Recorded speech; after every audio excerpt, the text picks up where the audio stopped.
Hey there, gorgeous gays! Version 2 here with Final Fantasy XIV Endwalker. Today is more Pandaemonium. Hell yeah! We are going back into the past and going back into the evil castle of evil science for some more raids. It's gonna be a day where we're gonna fight things and I'm gonna punch them. And I'm gonna be like, damn, that's a really hot vampire man. Wait, I won't be like that because he died. Hot vampire man died. Now what am I meant to do with my life? Oh, also we have some, like, that won't take all day. So the idea is we're also doing 6.2 stuff. In 6.20, they also added 2 special yellow quests and Island Sanctuary. And then in 6.25, they added a couple of things. What we're gonna get time for today and what we do next time is gonna be a bit confusing. We're at a point now where it's like, Island Sanctuary is gonna be this big thing, but also in 6.25 there's another thing that's a big thing. And then there's a lot of little things that's squeezing around there. So we're gonna have to, see how it goes. Oh, hey, Averil! Oh, are you arguing with Jaka? Or Jaka, this is my friend. Or Jaka, this is one of my squad mates. Like, they're allowed to stay in the beds if they need be. I can't believe Ojika's being a dick to you. Your name's Ojika, not Ejika. Why are you being a dick? It's the other way around. Anyways, damn Averil! It's very rare to see Averil so armored up and yet still serving. Today's schedule is, depending on how long things take, really more than anything. That's basically the plan. Will we do island stuff today? Will we have time to do the other things? I don't know.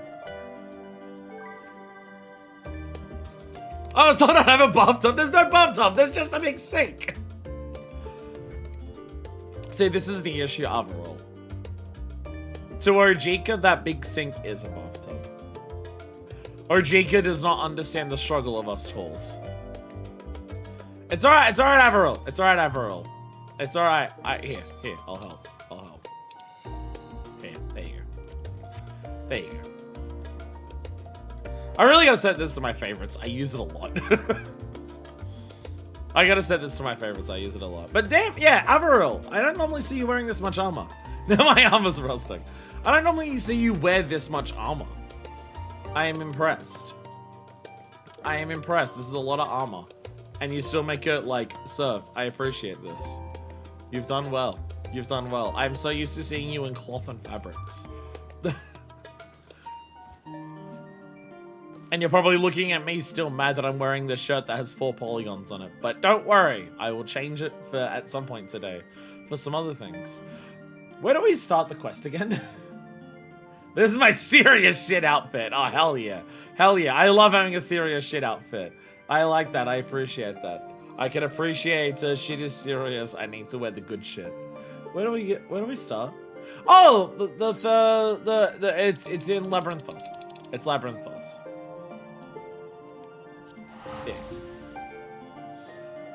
Cause I'm just like, because I'm just like, it's somewhere in Charlie, and I'm like, no, it's actually in Labyrinthos. It's actually in Labyrinthos. It's over here.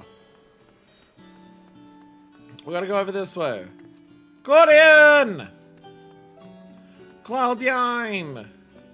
Hello! I hear you have more rates for me, sir. Jesus Christ. Jesus Christ. Okay, one hell of a picture. An unwelcome visitor! Claudian's eyes are brimming with the excitement of discovery!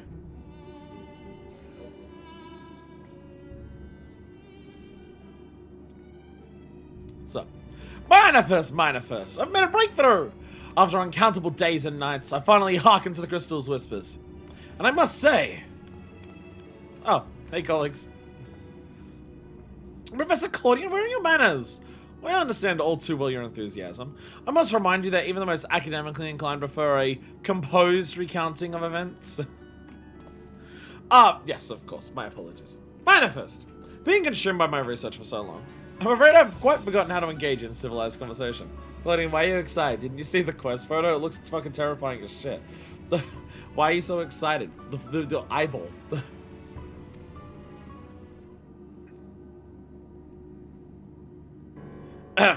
In that case, perhaps we should start from the beginning.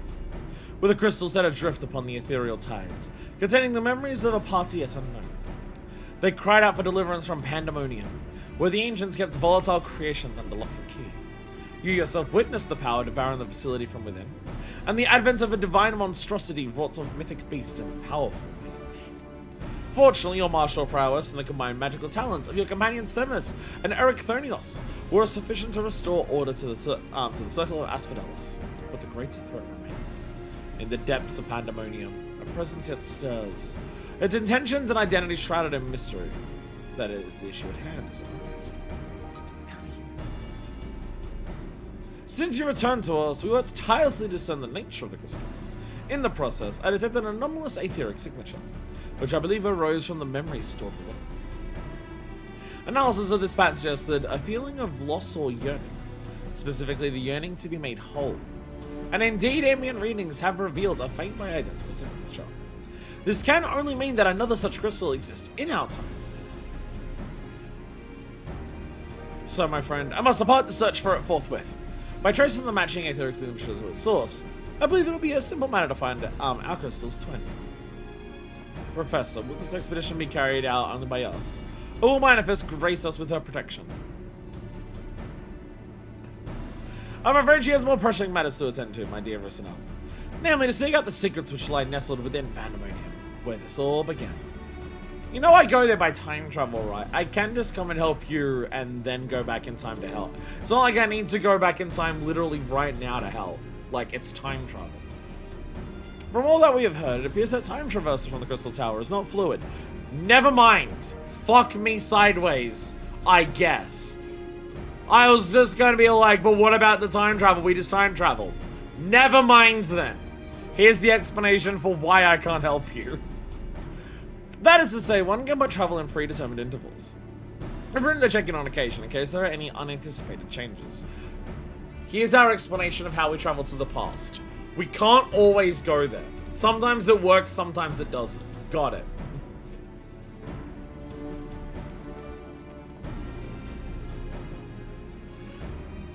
As for you, my loyal assistants, I'd ask you to remain here and continue cataloging the ancient creations. So you're going alone. You can't mean. Do you intend to search for the crystal on your own? Well, yes, that would be the most efficient use of resources, would it not? In fact, I've already commissioned a ship and a pilot for that very purpose. I trust you to take good care of the laboratory in my absence. Okay, where are you looking though? Because where you look really determines whether you should or shouldn't be doing this on your own. Okay, bye.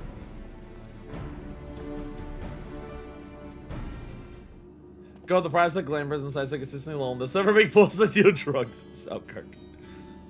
I apologize for that somewhat abrupt departure. When progress is inside, Professor Claudia intends to become blind to all else. Indeed, he's been worse than usual. While I cannot fault him for his excitements, I do wish he would spare a thought for those around him. For reasons unknown, the crystal seems loath to be overheard. Much as it spoke only to you last time, number the Professor has been able to capture its ethereal yearning, which has served only to convince him that he can solve this puzzle on his own. Surely after some time alone, you'll come to remember how valuable we are. The search for this crystal seemed to be a simple enough matter. Let him have his adventure, and upon his return, I'm certain he'll be back to his usual self. As for you, Manifest, it may be best to return to Pandaemonium, as Professor Claudian suggested. Speaking of which, I did have a request of my own to make. Traveling to Pandaemonium requires you to pass through Elpis, correct? There is something I'd have you investigate in my stead. While those creations confined within Pandaemonium are considered to be failures, I doubt that's their whole story. Barring exceptional cases, they must have been under observation in Elpis before being consigned to their shackles. And if we know anything about the Ancients, is that they would have kept thorough records of the results. Ah, brilliant. Delving into these records may shed light on creatures Manifest is yet to encounter. If your theory proves correct, that is. While there are no guarantees, it certainly beats the current strategy of rushing forward blindly with only your strength to carry the day. For your own sake as well as ours, please unearth what information you can. Seems like a good plan. Churning man is probably fine. Moogles and friendly dragons over a central shard. That mention is spooky. Maybe bring a friend.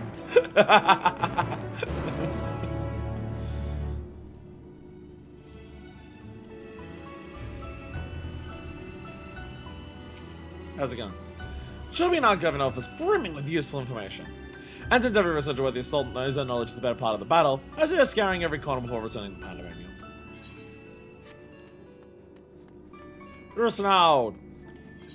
No, not triple triad. Well, Professor Claudian's ways, little ought to be done by compiling our research. I'll ask you to help, but I'm well aware you have much greater tasks before you. Alright, Peripatea crystalline. Whereabouts is Peripatea crystalline? Poitonikos! Okay, I will travel to Poitonikos. No, I meant to press yes! No, I'm wasting 800 gil. No! 800 gil out of my 26 million! Oh, no! Hey! Chat, you're gonna be very excited. You're gonna be very excited. Look at my eye level! Yay! Yay! I have an eye level now for my gear. Yeah, I did the thing where I just go onto the market board and just buy whatever's cheap for like level 90 or higher gear. And I did such. Let's go. Except for this earring. This is the original earring that Averil gave me when we first got to Elpis and we did this claim.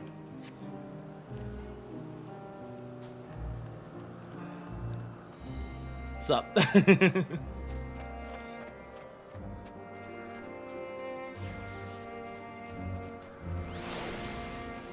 So whereabouts? Oh, I'm going way further. Never mind. I'm gonna ride on a bit. Never mind. It's way further than I thought. I'm running on a bit. I shall fly. I shall take flight.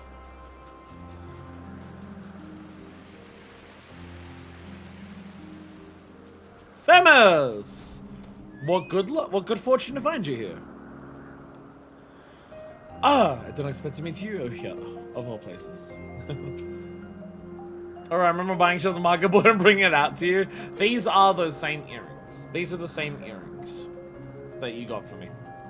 Everything else that you got was like level 80 gear, which, you know, we were in a level 80 zone, so it's fine.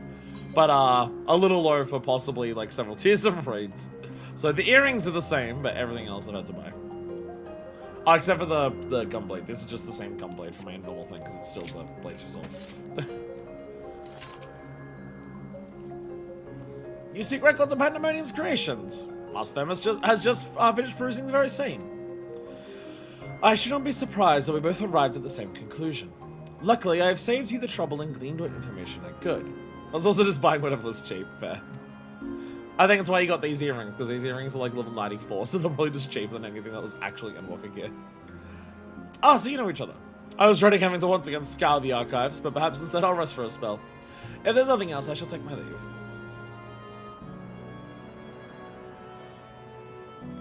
As should we, for I have undone the warning sigil blocking the entrance to Abyssos. I came here merely to chase an idle suspicion while awaiting my return.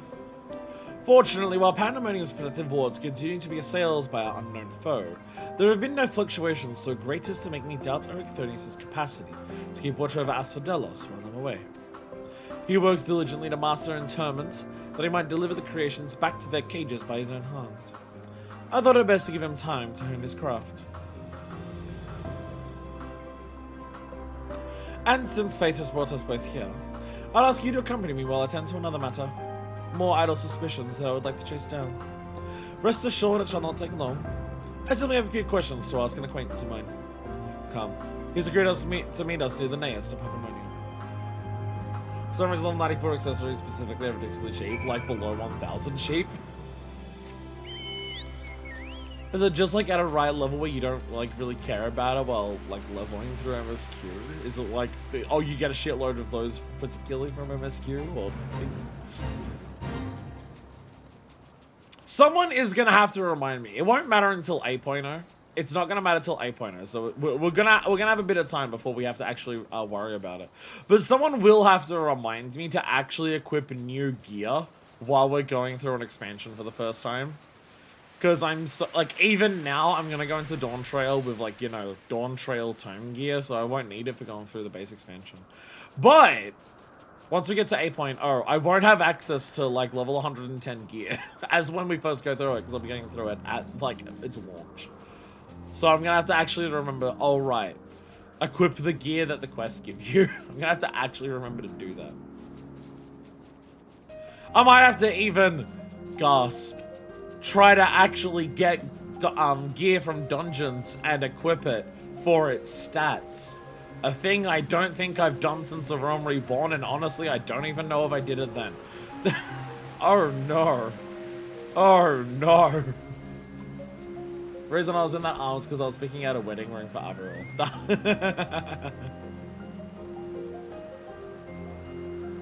Thomas. What's it?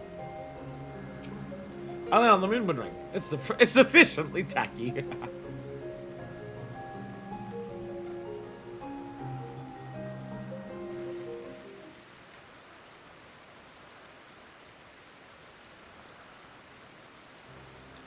As I have pondered our expedition into Pandaemonium, I couldn't help but be mystified by how strongly the waters we encountered felt for La Habrea, whether it be good or ill. Hesperos and Erechthonius were two sides of the same coin. The former looked to his mentor with absolute devotion, while the latter looks to his father with bold hatred. Erechthonius isn't bold.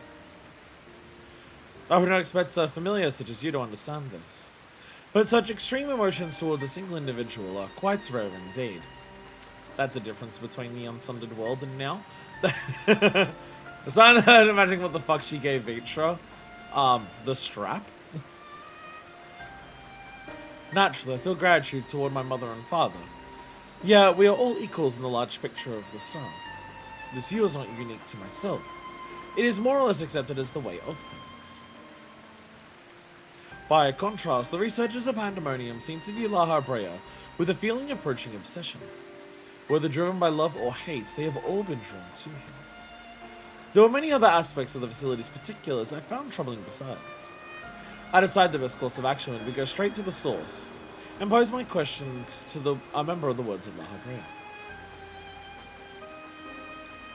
Yeah, is it La Habrea specifically and all of that stuff, or is it like specifically the people who are asked to work in Pandaemonium?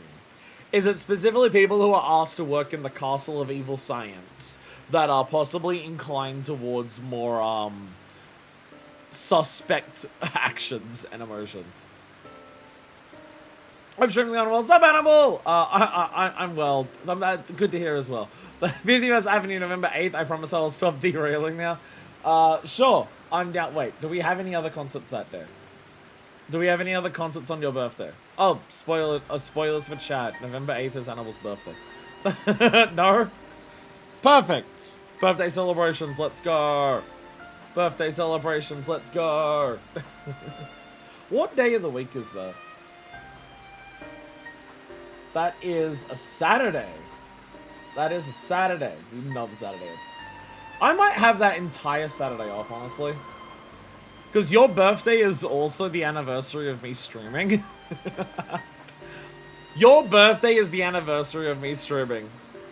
And coming up this year on your birthday is my 5-year anniversary of streaming. So I was planning on doing something for it.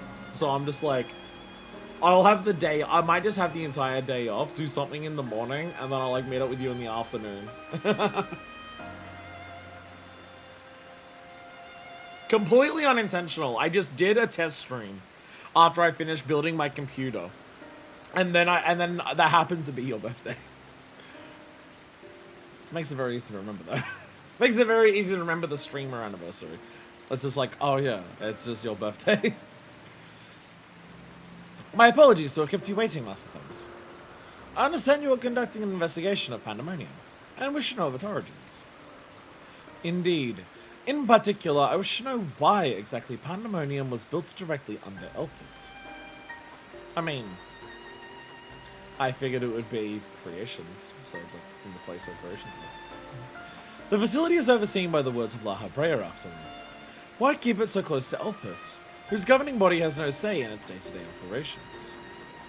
At first, I thought it'd be simply a matter of convenience. Those creations which were deemed failures by the researchers of Elpis could be easily ushered into their new homes. Imagine my surprise when a trip to the archives revealed that many of the creations were sent from organizations beyond Elpis, including from the Words of La Habrea themselves. Given this, albeit limited information, I can't help but feel that the Academia Anada would have been a more fitting locale.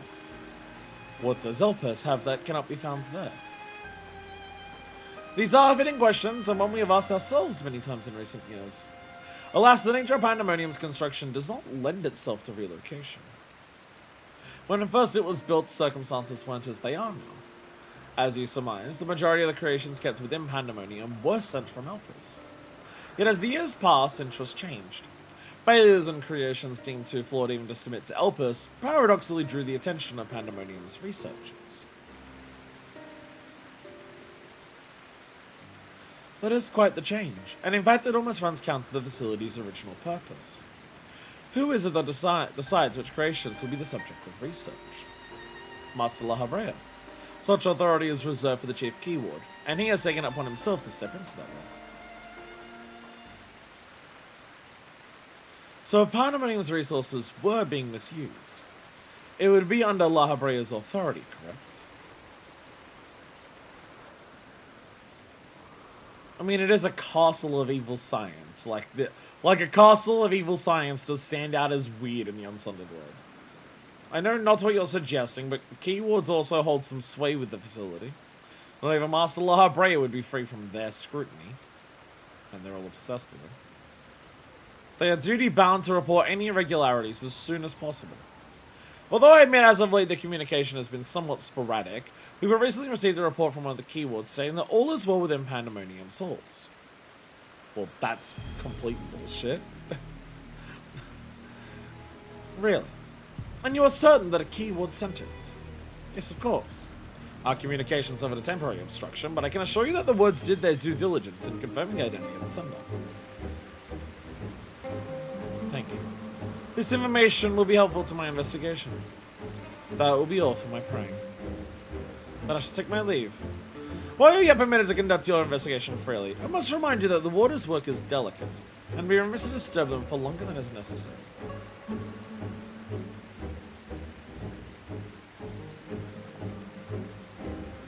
All is well. A blatant lie, and so that we can both attest. One of the reigning Keywords is most certainly in league with the party behind this. Let us hurry.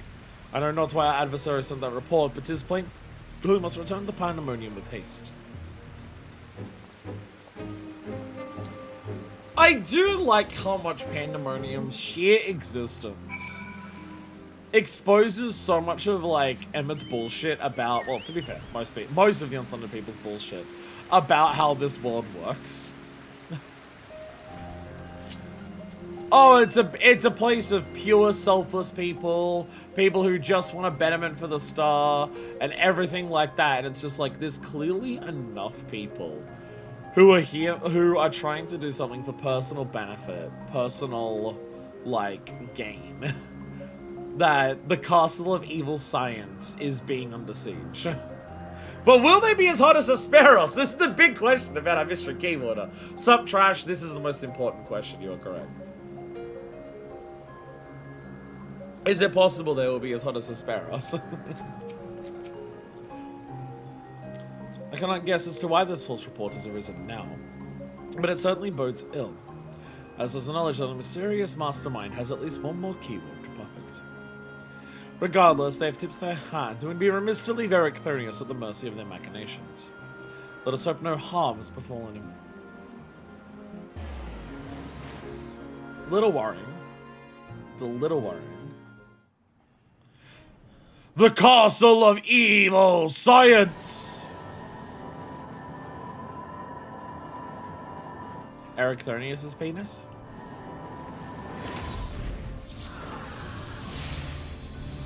Yeah, magics!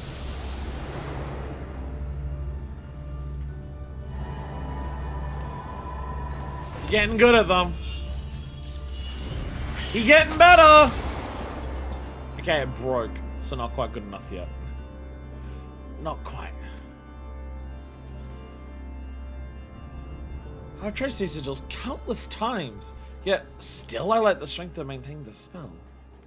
I want to apologize in advance. I'm gonna add this stream. Okay. Okay. And now time works against me. I can only be victim to my own ineptitude. What? Who goes there? Evil fucking eyeball! There is something to be admired in such single-minded effort. even if your methods leave much to be desired. You allowed this familiar to catch you unawares. Have you set your sight so high as to forget you walk upon the earth?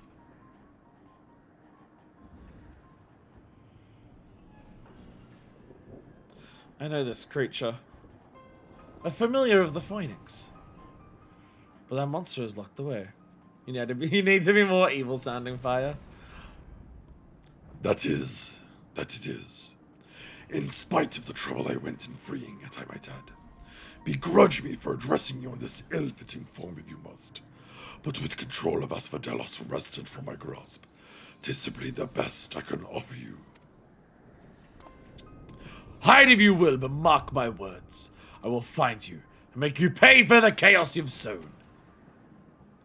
Now, there is no need for such hostility. A calm heart stays the course. The wisdom of La Habrea, your father.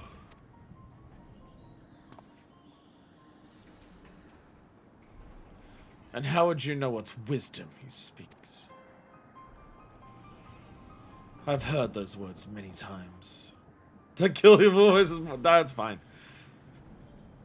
I've heard those words many times. The scolding of a tutor whose students struggled to grasp the most rudimentary lessons, seething with disgust. No. I've not told that to anyone. Not even Kiwa to spare us. They can only mean one thing. That you still you insist on mocking me! Stop this farce, La Habrea! At the last you moved to keep up. Pity that you remain behind, nevertheless.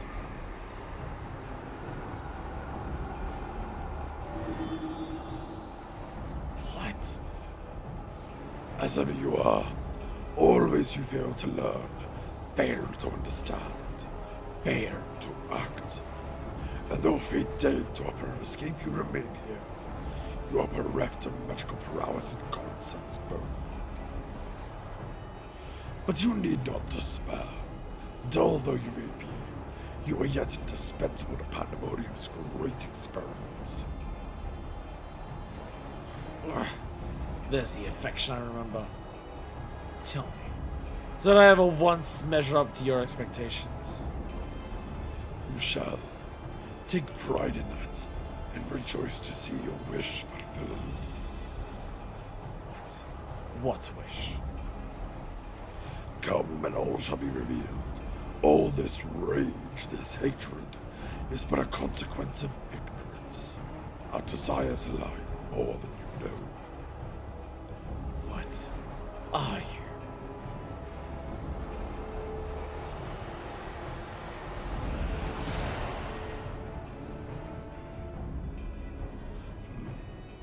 Uninvited guest join our reunion.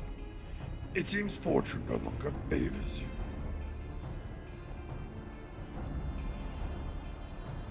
Thanks, Thermos! Alright, immediately guns out.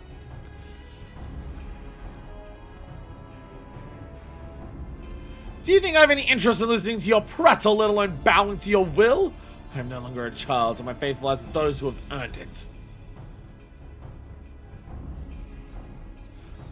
So these are the heroes who brought Hesperos alone, even as power divine flowed through his veins.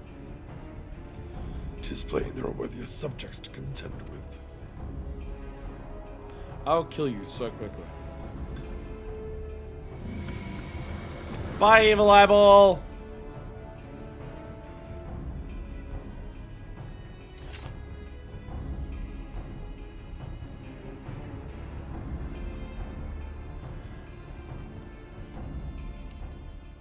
So, is this the grand reveal of these quests? Is this the grand reveal of this quest line? Is the grand reveal that we went through and we saw Emmett and we saw how fucked up Emmett was in Shadowbringers, learns that the way that Emmett got was because of an incredible, like, a person who did genuinely care a lot but was misguided. We learned that Elidibus was the way that he was because he had forgotten everything, and now we're learning about Elidibus and that he's, like, a normal person. It's just, you know, he forgot everything that he is because of the nature of how he came to be. Is the secret reveal that La Habrea has actually just always been like that, though? Is the secret reveal, is the reveal of this questline that, oh, you thought that, like, we're gonna explain that, like, how did La Habrea become the maniacal laughing madman that he is in A Realm Reborn in Heavenswood? When, like, Emmett Selk and Elidibus were, like, so normal in the past? Is the ultimate reveal that is just like, nah, La Habrea's actually just always been like that. He's actually just always been like that. It's like, no, that wasn't, like, thousands of years of, like, torment driving him mad. No, he's just always been like that. That's just who he is.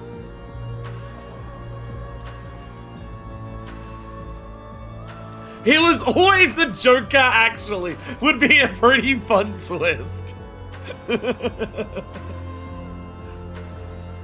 Just what was that familiar after? Thank you. If you'd shown up even a moment later, I shudder to think what would have become of me. There's something I must tell you. I know who's behind this. There is but one person who can hold thrall over familiar creation and keyword alike. Masks of the Father. He's not winning any Dad of the Year awards in his past or present incarnations, that's for sure. Oricthonius is certain he knows the identity of Pandaemonium's assailant.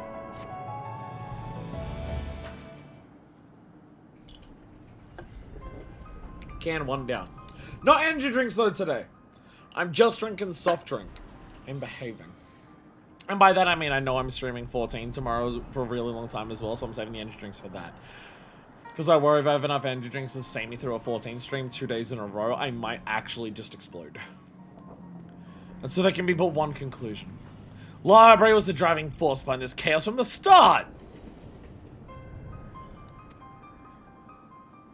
There is logic to that. Not even about the looks, it's uncomfortable. Like it's folding against my scalp, it feels weird. There is logic to that. There are few with the wherewithal to even consider experimentation on such a scale. Let alone the capacity to create demigods from man and beast, with the rest of us none the wiser. Considering the magnitude of his work at the Convocation and the Words, his relatively minor role as chief keyword comes under little scrutiny, even as it provides him the authority to wield dangerous magics. It may serve as veil and mantle both. Please elaborate on the tomorrow stream. I've mentioned this before. Tomorrow is a public holiday in Australia. I have the day off tomorrow. I'm streaming tomorrow. I've mentioned this. We're streaming tomorrow. It's hard to elaborate on what tomorrow's stream's gonna be because it depends on what today's is. Because our plans is like 6.2 today is like Pandaemonium. And then after that there's Yellow Quest, there's Island stuff. And then there's like a special thing in 6.25 along with like Allied Society and Relic and Hildebrand in 6.25. So what happens tomorrow is based on what happens today. But I have mentioned the next weekend stream but a week early, right? Basically, yeah. Yeah, it's basically just what we would have done next weekend, but it's going to be tomorrow instead. I've mentioned a couple of times that I'm streaming 2 days in a row. It's hard to do that on a schedule. It's hard to do that on a schedule because the schedule ends on the one day. Basically, tomorrow's a catch-up stream. Sup, Pi? Yeah, the idea is that, like, I have an extra day off, so I'm just doing an extra stream. So it's faster for us to get to North Trail. Special thing will be a very long one, like a whole stream thing. Oh yeah, I've been warned of that. That's why it makes 6.2 so confusing. Yeah, the special thing's very long, and Islanders who knows how long. It's why it makes, like, actually working out how these streams are going to go really awkward. Because there's a lot of long things and a lot of little things. It's very awkward. But that is why we do stuff patch by patch right now. This is a testing ground to see how it's going to go in the future. Sometimes there are patches that are going to be awkward to stream. That's just how it's going to be.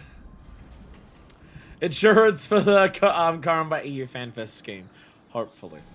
I would like to make it to EU FanFest if I can, 1, afford it, and 2, be caught up by them. It's definitely possible-ish to be caught up by them, but we'll see. Still, I find the notion hard to accept. The misdeeds perpetrated here could not have been done by the La Habrea I know. You have met him, yes? Do you think he is capable of this? It is actually extraordinarily within character. Evil castle with people being turned into demigods and things like that. You've met him. Do you think he could have done this? Flashback to ARR. I would be more surprised if it wasn't him. La Habrea is capable of far more than you know.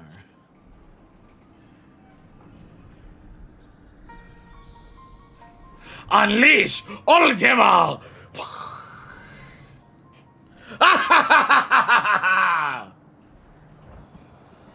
Is he? So you believe La Habrea to be a man of few scruples, if it brings his goals closer in reach. That alone should be enough, but let me assure you, La Habrea holds nothing so dear as his own ambition. While he may not be one to let emotion stand in the way of his mission, I cannot believe there are no depths to which he would not stoop. Although we met but briefly, the impression he left on me stands in stark contrast to your evaluation. Though his methods are ever unorthodox, they seem guided by a firm understanding of what is just. There's one way to find out for certain. Delve deeper into Pandemonium and pull back the curtain on this mystery ourselves. A wise course. I do not deny the truth if I saw it with my own eyes, even if it was discomforting to behold. It is interesting that it's like we have Themis here just being like, huh. I know him as like, you know, a normal convocation member. Like all the other convocation members you've met in the Unsundered World. And it's interesting that Eric Thurnios' interpretation of La Habrea is like the one that we've met after several thousand years. It's weird that, like, I almost have to wonder, has La Habrea somehow time traveled back to the past with us? And is evil La Habrea from, like, the present back here doing evil shit? Like, the fact that there's, like, such stark contrast of opinion here is bizarre. Then we must move forward with no excessive caution. La Habrea, or whomever is behind this, has likely spread their tentacles into every corner of Pandemonium. We can safely assume other keywords won't greet us with open arms. Agreed. Let us make our way through abyssals one careful step at a time. So did you get bug nuts and since the last time Themis saw him? Or that's why my current working theory is time travel. Somehow La Habrea's soul escaped the sword that Thordon used and has time traveled back with us somehow, and we have good La Habrea and evil La Habrea time travel edition like running around. That's kind of that's my current working theory, because I find it funny. I shall stay by Octonius' side in case our enemies think to target him again. Could I trouble you to take the vanguard? Palpatine came back somehow. Thank you. As a precaution, I shall safeguard you with a simple spell. This will ensure that even should we become separated, my phantom warriors will still come to your aid. If it does come to battle, the keyword's magic will put us at a disadvantage once again. Luckily, we have you to even the scales. I trust you shall be liberal with your weight. Don't be too liberal with the weight, though. We do need to actually balance the scale so Nalthar doesn't kill us.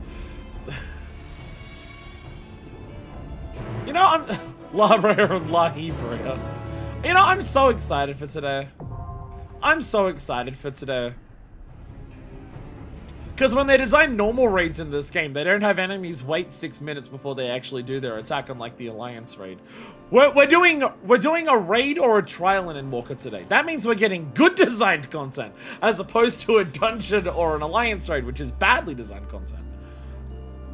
I won't be liberal with the weights. I'll be communist. Just what is La Habrea planning? And what role do I play in these games? That's right, I'm going to evenly distribute my weight to everyone I come across. Judging from the demeanor of that familiar, there is little doubt that our enemy has a tight grip on Pandemonium and its denizens. We will be vulnerable. Alright, squad! 1 second, please. I'm doing great serpent stuff. Everyone get your great serpents out. Atija! Avaril! Horatio! Oh, by the way, can I show a friend a Rai? Can I show a friend a Rai, our current FC leader? Hell yeah. Shout out to our current FC leader, Render Rai. Shout out to Render Rai. I appreciate the commitment to the bit. Should probably actually turn my chat over to I can't get off this mount or else I'm gonna have to haul ass back to Fanal. Yeah. I don't want to be there for this, but I need to save. Then chat, at what point do I buy your sub? Then chat, at what point do I buy your sub? Because I will do it. I will do it. And you can't say it's unfair, because if I hover over your badge, it says that you've been subscribed to my Twitch channel for 50 months. So, I'm ready like SpongeBob. Okay, well, while we wait, I'll grab a drink and see if I can get it in time before, like, we get sucked off. I mean, sucked in. I mean, sucked on. Abyssos, the fifth circle. While the identity of Pandaemonium's assailants is yet unknown, Erechthonius makes no effort to hide his doubts concerning La Habrea, who he suspects is using the infernal prison for private experimentation. As if to confirm the warder's suspicions, a familiar appears in the halls of Asphodelos, claiming to be none other than the chief keyword himself. The creature mocks you with cryptic warnings before vanishing, leaving naught but questions in its wake. Their answers beckon from the shadows of Abyssos, daring brave souls to seek them out. I would feel morally bad for it, but at the same time, I wouldn't say no. I've raised my chat well. Iwaglaya, I agree. Iwaglaya, I agree. I'm gonna quickly run and get a drink.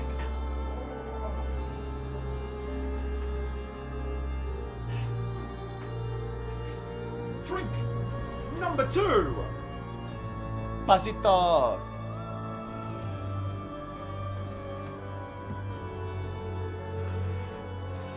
Densha, why do you not like me and accept you'll never own a house, so just buy whatever? No, it's more so that the place that Densha works at is getting closed down soon. Yeah. Where Densha works is getting forcibly shut down because the center that the shop is in is being a dick. Being an absolute dick. So yeah, it's more so that. It's more so that.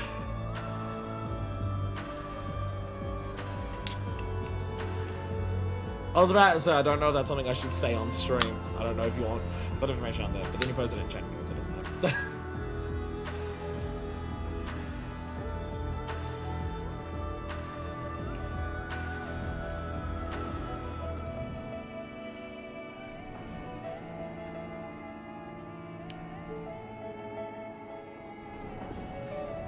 Should I cut waiting times like this outside of the YouTube VOD? The VOD watchers are just gonna skip this shit. Should I just cut it for the YouTube watchers, for the VOD watchers? I feel like I should. Yes. Alright, VODs! VOD heads! We'll be back when we're ready to go into the duty. Yeah. Uniguni one essentially plays a blend of Xenoblade and Pikmin. Oi! We did it! We're in there! We're in there, let's go! There we go! You missed out on the conversation about Ni no Kuni. This is why you should go on to twitch.tv/version2LP to see things live when they happen. Oh shit! Evil magic's haunting us! That's not good. The fucking... Alright, immediately music going up. Immediately music going up.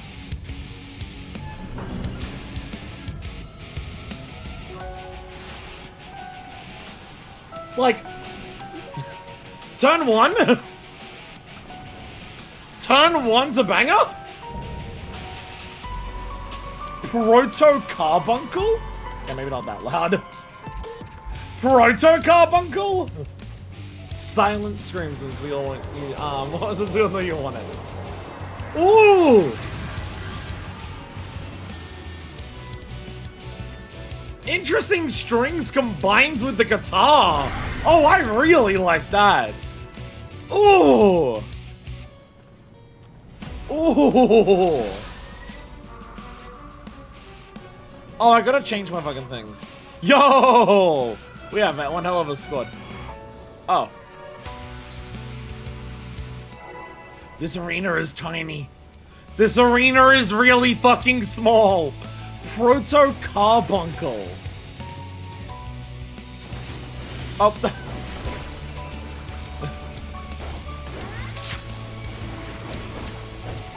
Oh, I fucked up already. I've already fucked up the rotation. Searing Red. I'm gonna just get behind it. Really far behind it. It's halfway from its body. Got it, okay. Ruby Glow.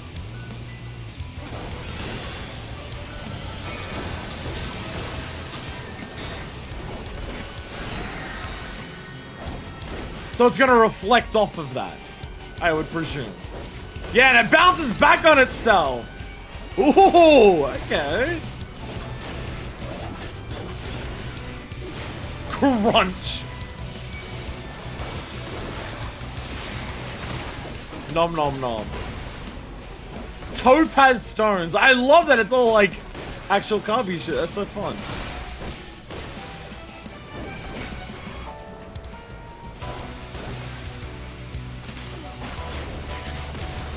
Okay, so how complicated will those get?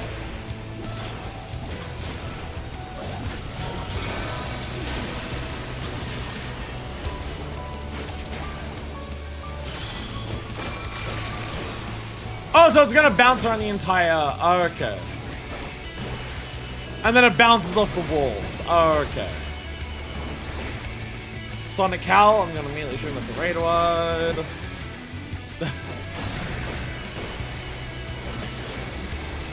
God damn the music, holy shit.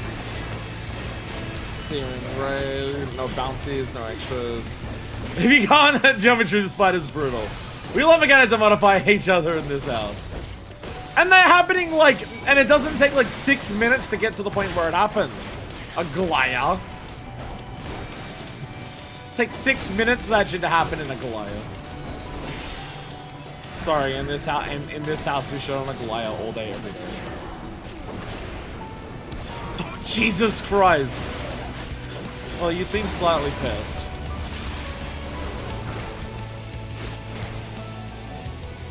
Acidic Saliva. Oh, okay. Oh, wow! Cutscene transition in, like, turn 1? What is this, Eden? Oh, it's melting the cage it's locked in. Yo! Fucking yo! We're breaking out of this shit!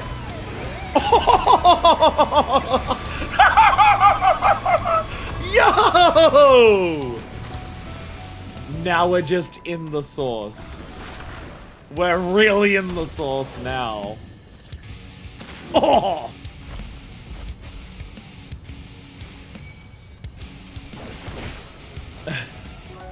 Protocol feeds on the lively base, sating its hunger.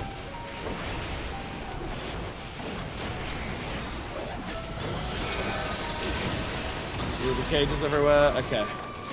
Topaz stones. Get the fuck over here!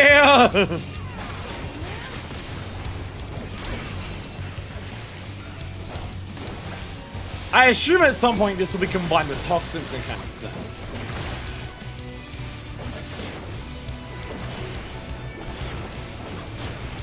Badass as hell. Badass as fucking hell. Venom Squall. Well, I'm a Gunbreaker, so Squall, I know Squall.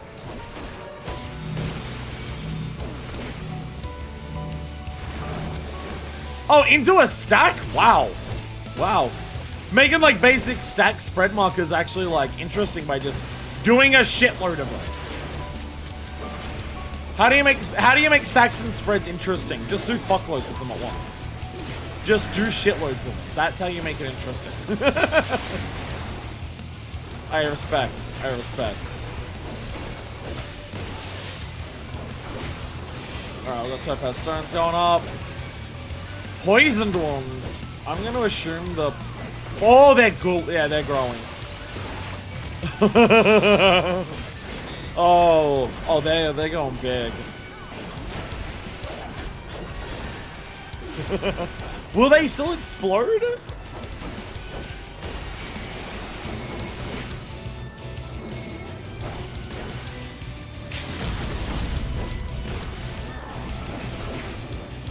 How big is that gonna be? I don't want to hurt it. I want to see this go off.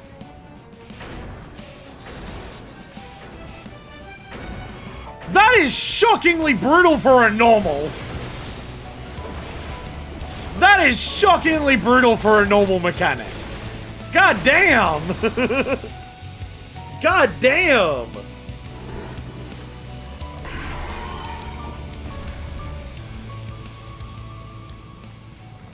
Like, that is you have to know how it's gonna go. You can't react fast enough to that. You can't react fast enough to that to dodge out of the way. You need to understand where it's actually going. Because those things are way too big and way too fast between each other to dodge. Good fucking fight! Not hard, but interesting. And that's what I care about. Not hard, but interesting mechanics that interact with each other in interesting ways. Again, you don't need something to be brutally hard for it to be fun. You just need it to do things in interesting ways. And the way elements combine there is how you do that. I respect. There's a middle treasure chest already? Oh, it's for the music. Fair. It's for the music. Fair. I don't need any of this shit. Come check Eric's cunty belt. We were too late. So this is the measure of a keyword spell. Yeah, why does your Sophist robe have this belt? Is this to help you with your interment magics? Is this to help with your interment magics? Again, not hard but fun, and that's what I give a shit about. So there was a lot of things that were said here. I'll say it now, this whole tier is one of my favorite raid tiers overall. I mean, if that's the start. Poison, the poison on Zangbuster, this face is nasty, but the healers have you. Oh! If y'all don't roll.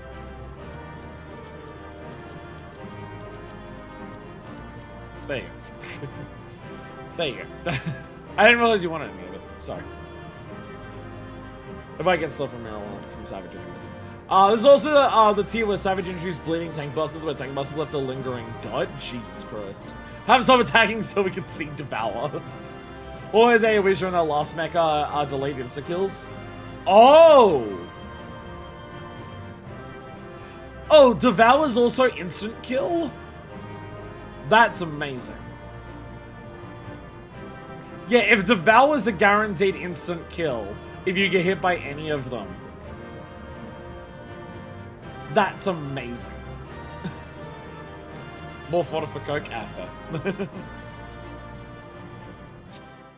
Damn, like, telegraphed AoE markers and insta-kills on normal. Why is it that the raid tier is no longer fucking around, but the Alliance raid is what it was? Normal raid should no longer fuck around, but why is the Alliance raid like that then? So this is where research is conducted on creations imbued with poisons and venoms. Ericthonius and I were conveyed not far from here. It seems Zephyr was finding it more difficult to surprise us. Heard that Savage Devour was ruining PF runs for ages. How complicated is the, like... How complicated is the movement for Savage Devour? Is it just faster, or is it like there's more spots, or like the jumping lasts for longer? Because if it's an instant kill, and it's like more complicated than that, I could see that happening. I could see that happening. That's what I like about the mechanic, because like the thing I was saying about the Devour mechanic is just that, like, yeah, it's like, it's AoEs and they're just like in different spots. But once it starts going off, if you're not already prepared to handle it, you will die. because it's too fast and the AoE is too big to do it. It's an AoE marker pattern that you need to plan for in advance. You can't react to it. 8 steps faster, larger. Wow. Wow. 8 steps? Fuck. Okay, that's pretty big. Okay. That's quite a lot. Okay. I kind of want to do this fight on Savage, I'm not gonna lie. I would actually be curious to run that fight on Savage. Then, if that's what Devour is, I'd be curious to actually see what this is like then. 8 unique patterns too? Fucking Christ.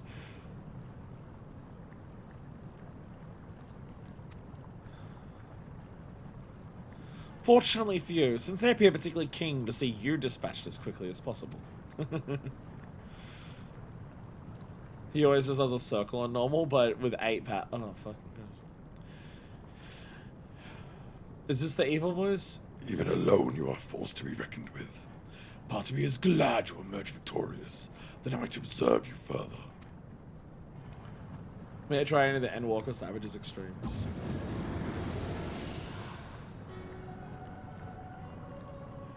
Oh shit.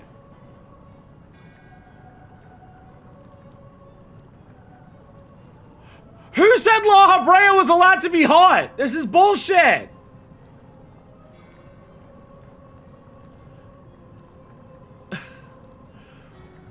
If this isn't the most voiced by Christopher Lee motherfucker I've ever seen in my entire fucking life, you are so fucking right. Holy shit, this is a Kingdom Hearts character voiced by Christopher Lee. You are so fucking great, Densha. Jesus Christ.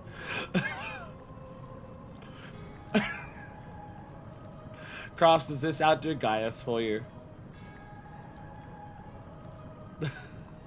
I imagine it, he's just Handsome the Wise. Well, the circumstance... I can't do a Christopher Lee voice, why am I even gonna try? Well, the circumstance is different. I might thank you for keeping my son alive for this long. But I believe we can forego introductions. Unless I have misread you. La Habrea.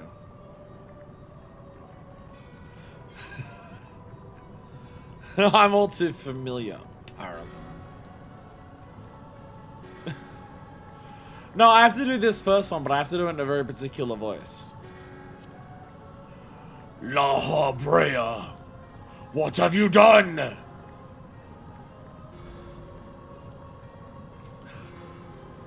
I mean, again, like, I understand the worry of, like, being pissed off at La Habrea, but also this is not the same La Habrea that we know. Well, possibly. Time travel theory is still not ruled out. Partially perceptive. Yes, I am La Habrea, of the Convocation of 14. He is incredibly hot. Vibrating like a jackhammer. His tongue is my bread, his musk is my hand. I mean, don't get me wrong. I get it. I totally get it. This dude is insanely hot. This dude is insanely hot. I get it. I'm not gonna sit here and say that you're wrong. Like, if you truly are who you claim to be, then answer this question. That can wait. Maybe we should get out of the fucking poison puddle pool. What's this?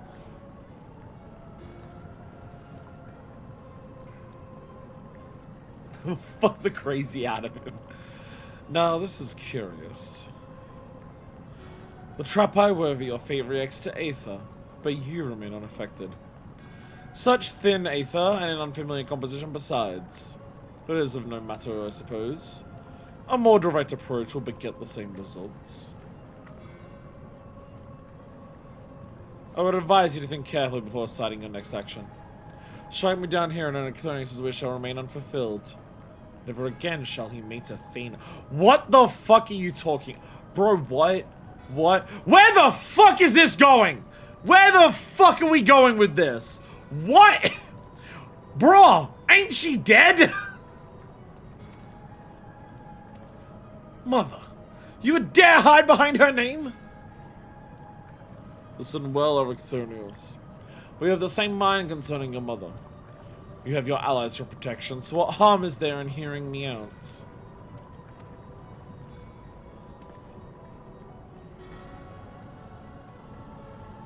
Ericthonius, wait. There is a question I must need to ask first. You truly are La Habrea, who speak such blatant lies. Bitter in defeat, are we? Say my name.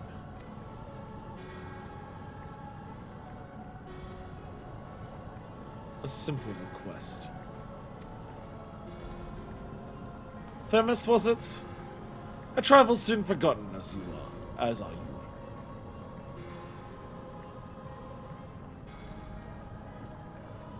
I have my answer.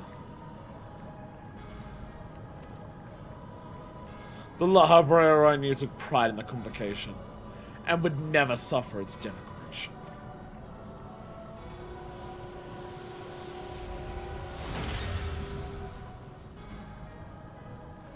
Once again, La Habrea knows how to look at magics and learn them really fucking quickly.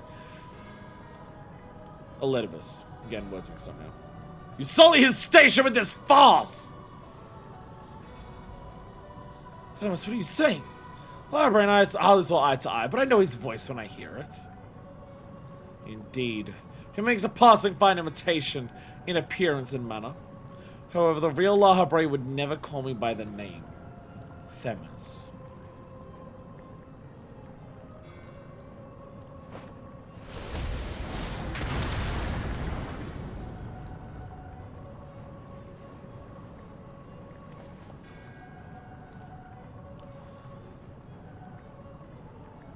There are two!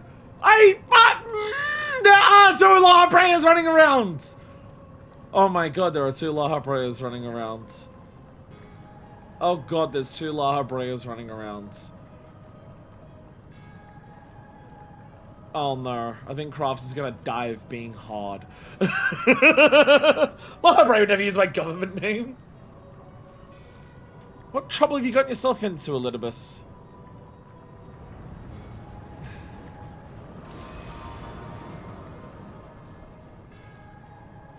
Imposter. You have no right to claim that form. That mask. Jeez, I wonder what Crafts is thinking.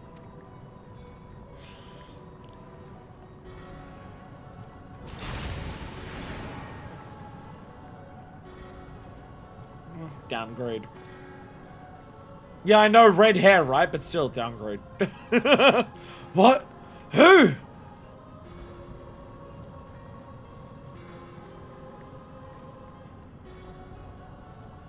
Twas a mask that sickened me to wear.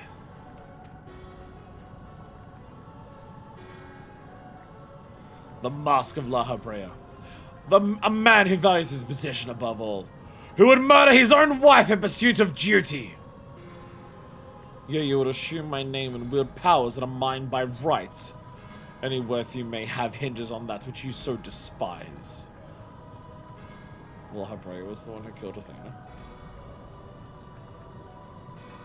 Such trite provocations. I will not be goaded into finishing this ere my work is done. Ericthonius, listen well. I am Hephaestus. And it is I whom you should call father. He went from Kingdom Hearts to Castlevania. In the name of creation?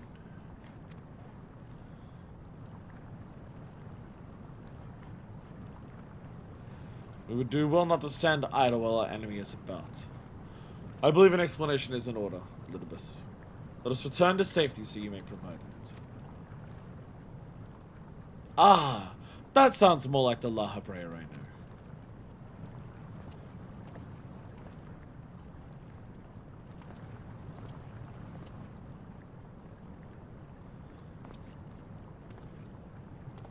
So there, well...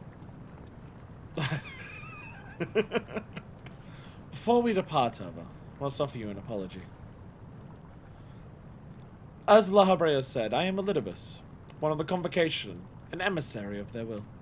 I knew. For reasons which do not involve you, it was necessary to hide my identity while investigating this place. Still, that hardly excuses my deception.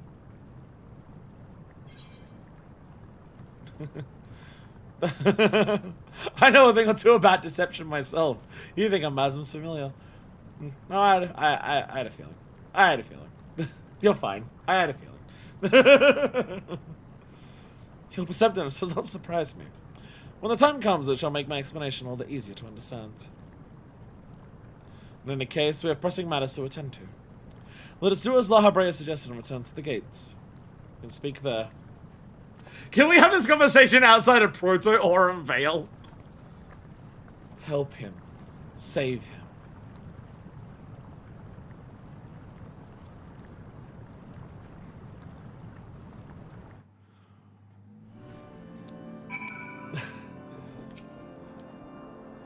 I see Elidibus has chosen to keep on company. Such a vexing composition of aether you possess. Still don't understand. I have some fan art to share.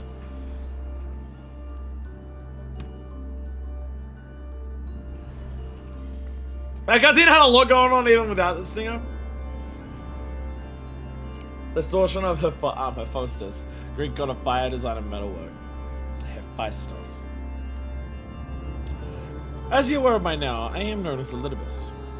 After my dear friend Azim and I detected irregularities in Pandemonium, we decided the best course of action would be to hide my station as I conducted my investigation. I am sure La Habrea as well as eager to find out why I hid who I was. So I shall say that story for later. First I would speak of you, my friend. Although neither Azim nor I had ever met you in the flesh, you came with her highest recommendation. That alone was enough for me to accept you as an ally without question. That somewhere in the world a guiding star so similar to herself was out there amused Azim to no end.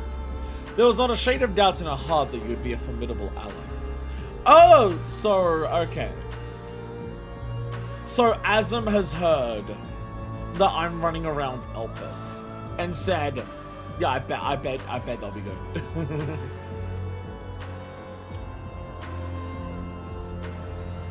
Furthermore, I have heard stories with Mistress Vanar, who held the position of Azim previously, journeyed with a familiar much like yourself. That made the decision to trust you all the easier. She too now dons the white robes of an advisor. If she placed her absolute faith in you, I knew I'd be in capable hands. Aware though I was of the path you had walked, I had no interest in exposing you. I merely wanted to meet you, to travel by your side for a while.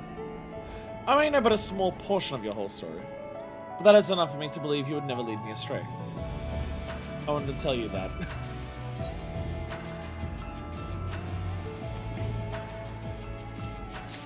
So a lot... If there's one thing I can say, I think Pandemonium as a raid series is doing something that honestly none of the previous raids have done, or if they've done it, it's not done to the extent that this is. It really does feel like every raid is like a significant contribution to the story. What the specific things we may be fighting may just be things that are appearing there. But I've not really had a feeling so far that we're just like getting through the riffraff to get to the point where the story happens at the end of the raid tier. Whereas that's definitely like something that all of the previous raids have an element of. There might be small little things. But like you go through Omega and all the fights are just like fights that Omega throws at you with like a little bit of talking between like Sid, Nero, and Alpha, right? And then big things will happen at the end, like Midgard's something coming to save you and shit like that. You have the Eden raids, where for the first two raid tiers, you're basically just getting the primals of all different types to appear. And like, yeah, all of the different primals of all the different types to appear is like important to the story.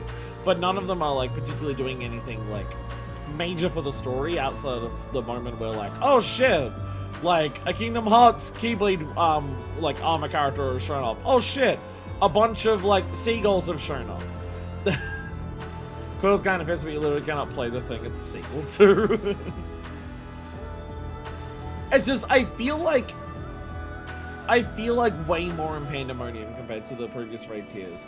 We are having the story progress a good chunk after every fight, as opposed to it's kind of just going along and then most of it happens for the final fight or after it. And Crafts is gonna die of being hot.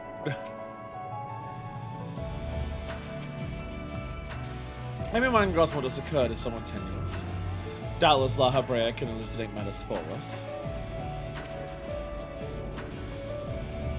But also, very good first fight. Very good first fight. So, yeah, we have questions of what the fuck does Hephaestus, or one, what the fuck is a Hephaestus? What the fuck's going on? Why were they pretending to be La Habrea? Two, what does Hephaestus mean by Eric Phoenix's dream of meeting Athena again? Bruh, ain't Athena dead? Two, La Habrea was the one who killed Athena? Like, La Habrea killed Athena? What? And also, like, goddamn, Jesus Christ. Like, dear God. Dear God. I personally prefer Gaius. I personally say that Gaius is hotter, but like, fucking Christ. Fucking Christ. The Magdalene lore-wise is very much an MSQ follow-up, and the plot base is moving. It's, yeah. Story-wise, this is like, I'm already at a point where story-wise, this is my favorite fucking raid series. Just because, like, it feels like the whole thing has story. Rather than we're trying to get through the filler fight so we can get to the story. By the way, I started headcanon as Aphrodite after this simply because she was wed to Hephaestus. Mine was not a happy marriage and was constantly cheating on her, but still.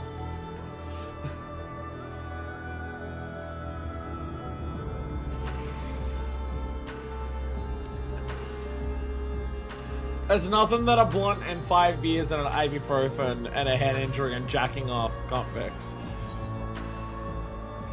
Keyword's jail.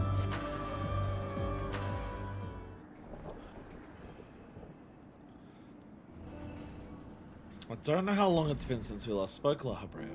Truth be told, I had hoped we never would again.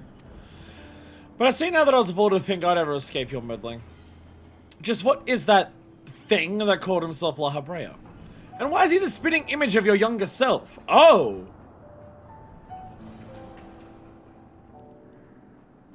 Hephaestus is La Habrea but younger? Jesus Christ, talk about aging like a fine fucking wine. My God. Find it hard to believe you only just now found out such a being was wreaking havoc in Pandaemonium. Did you think matters would simply sort themselves out? I'm telling you, this game needs to age every man by 29 years. It is kinda hilarious how much better this game is making it hot old men compared to hot young men. It is kinda funny how much they nail the hot old man aesthetic. So much more. Most of the young anime men just look like pretty young anime men, but the old men they actually managed to nail with some sauce and flavor. Omega's probably the worst fun for plot being put in post-4 fight jail, but all the other raids suffer that to an extent. Omega's definitely the worst, but also Omega has some of the best post-4 fight jail story out of all the raids, so... Like, you wait the longest to get any actual story progression in the Omega fights, but when you do get it, it is top-tier storytelling for 14, so there is that. I suppose you deserve at least a cursory explanation. I was well aware of the anomalies occurring within Pandaemonium, including the fact that Asum and Elidibus had taken it upon themselves to investigate. I saw no reason to insert myself into the situation. For a time, that was. Imagine my surprise when instead of a formal reports from you and yours, I received a communication from one of the key wards saying that research and operations were proceeding as usual. While Hephaestus' deception was almost childish in its simplicity, it became plain to me that your grasp on the situation was slipping. So you knew of his existence from the beginning. I can hardly imagine that you would suffer another to masquerade as one of the convocation. Not without good reason, at least. As you well know, the name La Habrea is but a marker of my station. 'Tis not the name I was born with. Hephaestus has claimed that for himself. as I cannot fault him for it, as he is my other half, in a manner of speaking. He knows all that I know, my equal in every way. Yet within his heart is naught but greed, envy, and desire. All the emotions that we are loath to acknowledge within ourselves, especially on Sunday. They don't like admitting that shit exists at all. If what you say is true, what purpose would such a being serve? Is he an experiment of Pandaemonium to, like, make a you but evil? Like, why? Like, Manifest might do this because the self-sass kinks, but, like, La Habrea, what are you doing? He is the product of experimentation gone awry. A reminder of the days when I was young, yes, young and reckless. I thought him sealed away for good, but it seems time has a way of unearthing the same big buried. Shame. When he spoke of my mother, he looked at you with venom in his eyes. Blamed you for her death. Tell me, was he right to do so?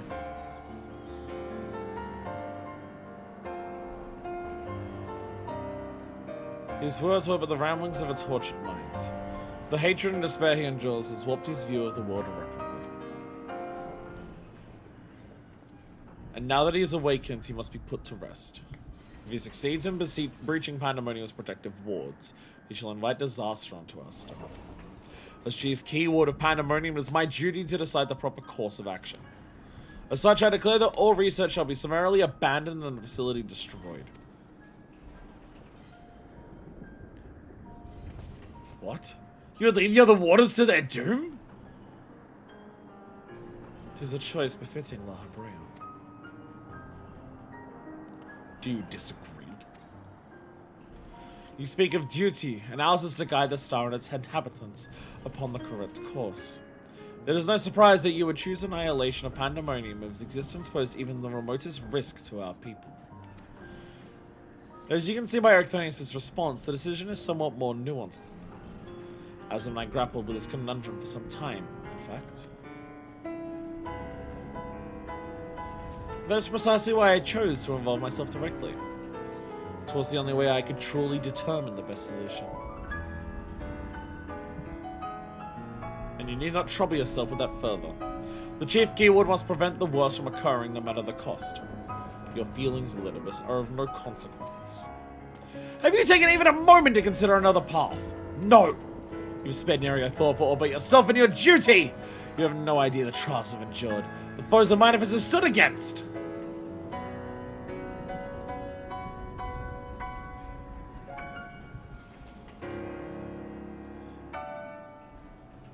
I mean, like, I will fight you if you just want to try and kill them all. Like, I will do that. Manifest, is it? A being of such aether as I've never seen. What are you? She is the guiding star that shall lead us safely through this. Thanks to her stout arm and steadfast courage, we have subdued the mythic creations and returned them to their cells. Speaking of which, I would hear your opinion, Manifest. As outsiders, we are in a unique position to look upon circumstances with our vision unclouded by attachments. Extremely rare case of a scientist going, fuck it, burn the lab down in response to the horrors. Maybe they should have done this, you know, when not everything was exploding, and maybe evil castle of evil science shouldn't have let to be exist this far, but maybe. It's too soon to give up on saving the others. To ignore the plight of those we can conceivably save is not wisdom, it is indolence. Agreed. We still know next to nothing about Firestar's, and I highly doubt La Habrea has been forthcoming with his truth. But we've managed to regain control of Asphodelis. It must be made to see that there is merit in continuing on this path. Speaking in your official capacity as Elidibus the Emissary, judge which approach is more sound, and even La Habrea would be compelled to listen.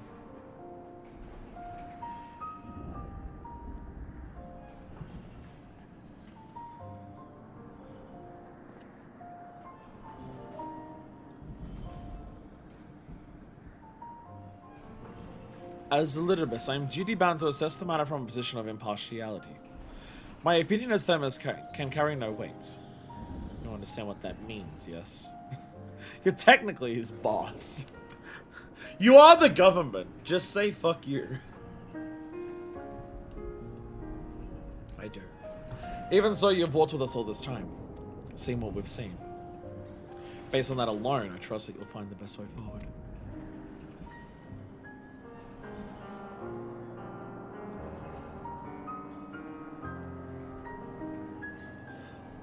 Very well.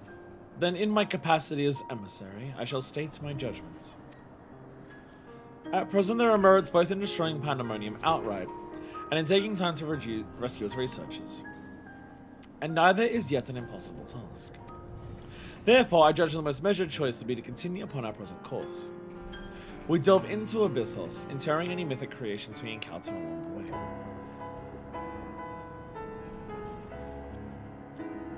You have yet to witness manifest might in Ericthonius' resolve. I would ask that you see our capabilities firsthand, and only then decide if our endeavour is futile. If such is the will of the emissary, then I shall obey. However, if indeed I find your strength to be lacking, I trust there will be no objections to the immediate destruction of Pandaemonium. You needn't worry about that. I won't fail.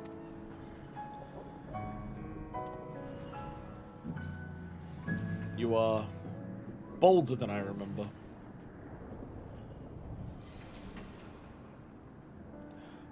And even more tedious than I remember. Manifest, come find me when you're finished.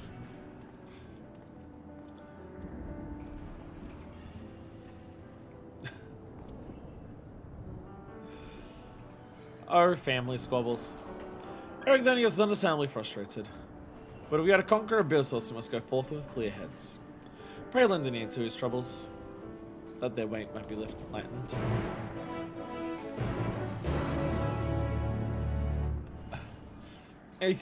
That's what Ericthonius is saying. Except to Averil. Ericthonius Averil is saying, come talk to me when you stop thirsting after my dad. And then the questline never continued because that never stopped happening. You've done all you can with words, and your actions can convince me now. Despite recent developments, our plan remains unchanged. Pray call me, Clemence's I mean. It shall put us all in the correct mindset. And in fact, I may come to prefer that name. I can gain the deadbeat out of it. Eric, why'd you have to run so far away? Why are you gonna be so pouty? Did you have to go this far? Did you have to go this far away? Bruh. Bro. Do you think they make cock cages corrosion magic?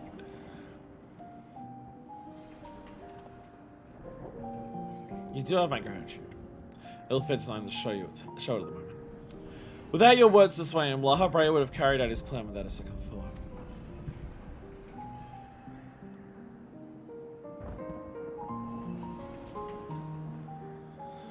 When at first we realized the creations had slipped their bonds, the other key was it on their power to restore order. Even though they could have escaped, they remained to aid their allies. I'm certain not a soul among them would wish to see this facility erased from the world. They don't deserve to be abandoned simply for carrying out their duty.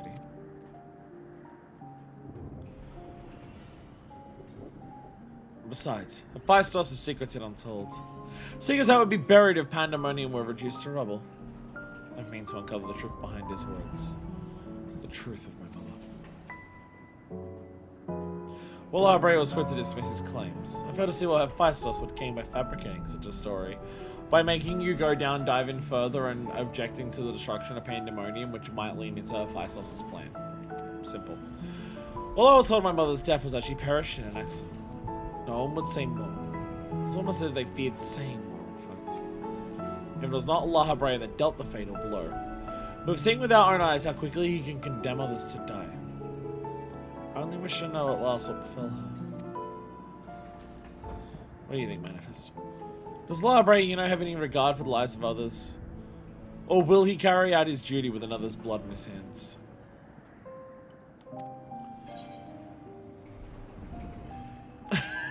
You're also the wrong person. He wants to use my ally as a vessel for his own twisted ends. I have no idea what he might be like in this age, is the real answer. I'm not gonna let thousands of thousands a year in the future cloud my judgment of the man now. This age. Just how long has it been since you last met? Don't worry about it. Regardless, I'd like you to try and view him as he is now. Another opinion would be much appreciated. But it's plain to me there's much to consider. Thank you, Manifest. It's easy for me to get carried away by emotion when he's concerned. We should focus on the task at hand, proving to Laha Brea that we are capable of saving Pandaemonium and its keepers. The most convincing way to do that will be to regain control of the business. Simple. Simple, we just need you to fight more things. Simple. Although I am loath to admit it, he would know more about those steps than any of us. And seeing as how we require every advantage we can afford. Manifest, would you speak to him for us? He seems to have a special interest in your capabilities, and may deign to help at your suggestion. If only to see what you can do.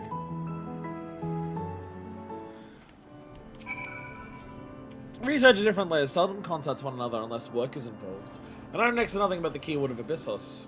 Any morsel of information Library can offer would be a boon. Emotional maturity and problem solving from an ancient? Wow. Yeah, but that problem solving is asking me to talk to people on their behalf. Their problem solving is just asking me to talk to everyone. More skeletal ass helmet? What the fucking Christ? What the fuck? What the fuck? Dear God.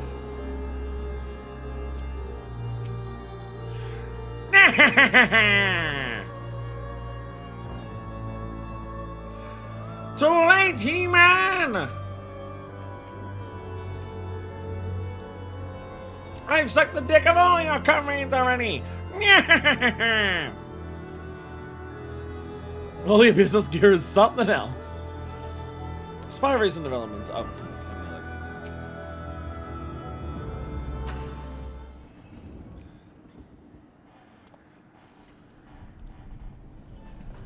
so,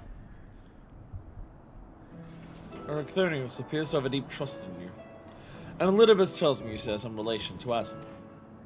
Your unusual aether does not mark you as a familiar. It is unlike anything I have seen, even on the countless concepts I have observed. To think that I would encounter an existence I could not crave on my own hand. Asm never ceases to surprise. The previous Asm was much the same, and taking the entirety of the star into consideration, she came to hold dear emotions on people that our more logical minds would have discarded. This made her act in her own self-interest more often than not. Just as you and Elidibus have conducted yourselves in this matter. The true danger of Asm's nature is its tendency to infect all those she comes into contact with. What? What do you mean? I don't know what you're talking about. I have no idea what you're talking about it being inherent within Asms to inspire other people around them. I don't know what you're talking about. That's like, that doesn't sound like something that me or any other Asm has a long history of doing. I don't know what you're talking about. Evan's said much the same. Trust that I shall do naught that would violate my duty. And yet you so frivolously invoked your authority as emissary to justify this little excursion. No matters little, however. Only your deeds can speak for you now. You wish to know more of Abyssos, I take it? Although I no longer have control over many of its functions, I can yet sense what creations lie within. Chief Keywords reaches far indeed. Well then, what do we have to look forward to? I sense no creations of note. Perhaps they've been made into fodder for experimentation, or perhaps they've been transferred to deeper circles. Yet Abyssos would never allow you safe passage. He's left a trial for you to overcome. Oh no. White woman. I speak of Hegemone, keyword of Abyssos. Although her presence is stained with marks of corruption, it is unmistakable. I knew her as a woman gifted in magic and blessed with a highly logical mind. While I can sense those qualities within her, still, there is something else at work.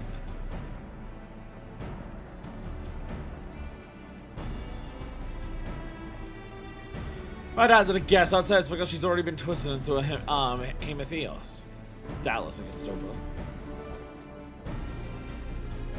Manifest Themis, we must rescue her from that cruel fate. We cannot. We can at least seal her away until we find a means to undo the damage.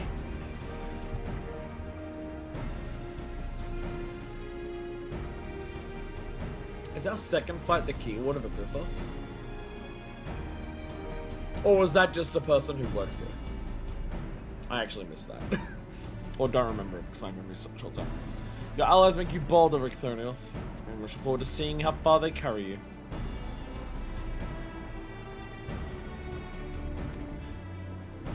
The keyword.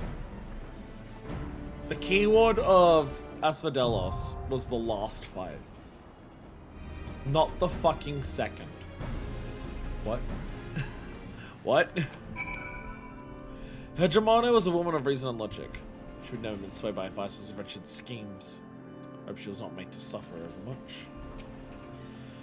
But it's not change the strategy that has served us well so far. Bring Hegemone to heal Manifest. Ricthonius and I shall inter her when the time is right. Now we'll prove our strength. I think we free the other waters and unveil the truth hidden in Pandaemonium's shadows.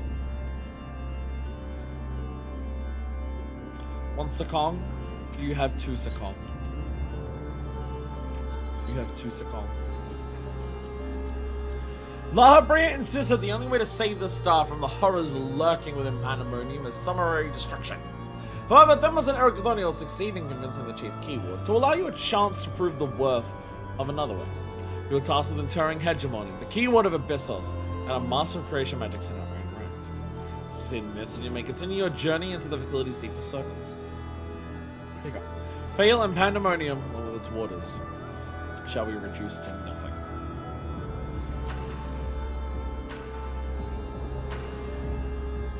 How many skongs am I waiting? Am I waiting more skongs? How many skongs am I waiting? Oh dear God. Oh dear God. Open up Discord. Yep, that's a lot of old man yaoi. That's a lot of old man yaoi.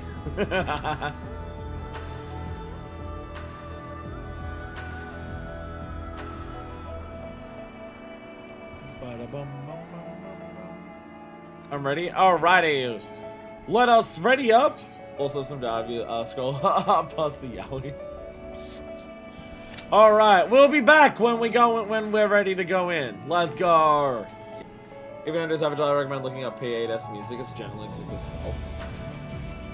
So P8 oh there we go. Yo, let's go! We're ready!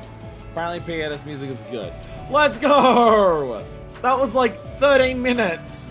We're getting our longest wait times ever. Jesus. Getting our longest wait times ever. I've been told to turn on the music. You get the music up. You get the music up.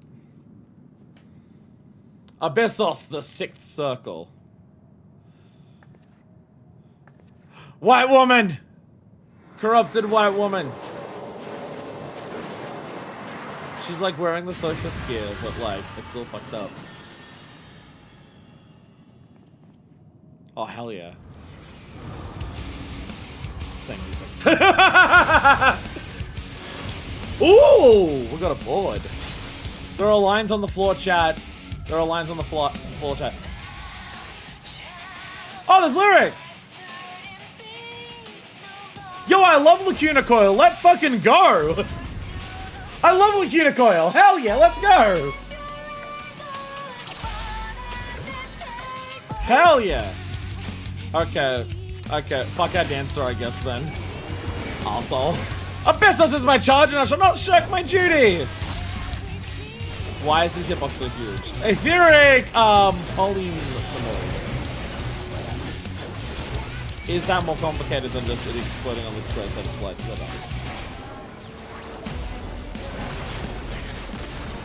That's normal, okay.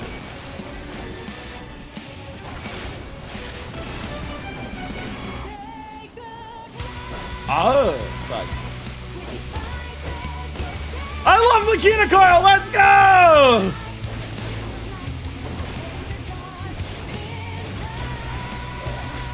This is just Lacuna Coil music. Like, unabashedly, unashamedly, this is just Lacuna Coil. I love it. Himitheos' Dark 4. Wait. Yeah. It's a 4.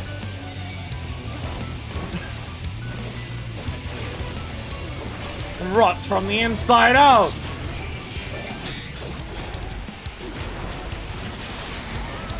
Okay. I am poisoned. Now other people are poisoned.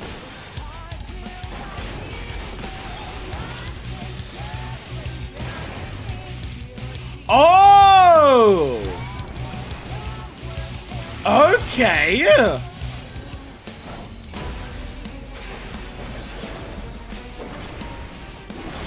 Oh, okay, interesting.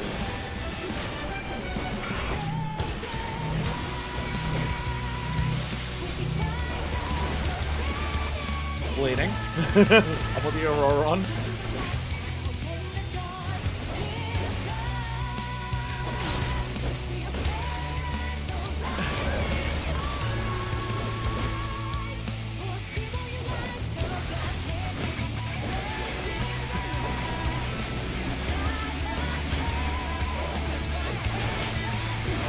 Rudolph.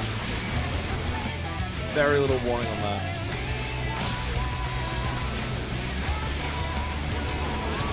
Oh, here we go! Okay, front and back. Oh, they're fast. Oh, that's fast. Oh, that's fast. Okay. That is real fast.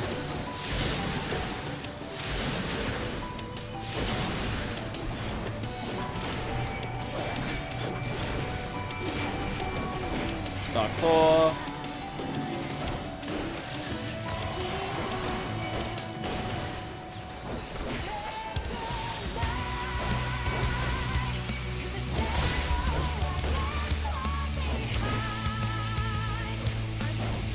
Oh, that's targeting all of us at once now. I don't want to burst because I'm about to explode in the middle of my burst. Oh, okay, this goes together. Okay. Oh.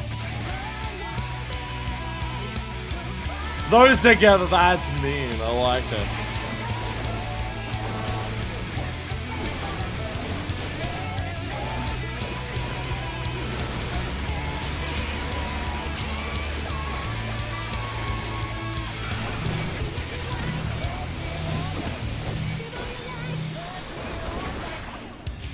It even has like a proper ending to the song and then just goes again.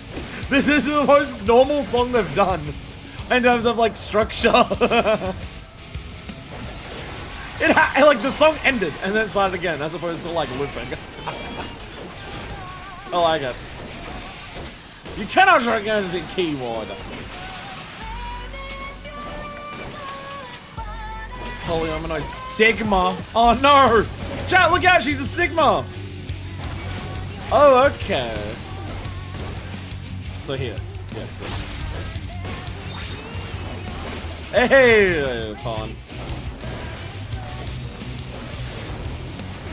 Now do that combined with like the current at the sides.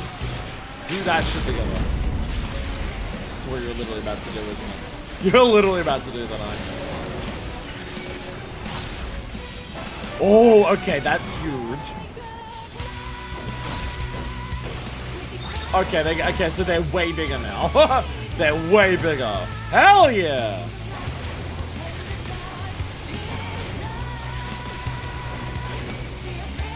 Pandaemonium fucks so hard! Pandaemonium fucks so hard! Holy shit! Holy shit, these raids are so fucking good. Everything about it, the mechanics, the story, the music. There's so much fucking sauce. The sauce is so fucking strong. Again, not a hard fight, but the mechanics are interesting, which is what I care about. The mechanics are fun. Again, like the one thing again is just like, not as bad as Aglaya, but like Aglaya. It's a little fucked over by eye level scaling, because I definitely feel like we'd see more like mechanics merging if the fight went for longer. Alright, one of my favorite songs in the game, it goes ridiculously fucking hard. As I said, I love Lacuna Coil. I love Lacuna Coil. Love Lacuna Coil. I absolutely appreciate it. Music just being unabashedly that. It's really good. But at any point, I'll end up dead last in the DPS list. You have to laugh. Yeah. Because we kept doing what you just said, doing the double cleave of parasites, doing swap tiles. Yeah. Again, that's like my one criticism of the raids.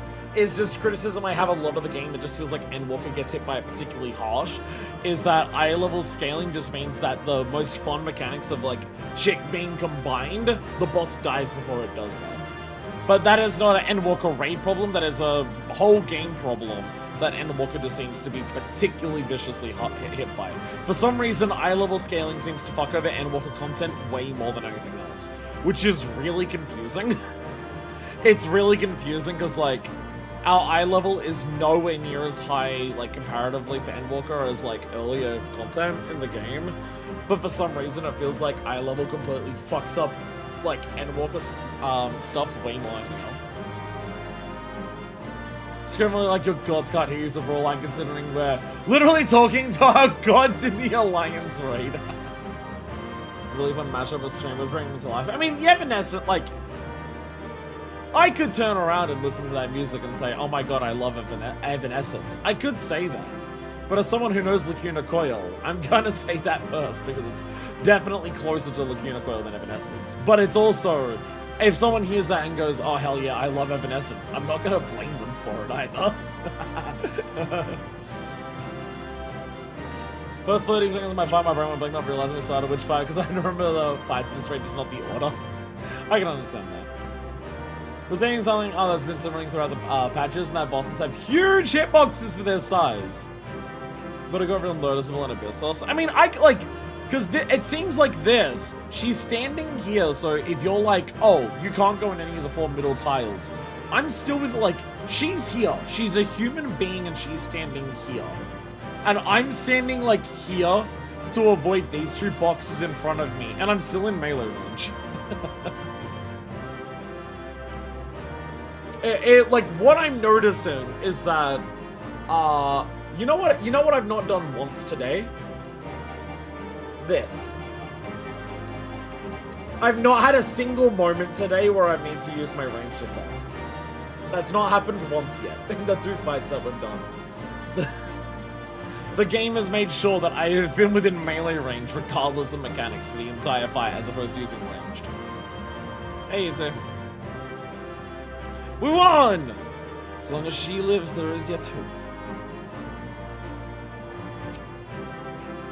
Anyways, that was fun. I'll turn down my music. I'll turn the music back down. Trying to alleviate the melee downtime and range attacks. I can definitely feel that. Like, despite how huge the hitboxes that was hitting, I was in melee range the entire uptime. I can sense from here the hegemony had been contained. The effect of her 5 sisters tinkering is even more dire than I'd imagined. And then devs had actually put out a statement for it, really just made the whole range DPS get to keep uptime not really a benefit because melees could just get it forever. I mean, like, I do understand it, but also I do think Shadowbringers kind of pushed melees out of melee range maybe a bit too much. I understand that, like, part of the benefit for ranged is keeping uptime.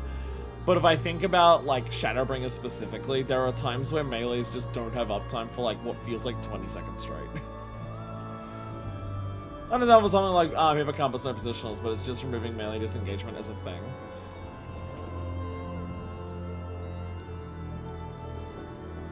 But it feels like they're designing the mechanics around it as well. Like, in some sense. Because, for that fight there, I mean, like, I'm a tank, so it's a little different. Because I don't have positionals, and, you know, I'm always going to be, like, having the boss face towards me and everything like that. It does feel like for the polyominoid stuff, if there's, like, no boxes in the middle that are safe, if the boss had a normal hitbox, I would have to stay out of melee range for, like, 10 seconds. I mean, I guess the idea is just move into the safe range, like, as the mechanic resolves, but, like, yeah. As we expected, Eric Thonius appears quite pleased with our victory. Devs of this game really do oscillate between extremes design-wise. Do you know why this is? It's because they listen to the player base too much. It's because the devs listen to the player base too much in this game. The devs listen too much to the player base and try to address exactly their criticisms exactly the way that they say it, despite the fact that a lot of the player base just likes complaining. A lot of the player base barely plays the game, and a lot of the player base will do raids like once, and then also some of the player base are just like, I do savages, and if this isn't the hardest thing I've ever done in a video game for every new fight on every savage tier for the rest of my life, I'm gonna call the game dead and brain dead and easy. We've won! The key would have sealed away and alive this time. La Habrea can't deny us now. Great. At least some melees have some skills that in a way benefit get to use during downtime, like Attack Reaper has. Instant charge out of combat and long charge during. I mean, that stuff is definitely a lot more interesting than making boss hitbox big. Making the melees have like interesting things to do outside of melee range is a better solution than making sure that melees are always in melee range by just having ridiculously massive hitboxes. That was a real fun fight though, keeps on your toes. Raids in this have been great. Again, what if he denied us? Wouldn't that be funny? Again, the fights here are fantastic. Even if they're easy. Even if the fight, I mean, to be fair, I say the fights are easy. It's because I have like a couple thousand hours in this game. Normal content's going to very rarely challenge me. Even if I haven't done much high-end content, I have thousands of hours in this game. Most normal content's probably not going to be that challenging for me. But I can still have fun with like not super challenging content if what I have to do is fun. And these raids, even if the mechanics aren't brutally hard, they're fun mechanics to solve. They're interesting to brain piece together while I'm in the middle of like attacking and shit like that. Which means that it's fun. Aglaya. Servant of Violence. Fucking Christ, that's a hell of a name. Eric Daniel seems eager to dispel La Habrea's doubts.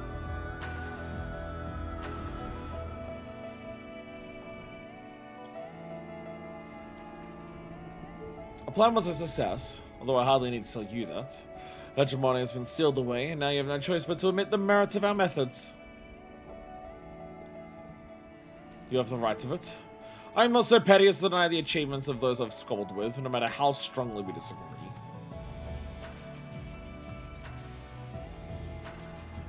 Moreover, this being, either as thin as retreating mist, unable to wield creation magics, yet powerful enough to subdue a Hemotheos, has made this ordeal far more interesting.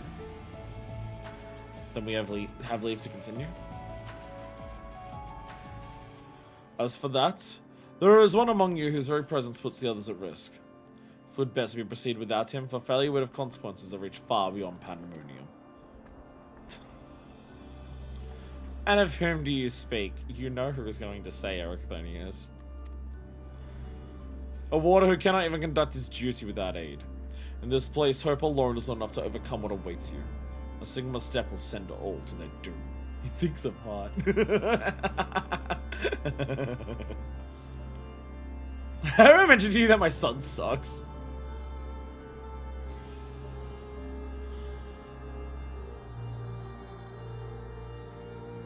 So long as we each do our part and look to the allies by our side, even a neophyte can upraise his companions, as some of the magnificent Themis taught me. While I do not wish to express any bias, I'm inclined to agree. My investigation has made anything clear, is that we are together greater than the sum of our parts. And hope has brought us this far. It drives us to seek the right path, and to act before that path lies closed to us. Then tell me, what is it you hope for?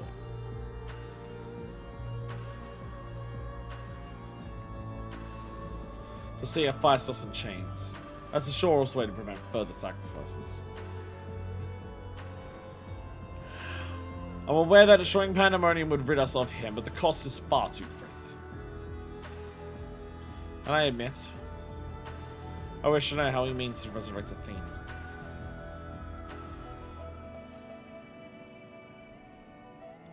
And there we have it.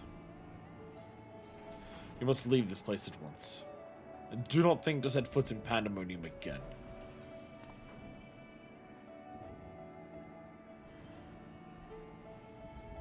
You are capable, that much is plain.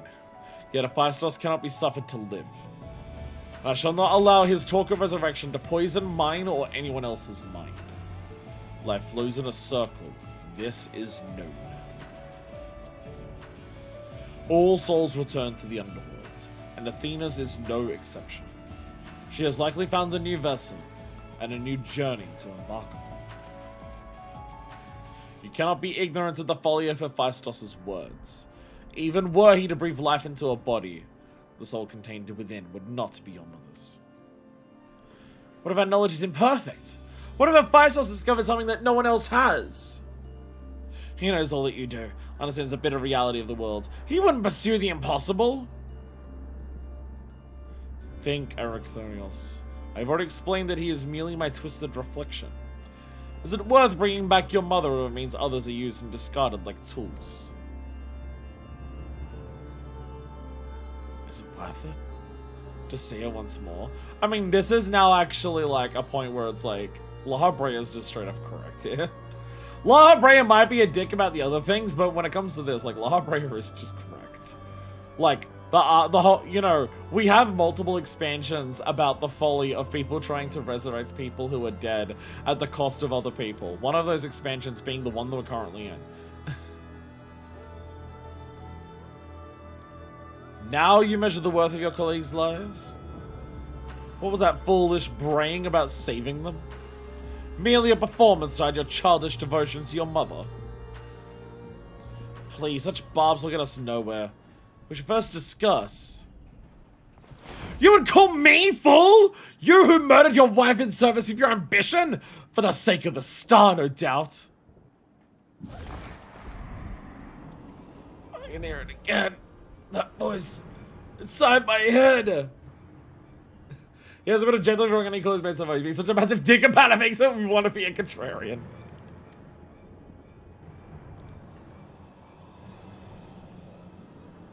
I know who to follow. Hephaestus! Father! Mother, oh, I love you so. And this voice will guide me to you! Alright, okay. Okay. I feel like something more might be going on with Eric than what we thought. No, listen not! Listen not, Erechthonios! Apologies.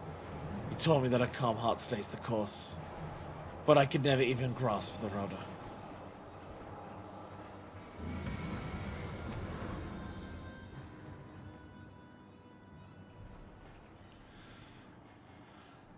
Because you're...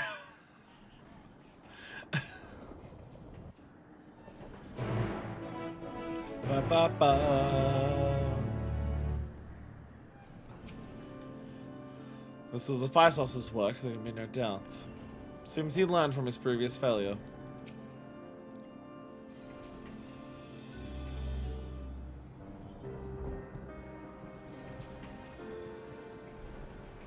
God damn it, Eric! Hephaestus got me.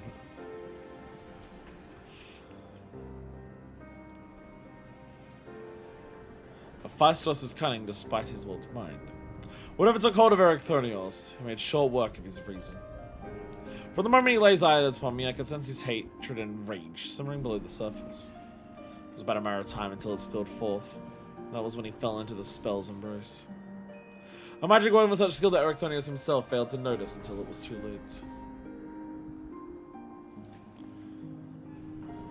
If this is the measure of Hephaestus' power, the other key wards had little chance to resist it. We saw his work during our encounter with Hesperos. Doubtless Hephaestus' magics fed his admiration and envy until there was room for naught else in his heart. And there was something else besides. Did you not feel the presence of another?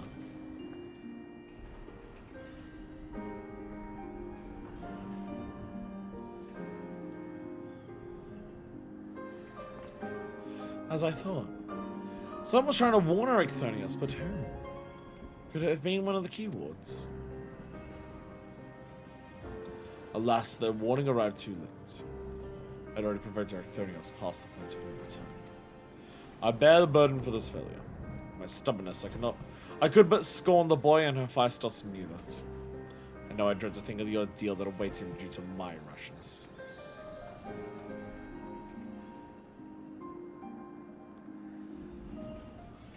there is time to save him. We can easily regain control of Abyssos, giving us a firm foothold from which to which the brave Pandaemonium will lower his levels. The enemy is within reach.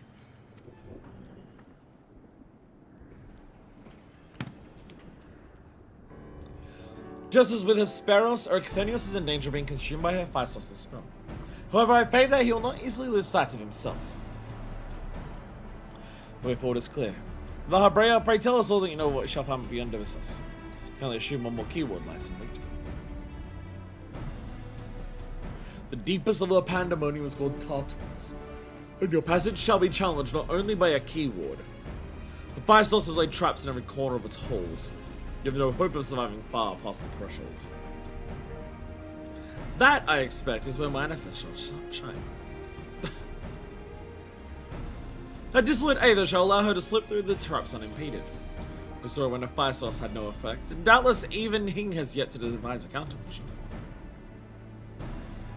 I'm so thin, no one can hit me. The time is of the essence. Hephaestus is already well aware that you can match a keyword in battle.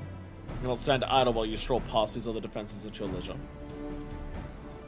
Agreed. However, clarity will be indispensable to our success. I'm afraid I must insist upon it ere we depart.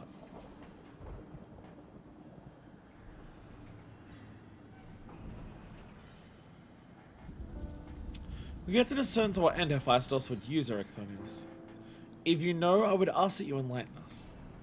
And then there is the matter of Athena. Why do you so fiercely rebuke Erchthonius' feelings for his mother? While I understand the very thought of resurrecting the dead is anathema, your actions of grief over her passing should be equally so. How are we to grapple with what plagues our friend and drives our foe if you refuse to acknowledge it?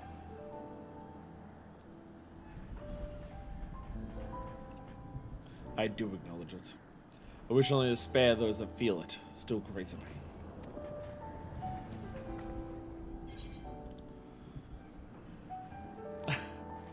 So instead of being honest, you bicker like a child. Calling him out on this. This is a terrible plan.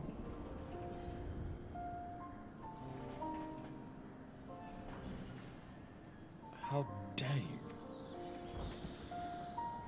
No, you were right. The blame for Erchthonius' fate rests squarely on my shoulders. Very well. I shall lay bare the truth, but only after the foe before us has been laid low.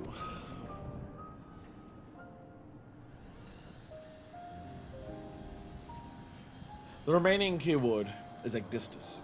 She has served on Pandaemonium since its inception, and her affinity for magic is peerless even among the keywords. So we're dealing with the next keyword of the next area. Things are going very differently to Tier 1. Hephaestus knows that losing her would mean the end of his experiments. He's hidden her in a space unreachable by conventional means.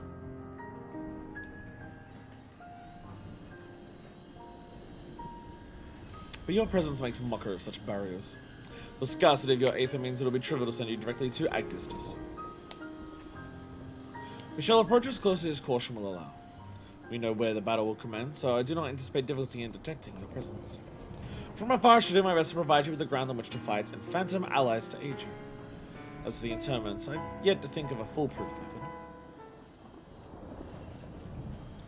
Interment shall not be necessary. From here I can sense Agdistis' essence, but it is scarcely recognizable. Hephaestus is more ambitious with her than he was with Hegemony. She has been transfigured such that barely a scantling of herself remains. We can but take comfort in what a mercy the underworld will be to her. She's already too far gone.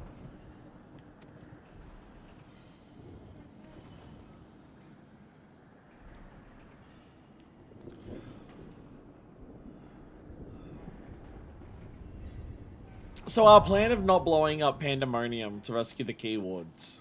There was 2 left, and one of them's too far gone. So basically, we didn't blow up Pandaemonium for Hegemony. We shall establish control of Abyssos while keeping an eye on your battle. When the dust is settled, Hephaestus will have nowhere left to flee. I sense that Hephaestus has come closer to perfecting his image of a Hemetheos. which means his research is in its final stage.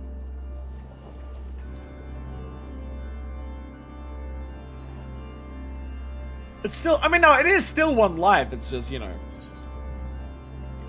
Is there other stuff that we're also rescuing? It's worth it. It's just. Is there other life as well? Like, is there other, like, just people going around that aren't keywords? You would leave a baby peng tumble lesbian to their doom? Araglonius' mind falls into the hands of the enemy, and he's spirited away to Tartarus, Pandemonium's deepest circle. The only path to his rescue... I mean, it's also Abyssos, the 7th circle. The only path to his rescue... Yeah! Solid, a classical Sagittarius is cliche. I can't read it. His magics appeal to some of the keywords. Even, the only path to his rescue goes through existence. His magics appeal to some of the keywords. Even more so now that they've been augmented by Stos's endless experimentation. To deliver her soul from suffering and bring Ericthonios to safety, you must face your most daunting foe yet. Alright! And now we wait forever! Let's go! See you, Vodheads, whenever the fucking 14 minutes passes, Jesus. Best wolf! Baby Bang Tumblr lesbian. Baby Bang. Oh my god! Never mind! We're not cutting out anything! We're already there! I was gonna get a drink. I guess I'll do that after. This makes up for the previous one. This makes up for the previous one. Concept crystal-esque looking things.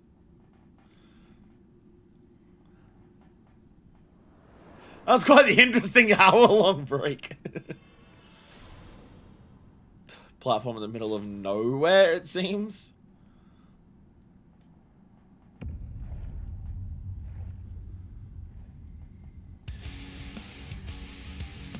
Let's go. Let's scream again.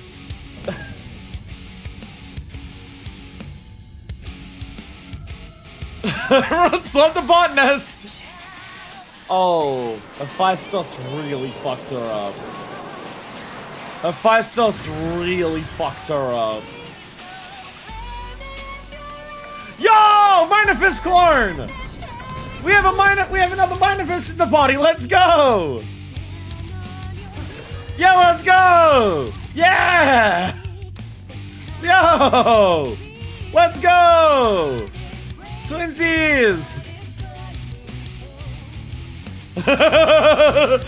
Twinsies! I can't type. Twinsies! Twinsies! Let's go! Like, same, like, you've even got the scars. Let's go. It has been a while since I've seen someone that is that just the same character as me. They've even like got a pirate aesthetic going on because they've got that fucking awesome Eden top that I want. Oh, you're not dancer. Oh! Okay! Okay! I know we were talking about bigger hitboxes.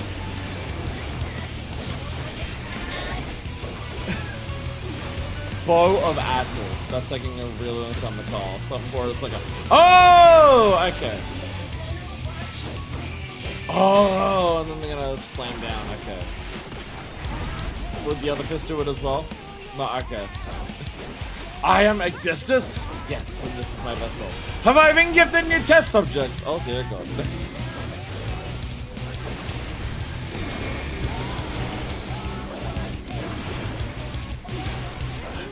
What is this hitbox? What the fuck is this hitbox? It's so funny. Bow of Addis, okay. As far back as possible, or is that gonna be? Nope, never mind. Never mind. I was like, it's pointed differently this time. Okay, so now it's going that way. You've got to watch the visual, tells a lot. Okay, which disc? The other one? The other one!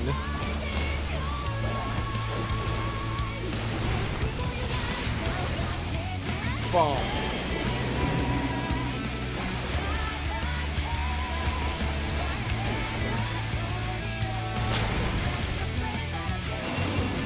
Yo! Yo!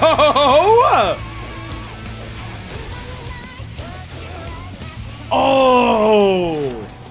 Oh, so you're gonna do the punch and then like slam down one of the fists. That's gonna take up like the entire thing. Oh! Okay! Let's make the mechanics harder to deal with by just giving you a fucked up arena for it. I like that! Wow, okay. Huge tank busters to also like take advantage of the weird arena. This is awesome! This is so sick! Now this box's hitboxes makes a little more sense though. The size of the hitbox makes a lot more sense now. What they mean.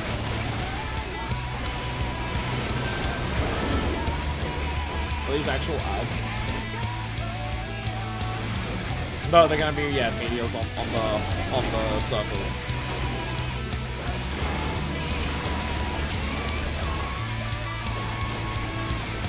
Ooh! And now X is across. Yo! This is some of the most interesting, like, platform design mixed with mechanics this game has ever fucking done. This is amazing!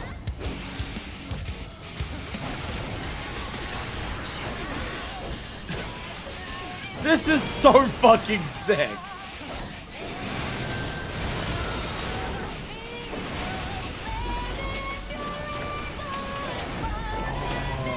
Okay, I see it. I could tell what that was going to do from singing it, but I'm just like, I couldn't get a safe shot in time. God damn.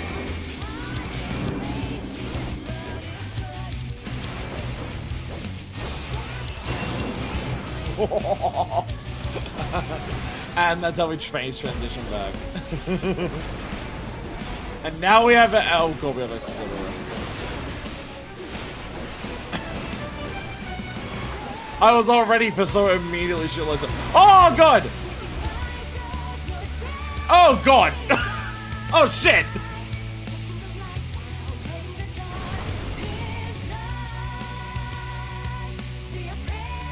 Yeah, this one's got way more hands, and not just because there's giant tree hands.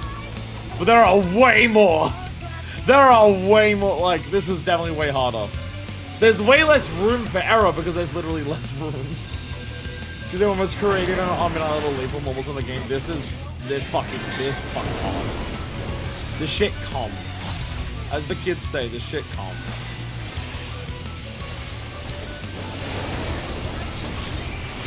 I'm now completely on my burst because I died.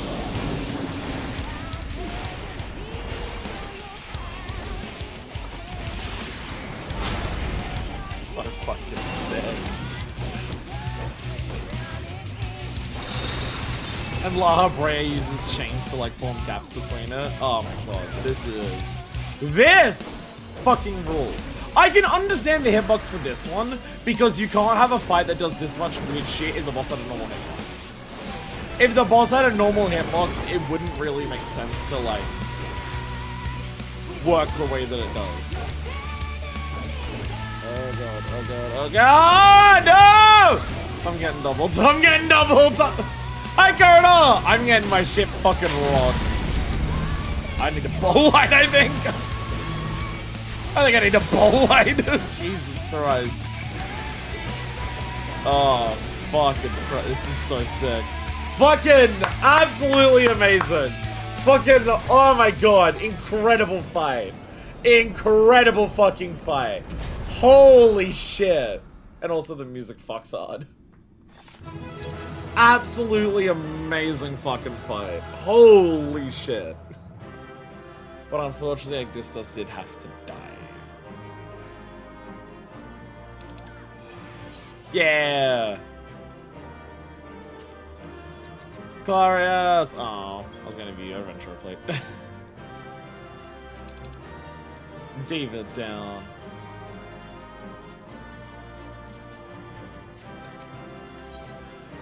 We're scared of you patterns like X's with bird plus go ads, but you get the idea. Your partners is now level 92. That's one of the best fucking fights in the game so far for like normals. That's one of the best. That was fucking awesome. That was so fucking sick. It is. I'm so confused by Endwalker. Endwalker feels like they're despite fucking murked parties on release. That like on normal. On normal, I see that completely fucking ruining people if everyone is new. I got completely fucked over by that. That is like that was significantly harder than both of the last ones, but that was fucking awesome. I don't know if it's necessarily harder, it's tighter. I think that's that makes it harder. I think the word I'm looking for is it's a lot tighter. You have a lot less leeway for mechanics. You have less time to work out what you need to do. You have a lot less leeway to be in the right position because it just takes up entire sections way more. Awesome. Please give me a go for when it's up here for critting. I always start way too early. Well, I mean, I have no idea how long cutscenes are going to be, so there's that. But absolutely fucking incredible fight. Holy shit. The moment Agdistos was slain, the flow of aether and pandemonium focused keenly on this location, creating a tunnel of sorts through which we could quickly convey ourselves. It was almost as if we were ushered here. The space was created with care and considered with powerful wards. Only a keyword would have been able to detect it, and even then with great difficulty. Ergo.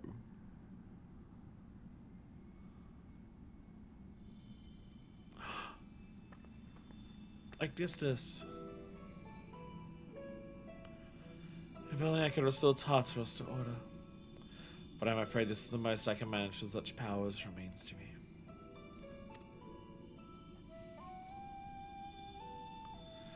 It's been too long, Master Lahabrea. Likewise, keyword Agdistos. Should not be surprised that you were able to break free of FFXIV's spell, even diminished as you were. It was not an easy task, even with your aid. His curses dig into one's heart, creating a storm of emotions that is all too easy to become lost in. Only by chance did a fragment of myself remain, illuminating a path through the madness. And thus I'm able to appear before you now. Even while my body was powerless to resist Hephaestus' commands, some small part of my logical mind stood alone in defiance. I even managed to speak to the outside world. That's the voice that we heard. Oh, the report. That was you.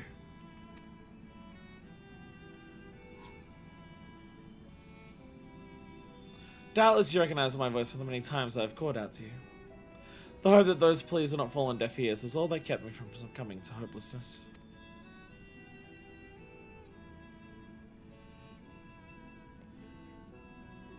But I have a greater purpose here than simply saying my farewells. There is something you must know, that the tragedies of the past do not repeat in the present.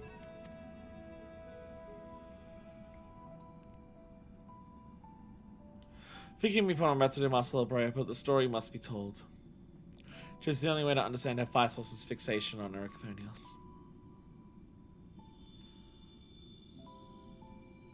No longer can you hide your heart away.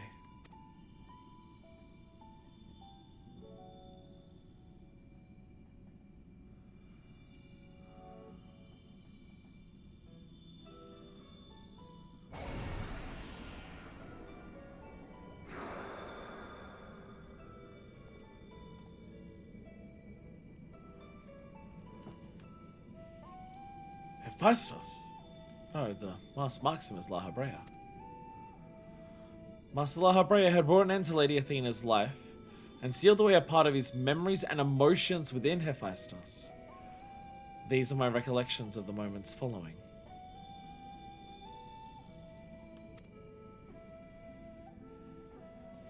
And you truly have no intention of revealing the truth to Erechthonios? My lesser half is now buried where none can find it. It would be wise to do the same with our memory of this day.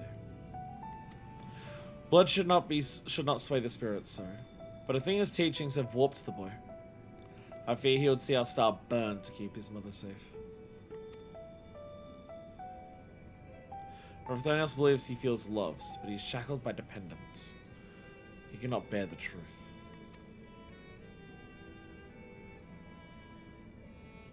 His dependence makes it all the more important to be open with him. He will seek answers about his mother's loss, which shall inevitably lead him to you. Are you willing to accept the blame for Athena's death? Are you willing to accept your son's hatred?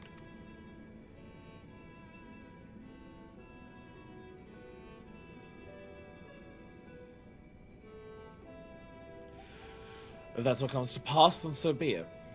Better to be burdened with hatred than the knowledge that Athena thought his body and soul mere tools, to be used and discarded.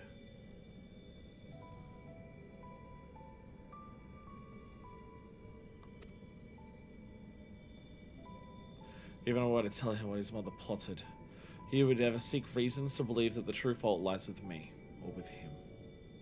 Should he merely hate me, he will remain unaffected by doubts, for he deserved the star far from his parent's shadow.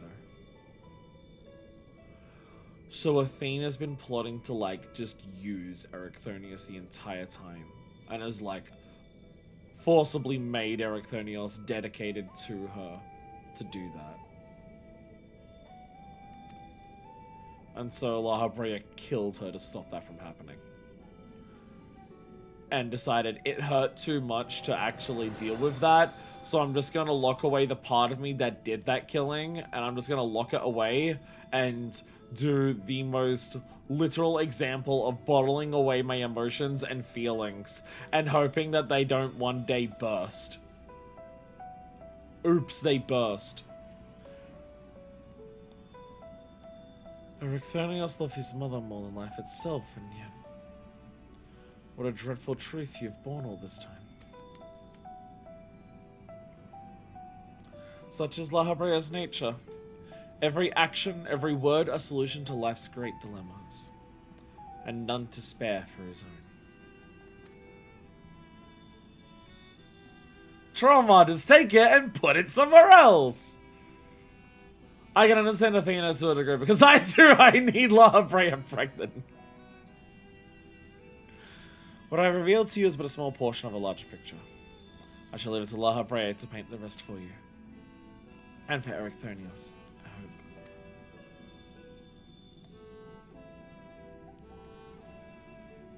Thank you, Augustus.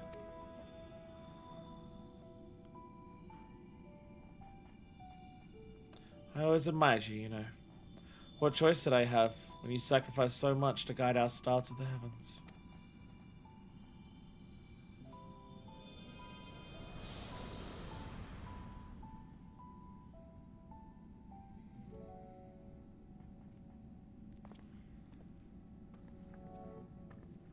Hephaestus has doubtless sensed that his final keyword has fallen.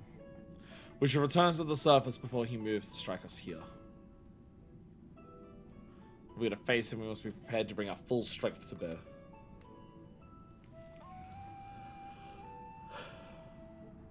I have a question. How's there a third tier?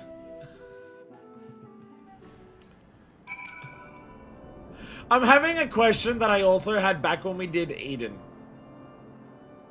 How's there a third tier?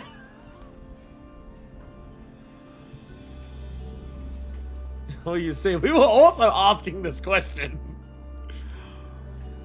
It was Erechthonius' hatred of his father that caused him to fall victim to Hephaestus' magics. Yet the roots of that hatred were born from a son's love. A love nurtured not by a mother caring for her offspring, but by a researcher creating the ideal test subject. Pandemonium abounds with demons indeed. Augustus was ever a bold woman, even in her final moments. That she would unearth the secrets of my past for all to look upon. Still, full glad am I that she faced you as her last opponent. I can think of none more worthy to send her soul off to the other side.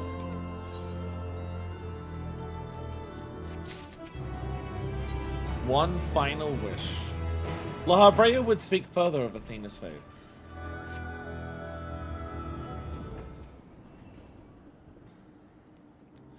The vision you saw told the story far more eloquently than I ever could. Athena was consumed by her research, was willing to sacrifice her own child if it hastened her progress. She did not offer him a position here out of a sense of love or pride. It was merely because she knew he would be the most pliable test subject. I see now why you hid the truth from him.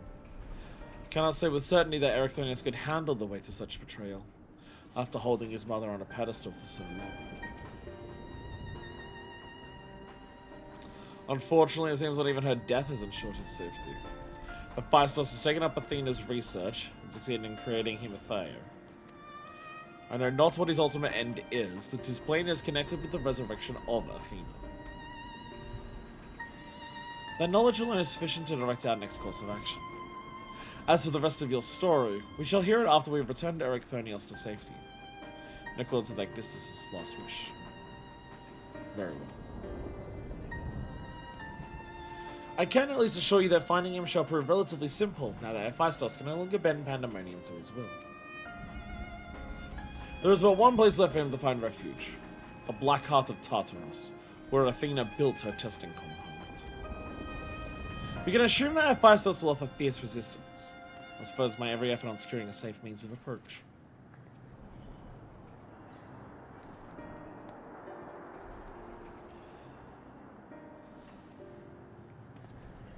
La Habrea, I would also assume the duty of summoning manifest phantom warriors.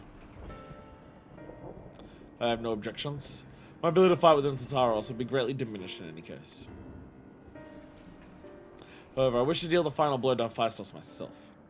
There is no need to dirty your hands with such a deed. I take it then you have no intent to seal him away as before. The presence I felt when I encountered Hephaestus bore little resemblance to the entity I created. By his own hand has he become something far more wicked. And the same magics that once shackled him may very well shatter before the power he wields. On my pride as a researcher, I am loath to repeat the same mistake twice. I would not see these events play out again, so he must be extinguished. Our device is the creation magic known as Party Finder. Well then, I shall open the way forward. May we finish this together.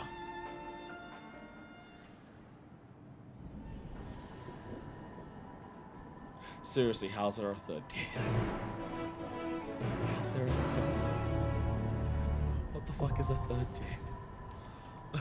I'm so confused. I have questions and confusements. If Hephaestus truly means to continue Athena's research, then Ericthonius is indispensable to his goals. He is safe, but for how much longer, I cannot say. In distant sight. Return to me safely, friend. P8 time. What the fuck is P8 gonna be after what the rest of this tier is? What the fuck is this gonna be? Our last Hephaestus' wicked plan is laid bare. He aims to use Ericthonius as a tool to resurrect Athena, former chief keyword of Pandaemonium. Though his exact motivations remain shrouded in mystery, there is no time for doubt. For every idle moment allows Hephaestus to draw one step closer to completing his grand experiment. You hurry to the hidden experimental compound, though this chain of twisted ambition might be broken at last. Thirtism's Aether Plaza. Red. There we go. Ateja Romenja! Let's go. Hello. Hello. Hello. Alright. Now, assuming that this doesn't fill within 2 seconds, now we will be back when the party fills and we are ready to dive into it. And we'll cut out the waiting time again. Let's go! We have a full party! We got there! We got Cisne from Final Fantasy VII joining us. Petra. You might recognize that name sometimes from previous fights that we've done. I think Perpetua's been there for some extremes, possibly some other mid-eye level stuff that we've done. I'm pretty sure I've done some farm parties with Perpetua just on my own. We also have Nagasti, Nagasti Stipard and David Buster. Like Dave and Busters, it's like that thing in America. Ready, I was killing an Eric. Yes, check eye level settings. Make sure it is actually set to mine. Mark. I'm so ready to a fight. I'm so ready for fights.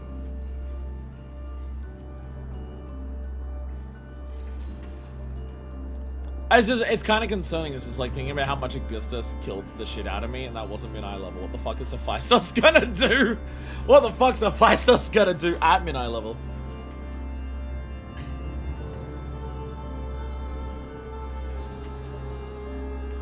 Oh, neck crack. Oh, hell yeah. That was a good one. That was a good one. My next one is limber afterwards, but it like but it still feels nice. P700 setup. Let's say if M, I think P8M clears it.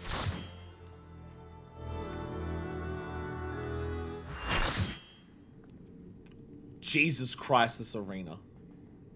Jesus Christ, the spiraling color things.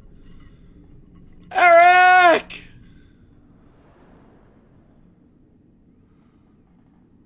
Ericthonios is mine, heart and soul. And with your death, none will be left to stop me. Voice acting. Don't know where the M came from. Pandaemonium. Jesus Christ! Perfect imperfection. Perfect imperfection. Oh, I think I've heard this song. I think I accidentally heard like 30 seconds of this song when my YouTube auto played onto a video. I think I've heard like 30 seconds of this song before. It does sound familiar. Jesus Christ, Averell. Alright. Must be Saturday. Alright, ready to go. Rest eternal in the dark depths of this prison. I was on the wrong menu. Genesis of Flame.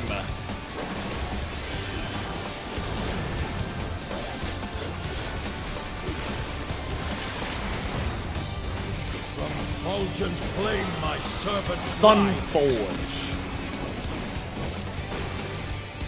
Big circle. Oh, a line! Okay. Spun around to it. But ash in your wake. The fucking voice acting. Half room in front of you. The wings! Okay, it's Hot Wing and Hot Tail. Okay. Hot Wing and Hot Tail. I'm tired of this farce. Jesus Christ, these voice lines.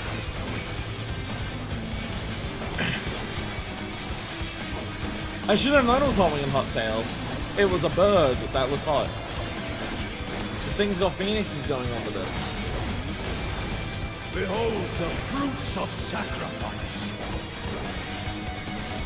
So I got out my Phoenix minion for this because I was just like, oh, Jesus! Jesus! You will know my rage.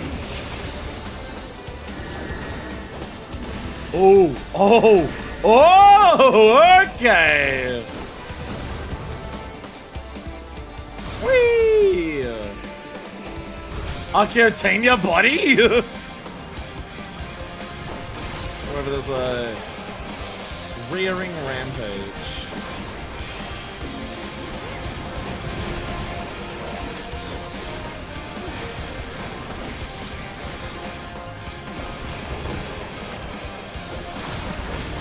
Okay, and you transform back? Fucking Christ.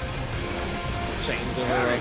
In flames and rage. Fourfold fires.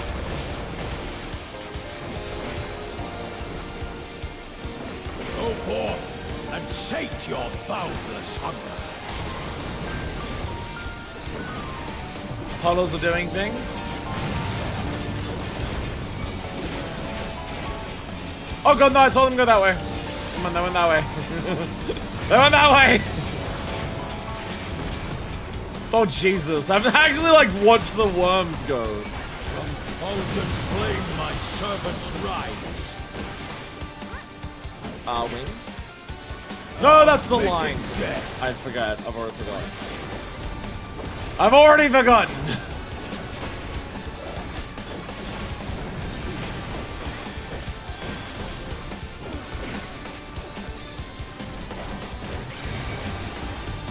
I shall see my wish fulfilled.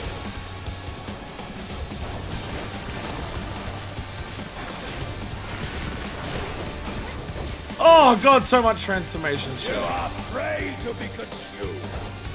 Into the shadows.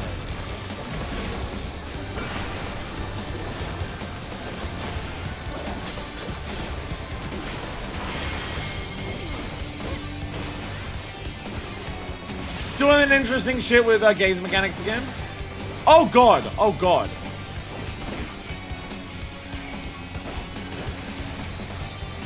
Oh, they're actual ads. Ectotherms. That was a right word, okay.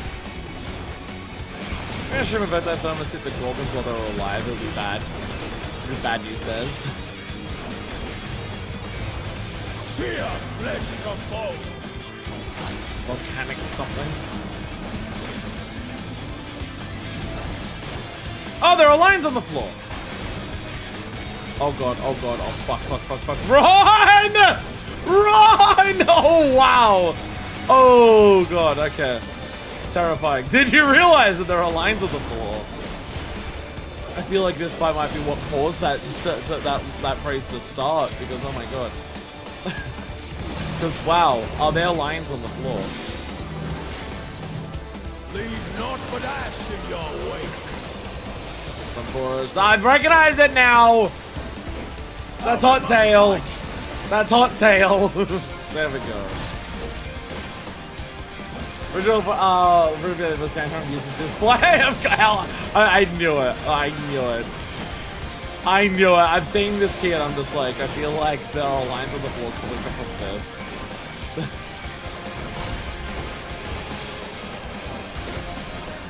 Because there are indeed lines on the floor. Fruits of sacrifice. Reforged Reflection.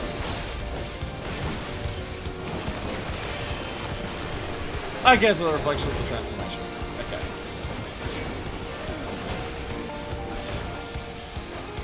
You will know my rage.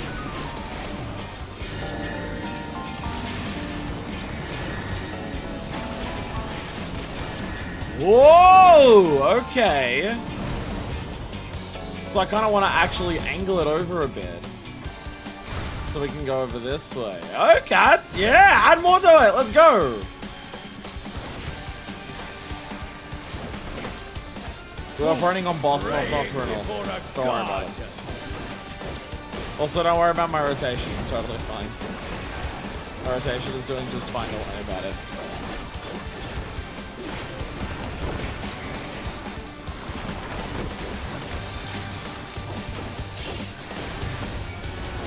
Perish in flame's embrace.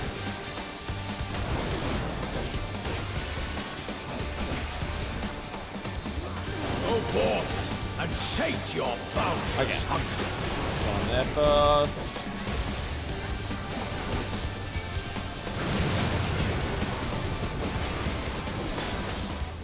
Go on over there.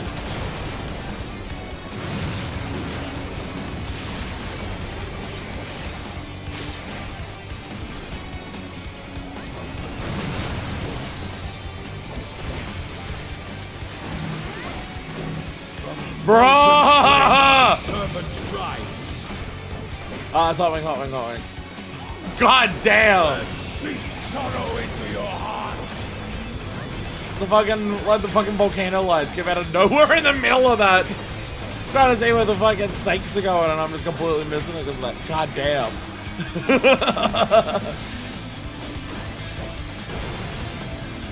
Yeah, my rotation's fucking shit, don't worry about it.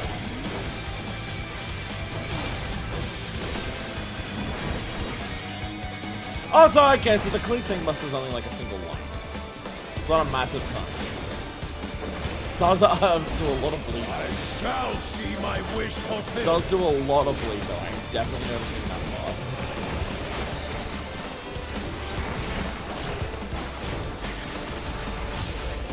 You are prey to be consumed. Lots of time is good. Not quite, no. Thankfully.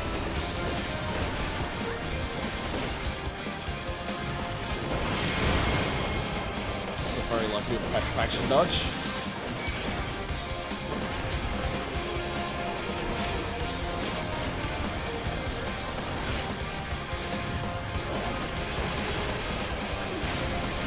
But I said the other Gorgo diet did. I assume Ectothermos is when you need to kill the Gorgons. I assume by then is when you need to kill the Gorgons. That's like the you will be sucked. Leave naught but ash in your wake. Oh, wing. I tire of this farce. This raid 0 is really fucking good.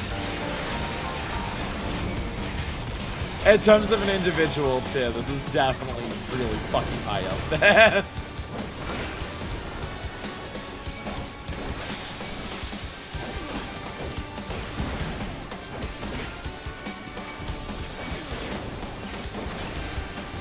The idea of heavy blade tank busts is really fun as well. Claim my servant's rights.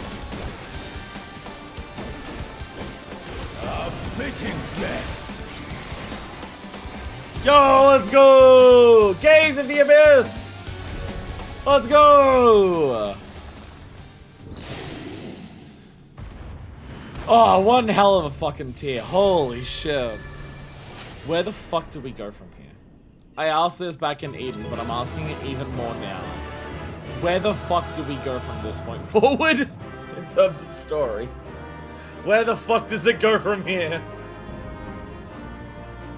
Contender for best normal tier in the game, it really is really hard there. Like, that tier is amazing. Hey, wind up Eric Thurnius! And Embers. There we go. Hey, everyone got the Embers.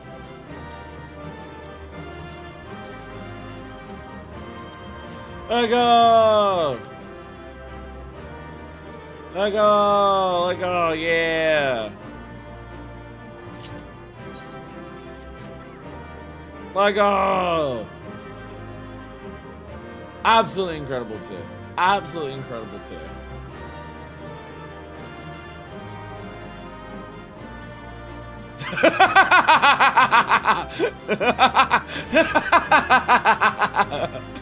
I've never considered using the fucking superhero landing to just jump up and punch someone who's on the ground. I've never considered that. Amazing. Hello, bro. Now we end this. Yo, like, Endwalker's so fucking. I don't get it. I don't get it, and I don't understand Endwalker. Because I feel like for most other expansions, my opinion on battle content for most other expansions is pretty consistent across most of the content for that expansion. Like, the Stormblood, I have pretty similar opinions of its trials, of its raids, of its dungeons, of its alliances. Well, the alliances are better. The alliances are better than everything else in Stormblood. So the alliances specifically, they do stand out. And Shadowbringers, everything is like at a pretty good tier. Like, alright, like really good dungeons, really good raids, really good bosses, like really good alliances that just probably take a little too long. Like, everything in Shadowbringers is like really good. Endwalker is so baffling. I come into Endwalker battle content, and I'm just like, this is either gonna be some of the peakest shit in the game so far, or it's gonna be one of the worst alliance raids or dungeons, and I don't get it. I don't understand how Endwalker is, so all over the place in terms of like creativity and difficulty and excitement and fun factor. It's so all over the place. It's so confusing. Library, do we have to kill him? I promise to beat him and clothe him and fulfill him.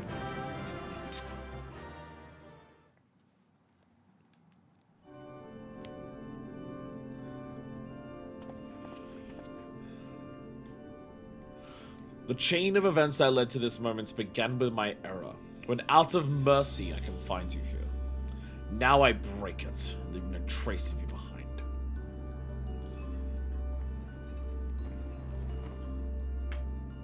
This is not over!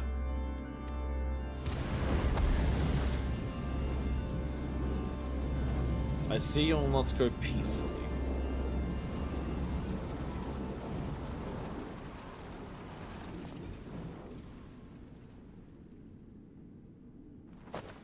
You don't play with fire like this because you burn off your eyebrows fastest.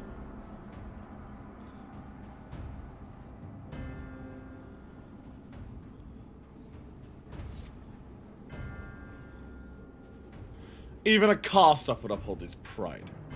Though such an impulse must speak to the overwhelming arrogance of my other half. The name Hephaestus shall grow to eclipse yours. None shall remember the deeds of La Habrea once I fulfill Athena's ambition. And bring Erechthonios' dreams to life! You speak as if you care a whit for the boy. And why do you cower behind him? There are some desires which must not be realized. Athena would see the world destroyed if it meant she could find hers in the ruins. As for Erechthonios.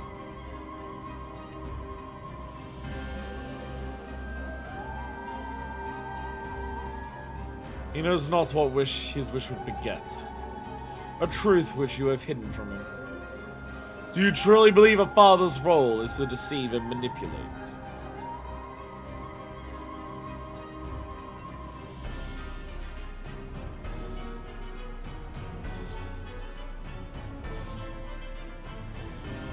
I wish?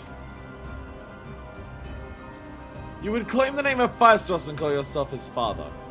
Yet you bind his mind and body in dark chains. Your words and your pride remain hollow.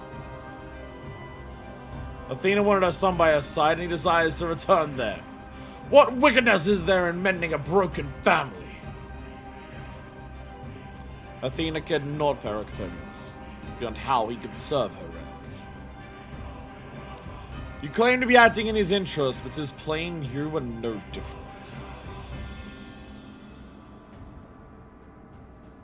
As I ushered Athena to her end, I vowed that my sole mission in life would be to guide the star true.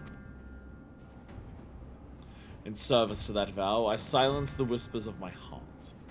I could not nurture a son whilst an entire world looked to me for guidance. For that choice, I bear the responsibility.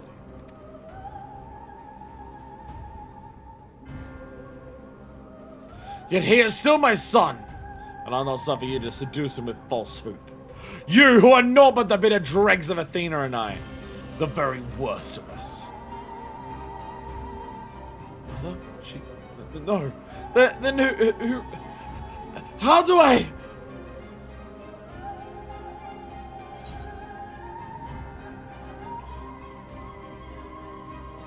Hearken to your heart.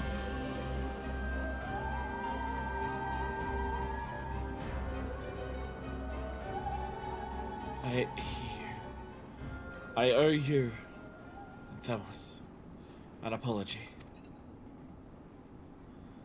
Athena, did you ever?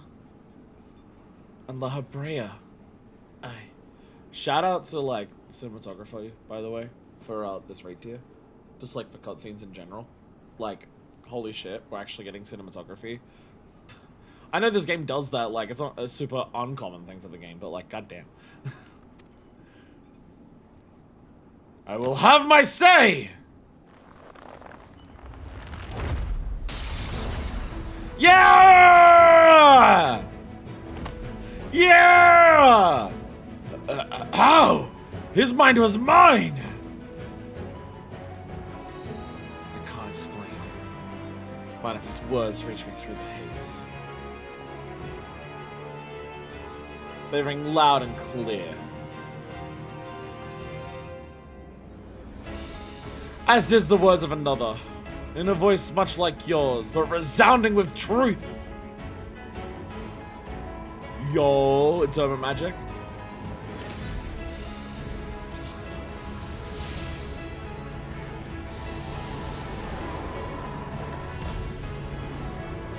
He still plans to lock him up.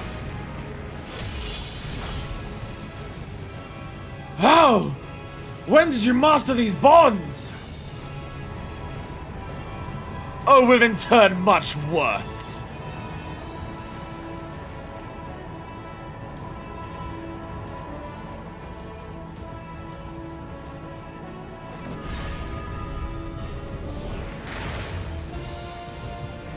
You worthless! You! Ah!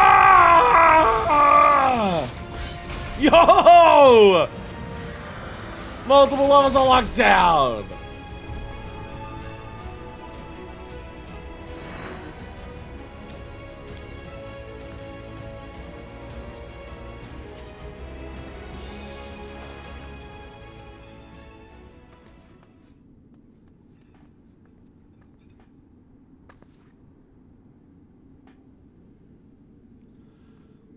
It appears my failures have borne fruit after all.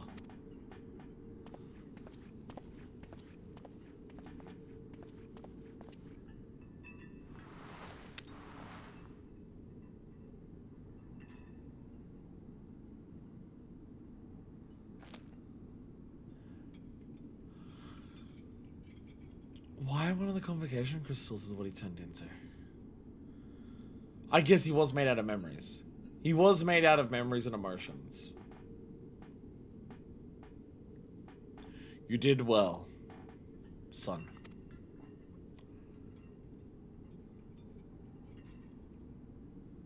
Yay.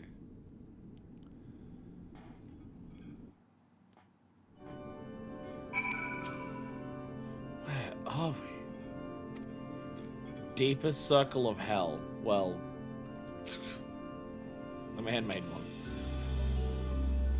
With the fire source's essence contained in this crystal, we must safely return to Arcthonius above. But he would bind her fire source with only half his senses intact. You quite understand his adeptness in the art of atonement. You quite understated. It was hardly what I had in mind, but a feat deserving of praise nonetheless.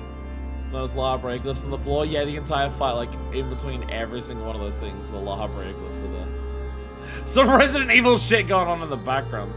There was some Resident Evil shit going on with the boss fight, honestly. Dude was fucking awakening the goddamn...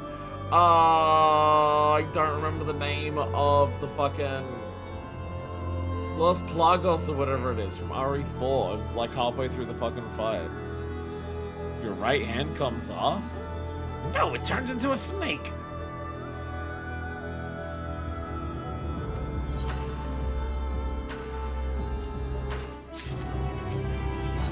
Truth imperfect.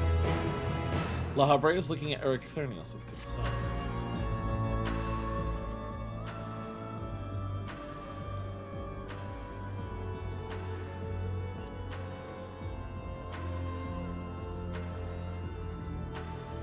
I feel no trace of Isis is poison in your mind.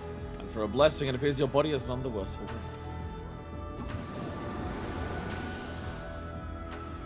Hey, Thamus. Peter's face transition is one of the sickest things I've seen in the game. It rules. Not a minute and a half of cutscenes. I made my way here as soon as I could. I can no longer sense the fire stoss, and the forces of Two of Pandaemonium's barriers have ceased. But we've rid of him for good and all. He's locked away in a crystal. The last thing looks like is next time I need to go outside and pick up all the paper back up. I don't get stink books here, thankfully. I see. Despite his muddled senses, Arcthonius felt that to seal her fire stoss away was the proper course. Where the fuck do we go from here? Where the fuck do we go from... The story's ending! The story is ending! Why? It wasn't so noble as that. I only knew something had to be done, so I acted. Lahabrea. Was that how you dealt with Hephaestus in the past? Indeed. He was not but the parts of my memory and soul that I had cut away. A massive aether without material vessel. Storing his essence within a crystal was the most logical choice.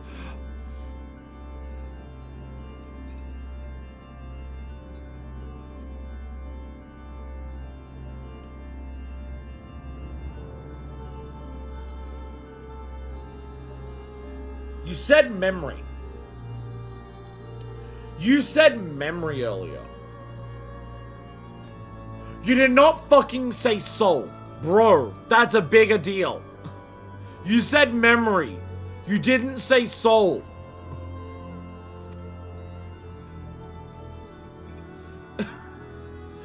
He only said memory and emotion before. He didn't say part of his soul was in it.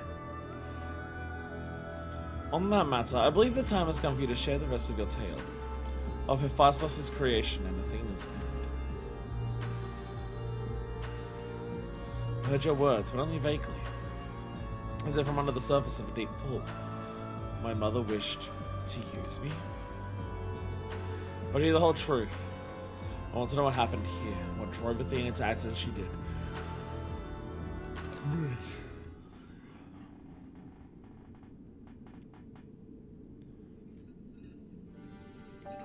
Athena's brilliance outshone us all. Even the other members of the Words La Brea were as children in comparison. So dedicated to research was she that it was not unheard of for her to forget meals or even sleep. Her mind was ever grasping for knowledge.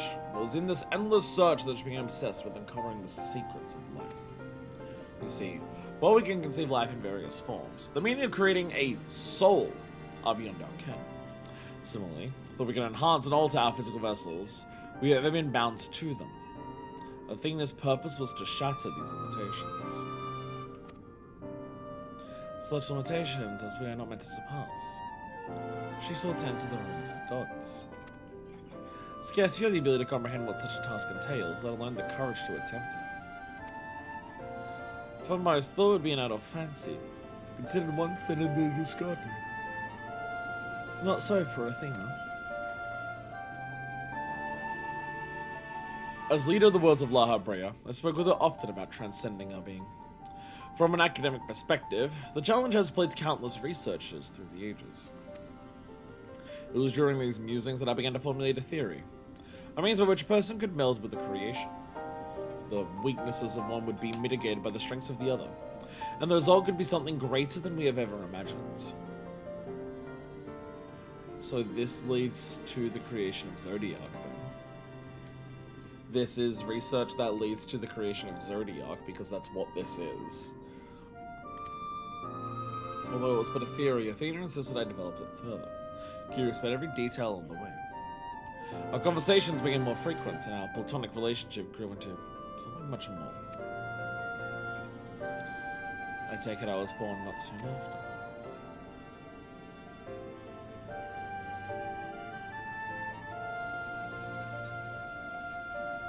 Just so. I believe she bore a true affection for me, and was blind to her hidden intentions. When Pandaemonium was built and she requested to lead the researchers, I saw no reason to deny her. Even setting aside our relationship, her accomplishments as a scholar made her the obvious choice. However, in giving her Pandaemonium, I also gave her free rein to conduct whatsoever experiments she could devise. And when you found out what she was doing, you killed her. I made haste to Pandaemonium the moment I learned of these hidden chambers. I left Agdistus to keep watch from Tartarus' vestibule, as I ventured deeper, not knowing what would await me.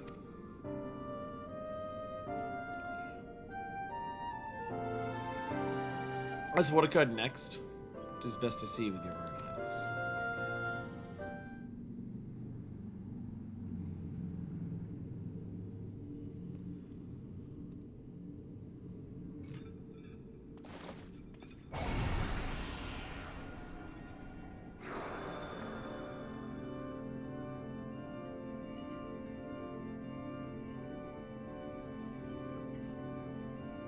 Is that me?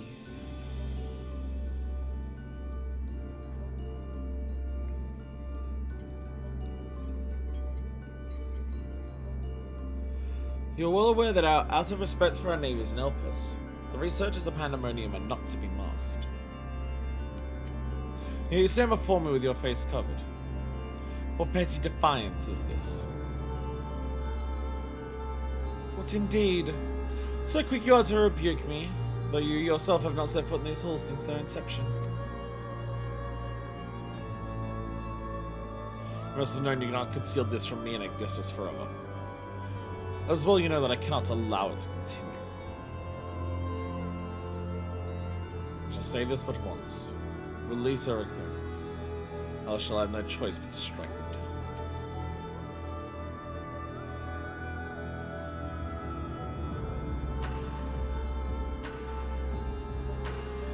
I would meet my end at the hands of none other. However, ere my time has come, I will have you know the why of it. Then you will not desist. Once you understand what has driven me this far, you shall see that stopping is never an option.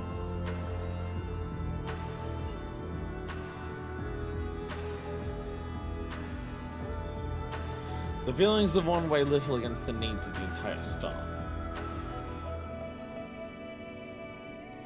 Of course, of that I am well aware. But do not deign to descend from your lofty height simply to lecture me as you would a child. You have an interest in my motivations, or possess Athena, peerless researcher and mother to the son of the great La Habrea, to embark upon the path to her downfall. History will demand an answer, but it is you who deserves one. Give me your hand, La Habrea, and we shall know one another more deeply than ever before.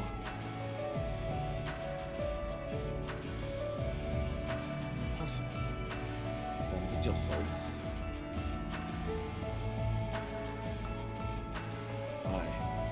That the boundaries between us would cease to be. She offered me everything to be understood. So, not unlike Asian Prime shit. I found myself unable to refuse. At that moment, my mind was a storm of questions, yet one roared the loudest. Did Athena ever truly love me?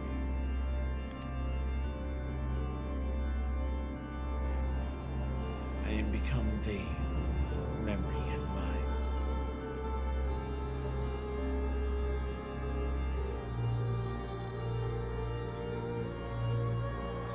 And I, thee.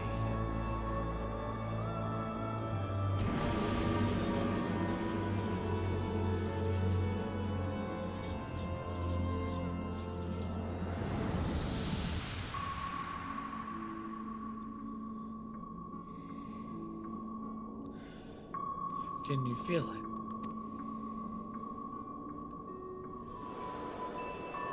My heart, all that I am.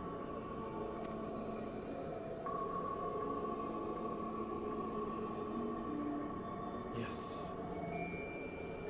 as if it were my own.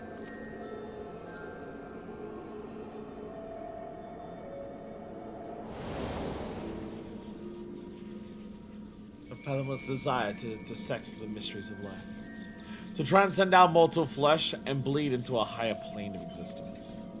An unquenchable thirst for knowledge, not a single thought spared for another. For the star!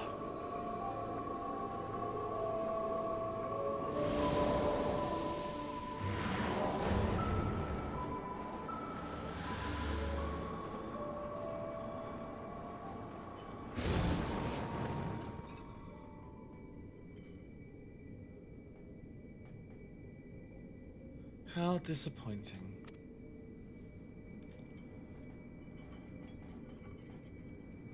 Yet what is known cannot be unknown.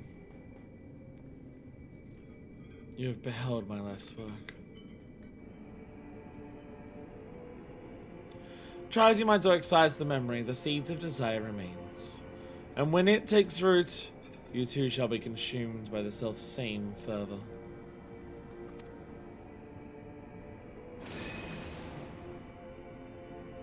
I will dig it out. I will dispense with the corruption in my soul ere your rotten insight spreads. 'Twas my weakness that I let this wickedness fester, but never again!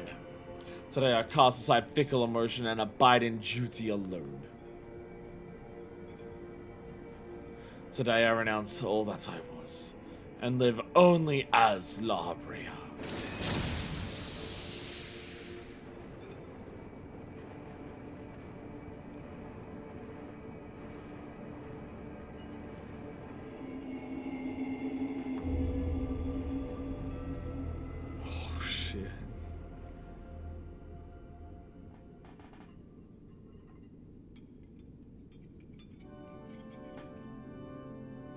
Thus did I forsake the parts of myself that had been polluted by Athena, sealing it within a crystal. Never did I think I would one day face those memories made flesh. Forgive my blindness, but your actions bordered on insanity. To go to such lengths to escape your memories, you nearly revert your very existence. As assured, the change did not go unnoticed by our colleagues in the convocation. Eager Yorm and Emmett Selk in particular made plain the suspicions they harbored. as well as I should have. That you escaped with your life was nothing short of a miracle.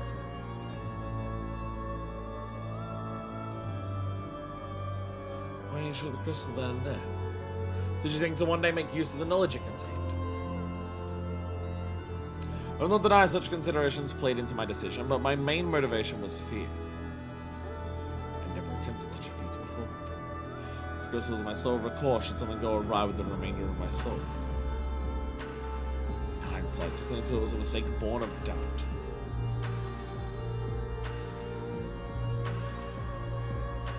Athena must have anticipated that I would resort to such measures, and prepared a vessel beforehand that would accept the dregs of my soul.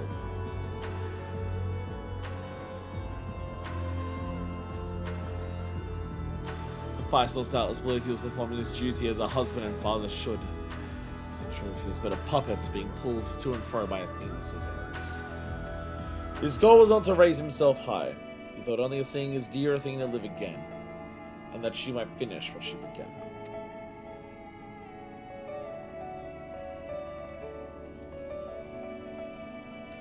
Yet for all of that, he and I were alike. We yet shared a fatal flaw, you see. Our need for control blinded us to all the perspectives.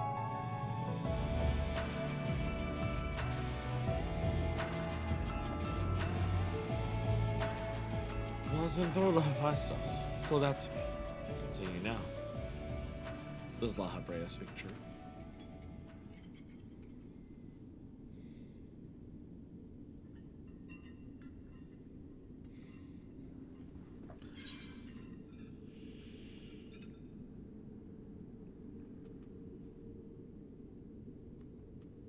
Yes, and now it's your turn to do the same. Encouragement! And not to promo for this race here, we'll just speak of Assi and La Brea with the half glyph. Badass.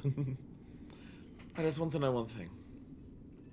Did you truly believe that hiding the truth was the best for me, even knowing how I felt about my mother?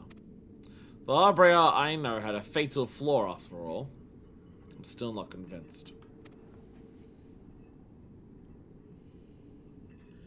I have said that all that I can say.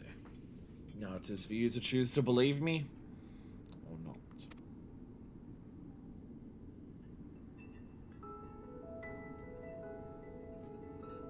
The Heartbreaker I know holds duty above all else. I would sooner prostrate myself before an ardent volcano than place my fickle emotions in his path. When you return to the surface, you'll doubtless don that mask once more. So before we climb out of this godforsaken pit, I suppose I should say,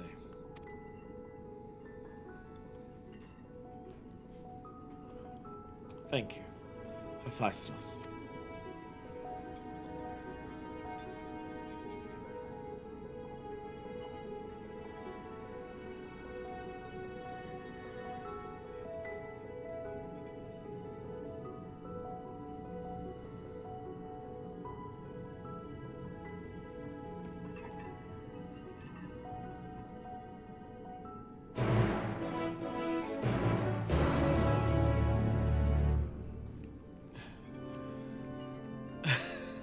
We're on women's rights here. How do we feel about women's wrongs? Hephaestus was far more than an imitation of La Habrea. It was quite literally a part of him. But La Habrea to me is a man who thinks of nobody's duty. When casting aside the burden that Hephaestus represented, he shall ever become more himself. I've still things to be said. As going forward, I pledge that my heart shall not lead me astray. I've had enough. There is more I'd yet discuss, but first we shall return to Pandaemonium's gates. Gather my thoughts in the room. I usually hold them in this case though. Hashtag Packwatch.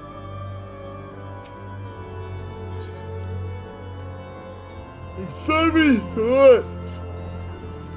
And so many thoughts.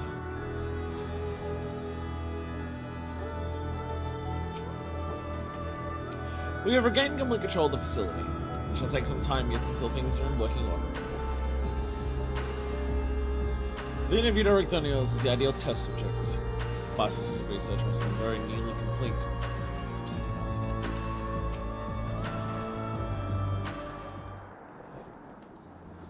I owe an apology manifest. It was due to my own inexperience that FFXIV was so easily able to take a hold of my mind. So were you thanks. If you and them hadn't chose to brave the chaos occurring on Pandemonium, then I would have known La Habrea's story. My father's story. Yay. It was a tale I too was fascinated to hear. I very much look forward to speaking with Azim upon my return. Couldn't help but wonder how much of this she foresaw. Afraid I cannot allow that, Elidibus.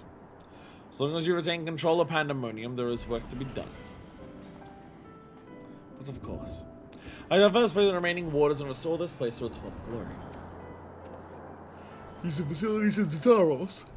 You should be able to reverse the changes made to their bodies and minds. I shall stay behind to oversee the process. That is well, but I must yet learn why I was considered the key to FFXIV's experiments, and how he intended to revive Athena. Such questions are best left unanswered. In fact, I forbid the pursuit of that knowledge. The boundary between man and creation shall never again be crossed. Lol, because literally one of the people here does that with. Lol. And I intend to destroy the crystal containing FFXIV's essence, that this mistake never again repeats. I see no reason to gainsay your judgment. There's yet the matter of your crystal herb. Truth be told, I had not considered its origin until I saw the one containing FFXIV's ether. I was shown by wholly different they were. There is another. This is the one that guided me here in the first place.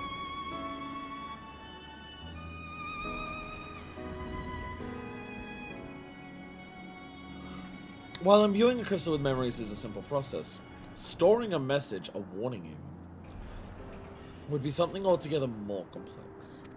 This also means that someone besides the present company, and Azim, was aware of the plot unfolding within Pandemonium. Now, will they not make themselves known? Even now, no threats remain. Perhaps there was one of the other warders. We shall question them after they are freed.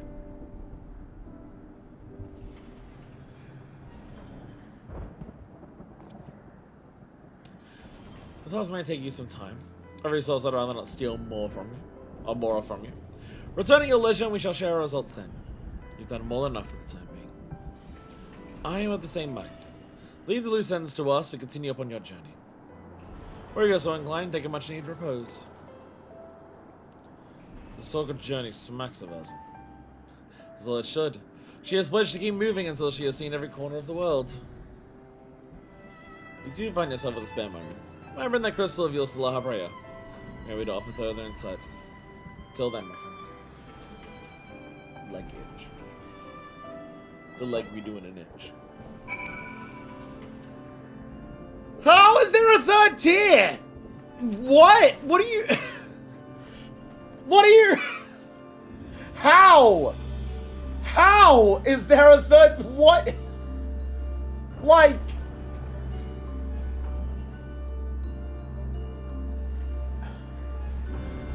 Like, Eden, like, the second tier of Eden didn't feel like it completely wrapped things up, right? Because you still hadn't actually restored the empty. You hadn't actually finished restoring the empty at the end of the second tier of the Eden rings, right?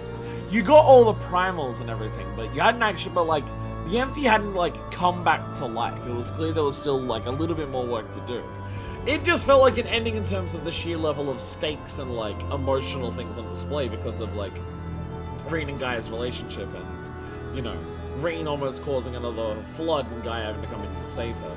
That felt like it was the equivalent of a third tier because of how high the stakes had gotten for the characters and how they had, like, resolved to do that. We're just done Pandemonium, though. We've solved the problem of Pandemonium. We're, like, it's solved now. The castle of evil science no longer has people twisting that evil science for even more fucked up science. Like, what? What?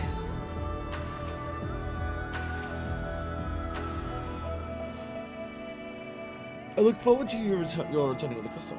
But worry not. I shall try my best to stave off loneliness while you are gone. As you may have noticed during our battle, Lahabrea's mask crowns me when I've transformed. Said that we manifest in a way that reflects animal selves. I thought that a mask is similar to chains that bound my heart, but recent events have caused me to reconsider that assumption. The crystal that hangs from my colonial's waist was a gift from me, made in the hopes that it would spark growth in his aptitude for magic. Explaining he no longer requires it, but I see no reason he cannot wear it for a while longer. Hey! The cunty belt is actually been explained. In terms of why it exists. I'm so sick of being tight. Anyway, back to Aporia. Back to Aporia. Where somehow the story's not over.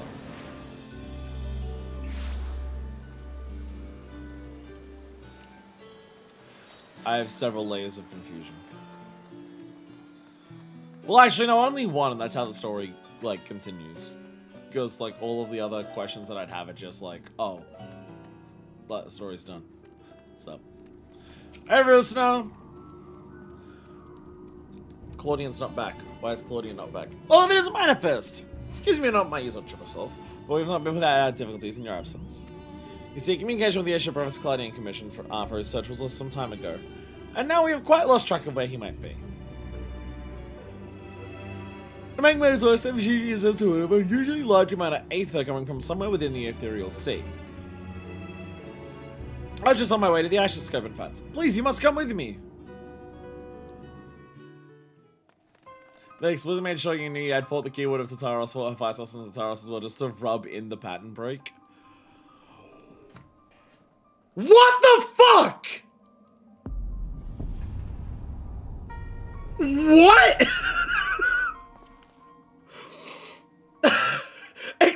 Excuse me?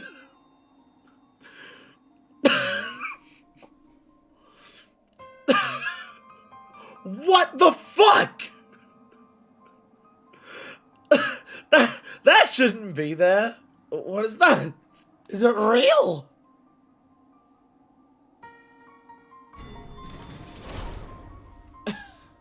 Why is that whenever danger visits the world, you are never far behind?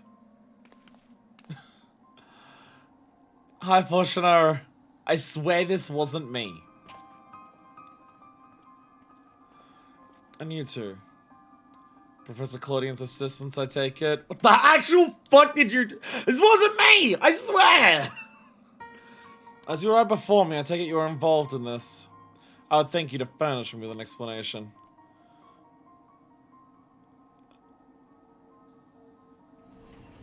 How?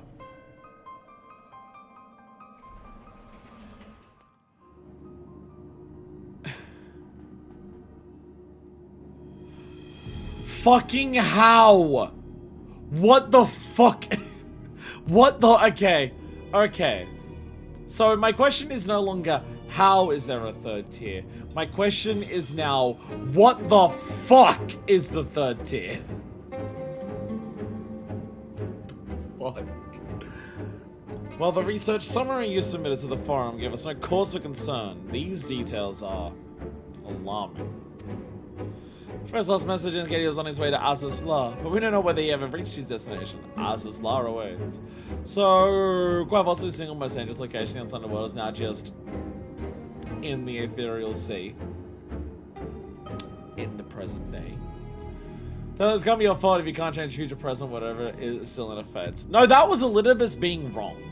That was Elidibus being wrong, or Elidibus describing that when we come back to the present, we have to come back to our present even if we do change the past. Time travel can affect the past, otherwise Shadowbringers literally wouldn't exist. I'm pretty sure what Elidibus meant by that was, even if we do change the past, when I return back to the current time via the Crystal Tower, I'm returning to my timeline no matter what happens. Because that's kind of what Benar says. When you explain the whole situation to Vinar, Vinar's response is, so while whatever you do here won't affect your timeline, ours may still be changed. They don't mean that it's impossible to change the past, it's just, if you do change the past, it won't affect your timeline, because you're going to go back to your timeline regardless of what you do and don't change. It turned out to be a closed loop, it turned out to be a closed loop, but it didn't have to be. Again, it's why I think Final Fantasy XIV's take on time travel is the best out there, because you don't have to worry about paradoxes or anything like that in terms of, well, how does time travel work in this universe? Because the ultimate answer of how time travel works in 14 is, it depends on what you do. Like, all the different possibilities that can happen with time travel, yeah, it depends on what you do. Is it a closed loop? Can you change different times? Do alternate timelines get created depending on what actions you take? It depends on what you do. Which I think is a fantastic way to handle it. Because then you don't have to worry about, oh, but my paradoxes. Because the paradoxes are just like, yeah, and it'll resolve itself. Because a different thing will happen instead. It's fantastic. Are you telling me that Asislar awaits, and we don't even know if he got there? A rash endeavor, even for Claudian. But he's never allowed the thrill of discovery to cloud his better judgment. And never course but to entreat Ishgard's aid in searching for him. That's why that unsightly fortress mismaterialized in the ethereal sea. Pandaemonium, was it? It cannot be left alone. For the time being, information regarding this matter must be strictly controlled as to minimize panic. We will gather those with knowledge of the ethereal sea and continue monitoring it for further irregularities. You two submit a detailed report to the forum at once. At present, we have far more questions than answers. Nevertheless, I would ask your assistance at such time that our investigation is concluded. Sure, yeah, fair.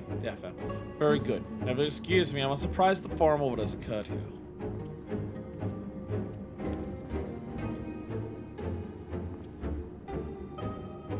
I mean, if you're gonna ask me, hey, where does the Pandaemonium raid series go? If you were gonna ask me, hey, where does the Pandaemonium raid series go? What do you think the story is going to be as you go through the different things? I don't think a single time I would have gotten to you by I don't think a single time my response would have been, oh, obviously Pandaemonium's gonna appear in the present day inside the ethereal sea. You could have given me 500 guesses and I don't think I would have said that.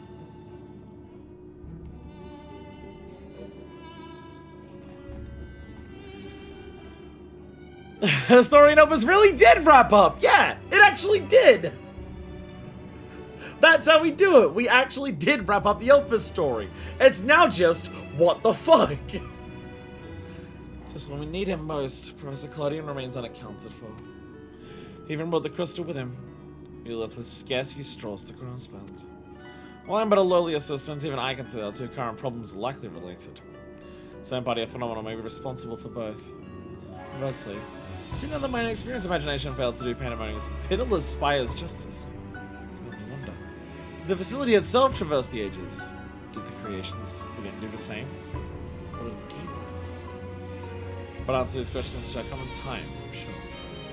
But I was Master Fortuno, ask and write that report. As you, Manifest. Pray get what verse your response it is will allow. Unless we call upon you, I wager we shall need you in prime condition.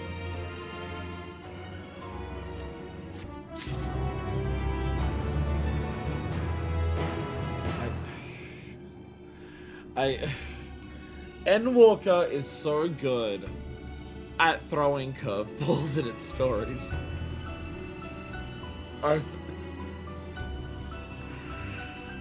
Endwalker is so good at throwing curveballs of just the wildest shit you don't fucking expect to happen.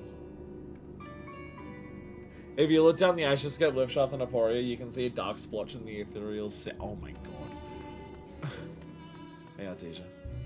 I can't believe it should not. I can't hit. Oh, let's unlock Savage quickly before I go down to the ethereal sea. So look at that shit that made the Pandaemonium. She was most fortunate to command a pile of research for something to farm. People of all matters been my forte since before I was even a student.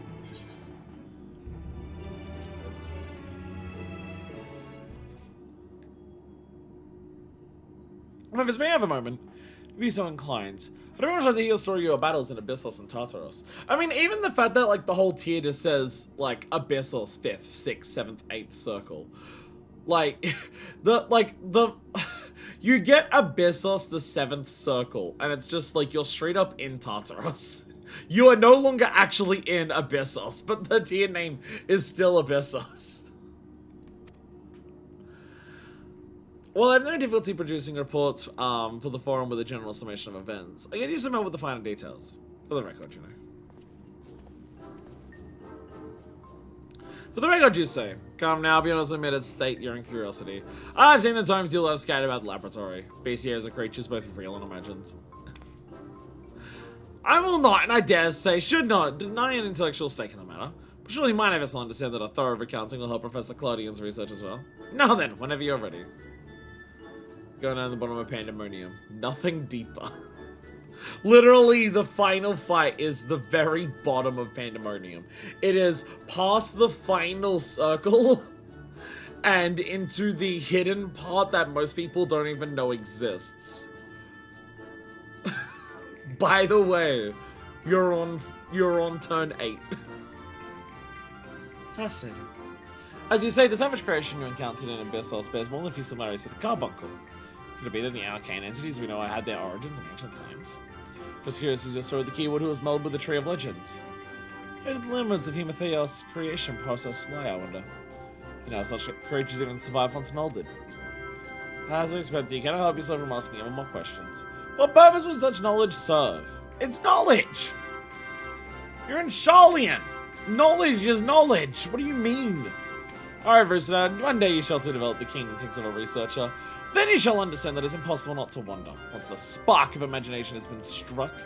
Mine of his stories, I've already said several theories stirring in my mind, and I have even more bubbling just under the surface. Take Abyssos, for example. It would not be a great leap to assume that you studied at length the regenerative and death-defying properties of the Phoenix. That is just the tip of the proverbial berg. You're free to exercise your imagination all you like, but, I remind you, this report to me you submit to Master Fortuno himself. I implore you to exercise restraint. Professor Claudian would have encouraged me, you know. He thrives on theories of imagination, but I do understand your point, Rissino. If I submit such a report to Master Fortuno, I'd be soon thereafter be forced to write a formal apology. Fortune is more open to wild theories than you think. You know. Assuming you continue to threaten to fuck his wife in front of him. That very well may be. Nagam doesn't achieve the station he does without curiosity as deep as the ethereal sea itself. Now I should set ink to paper and let the wonder of theory guide my hands. Within reason, of course. You know how but dream of a larger. There are no bounds to what the mind can imagine. And if there are, let us both strive to find the manifest.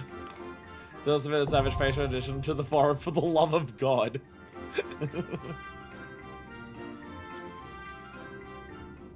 Hell yeah. Alright. So, I'm gonna quickly fly to Famozine. I'm gonna very quickly fly to Famozine. Because I want to see the cool details.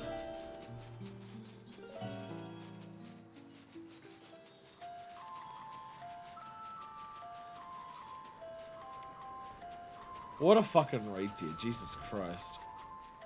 What a raid tier in, like, just every possible sense. Yup. There it is. Oh, I can't say it. Actually from first person as well. There's Pandaemonium. There's Pandaemonium sitting right there. Dear God. Ominous as shit. Ominous as fuck.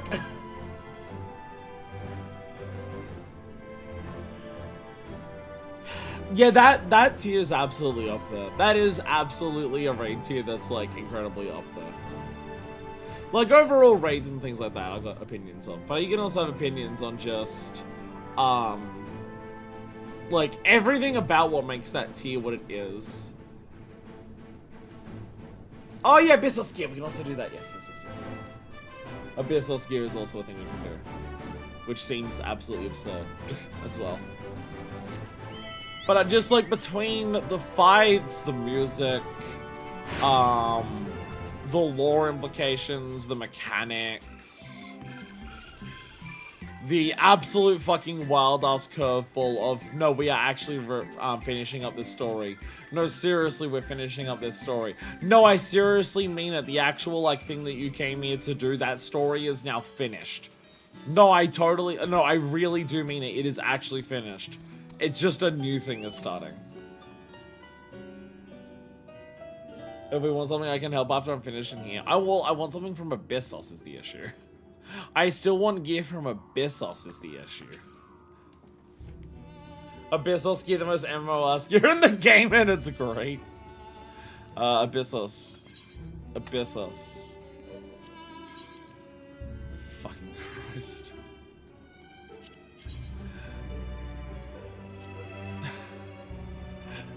So, you're incredibly correct. Holy shit, this is so fucking MMR. That is so fucking MMR. Dear God. Holy shit.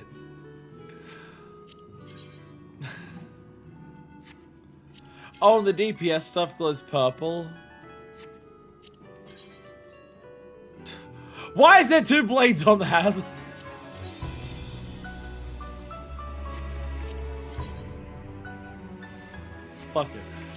Fucking Christ.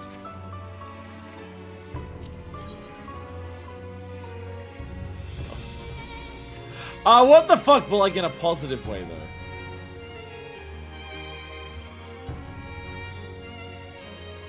though. There's no head anymore. Like these ones go around your head, right? Like these ones go around your head. It would be uncomfortable to wear, but it goes around your head. There is no head left here. It's literally a gap. There's space where their head should be, and it is instead flames inside. Bring down fire. Fucking Christ.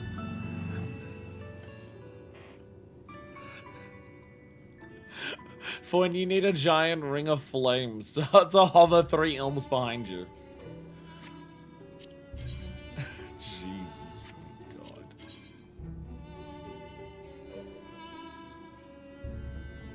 This does look really good. Oh, fuck the Headless Horseman. I think you'd make the Headless Horseman have slightly more head than before. I do really like this. I do really like this. That's one of my favorite bits so far.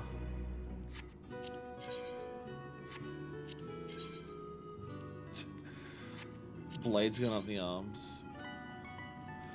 Why do these pants feel so normal? Compared to everything else, why do the pants feel normal?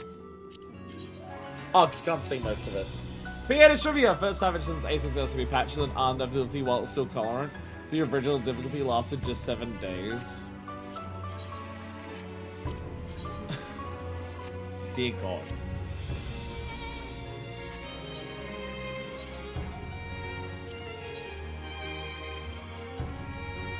Flames within the knives, hell yeah.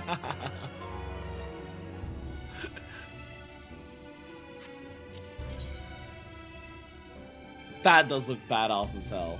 That looks badass as hell. I do like that a lot.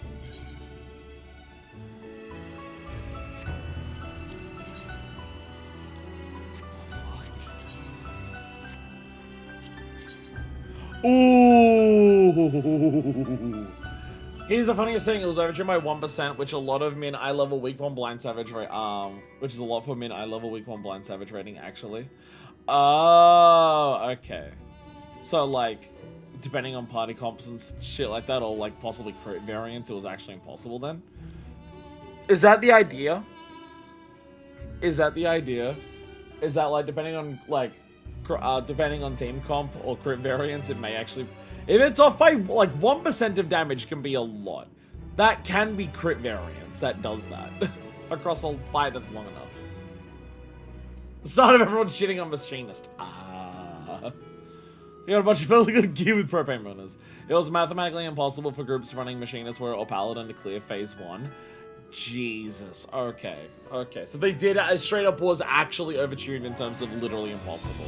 Depending on party comps. Okay. I gotta say, this holy fucking shit. Holy fucking shit, these two. My god. That is godlike. Not anything I would wear at all, but fucking hell. That is amazing. Oh yeah, little pointy fingers and gemstones everywhere. They're pretty cunty. I do like the sharp fingers and the gemstones on the knuckles. And I don't even use that word. Team and Charger testing fire balance. We're too good at the game. I do like the pants. I do like the waist wrap thing for the pants. Ooh, they're nice thigh boots. Bit too tall for my liking, but I do like what they are. Shooting was so tight that not having 100% uptime or flopping your position at any point was a wipe. They never tuned to fight quite like it ever again. I feel that sounds like... It sounds like that fight was tuned to what people are scared of Savage raiding is actually like. The way that, like, because the way that some people talk about Savage raiding, the way that some people talk about it does make it come across that if you fuck up your rotation at any point, you fail the DPS check.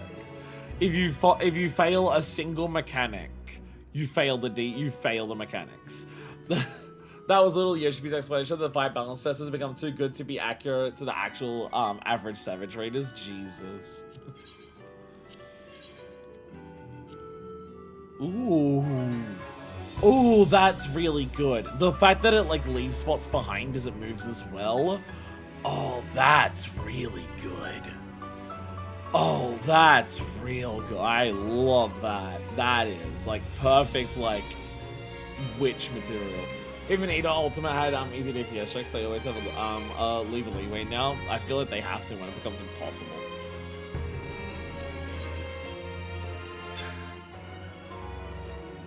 You are not reading anything on these pages. Those bitches are fucking neon and pulsing. You are not reading shit from there. Don't lie to me.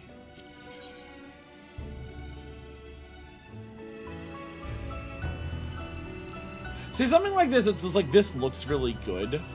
No normal red mage glam that, like, tries to look like a red mage is going to go with that. So you gotta, like, specifically go for a red mage glam that is, like, not a normal red mage glam for that to work.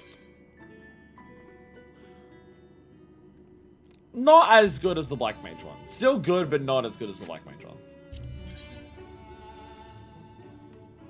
Okay, once again, there's a giant, like, pentagram. Sorry, Star David. On top of the words, you're not reading shit. Don't lie to me. Now we're foretelling with gas. Yeah, it's definitely one of the better globes. Zoom in on ass. What ass? Manifest doesn't know one. That is definitely one of the better globes. I always appreciate when someone in scholar books are actually different. So do I. I do appreciate that. Yeah, that's a really good globe. God damn. That actually works really well. Just like the shape of it with the chains going off and everything. Yeah, I really like that. Jesus Christ. Surrounded by 4 flying, flaming knives. This doesn't work as well when it doesn't cover the entire head. It looks cool, but I wish it kind of covered more of the back of the head. It doesn't work as well when it does that.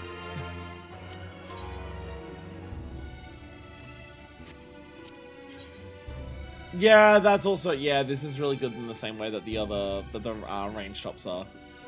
You play Viera, the flames light up with the ears almost perfectly. Yeah, these are really good. These are really good like the custom ones are. I wish it was with Viera ears. God damn. God damn. It's not often that healers and casters get shit that's this heavily armored. Not very often that healers and casters get stuff with this much armoring on them. It's really nice. It's really nice that they actually do get that for this tier.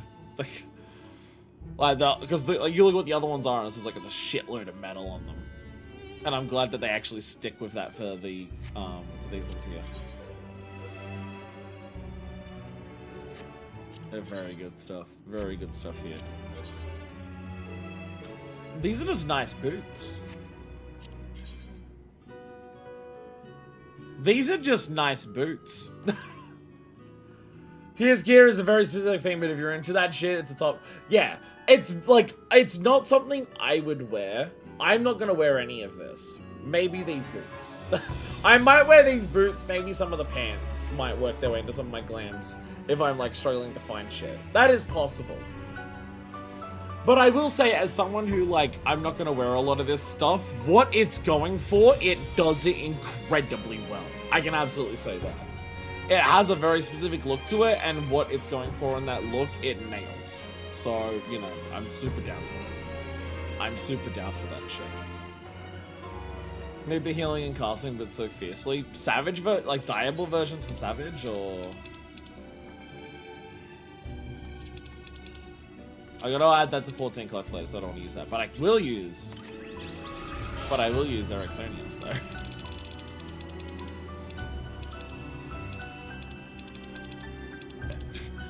One of Ericthonius! This moment depicting Ericthonius. A water pandemonium was crafted in secret by a colleague impressed by his unyielding sense of duty. When one's workplace is overrun by the most violent manifestations of creation magics, clutching tight to such a doll must keep the spark of hope alive. I'll save them, I must. Undiable Bird Mother goes with fuck all. Yeah. Yeah. Yeah. Oh, he's doing interment magics! He's doing interment magic. He's going, wow. Wow. Oh yeah, the P8S mount thing is the thing of... Oh, I've seen that! Oh, okay, no, I have seen that. I've seen people run around on the P8S mount. No, I have seen that, yeah. I have definitely... No, now that you say that, I've definitely seen the P8S mount. Yeah. It's the giant snake, and then when you jump into the sky, it transforms into the bird. No, I've definitely seen people use that. Absolutely. 100%. I'm pretty sure someone was using it in chat during one of our episodes. I'm pretty sure at some point someone was, like, standing outside of a window on the fire snake. I seem to remember this. I seem to remember seeing this. That I was, like, inside of a building and looking at the window, there was a fire snake there. Or maybe that was someone in my FC that did that. I don't remember. But I feel like it was on the stream. Anyways,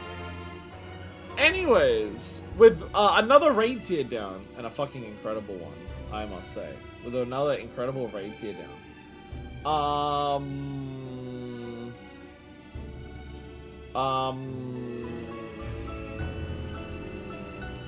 What was I thinking? Island Sanctuary! Island Sanctuary! Yeah! It's a Hildy time. Hildy's in 0.25. If you want me to do Hildebrand now, you want me to completely fuck up the schedule is what you're saying. Like, I'll be honest. You can't do this to me, I've already drank an energy drink. Crafts, I said earlier what we were doing. I said earlier what I was doing. Look, the thing is, if we don't do Island Sanctuary now, if we don't do Island Sanctuary today, there's like one of two options that don't completely fuck up everything. There's one of two options that don't fuck up everything if we don't do Island Sanctuary today. It's either we do all of the yellows, and extra unlock stuff from 6.2 and 6.25. Then tomorrow's stream is literally nothing but Island Sanctuary. An entire stream that is literally nothing but Island Sanctuary would be tomorrow. Or we do Island Sanctuary now, do some of the other stuff that was in 6.2, and then tomorrow is Special Thing.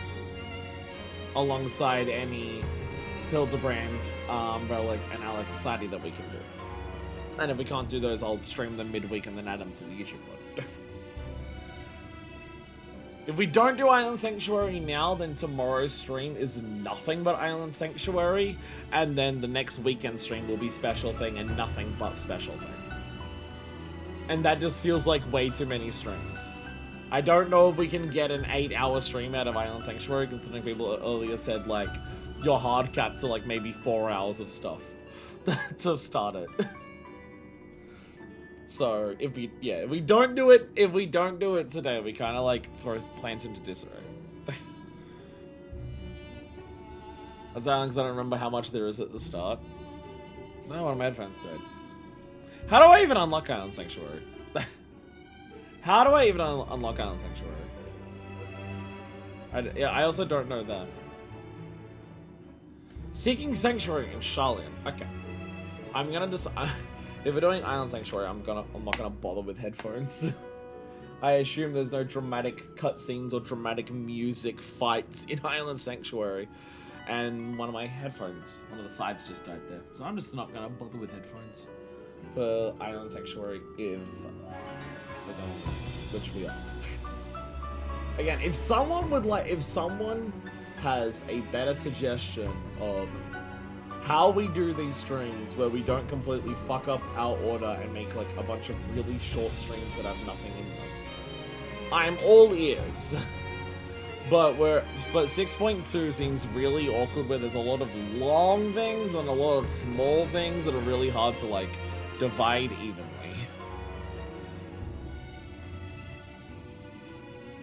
Windows are once again vibrating because the car's outside.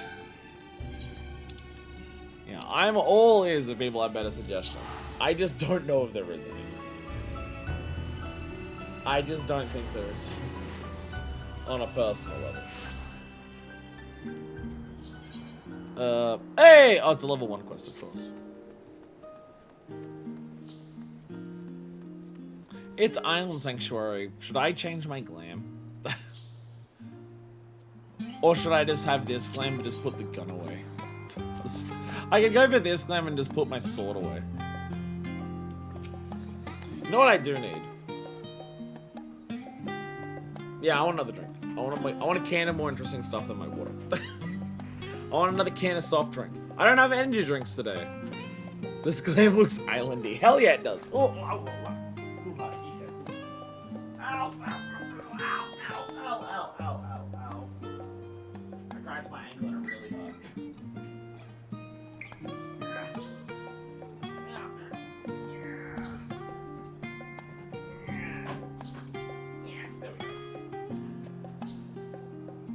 So yeah, the plan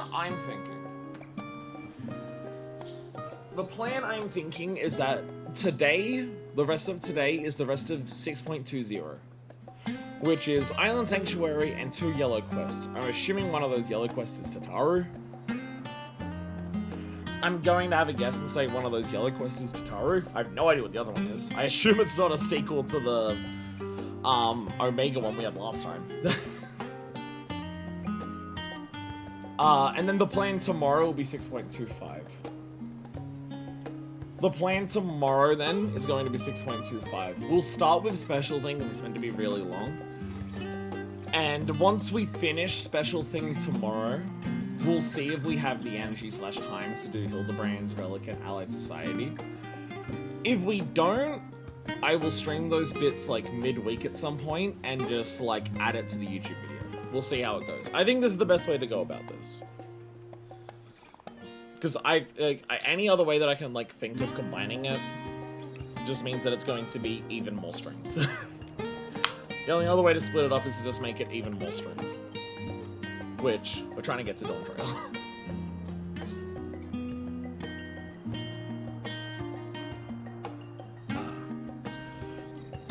Oh, I've also got to hand in custom deliveries and alliances as well today.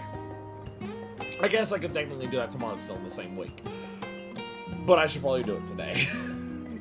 I also have to hand in custom deliveries and society quests. There is also that. But those will take, like, maybe 20 minutes. Those aren't long to do. Since Islands is meant to be a slow burn, yeah, people obviously hype optimize about it and then complain about lack of content. What? This is why, see, like, I heard people did this with Island Sanctuary when it came out. Island Sanctuary is one of the pieces of content that was really hard for me to avoid, like, hearing people talk about it when it first came out. It was not long after I started playing the game, and we weren't like, oh, don't even tell me about, like, things like Eureka existing or anything at the point. But I did hear that about Island Sanctuary. That people hyper-optimized it, spent a shitload of time there, more than they were meant to, instead of waiting for, like, whatever time gates do exist. Which is also why I'm thinking it's just, like, I don't want a stream that's nothing but Island Sanctuary, because I feel like if we had a stream that's nothing but Island Sanctuary, we'd either run out of stuff to do or get very repetitive. Seeking Sanctuary. The clueless crier, played by Tataru. What's to do with Tataru again? The clueless crier, played by Tataru's boutique, inexplicably does not recognize you. Good evening to you, my lady. Come to see Tataru's boutique in the flesh, no doubt. Might interest you in one of our world-famous silk socks. They're so comfortable you won't even realize you're wearing them. Do you not know who I am? What's that? You're an acquaintance of the proprietors. You could say that. Heavens, you're the manifest? Mrs. Star told me all about you. Come to think of it, some more. Inform her immediately if you happen to stop by. Please just wait a moment. I'll go and fetch her immediately. How much side content does Tataru have in Endwalker? Because I feel like it's a lot. I feel like that it's hard to include a lot of Tataru in the MSQ when you already have so many other characters, and also Tataru can't do combat. So that is like, she wasn't in base Endwalker that much outside of cheering us on. So to make up for that, Tataru gets shitload of side content that's more suited to like who she is as a character. It's part of why I wanted to start Island today, so we can start now and then do a bit tomorrow. I was worried that we weren't gonna have enough time to do Hildebrand Relic and Allied Society after special thing tomorrow. But we'll see how it goes. Maybe when we get the special thing tomorrow, people just have to yell at me to be in like super turbo focus mode and stop ranting the way that I do, like I am right now. There you are, Manifest. Tataru! Sorry to keep you waiting. Business is booming and I can hardly keep up. Not that I'm complaining. Our connections across the star are already paying dividends. But I'm sure you're wondering why I wish to speak with you. I have a surprise for you. A gift, in fact. A gorgeous, exclusive, and above all, properly registered Island Sanctuary! Tataru, so this is the... This is the story explanation of Island Sanctuary. Tataru just bought us a fucking island.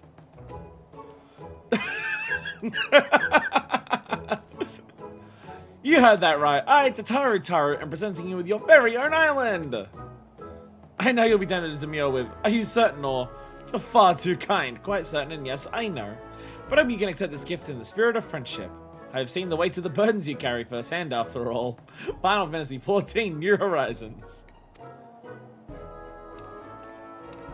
You rose to become the champion of Eorzea, and now a hero known across the star and beyond, which leaves very few places where you might be free of duty and expectation. As I consider where you might find such an oasis, an idea washed over me like an oncoming tide. The sea! In an island paradise with naught but the serenity of nature for arms. Even should you be free to relax. So what do you say, yes? 1,000 times yes?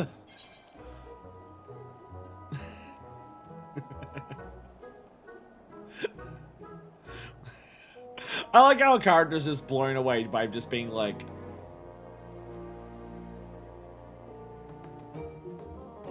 It's an island, that's all... What? Manifest, taken from the sea and now released onto the sea. What are we waiting for? Toss me in the hold and set sail. It's good to know we're of the same mind. Truly, there's no time like the present to be on our way. We make for the Marabi Dry Docks. I knew we went there because Lower Lenosha, for some reason, got split into multiple instances in 6.2. Look for Bolden, a skipper near the Aethero. You should be expecting us.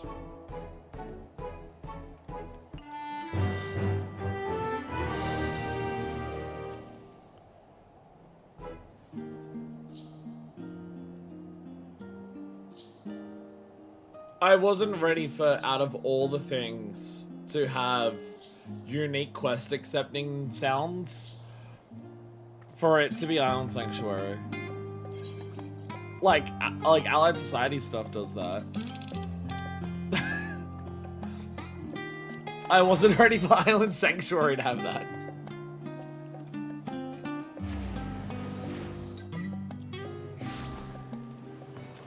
Can it not be raining when I get to my island, please?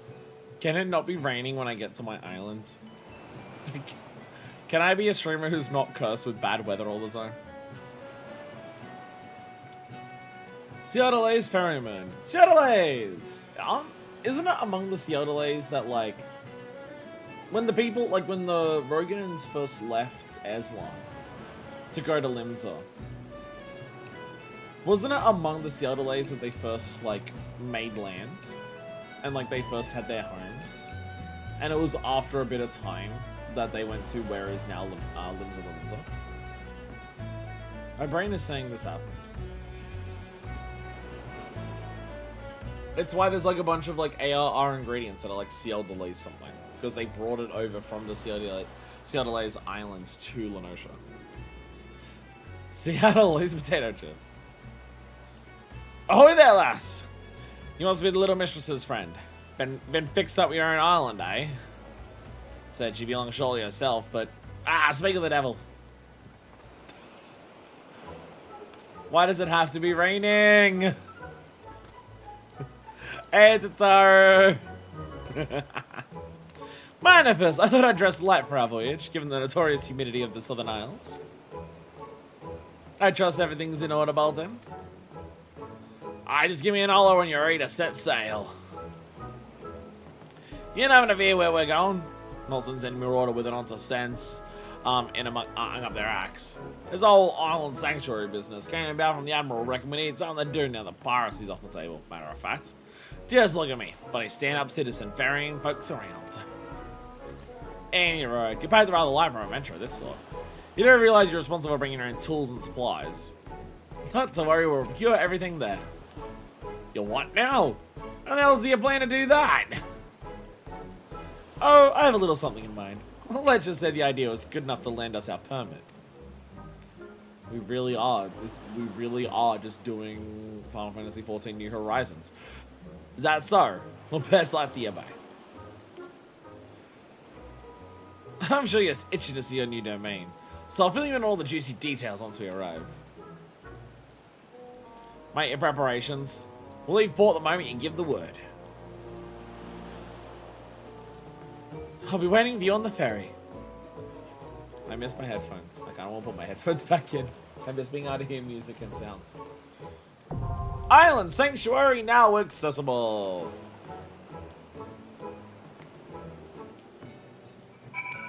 Journey to your Island Sanctuary. But what if I want it to not be raining when I get there? But what about if I want it to not be raining when I'm there? Try to come back in my headphones. Can't stop me. Can't stop me. You're not my dad. I'm putting in my headphones. There might be new sounds. I mean, like, I'll be honest. Hearing the quest acceptance thing, I'm just like, oh my god, there might be new sound effects. I want to be able to hear them properly. But also just being able to hear the video game that I'm playing. I like being able to hear the game that I'm playing, weirdly enough. Okay, maybe not that loudly. By the way, Salt Spray music, let's go. Or Salt Sweat. Love this track. But of course I do. I have massive bias. Speaking of massive bias, is this more appropriate? Given how Tataru is dressed, is this more appropriate for our island sanctuary? Given how Tataru is dressed.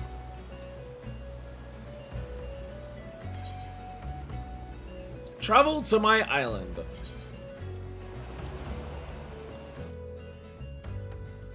Take me to my island. Ooh. Blue seas. Even Animal Crossing-esque music. Manifest. Look towards the horizon. Beautiful, isn't it?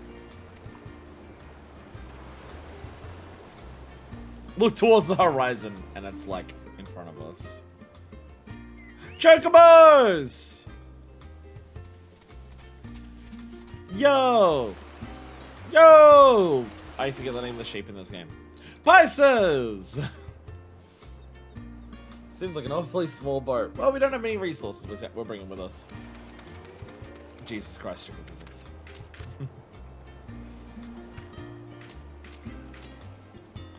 There's nothing like a sea voyage to rekindle the adventuring spirit. So what do you think? This unnamed island of yours is yours to cultivate as you see fit. Or not, as it were. If nothing else, think of it as your personal hideaway. Not so secret one. Islands, this place is huge. Okay, this island's actually fucking massive. Holy shit. Holy shit, the island's actually enormous. Okay, I'm glad they forced the weather for the cutscene at least.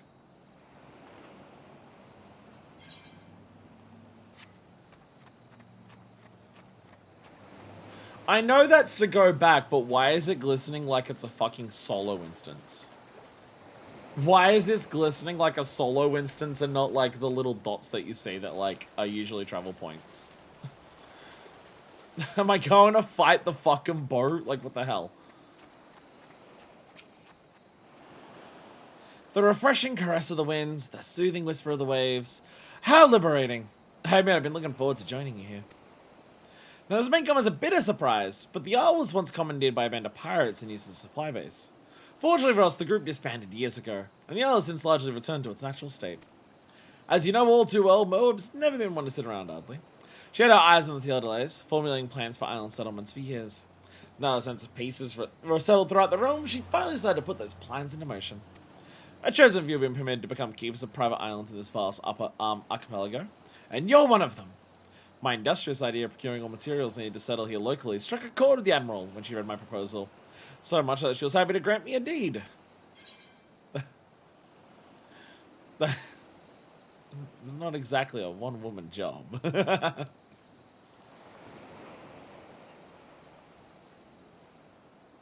Not to worry. I've arranged for ample assistance. I shall be introduced to you in just a moment, but you'll need to follow me toward the charming little clearing I've designated as your base of operations. If we simply clamber up that slope ahead and proceed along the path, we should soon bump into... well, you'll see.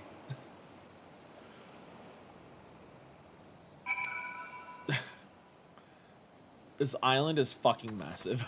This is way, way bigger than I was expecting. It's significantly bigger than I was expecting. Is it just marmots? Should you have any questions regarding the development of the Isle, please keep them to yourself until pleasantry requirements are fulfilled. We got marmots. Allow me to introduce you to the felicitous Furball, the leader of your team of helpers. Nice cat is. Are you styled after Kryl? Well, well, well, if it isn't the owner herself, it shall be my pleasure to advise you whether you desire it or not. Oh yes, I think we'll get along just fine. In addition to our feline friend here, I took the liberty of preparing a variety of other marmots to assist with construction and development of the Isle. You'll be pleased to know they're the latest and greatest models developed by one of the most brilliant minds in Sharlayan. I thought a professor of the studium was searching for a means to make use of his advanced automata. To make a long story short, I made him an offer he couldn't refuse. I managed to acquire all of them for the unbeatable price of free. As I understand, the marmots were produced in secret whilst the foreign formulated plans for the max exodus. Then to be used as labourers on distant stars to help in constructing a new home for the people of Atheros, it seems all reason for their existence vanished when the threat to our star was erased. As you can imagine, the professor was quite conflicted over what to do with the remains, what may well have been his life's work. But after some negotiation, I convinced him to entrust them to us. On the condition we share the data retrieved from developments on the Isle. Further, while I know it sounds like an ordeal and a half to procure all necessaries from the land itself, there is ample practical justification for such experimentation. You see, the Admiral's vision is for people from all walks of life to have access to these island sanctuaries. And my idea might just be the most effective way to accomplish that. If one has the capital at hand to purchase the materials and equipment needed for such a bold endeavour, it is only matter to subsist safely and comfortably in a remote location. But that limits potential Isle keeps to a paltry few. What are those without such funds, who simply wish to enjoy nature and live off the lands? We must, prove that such a feat is possible, and assist in providing these would-be Isle keeps with the knowledge they need to succeed. Only then will these islands truly be sanctuaries. Aww. Friend, I'm Mr. Sataru. With authentic Charlene ingenuity and know-how at my claw tips, this simple-minded individual, excuse me, despite the enhancement of vocal organ design, the mechanism still gets stuck from time to time. We're not like old moments, we don't talk like that all the time. Goodness, that's a relief. But I should leave you to get properly acquainted. I'll return to see the fruits of your partnership when they're ripe for the picking. But now, enjoy your own personal paradise. Cultivate the land or explore. The choice is yours. Shocking like a Laha Bray upon on Twitter.com. It's because he's not a twink. Yes, welcome to the island. Give the word when you're finished oogling the surroundings. I'm here to get on with the sword business sooner rather than later. Should also very much like to discuss the matter of my payment. We invite party members, free company members, and friends to visit the island sanctuary once it has reached a sufficient stage of development.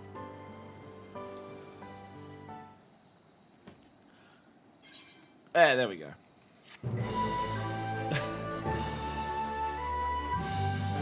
It's really nice to have its own music.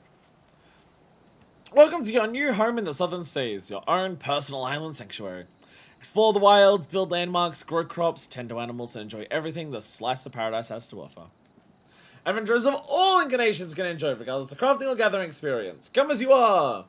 Give me an island experience by engaging in activities on your island to increase your sanctuary rank. As your sanctuary rank increases, so too will the facets of island life available to you. Horse, bird horse, cat girl. Realize visions for your new found sanctuary by following a series of simple steps. And life on your island will be nothing short of perfect before you know it. I understand what I must do. There's a fucking waiver for it. How big? Fucking Christ. So huge.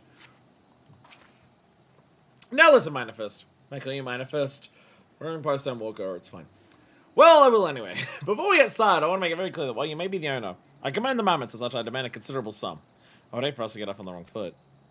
Well settled. Beyond the slope lies a clan that Mistress Sataru, I believe, would serve well as a base of operations. Let us give it a look, shall we? I thought you were free. I thought you were free. Oh, music going. I found a place to set up shop, would you not agree? Yes, I think this will do nicely. Oh, it has much potential. This clearing is currently as bare as the white baboon's buttocks. We need some form of shelter from the elements if we're truly to make something of the place. Michidara has told me of your exploits, but I think it's safe to assume chopping down a tree with your bare hands is outside of your repertoire. Let us ask you even if you could. We need tools for delicate work of this nature. No, just punch the tree until you get wood. Build crafting bench. As such, the first order of business will be to craft yourself a hatchet. You need 3 palm leaves and 2 stones and branches each. Follow east on the path and make your first foray into the wilderness to procure them. Should you get any funny ideas about exploring the island up to leave me out here to waste in the rain, you'll find my twin, the furious Furball, waiting here for you instead. Before you go, I have something for you. It's called the Archeep's Index. So if you keep track of your projects here on the island. Can't have your own about watering marmots instead of plants. That should be all for now. Safe travels. Waiting here should you need me. If I've disappeared, it's because I've been mauled by a wild animal, I assure you. Isle's Innkeep is now accessible to access. Access interface for crucial information regarding the isle. Some materials are more with gather mode, which may be enabled by selecting the appropriate icon from the mode section on the Isle Keep Index.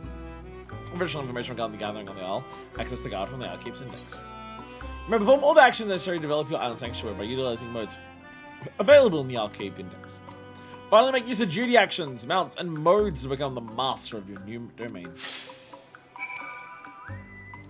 Okay, so it's like an entire thing. Okay. Okay, I get you. I'm gonna move it over a little bit. There we go. Line it up. Line it up so it's actually like this one. Okay. So go over to here. Okay, so while we're on the island, if I press the touchpad, it's like the first thing that goes in. It's like guide, there's all the things. Alright, mode! Free and gather mode. There we go.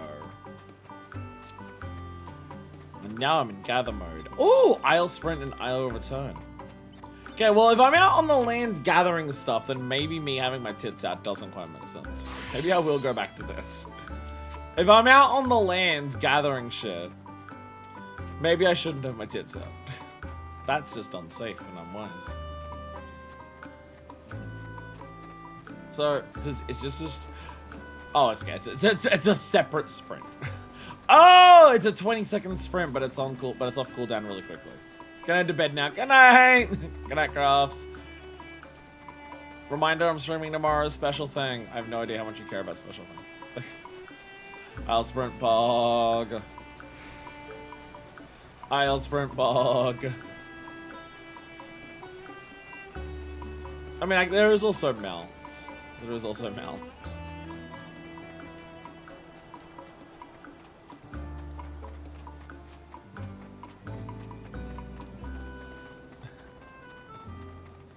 People want to make regular sprint work just like Island Sprint.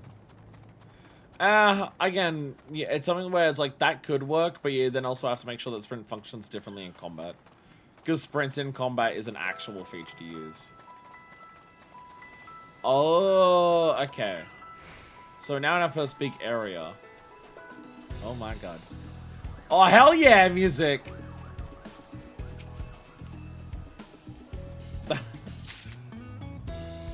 Island Vine.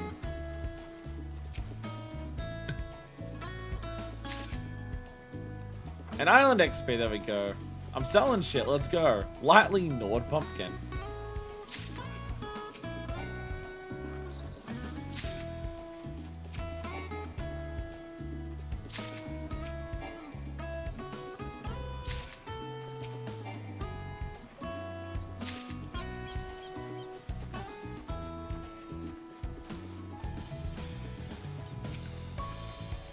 I already see why people complain about this having no content, though.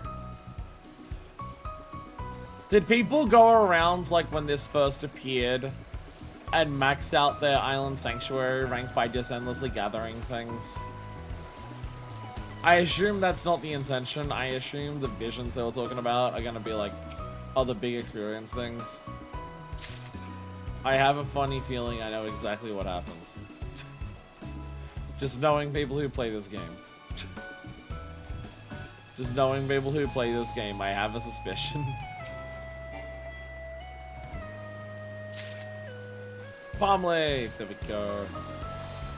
Splish. You get a lot of XP doing the quests and stuff. If you really want to hate yourself, max out the level, you can do manual grinding. Yeah, don't do that. Don't do that. Stone.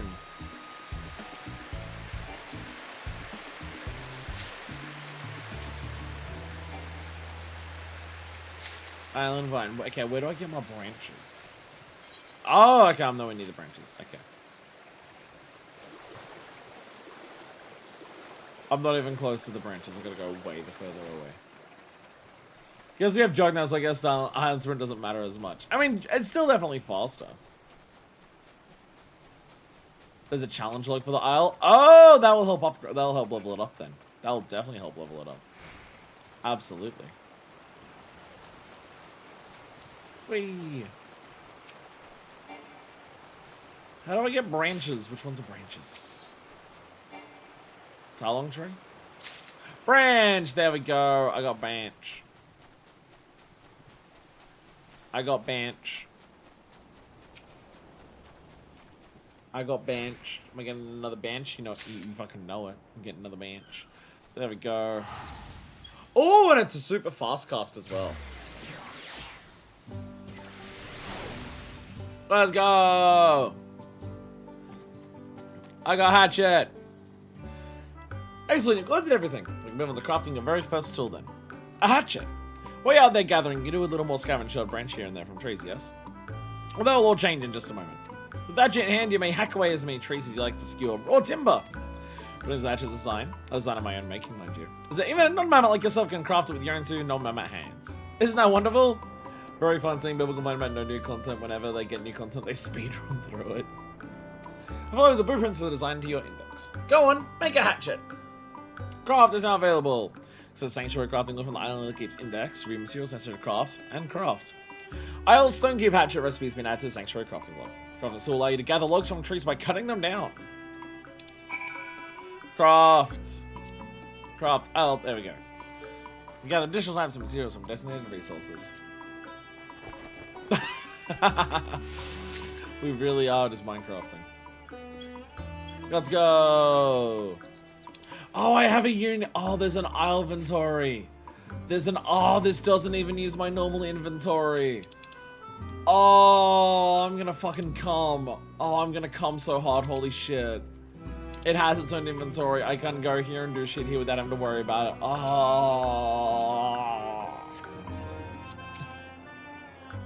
Bog. Everything the island base. No need to have actual crafting and gathering. I mean, it is kind of weird to have something like this and give, like, endgame crafters and gatherers nothing to do, but making this content accessible to everyone does make more sense given what it is. Yeah. Yes, that is indeed a hatchet. With it, you can now collect all the logs you could ever want or need. Let's move on to the next phase. Shelter. The hatchet of yours should be able to cut through even the thick bark of a palm tree. I mean, you can now collect palm logs, since you are vital to our soon-to-be-built haven. The first building we make shall naturally be the most important, as it will be the very foundation of our base of operations. As long as I have the gift for naming things, I think we best leave them as a nomenclature myself. I hereby dub this essential facility the Cozy Cabin.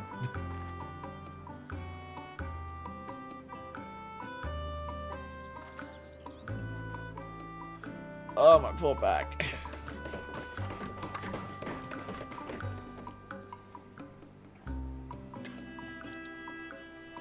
This here is Cozy Cabin. Goodness, I'm doing fairly mad at Grace after that little deal. Anyway, I repaired the lands. You need to repair the rest. Check the logboard beside me during the materials you need for the cabin. This will sort of take the place of housing. It feels like a housing experiment. It does feel like that. As we're building a cabin this time, and not at all. My materials are quite a magnitude above what was needed before. Take your time collecting them, if you must. But not too much. In the meanwhile, I'll run out the other mammoths in preparation for constructing the cabin. I'll begin ordering them around. You know, what I do best. Construct features are available. Access a logboard to review the materials necessary to construct the facility, and some materials to build it. There we go.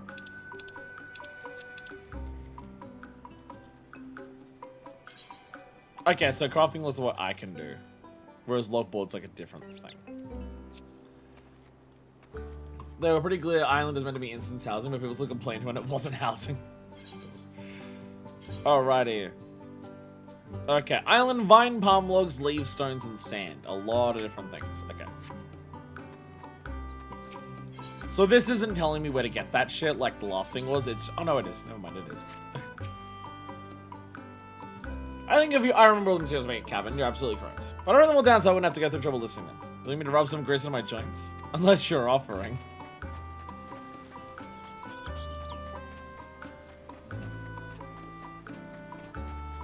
I used my normal sprint instead of island sprint. I fucked up. I fucked up. So I imagine the plan is we go through this today until we get to some point where it's like, okay, to make our next bit of progress in like, either there's like a tutorial that's like, congratulations, you're now done. Here's like a massive list of shit to do. Or it's more linear for most of it and we just get to a point where it's like, okay, well, completing the next step is just going to take way too fucking long.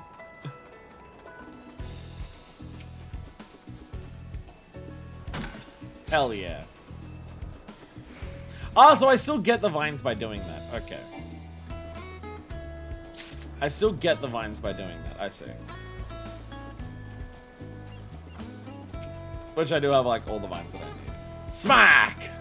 Hell yeah. And then... Smack! Hell yeah. I mean... How many times have I used the phrase while playing 14 describing why I like it so much as like an extra game for me to play? How many times have I described the experience of playing through 14 and doing my dailies and like working towards long-term goals I enjoy for the same reason that I enjoy Animal Crossing? I like the idea of putting in a little bit of work each day and slowly over time I can see the big results. It's not like, while I'm doing a lot of my little active, like my little things each day, it's not a thing of, oh, I'm focusing super hard on it. No, I'm like watching videos or doing other stuff at the same time. I'm doing all of these different things while I'm doing this. So it's a case of just, I work on this, and and over time, I can see the fruits of my labor. So this is just that, but very more, this is just this, but way more literally. Eventually get to a point where either we wait it out or manually grind, yeah.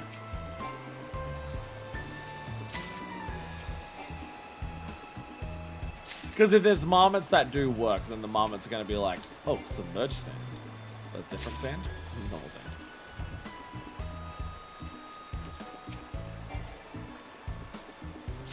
I feel like I should be, like, at this starting stage, if there's a gathering log, I should be gathering from anything that I see that, like, I've not gathered before to, like, add to a gathering log. Like, oh, I've not gotten potatoes before. And I don't have to worry about, like, inventory. Oh, so like potatoes, I'm not going to get, like, the good shit from because I don't have all the stuff. Realizing my IL index thing is, like, in the same spot as my map. So I've got to keep one or the other open at a time. Mahogany. I imagine it's also a thing as we go through, we might be able to upgrade our tools. So when I go to a mahogany tree with upgraded tools, might get more materials from it than like what this gives me. I imagine that is also part of the premise. So what do I need? I need palm logs, palm leaves, and island stones. Okay. Palm trees. Okay, we don't go for the really big palm trees, we go for the slightly big palm trees. Smack it! There we go. And smack! Chocobars! Hello! Hey, the bow of Choco variety. How are you today? Oh, I've gone past where I need to be. There's more. Yeah, over here. More over this way. Whee! Stones! I do need more stones as well. I do also need more stones.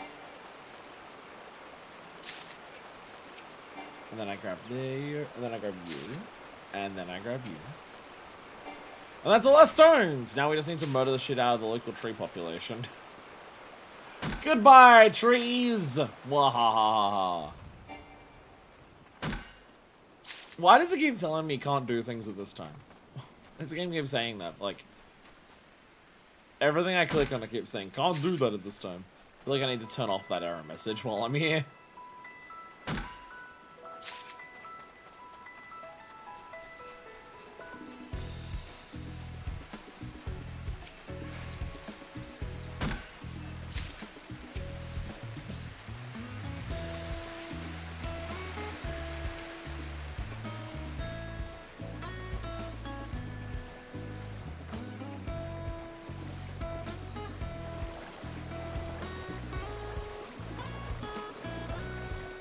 I will say, looking at the minimap, there's like so many things on the minimap, it's hard for me to tell like which is which.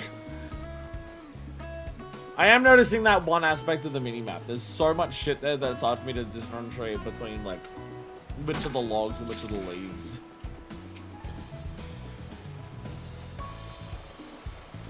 So I can look around the map just be like, where are logs? There's so many places that have logs. Which are the logs that I need? Have some of my previous trees respawned? Yes, they have! There we go. Cozy cabin! Cozy cabin!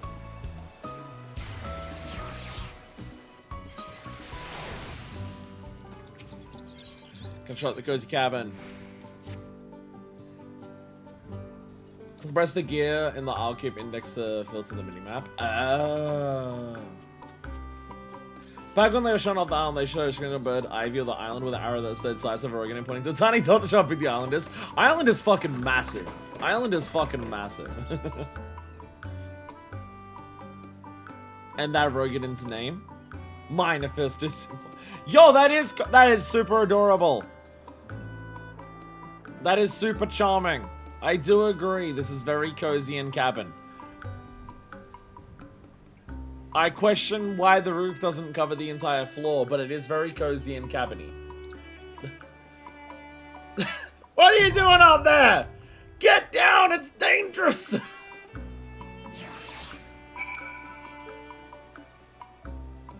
It's danger Gus up there. What are you doing? Hey! So building that got my island sanctuary up massively. Hello there. I have the proud duty of handling communications on the Isle. Bring this from Mistress Satara. I shall inform you the moment I have tidings to share. Ooh, so we're like unlocking new NPCs as well. I'm not allowed to have a mount while I'm in here. This is adorable. This is adorable! I feel like I'm gonna like this a lot. Again, just as something to play like while I'm off stream, just being able to just chill out and do this. Ooh, we can renovate the cozy cabin eventually. Screenshot haven, absolutely. Finally, a place to escape the occasional downpour. It's a bit rough around the edges, I'll give you, but it's home. It's technically your home. Why get fussy about the details? Rest your head in the car or call your friends over. You're free to use it as you wish. Is this site OSHA approved? OSHA has no bearing on the 7 seas. I think liberty of calling a few of my friends over, in fact, and I think you'll find them most charming. They can provide services you'll undoubtedly come to find valuable. Access your cash tree on to play your favorite tunes! Change various items in the merchant's station inside the cozy cabin. Development to your island sanctuary will progress. You'll earn 2 types of calories. Seafarers' calories may be earned by realizing visions developed in the isle and performing various actions within your island sanctuary. Islanders' calories may be earned by selling materials in your isle inventory to the enterprising exporter in the cozy cabin. Friends, free companies, members, party members, and visit your isle. Well, really quick. Decide who may or may not enter your sanctuary by exiting sanctuary settings in the island's index. Without further ado, go and see the cozy cabin for yourself. Hey! I got experience. I'm sanctuary rank 2. Let's go! And I got a bunch of carries.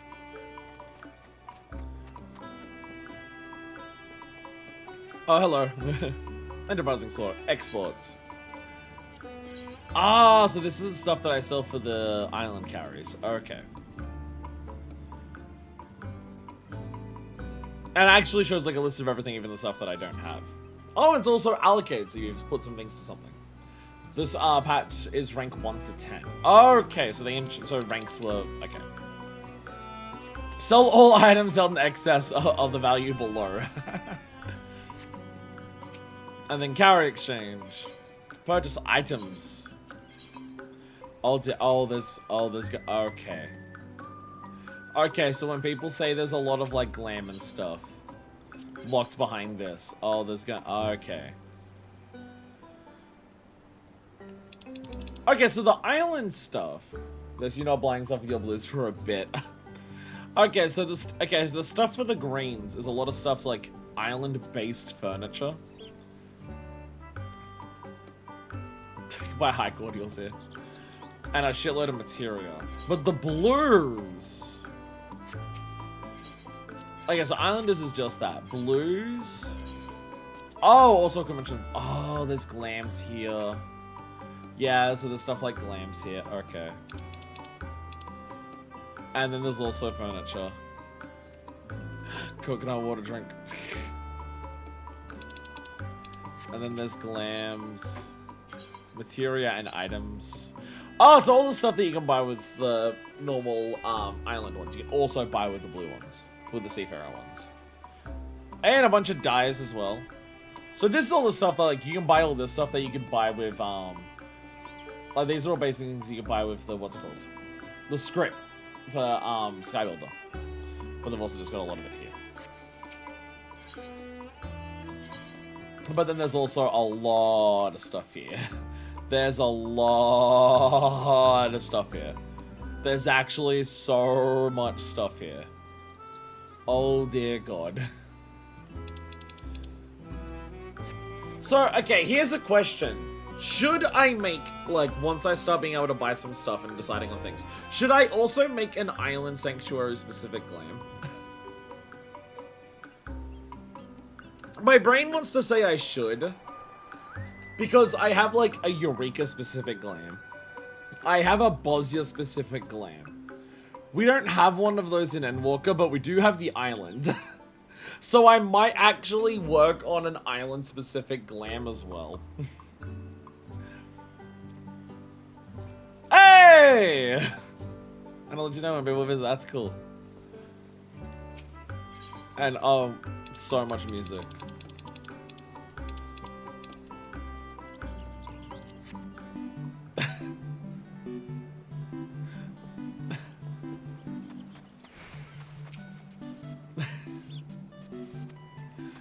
Does the music play everywhere or just at the cabin?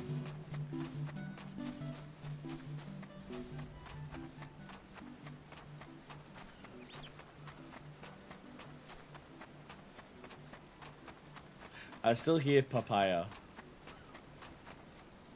But very quietly.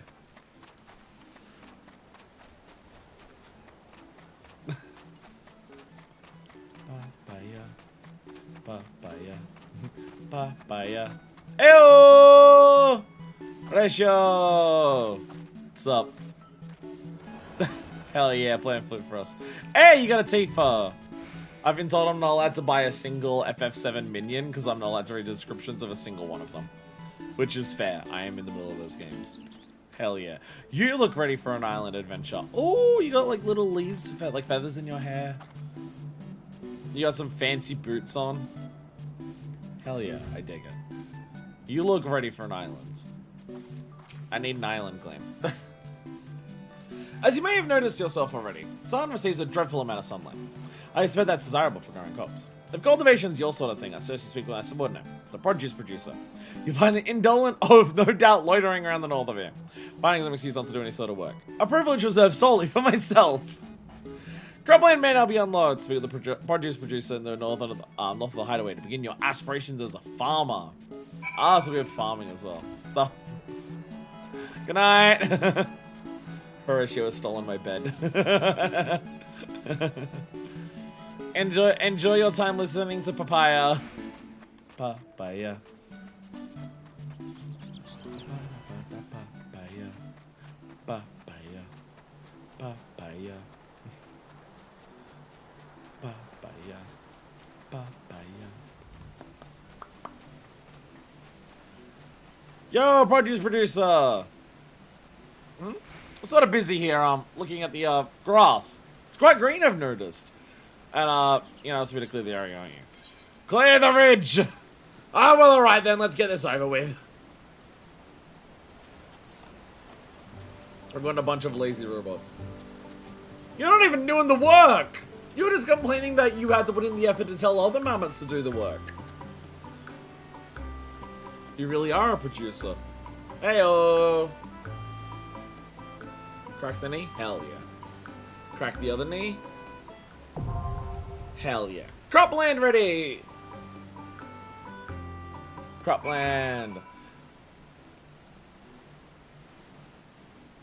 Oh, so that straight up expanded the map. We couldn't walk up here before. Okay, so as you do things, it might open up areas that you can actually go to on the island. That's cool.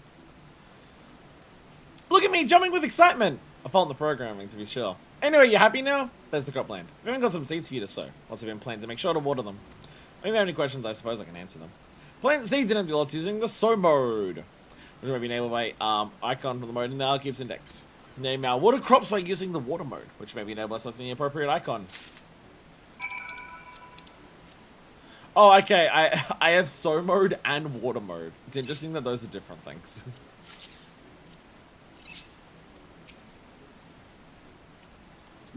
Haven't planted the seeds. I'm not in a rush.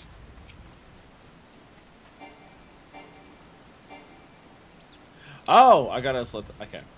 I got island pumpkin seeds. There we go. There we go. So I had to actually get. Well, you gave me some seeds as well, but I also harvested some seeds. Yeah. Yeah. Yeah. Yeah. Okay, so then we go to water mode. Fuck.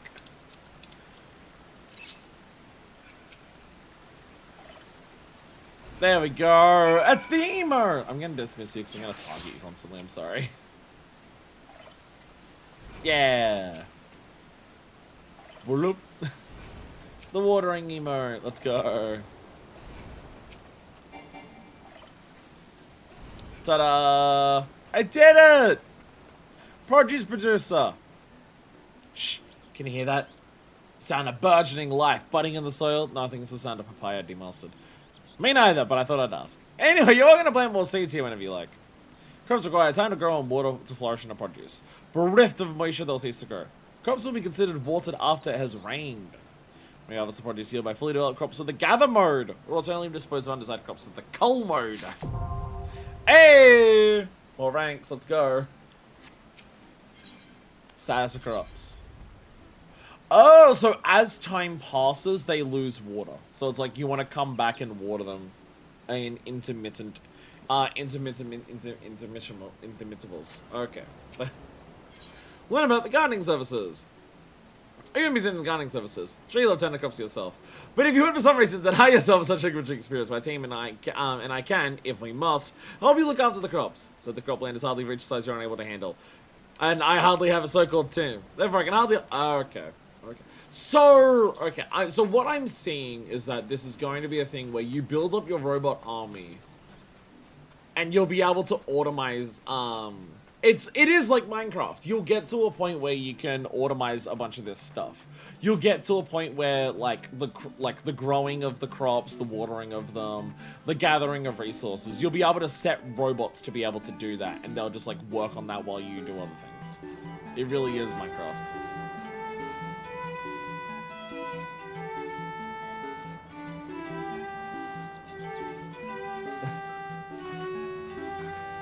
Chill vibe music, let's go.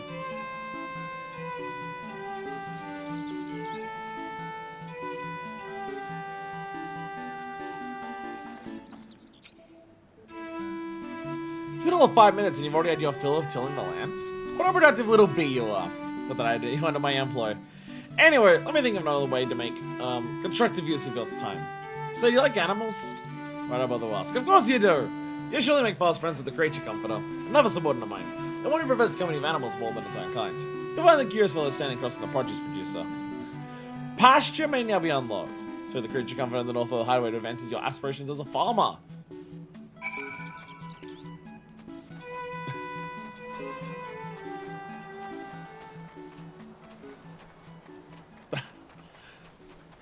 At what point do I turn off papaya?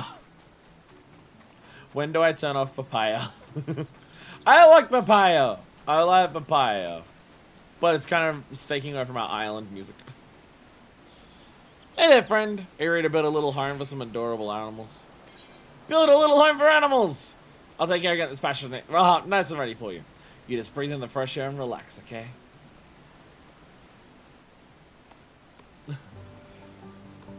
Chop down trees. Dig in the land.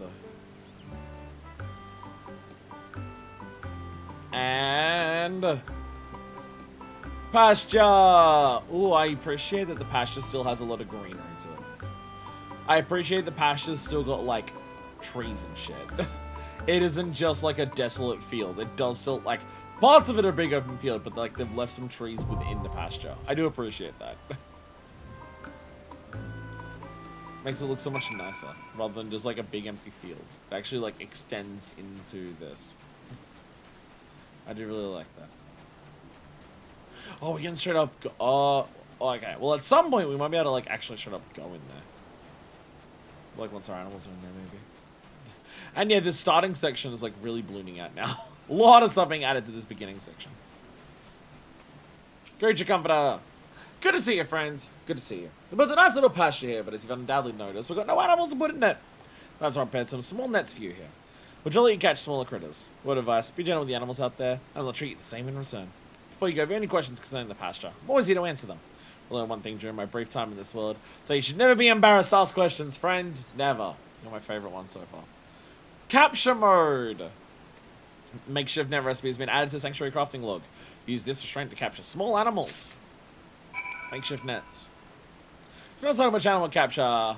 I say think from the heart. Well, you know what will make you happy. If you run out of nets, you can always make more. Oh, okay, so they are like a resource that we can run out of. Understandable. Anyways, into the wild we go. Gather mode. What's this one? Oh, that's the coal. Capture mode. Capture mode also has items. There we go. There's a lot of different modes. Very, very quickly. But I mean, normally you'd have to change jobs to go between all of your very different things that you can do. So it's nice that here, it's just, yeah, you can just do it all. Like, you don't have to change jobs, you just change modes. So how much do I have to, like, actively sneak up on shit to do this? Oppo, oppo!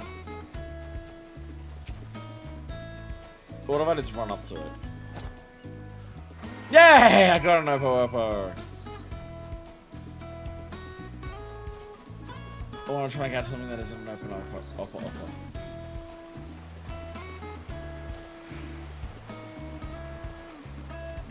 Caracals! Pretty sure that's the name. Oh no, these are just lambs.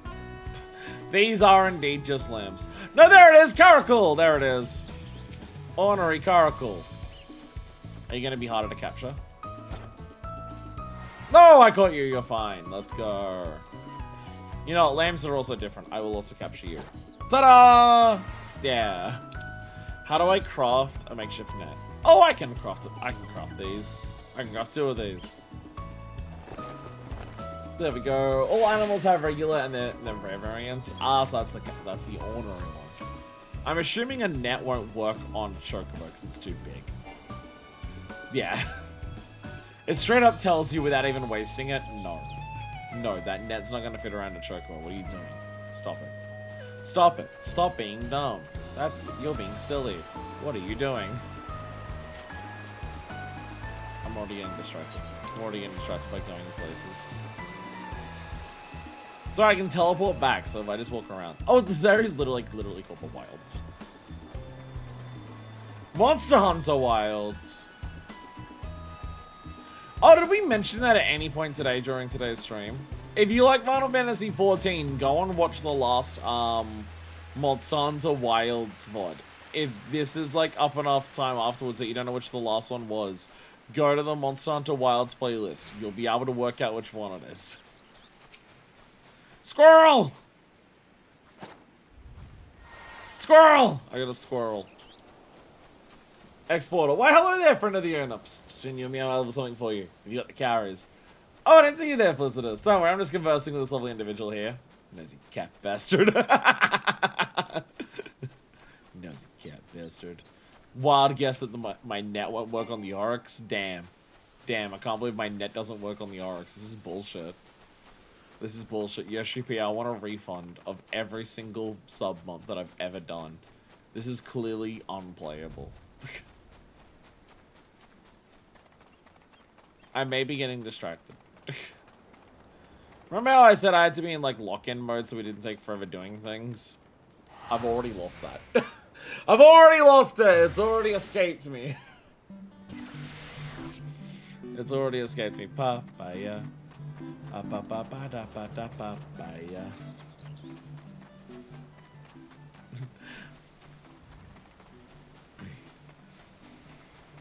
Like, it felt more fitting to put in papaya for island stuff rather than, like, to the edge or something. It felt more appropriate. Excellent work there, friends. Just excellent. Pasture's really come to life. Here, take this. Some feed I prepared myself. I want you to have it. Try offering it to an animal in the pasture. Feed mode! 5 servings of island sweet feed. That looks like apples. Oh, feeds first. Sweet feed! Scrumptious bite-sized fruit pieces prepared as feed for animals sanctuary pasture. Satisfactory filling. A serving this treat will brighten any hungry critter. Look at how many animals I have. I've already got so many animals. Feed the Oppo! Yay! The Oppo is happy. How about the lamb? Yay! What about the caracal? Yeah! What about the squirrel? Yay! Hey, caretaker. You did it! I'm proud of you! When a husband Fen looked after by its master, it'll feel loved! When an animal feels loved, it leaves a little something born from pure happiness. Leavings, I call it. You mean shit. Now the gather mode to cut to leavings from the animals. Okay. Interact with animals by using pet and beckon modes! Island soy feed recipe's been added with the crafting log. Made from apples found like sanctuary feed will fill an animal's stomach, but only slightly improve its mood due to its high sugar content. Island green feed and premium island green feed recipes have been added to sanctuary crafting log. Made from vegetables grown in your very own croplands. These feeds will not only fill an animal's stomach, but noticeably improve its mood. Okay. Okay. Good thing everything ever eats apples. Hey, and I leveled up again. Let's go. Porter, hello there. I'm a simple collector of trinkets, a collector of things, trinkets, and curios, whatsits, and thingamabobs. In case you're wondering. Can you have them? Absolutely not. They are mine and mine alone. Maybe sometimes the owners, if I'm feeling charitable. Okay, so... Okay, it tells you, like, when the leavings appear. Oh, I only have 5 capacity at the moment anyways. So, it'll tell you their mood, which these are a little sunny. So, a little cloudy, so I guess they're not super happy. Oh my god, I can change their nicknames. Oh my god, I can change their nicknames. That's dangerous.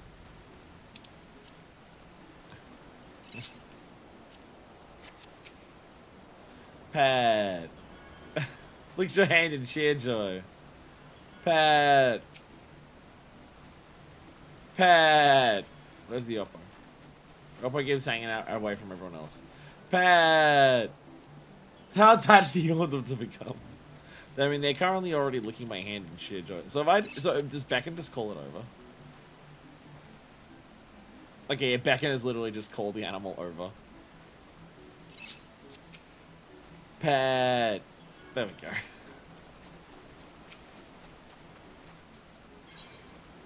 Caretaking. Caretaking. Well, they're about what you expect. You entrust an animal, as many as you like, to my team and I. We care for them for the best of our ability. We don't currently have enough field hands available to feasibly offer it. Once the passion's expanded a bit and we've added more heads to the team, maybe we can give it a try. Okay, so we've got to get one more animal so we can fill up our thing so we can actually get a 5th one. But I want them to be different.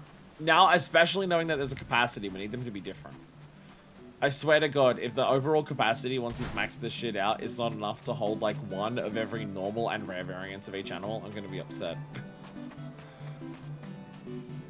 Felicitous Furball, you look a little different from last time I saw you.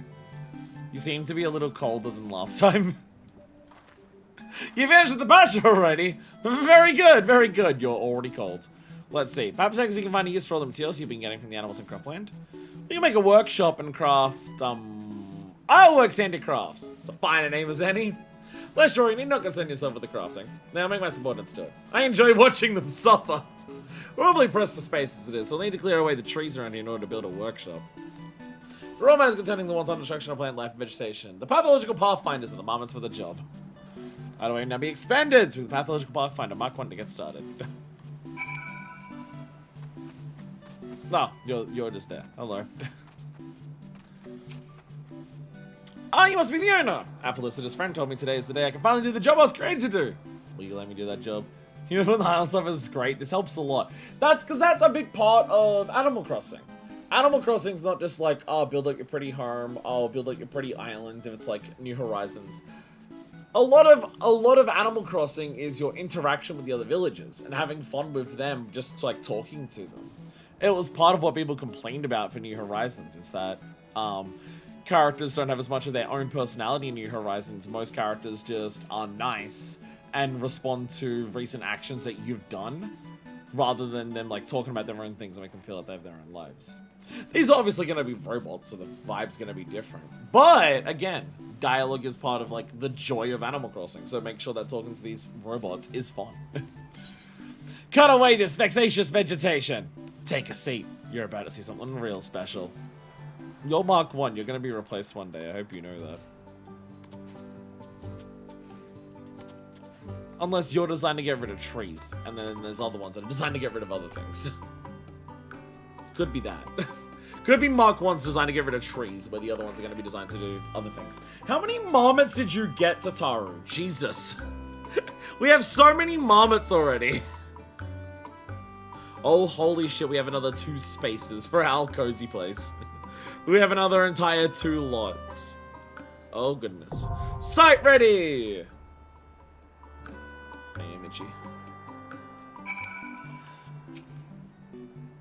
And that's how you do it. Goodbye, irksome trees and plants. Hello, vegetationless land. Oh, Artesia!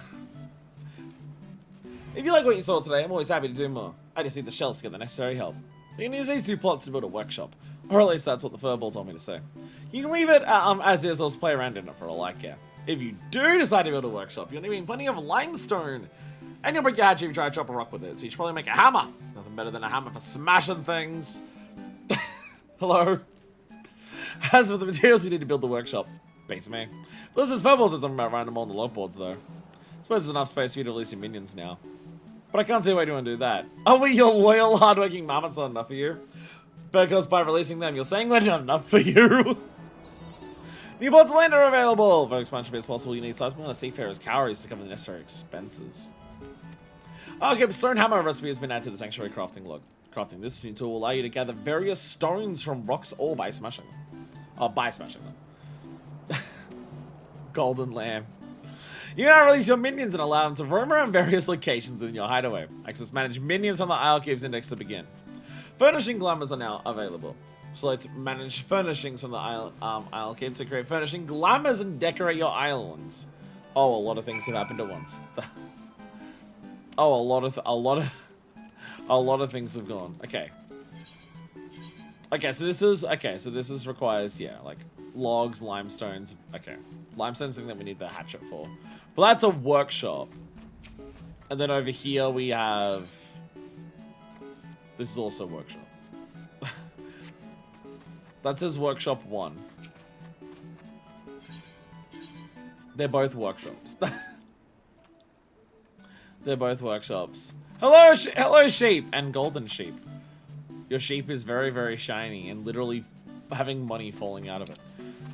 So, okay, so manage hideaway. Oh, so I can review stuff like from here as well. Doesn't let me like review like how they're going from here. Damn. So manage furnishings. Oh, so okay, so I can just like get furniture and I can just place it down. Okay. And then I can color this. Okay. So I can just place shit down wherever I want it, basically, here.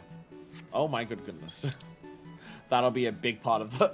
We won't do that quite just yet, but we can do that. Oh, you can actually have, like, different minions and, like... Oh, nice. Oh, the Isle Inlet's the best. So you got the beach, Hideaway Central. I can actually just like have a bunch of minions just come out and play. I can just choose any of my minions. I can actually just choose from all of my different minions. Let's get a bunch of the animal ones. Let's get a bunch of our animals out. Let's just get a shitload of them out because we can. Nutkin needs to be here. Fat Cat needs to be here. We need Dwarf Rabbit. Bomboko can be here. Flacciate, Koala Joey, White Witch can be here. Capybara has to be here, obviously. And what else have we got? All of these are there are a lot of sea ones. I don't want to bring them out here. Bluebird can go here. And Ugly Duckling. There we go. There we go. Any other furniture? Oh, I've not. You only need to make one to make a bunch of copies. Ah, because they're glamours. Yeah! Yeah! And so the minions now just actually hang out. That's adorable. You can actually just walk around. This is actually... I don't even like selectable things. They are just actually hanging out. That's adorable. That's adorable. You can actually just be like, here they are. Look, there's a capybaras and everything. Chirp! Pathfinder, there's a joke between you and me. If you have an island of your own and need someone to break things, I can introduce you to some mermaids. The bird chirped when I walked around. The bird actually had like a dialogue box that said chirp. Hey, Artesia, you look ready for island life as well. You look ready for island life as well. Cut off booty shorts, big flowing jacket, busting 5'9's wind whipping at your coat. Little thing that fun moving around make the island feel more alive. Also, they have special dialogue. Ooh. Can you guys... Is there, like, super unique dialogue if you're bringing out, like, freaking, like, wind up like freaking Eric Thornius like I had. Please understand if you are alarmed by our utterly deranged pathfinding friend here. But there is no but. That's all I wanted to say.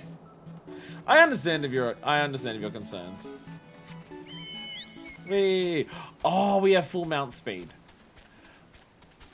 We don't have flight, but we do have full mount speed. Okay. Okay, that helps a lot. That does help a lot. Ooh, the flowers are pretty in the water.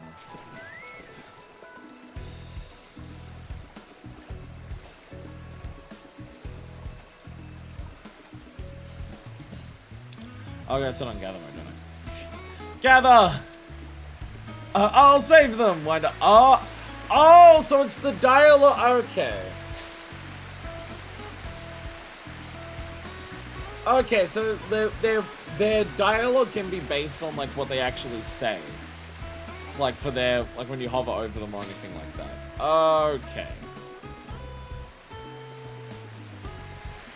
Understood. Clever. Clever. Clever way of like combining that together.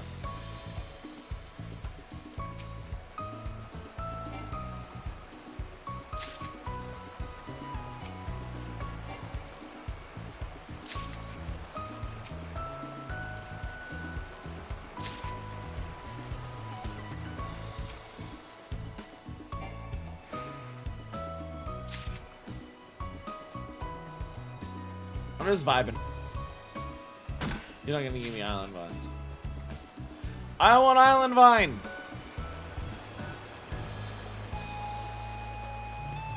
You should be an island vine, right? No, you're sad.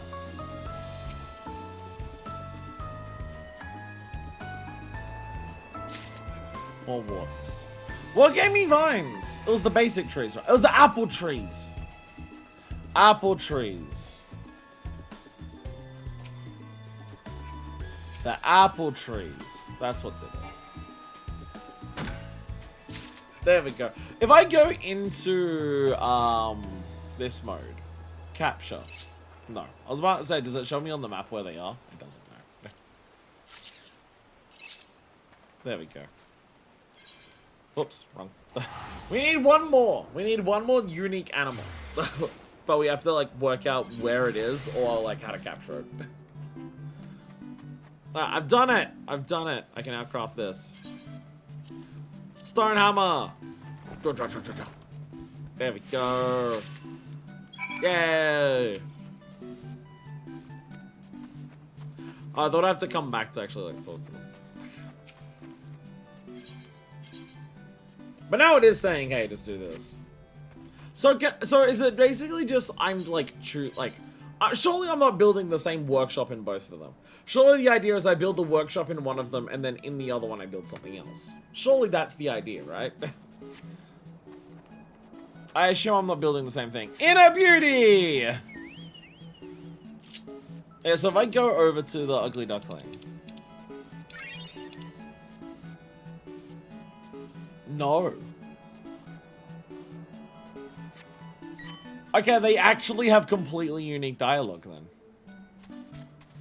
It's actually completely unique. I thought it might be based on their text box, but no.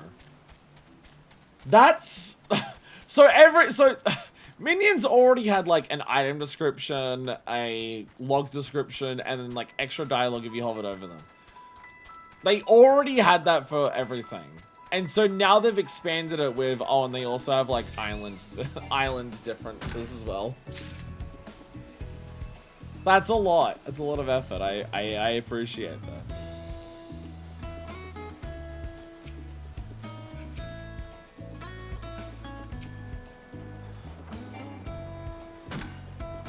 Logs. I do need vines, so I need to get some apple trees for their vines.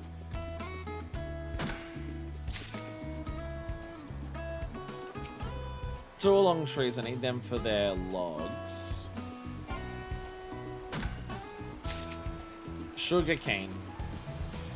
That is giving me the what, right? No, that also gives me the vine. Okay, sugar cane also gives me vines. What do I say vines? We're doing it for the vine, as they say. So now is it just when I hit the normal rock things that I was hitting before, I get limestone, or is it a different thing? Mound of dirt. So that's still sand. So now do I... There we go! So I get unstoned and limestone from that. Okay, got it. Awesome. Hell yeah.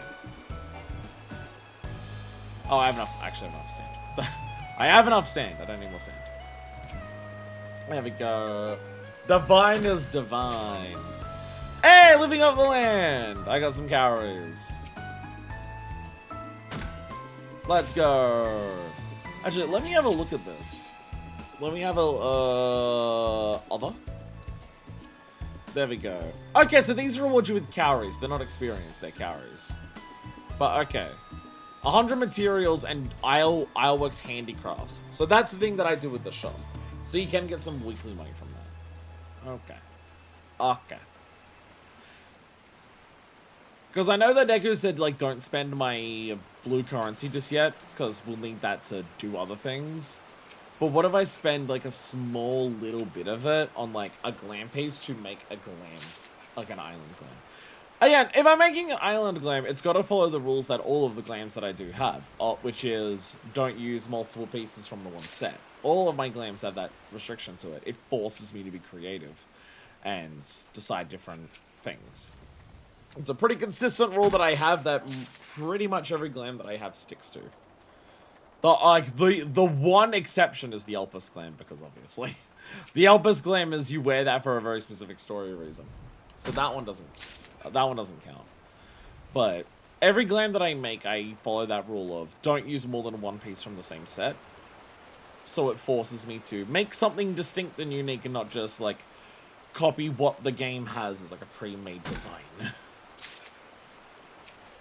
So I wouldn't buy more than one bit. I wouldn't buy more than one bit from it because I don't feel like there seems to be the one set there for glam that I could buy. I'd use one of those. So now I need to hit rocks. But I also need palm leaves. That's probably also saying over here for palm leaves. We had a spot that was like shitloads of rocks before. Where was that? I think it was over this side.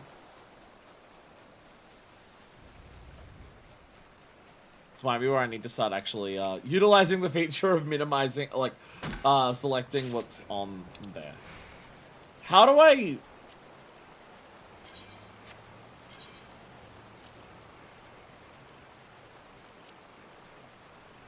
Can I do a thing here that shows me only these?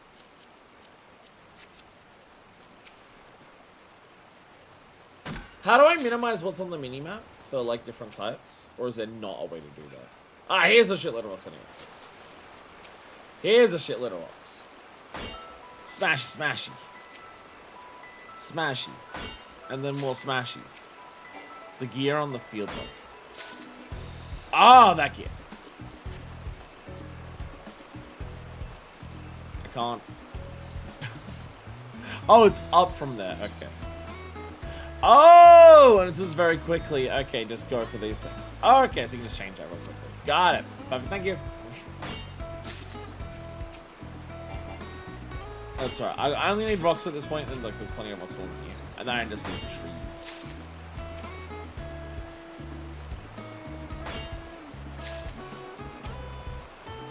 Also, wow, looking at that gathering log, there's a lot of stuff. There's a lot of stuff on that gathering log. That gathering log go big. Yeah, all of that is just sand.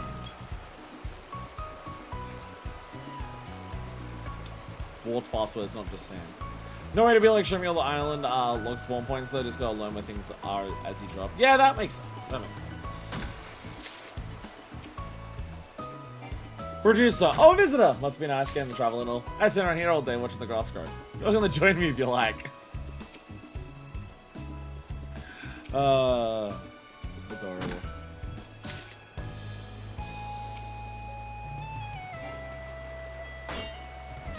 Perfect. I gathered just enough other things that these spots had respawned for me to come back. Yeah, let's go. I crushed it. Supposed to be a log with a board attached to it. How quaint.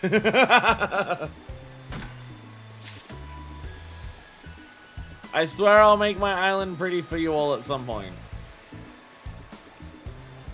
I swear I'll make it pretty for you all at some point.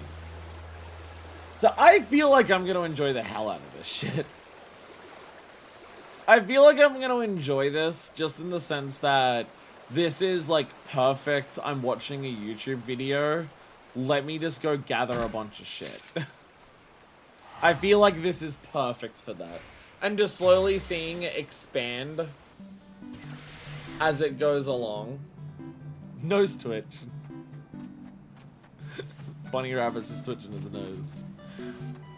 But then they all have like actual unique dialogue. That is so amazing. I'm putting the workshop over here. Workshop 1! There we go. Get to building, mummets! Yeah! This will make it a bit confusing just for streaming though. What do I show on stream? What do I not show on stream? How much do I do off stream? Because I don't want to show, like, cutscene stuff I want to do off stream. This might get a little confusing to do on stream, but it will be fine. We'll work it out. We'll work it out. We work out society quests, we can work out this. Hey! We get to the finale of the island stuff, can check out other peeps' islands. Hell yeah. Well, I don't know. Actually, I don't know if I want to. Part of me doesn't want to look at other people's islands until I finish mine. Because I don't know if I want to see how big it gets and how, like, much shit you get until I beat it. But maybe that's what you mean by finale. Letitia buried alive. No! No! No! Shit! Said finale. Well, my brain, for some reason, thought you meant finale as in the finale of what we're doing today. For some reason, my brain thought that's what you meant. And then I read it, and then I read it again after I said what I said, and I'm just like, wait, you mean finale as in when I finish my island sanctuary? That makes a lot more sense. For some reason, my brain thought you meant, oh, the finale of what we're doing today, and I'm just like, wait, no. Because then you wouldn't say finale, you'd say, like, end of tutorial or something. I read it, and my brain just completely shit the bed, just completely misunderstood it. Whoopsies. Maybe. Whoops. Oh, you can just move things. Oh, okay. So if you decide to change where things are, you seemingly can just move it. You don't need to, like, demolish it and rebuild it somewhere.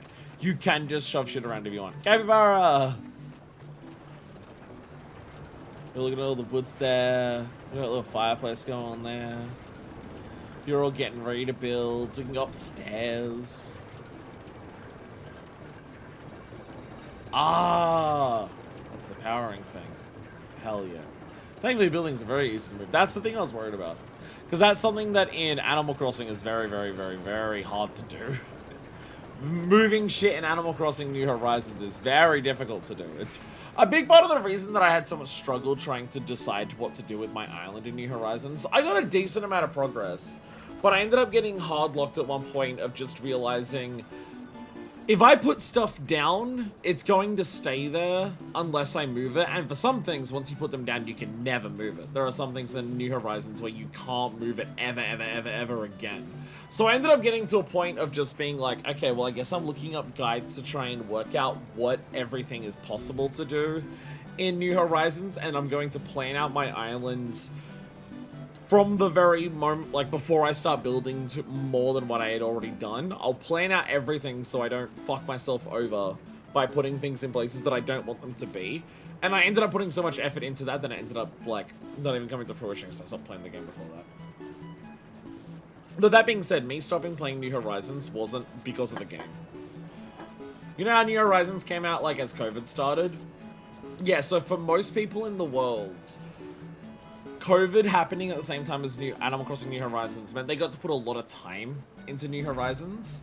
It wasn't a massive amount of time after New Horizons had come out that my work's response was a lot of people at my job didn't want to do the job while COVID was happening. So a lot of people were just like, I'm taking time off until COVID chills out and I'll come back to work. So I ended up being the only person working in my shop. So I ended up having, like, every week I was doing, like, 50, 55, 60-hour weeks. Compared to, like, now I do 32-hour weeks. So I ended up just getting to a point, it's like, Animal Crossing New Horizons is coming out, I put some time into it, my hours are slowly increasing at work because more and more people are deciding to not work during COVID.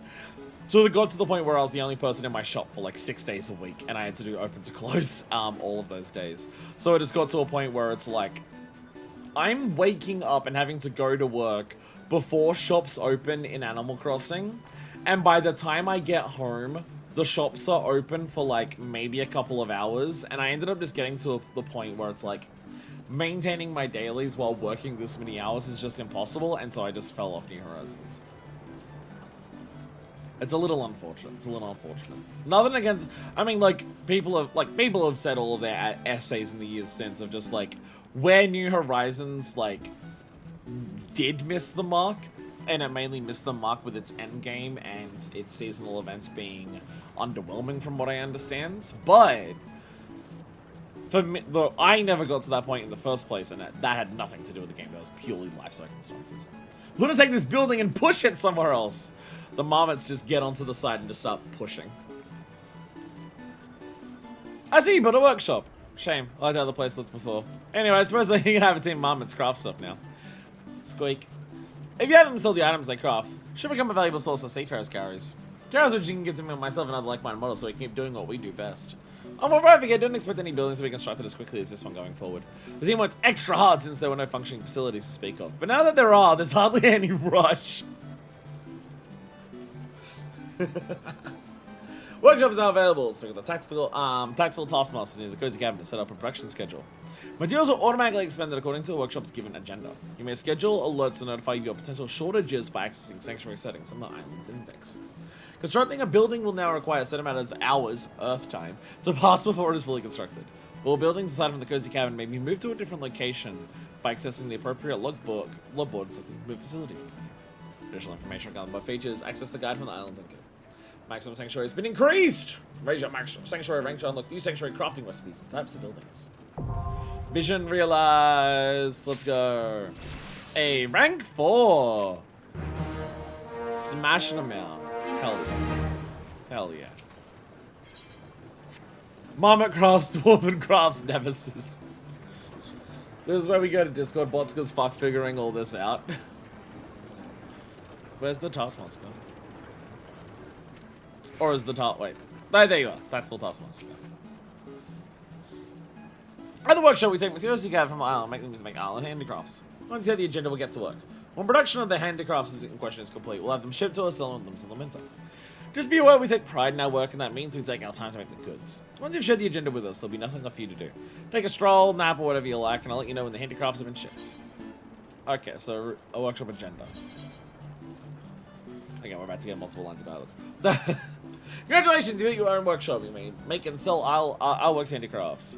Ileworks handicrafts are artisanal goods made from your island's natural resources. Traders and limits will be happy to pay us some seafarers' carries in exchange for these goods, allowing you to live your dream of running an island-based small business. You guys bring us sweaters and cup of tea. Fear not, a team of marmots will create and ship all handicrafts for you. Then you speak to the tactical taskmaster, design a production schedule, sit back, splash, and watch the carries pour in. That was the first one. Okay. Scheduling basics! Managing a workshop schedule may seem daunting at first. Once you grasp the basics, handicraft production will feel as refreshing as a tropical breeze. For example, let's try scheduling the production of an Ileworks potion. Press plus to schedule. Okay. So, okay, the button on the Ileworks agenda screen indicates an opening in the schedule. Select this button to get started. Choose your handicraft. After pressing the plus button, a menu of all handicrafts currently available for production will open. In keeping with our example, select Ileworks potion from the list. You'll notice that the materials required to craft a given handicraft are displayed on the screen, but you can still schedule an item even if you don't have all the materials just yet. Use the schedule button to set your agenda. Next, export items and read. Now you've set your agenda. Your faithful team of crafting marmots will create and export the handicrafts you ordered while you bask in the sunshine and imbibe refreshing liquids. An Ileworks potion takes 4 hours Earth time to produce. Those who would judge a mammoth for the time it takes to produce a handicraft are not worth that goodly mammoth. After taking that time has passed, put down your beverage long enough to speak with the tactical taskmaster once more. And your pockets will be filled with the earnings from your most recent export. Materials used for creation will be depleted at start of production. do not possess the required materials by the time production is scheduled to begin, your marmots will be unable to create the handicraft you ordered. They might even cry due to feelings of inadequacy. So if you don't have enough island palm leaves or islewood when you schedule our exposure, be sure to gather 2 of each by time scheduled production at start. Don't be a warrior of light who made a marmot cry.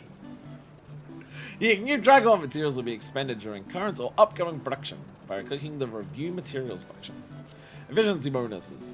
With an agenda in hand and a team of eager mammoths at your disposal, you're free to make any and all handicrafts your heart desires. However, a very special bonus await those who choose their schedules cleverly. The efficiency bonus will double the production of a given handicraft without requiring additional materials or production time. Doubling the production of a handicraft means you'll have 2 handicrafts to explore, and basic mathematics tells us that 2 handicrafts will sell for twice as much as 1 handicraft will.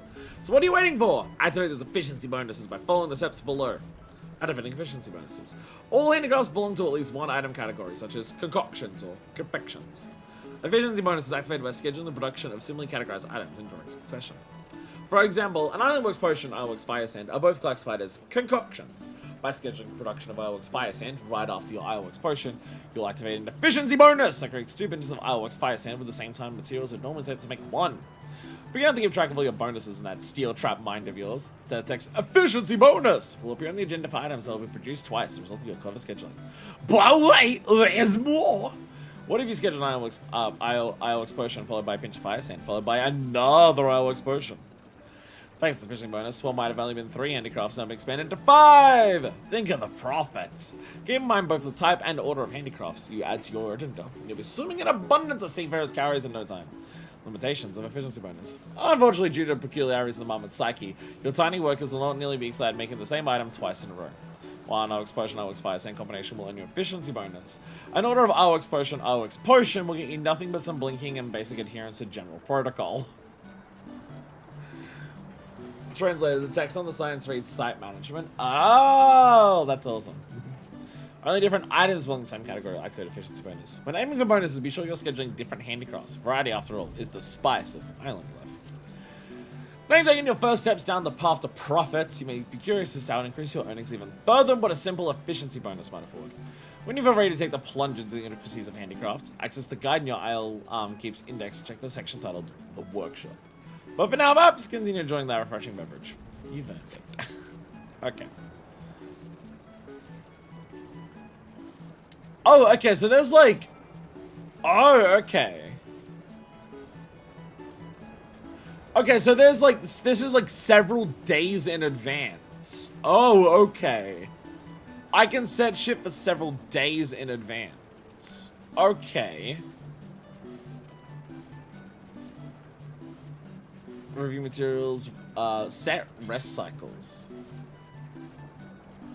Select 2 rest cycles for the season and next season. Cycles already passed cannot be selected.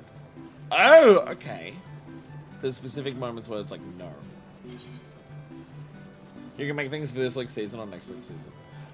Oh my goodness. So, and then there's also, these stuffs will sell better. There's like an actual stock marker of just, hey, these things are good. You'll want to work on these things. Okay. There's a lot of specific supply and demand, like, bonuses. Okay. If you want to try to figure this out, or just use the bot.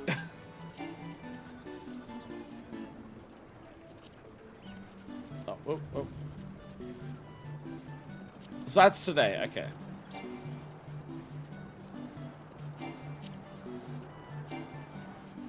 Insufficient time for handicraft production.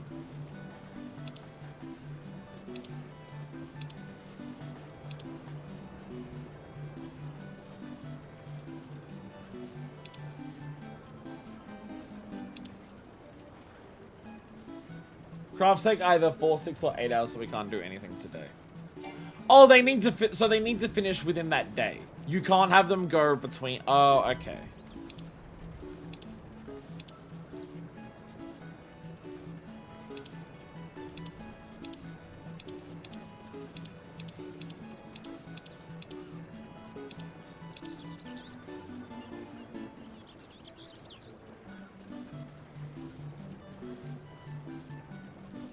Why is it when I go to the next day, like...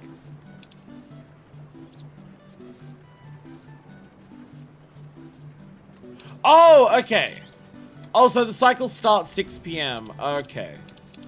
And it's changing to 7 because I went to daylight savings. Oh, okay. So just for me specifically. So this is based on like a server reset. It just so happens for me the server reset is at like 7 p.m. Okay. So this cycle for me starts in like 3 hours. Okay. Yeah, 5th, yeah. So I can't do anything here, but I can set something up for this. And even if it takes 8 hours, that would still be ready for tomorrow's stream. Okay. And then there's a bunch of 6-hour stuff. Okay. Well, let's just start with the suggestion they said of like Ironworks potion. And then so that'll start at 7. So I've got until 7 to get that stuff. And then Ironworks fire sands. And then we can do like another Ironworks potion. There we go. Oh, okay, you can go like, it does go further down. Like, it does take up the entire thing. So I could do like another fire sand, right? And that would take us to 11, that would finish at 11 tomorrow. Which if we're doing other things in the morning, then that would be like fine. If we check in on our islands during tomorrow's stream, then that would be fine. Okay. And then I've got until 7 to get all of this stuff, which is just these things. So I need 8 leaves. Can I check this from this menu? Oh, material allocation. Perfect. Perfect. So, okay, so if you set things up, it'll straight up tell you, you need more shit, and it'll give you a little warning sign, always sticking there saying, hey, you need this shit by this point. That's good. I appreciate this. I appreciate this to just be like, you always can be, no, do you have enough yet? Even if it doesn't pop up on the side for like the visions, it'll be like, hey, by the way, here's this. Earnings. Oh, okay, and this is like how many carrots you got for your different earnings. We take islands, materials you have from the island, make them handicrafts. Oh, this is this thing here. Go, Kieran, go. All day. Learn about increasing your earnings. Oh, that's the efficiency. Wait, actually, let's rate these because they might be funny. No, that one we read. So let's rate this one because it might be funny. What are the ticket to earning the big shells do you? And you need to make ample use of efficiency bonus. As you've likely noticed, each Ironworks handicraft belongs to one category or more, such as ingredients or sundries. However, that my team can really get a nice groove going when multiple products of the same category are lined up. That's when I start noticing a boost in production. When efficiency bonus is active, my team will make the same product and make twice as many of it, all for the same cost. If twice as many are produced, twice as many will be shipped. And if twice as many are shipped, you see where I'm going with this? Let's say making the same handicraft twice or thrice in a row really brings a marmot down. If we can't get into a groove, there won't be a boost in production. Let's say that we keep a record on file popularity about goods in limited markets. Products with low supply and high demand will sell for a premium, so just to review information such before deciding on an agenda. So I guess the idea is that like once you get multiple workshops going, because it has the multiple workshops, it's like, okay, this is workshop 1, 2, 3, and 4. You set up all your different workshops and you have like each workshop working on like maybe one specific type. So you get a wide variety, because if you focus too much on one variety, you might like bring down like the what that place actually wants. But there we go. I worked at that. So now it's just like within the next couple of hours, we just need to get enough stuff for that things, and we can start making some shit.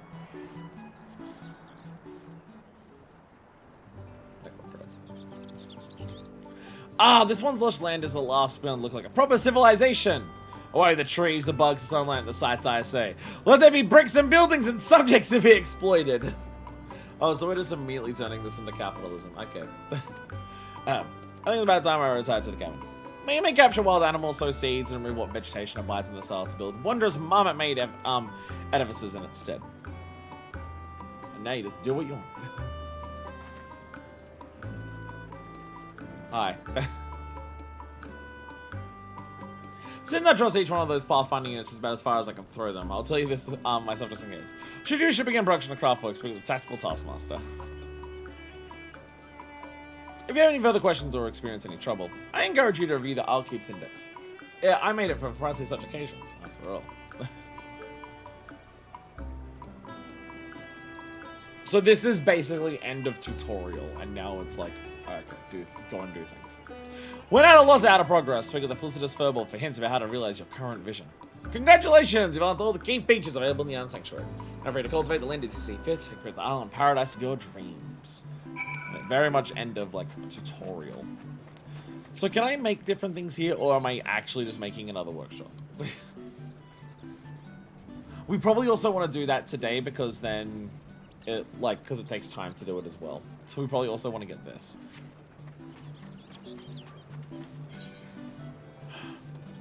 There's things that are locked. So Felicitous Furball somewhere in here. Hello! Discuss the state of your hideaway.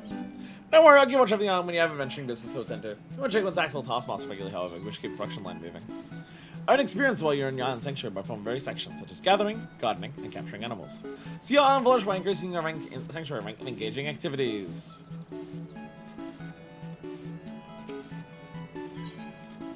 Be sure to visit when you can from time spare for your adventures. There's much more to be done. So, there, you little goblin. So, in terms of, like, what I do for stream, do I have to worry about ever making too much progress on stream? Like outside of stream? Ooh, I can also upgrade this. Well, to upgrade this, I need to get some copper ore, which I might need to find copper ore and actually, like, work on getting that. If I go to my crafts, it doesn't show me any more. Well, I can make basic mammoth builder's tools. But that requires, again, copper ore.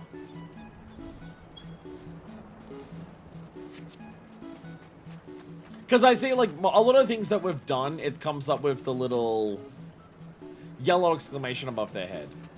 So if I, like, work on a new building, to show off, like, that new building being finished, I can just, like, rock up on stream and just be like, I will activate the yellow now. Is that, like, the general premise? I just don't want to accidentally, like, progress stuff off stream that people would want to see on the stream. Then that'll be a bigger issue if you do the upgrades and, if you do the quests and upgrades and stuff on stream, yeah. Pathological Pathfinder, Mach 2. When we got these trees do you? I live for cutting down trees. Bring some sharp tools on. Okay. Okay. So this guy, to cut down more area over here, he wants these tools together. Okay. So if we get these basic mammoth tools. I kind of wish I could, like, add these things to a list. But we need island vine, copper ore, and limestone. Just keeping track of, like, the stuff that we would need is going to be something. Like normal crafting and gathering in this game. Keeping a track of the resources that I need is going to be by far the thing that blows up my brain the most. So, okay, I want all of this. If I go to...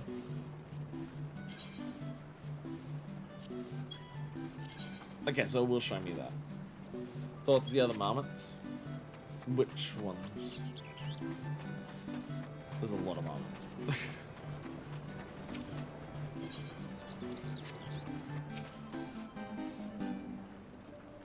you have no tidings to share. The farm one and the animal one? Oh! Oh, yeah. Grah! Koala yelling. Okay, so run up here.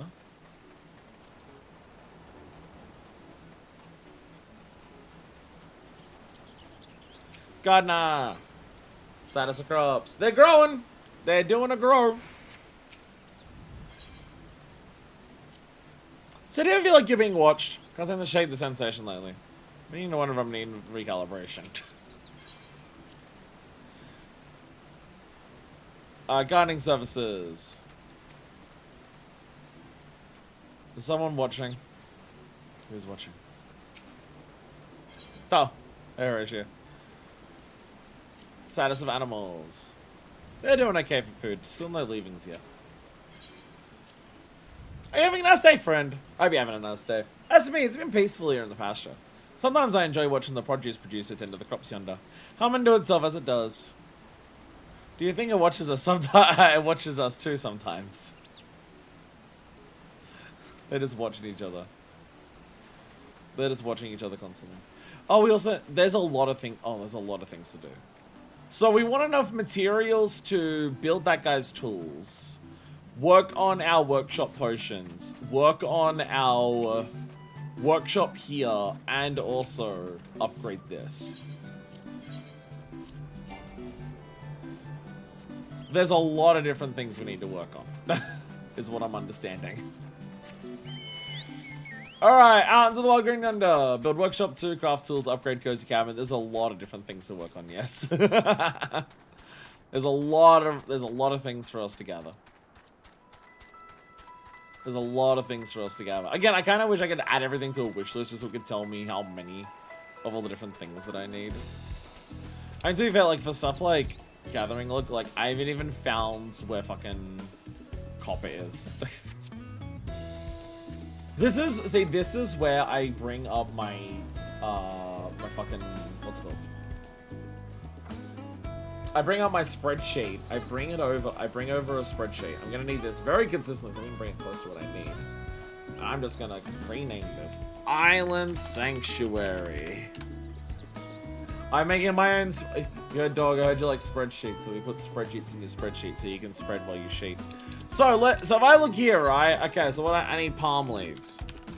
I need how many palm leaves do I need? How many palm leaves do I need for this? Well, I need 4, and so I need 8 currently, right?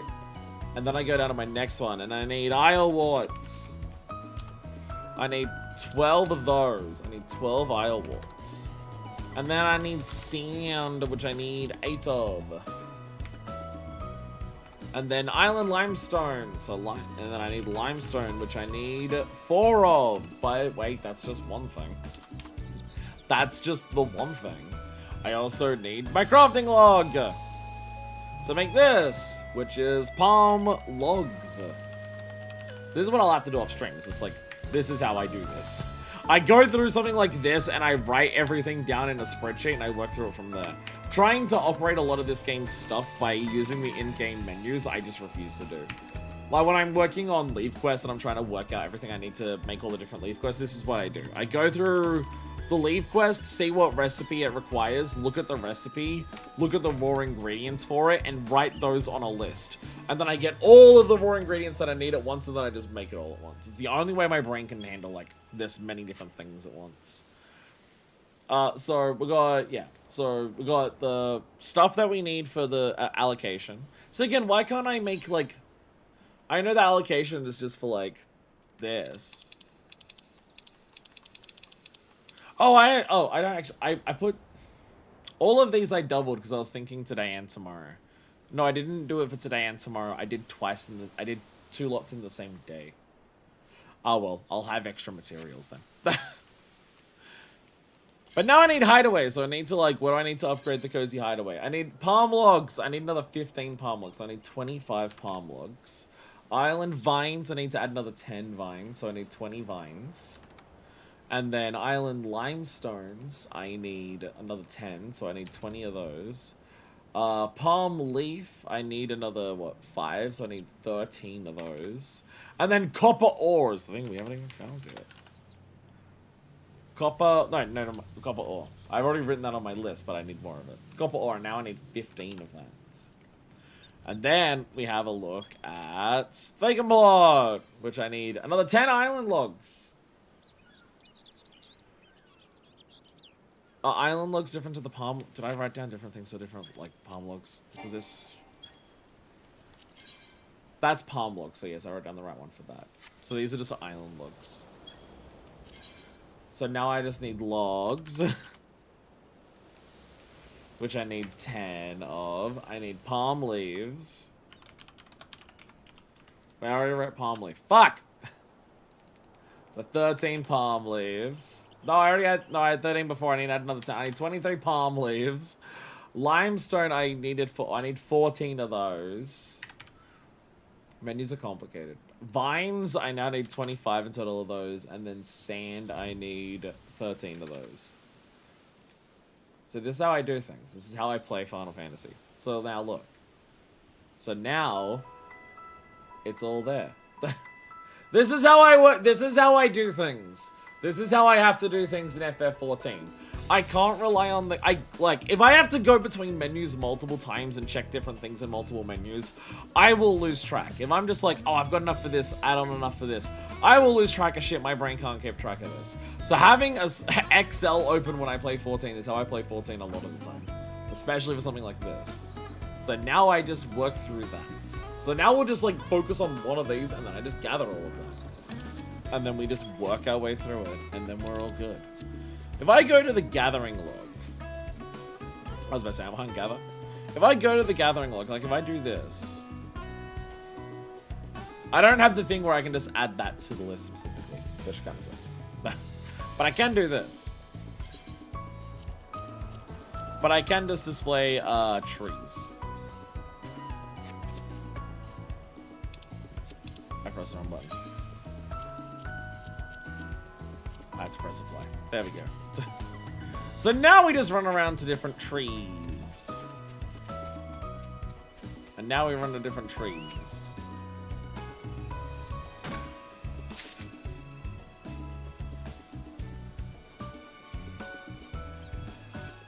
And then trees.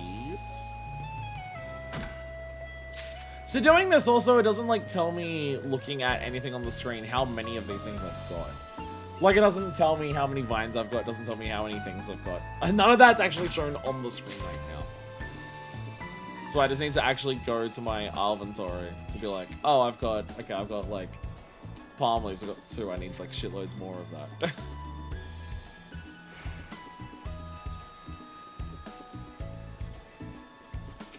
But I do need vines. I need to do vines and logs.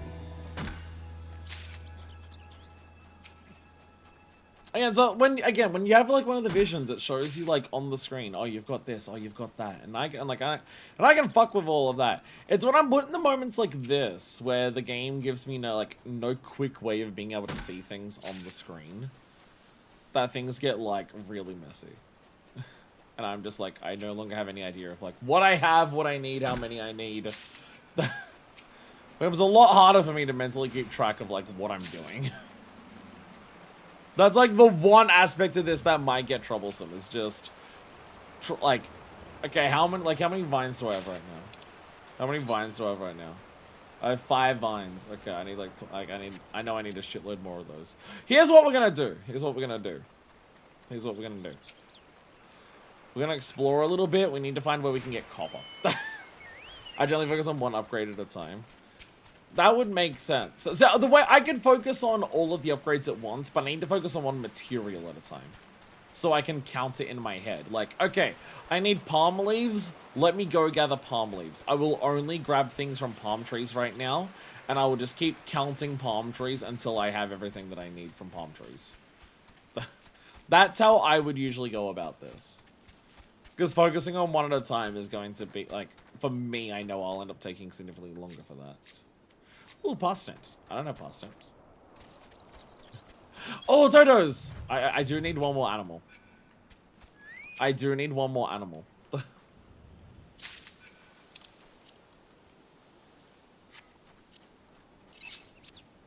I do need one more animal. Let's get a dodo.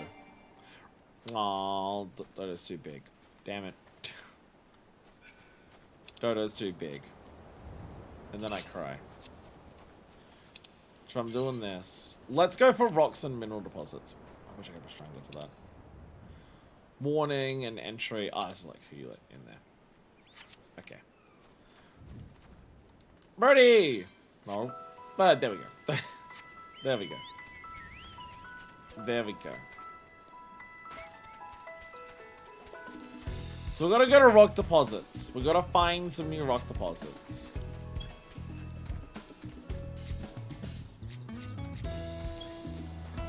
Where the... Oh, there it is. Oh, that's still a smooth white rock. We need copper. We need copper. We need to find copper. We need to find copper somewhere. These are all smooth white rocks. These are also smooth white rocks. Oh my god! Oh my god. We've got a lot of wildlife here. Oh, that's so pretty! Oh, some of these sections are also incredibly pretty. Oh my god.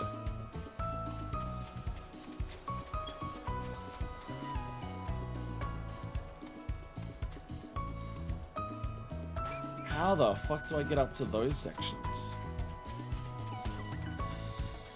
That looks like a pathway. Oh, I gotta find out how to access the upper areas. There we go! Hell yeah. And now I shall have access to more bountiful resources! There we go. Oh. Oh, I don't even have them. Oh. Oh, it's possible I don't have... I may not be able to get copper just yet. Hey, I got a couple in though. Let's go.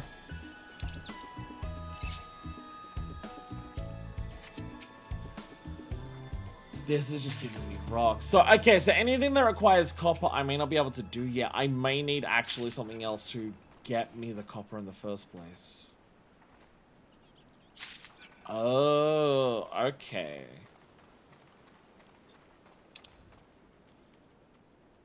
Okay. Well, I still need all of this stuff. I still need all of this. I still need more palm leaf, sand, and limestones to make everything that I want to make. But in terms of upgrades... Yeah, so the cozy cabin requires copper, so I can't do that yet.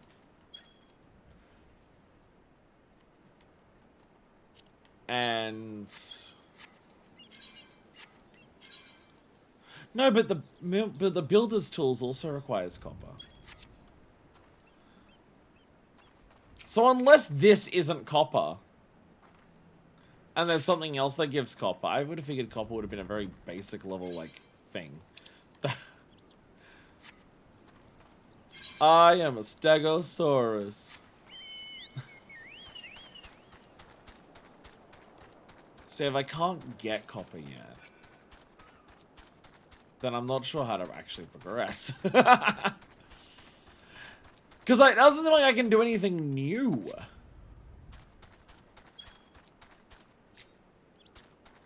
Okay, this is gorgeous though. Okay, but coming up here is gorgeous though. This is incredibly pretty.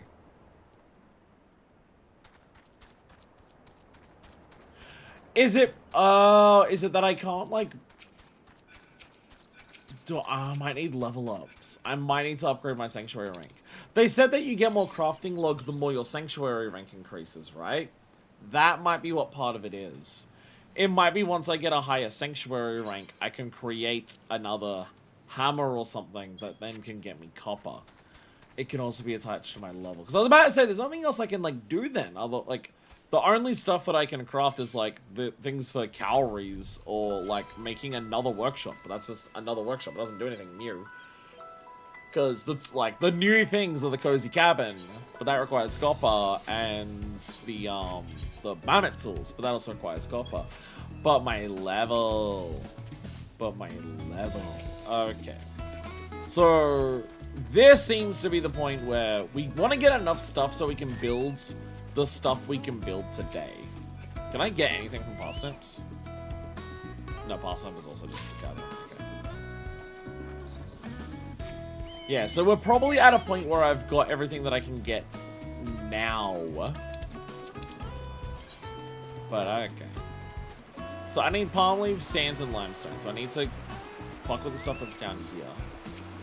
And then we need to hack some lime trees. Lime trees, palm trees. So we'll do a couple of these.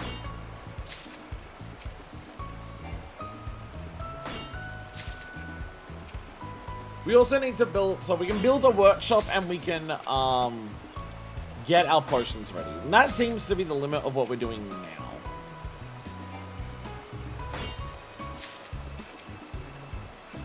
I fear tomorrow's stream might be very long if we've got that one long thing, but also we're going to be doing, like, Hildebrand and stuff, but also we're going to be, like, doing the next section of Island Sanctuary. My only concern is, like, will every check-in of Island Sanctuary be, like, longer than a check-in for a society or a custom delivery or anything like that? That's, like, my main worry. If they get even longer, then that's like, uh-oh. Okay, so there's palm, as I only need palm leaves for that.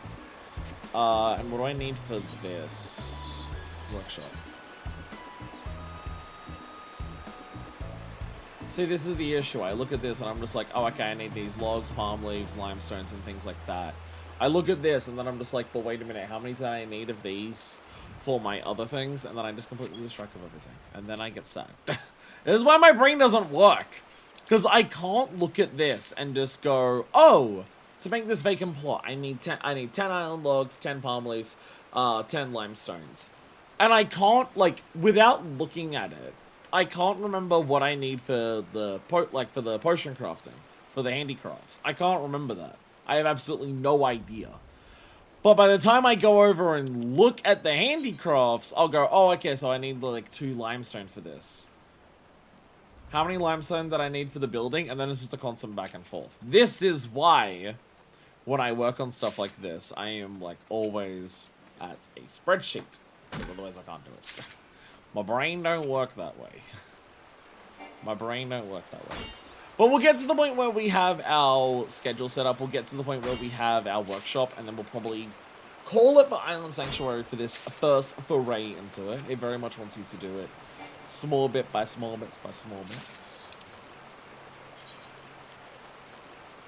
I wish I could bring this up on the side of the screen. Okay. Okay, I have limestone vines and sands. I need palm leaves and logs. So I need to attack 2 along and leaf ones. Okay. I need 7 palm trees. And 8 of the other ones. So 1, 2...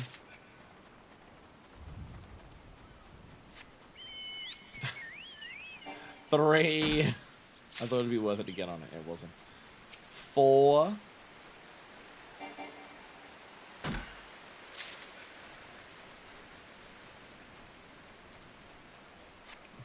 'Palm trees. There's a palm tree. 5.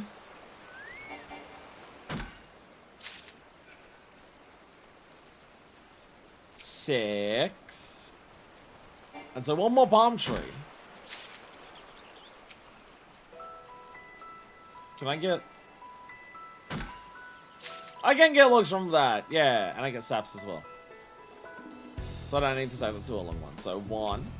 I needed 8 of these. Second. And I still need 1 more palm tree.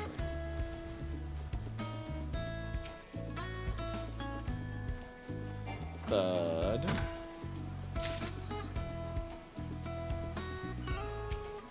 Apple tree. That'll... Normal logs as well, I think, from this. No, that gives you vines.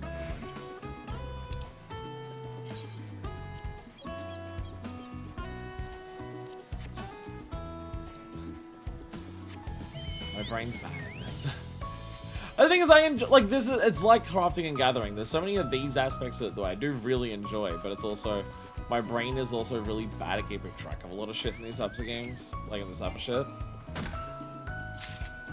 So I really do need a guide, like, not a guide, but my own personal written down information next to me the entire time. Otherwise, I will lose track very quickly. That's just how it is. It's just how it is and just how my brain is. Like, I've already forgotten how many of these things that I need. I know, 1 more palm leaf and 3 more normal trees. Okay. So, 2 more trees and 1 palm tree.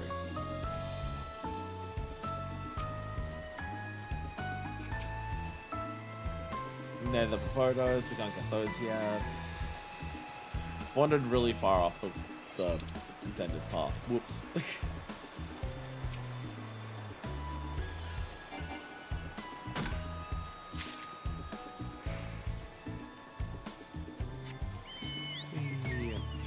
And immediately dismount.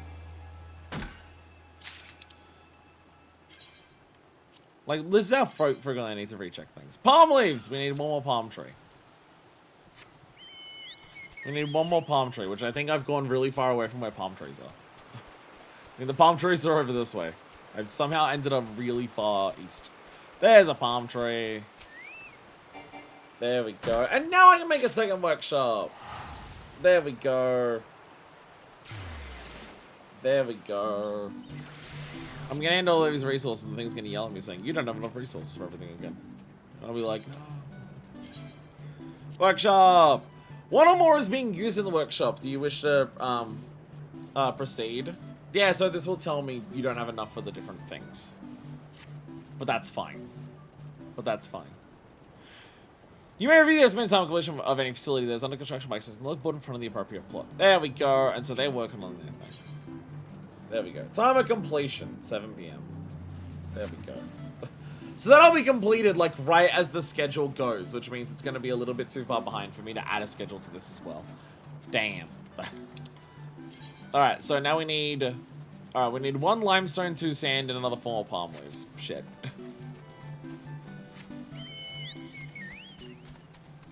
So again, I've already forgotten what I said. 1 limestone, 2 sand, and 4 palm trees. Most of that's in a similar spot. This is why I need a write-up thing next to me all the time. I might like write up the list. I might write up a list of stuff. I might make the layout in my list just match this order, so I don't need to write stuff down in at individual points. Just write down this list in this order, and when I know I need something, just like add it to how many I need for that particular item, and then just work on like an individual item at a time. So I need 4 of these, right? Right across the river there. Across the river. Yeah, there we go. See, I'm smart. Damn it, that's okay. Damn it. This looking at it as being too deep. Unfair. Unfair. Unfair. No, I absolutely do see myself enjoying the shit out of this. It's just, like crafting and gathering normally is for me in this game, I need to play it in a particular way because my memory doesn't function properly. Because my memory is incredibly bad at exactly this type of thing, I need to have a list next to me that I write up on specific things. I need to do this with crafting constantly. I cannot look at a recipe, like, I can't go in front of a marker board and look at a recipe and go, oh, okay, I need this, this, this, this, this, this, and this. And I go to the marker board and look them all up individually. I need to look at the recipe and write it all down and how many I need of each, and then follow that list that I wrote when I go back to the marker board. I needed more palm trees than the others. See, I'm already making this mistake. I need more palm trees than I need the other shit. There we go, and the deficit disappeared. And now the deficit disappeared. There we go. There we go. No, I absolutely do see myself enjoying this. As I said, this is perfect, just like, while I'm like relaxing at the end of a day after a stream, just chilling out with this. Looks a little different. This is perfect for that. And also, it's just like vibes. Home sweet hideaway. It is also a lot of vibes, which I am also a fan of. Really like vibrators.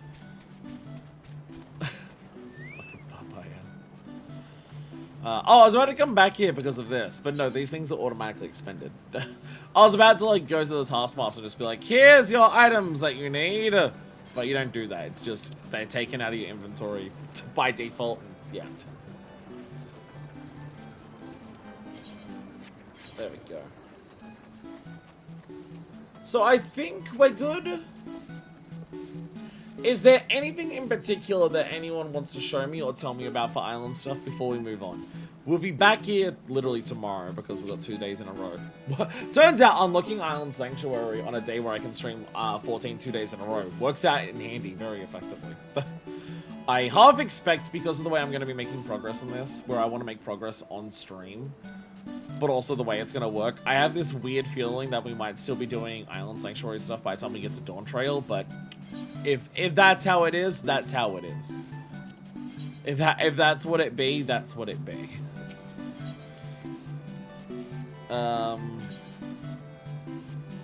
Equipment. So what does this stuff here look like? Ooh, pretty little straw hat. I quite like.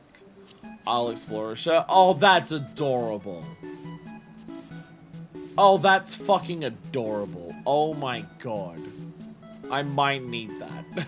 I might need to make an Island Sanctuary glam based on this specifically, because that is adorable. Half gloves. Oh, I can see that, like, oh, it has a compass on there too. Ooh. Oh, that's real good. I can see this being very useful for maybe other claims. I don't know if I'd have it on this one. But the idea of, oh, these gloves also have, like, directional shit and, like, compasses on there. I really like that. Trousers, very casual trousers. I quite like those. And there's the cutoff. There's the cutoff ones. And boots. Oh, adorable little boots. Adorable little boots. I will have to investigate. I kind of do want an Island Sanctuary glam. Just a glam that's designed for when I come here. I kind of do want one of those as well. Again, I have glams for, like, Eureka, Bosnia. I mean, like, literally go to my list here and you can see, like, it's all the different things that I've got. There's, like, I have glams for Eureka, Bosnia. I keep my glams that are, like, story-based ones. I've still got my, like, Fuck This Battles Pirate Bitch one. I still have, I've gotta make a portrait for this shit. I forgot to make a portrait for my fucking Elpis glam. The summer and winter ones. This, like, I have a glam for Hildebrand. I have a glam for Hildebrand. I have a glam for the Gold Saucer. This is my PvP glam. I feel like I can spare space to make a glam for Island Sanctuary. But I will have to, like, go to a Eulzia collection and have a look at different things that exist and work out what I want to do. But if we're all done here, I think we're going to head back. I'm excited to do more of this. We can actually get copper if we want to do a bit more story. I thought I couldn't. How do I do more story?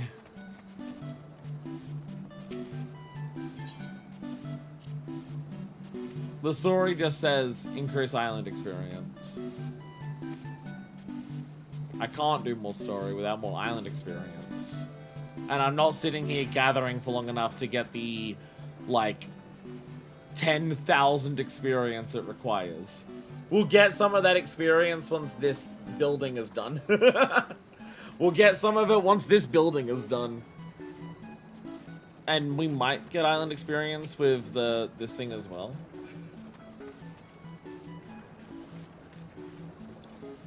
But like, from what I'm looking at, there is no story to get. There is no story to advance. Outside of, like, ridiculous leveling, which we were literally mocking people earlier today for just being like, min-max it, spend all day gathering to get your rank up so you can do things faster, which I'm not doing. Which I'm not doing. But yeah, unless there's anything that we can do that doesn't require gathering for several hours straight. Because there are other things we want to do today, so that seems like a little bit of a waste of our time and energy. Because even, like, handing in this thing for this quest, I need copper for that as well. And then we've got, like, a adorable little beach here. Oh, I can actually go under this archway? Oh, you can even go on top of the archway. Like, actually, like, look out over the water.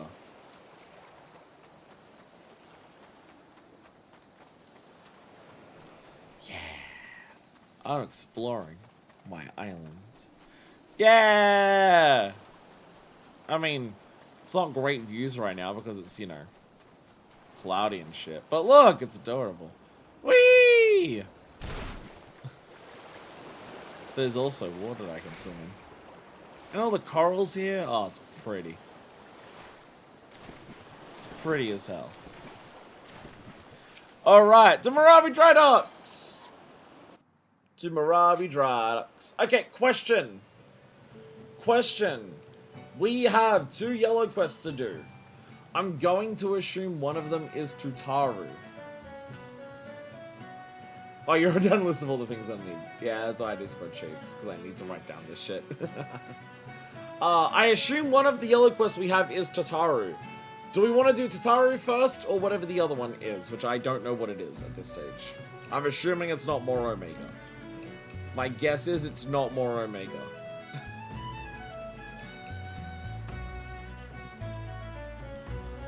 Yelza, welcome! Welcome. Let's do Tataru first, because why not? Hell yeah. Tataru!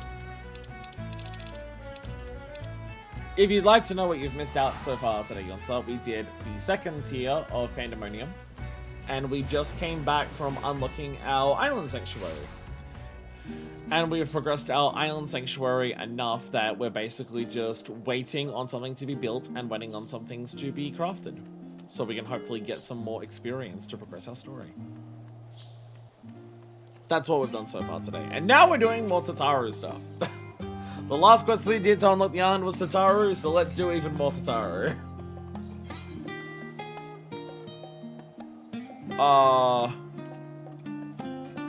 Which one? Are these for like all of the future patches, but they all unlock at once for some reason?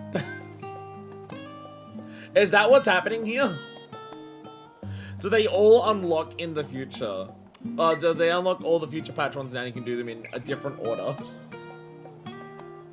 Soaring Prophets is the 6.2 one? Hell yeah. They unlock them all together.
I hear there be talk of soaring profits!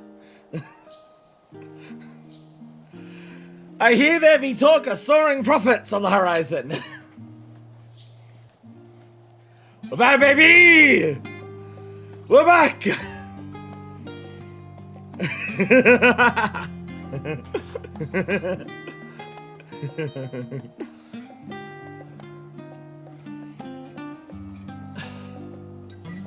Oh. There we go. Medina has samples that need delivering, and the anticipation of adventure strikes you like a bracing wind. Still missing an eye patch? I don't know if you were there. Back when we first unlocked, when we first did the Sky Pirate raids, I was wearing this. This is the coat and hat I was wearing when we first did the Sky Pirate raids. Way back in Heavenswood.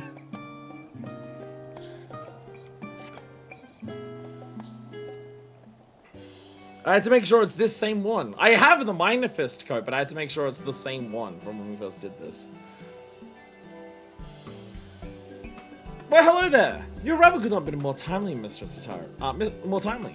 Mistress Tataru has but just left instructions for another batch of deliveries. She sends her regards, of course. Today she's in Ilshire for business with Rowena's House of Splendors, and tomorrow we'll no doubt find her in some other far-flung corner of the realm. We mustn't be outdone, Minor Fist. I agree. This time, our samples are destined to two organizations in Kurthus, an arrangement made possible by none other than Master Sicard. He contacted his dear friend Lord Emmanuel de Forton, who was kind enough to spread word of the boutique to his own contacts in Ishgard. It only took any time for the first letter of interest to reach us. And once these samples have been delivered, that interest will be piqued to a passion. Oh, sorry, I've been assured. Lord Monolith said he will take care of all the particulars and be conveyed with enthusiasm, but he looks forward to accompanying you on deliveries. Now then, regarding that secret mission.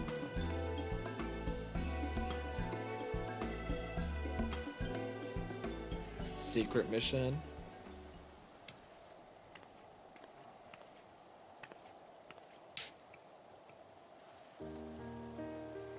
A gorgeous sapphire, is it not?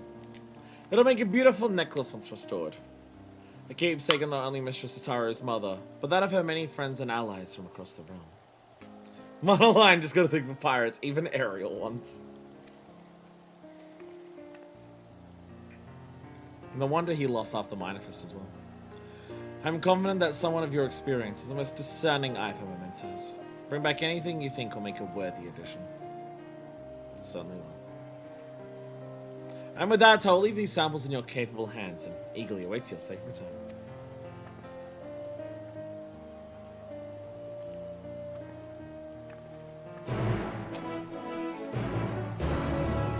I will say the coat definitely has a scent to it. That is the smell of a coat that has been sitting in a wardrobe hanging up for a year straight and has never once been, like, taken off its hook for that year. I will say it very distinctly does have the smell of a coat that has been sitting still for a year in a cupboard.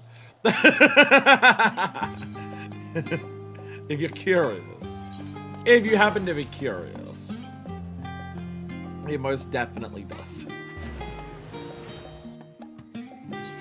I did have a quick once-over, when I grabbed it out of the cupboard, I did have a quick once-over of just me being like, it's not being, like, eaten by bugs or anything like that. No, it's fine. It is fine, it's just... Alright, up to the top! I'm gonna go to Jewel Cross, yeah. That looks like it's probably a place to get there. I always get confused by the pillars in Ishgard, because there's areas that look like they're next to each other, but then the height difference is this, and you can't go from one to the other. Destination! Here we go. And now we wait.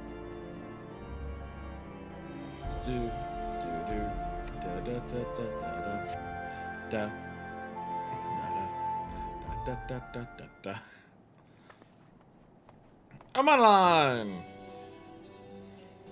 I tolerate you more now that you're finally in a gay relationship.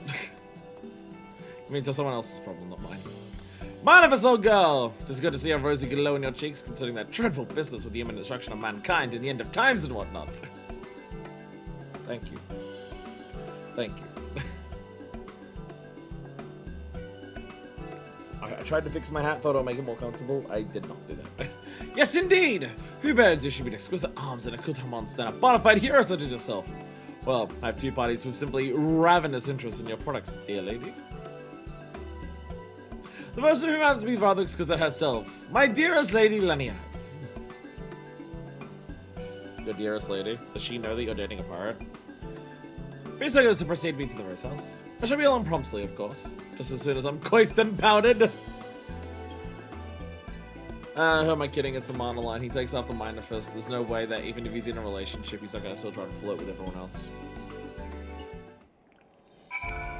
Yes, I'm on my fourth can of drink. Don't judge me. Or do, I don't really care.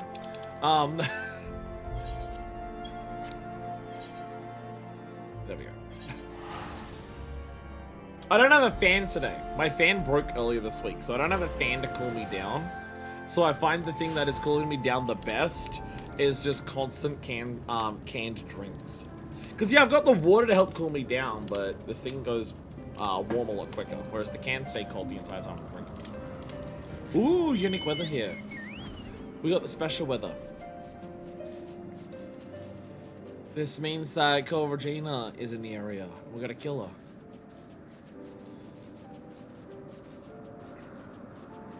Hi there. Hi there, basically, Holmeses. The Rose House. 28! Well met, Manifest. Just good to see you hale and whole. I'm sorry, Lenia, but once again I'm seeing you, so once again I am bringing, unfortunately, your monoline with me. Thank you for personally making the trip. I know your obligations are many. Truth be told, your arrival could scarce have better timing. While our erstwhile troubled relations with the Vanu improved by the day, we have been forced to reconsider our current munitions due to recent incidents of... I have come, my darling Blossom! Behold Madeline the Executioner, here to smite your foes with ruthless ardor!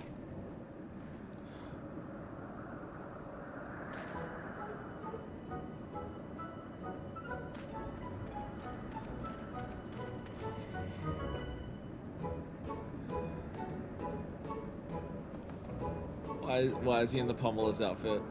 Well, I strike a rather smashing silhouette, do I not? Why, Sigurd could not have found a better man to give these samples to. Surely such splendid armor could be put to better use than fashion, Lord of Madeline. Could I not prevail upon your better senses to relinquish that gear to those who might appreciate its practicality? Far be it from me to deny any request of yours, Lady Lineate. Only, I must confess that I may have slightly exaggerated Sigurd's generosity in the matter of gifting these. Ah, you mean to say you borrowed them? No doubt without his knowledge or consent. And why should I have expected otherwise? Friends may forgive, but it bears repeating that your clients deserve at least a modicum of professionalism. You do have other clients, don't you? Of course! And of no little celebrity at that. You remember the Red Bills, of course? How could I not? I'm actually not currently wearing the scarf. Whoops, my bad. Red Bills! Red Bills. Sky Pirates. An experienced adventurer should know them, hardly surprises me. But how does a privileged son of Houseful Tom come to make their direct acquaintance? Was that begin incidents of alum circumstance, I assure you.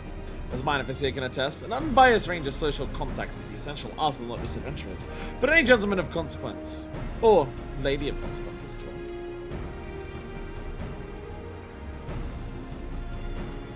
Unbiased is all very well, but... Sky Pirates is precisely the problem I was speaking of earlier, Minifus, before we were interrupted. Recently, self-proclaimed Sky Pirates have been marauding trading vessels with troubling audacity. Even the Skystone manufacturers reported stolen property in the hands of these ruffians. Troubling news indeed. Though I cannot imagine fellows as amicable as our Red Bills could be responsible. I swear to God, if her... Focus it back. Still, if we should hear aught of it, I shall send word directly. Now then, Minifest. Off we trot to the infamous Parok. I've been told to seek out a certain red standard upon Coldwind. How the pulse quickens. We get more Sky Pirates content in Endwalker, let's go! I mean, we saw the Endwalker. We've already seen them in Endwalker. But, like, only saw them. Because they flew past with, like, the big adamantite delivery. They didn't say anything, but they flew past at one point.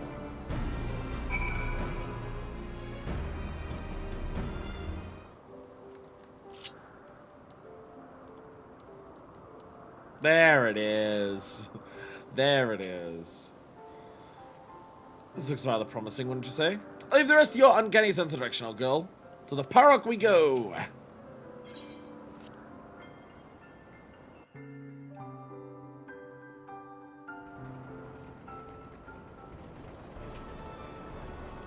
Yeah! Actually, I don't think I'm currently wearing the Red Bill on this either. Because I think I dressed it up to actually mimic ARR. Well, if you ain't the very picture of health, Minifest. Saving the star from complete annihilation didn't tax you over much then, eh?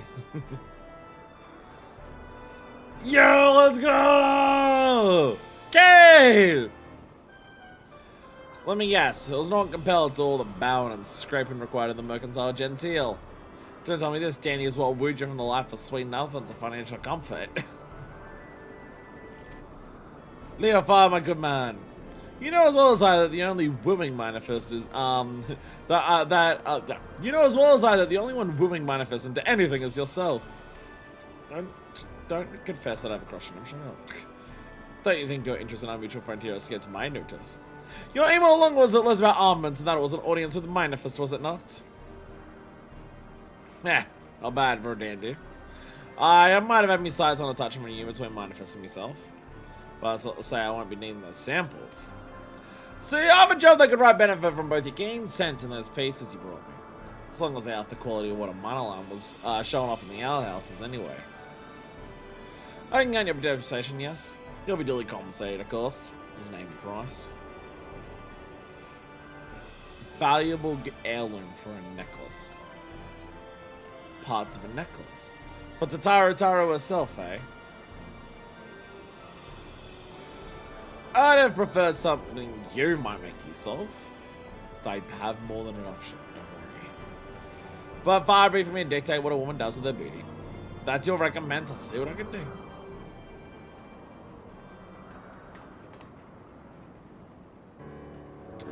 Now that we have you on board, allow me to elaborate. Seems another band of petty thieves have been masquerading as sky pirates and are honest traders in them.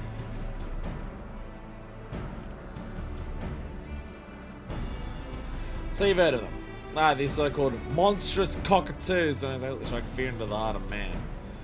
But they've been a right nuisance. They've gone and made things personal. You remember the right meal, don't you? The captain's old airship? Well, what after having done scathed, we've been commissioning the finest airship parts from across the realm for the construction of a successor. Only that those cockapert nincompoops pillaged the very star-skill manufacturing vessel that was carrying our precious cargo. They fucked with the raw meal. They get the stabium. The nerve of some people, eh? Makes me mouth water. Of course, once the cockatoos realized this property they pilfered, they flew into a panic and hauled up an indoor ship after stashing their goods somewhere. This is when you and your samples come in. We want to take Leo Fardens. Before you spill the rest, Starsha, let's make sure our friend here is still out for a spot of fouling. How about it? I have been craving game bird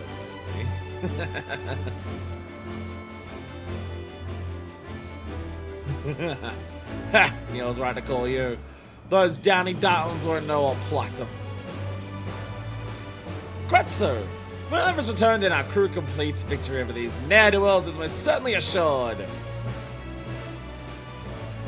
By the by, would you have any terrible objections if I informed the Rose Knights of your designs upon these charlatans? Then I don't live with House Helia now, you see. And there's a particular interest in recovering the contents of that skyship vessel. I know my darling, my most capable lady, Lady Lynette, simply will not rest until she has brought these scoundrels to justice. Can't say it's a alliance I've ever considered, but as long as I get all the cockatoo I'm sure, and that's most thorny or welcome to catch and cage as I see fit. Splendid. Lady Lynette, we shall be very glad to hear it. Overjoyed even. Yes, she may simply be unable to contain her unbounded delight. I must away! Not away as an ill ship, but danger and subterfuge. Such is more tempt than to our oaken lovely nights, eh? Let's be off. I'll explain the rest of our gambit once we get there. Endwalker, go! Endwalker, go! More sky pirates! More sky pirates! Oh wow, my gear is shit else. Oh, my gear is fucking dog shit in this. I don't even have. Why do I don't even have this shit equipped? Oh right, because that last time I was fucking with this, I made it look like how it was in ARR as opposed to how it should look now. Right, I do remember this. There we go. If I equip all this, it looks like how it looks now. There we go. Now I actually have the Sky Pirate bandana back on. I don't have the rubber sword though, because this sword is technically not the one that we should have. But, I think I did that with a few of these. But the pirate one looks like what it was in ARR. This one looks like, this one's ARR, because again, it's got, like, it doesn't have the Hosh front earrings. So, those two particularly, like, they don't have, like, all the updated shit for, like, what they're meant to look like now. I find I'm most indignant by how well he looks. Between Leopard Horde and all the shiny baubles in case they've covered in all the maps and scrolls, Rebels ain't been selling much of my treasure lately. To be frank with Flatbro. Sure, it's on the good name of the Sky Pirates is a matter of pride, but we simply can't afford to lose these ancient coins. Yeah, he's in the machinist garb, let's go. He's in the machinist garb. Hell yeah. I like how he's got his normal goggles on, but also this giant thing over his eye. Who's the dandy now, you ask? Alright, my reputation precedes me in these parts. Legendary Rebel Leofard ain't known for talks like these. I could get used to this. Comfortable, practical, with a sense of style about. And I think you find that holy triad in battle gear. Quite lined it's out. Which brings us to your role in my master plan. Well, it ain't easy to land low in a motley place like Idleshire. These cock-a-hoop cowards have been managing it well enough. So to lure them out, we're going to spread every savory room as a black market merchant looking to fence foreign contraband for even find a coin. It's you.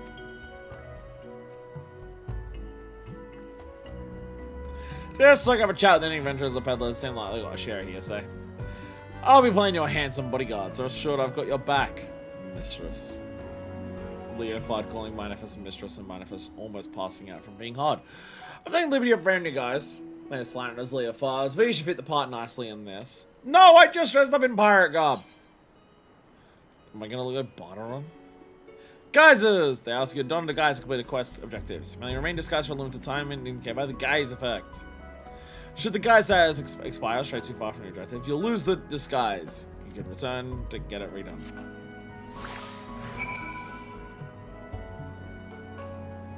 Oh, I hate it. Oh, I hate it so much.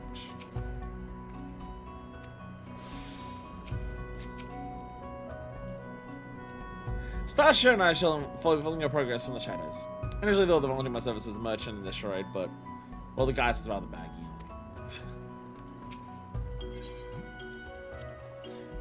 Yeah, fits me shorter than a glove. I wish I could wear my own scarf with it.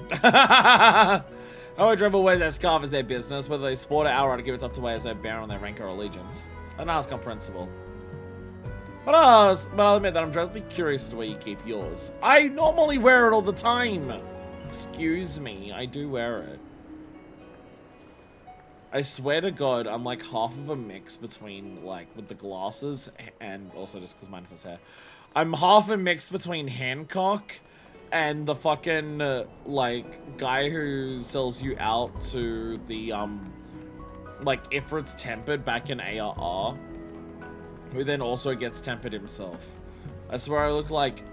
So basically I look like a mix between the two of the most unscrupulous, like traders of this entire game. Awesome. Love that.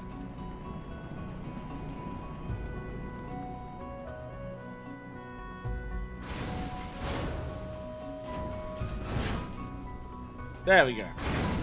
Jovial busy dealer.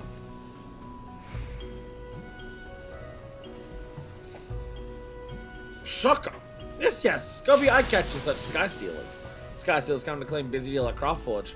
But bring their trade goods for Jingly Shine. Great laugh track for Gobby merchants. Sky Stealers leave with Grump Face. Goes on to understand why Uplanders was a straight tongue flaps for Grump Face Sky Stealers. That'll be to Handland for more laugh jokes. Much obliged. Look at us when we'll have your laugh joking over their sorry eyes for summers to come. Hell yeah. Laugh joke all over these motherfuckers. Any unique dialogue options on the map here? It would seem that the answer is no, sadly. And then everyone booed. Boo!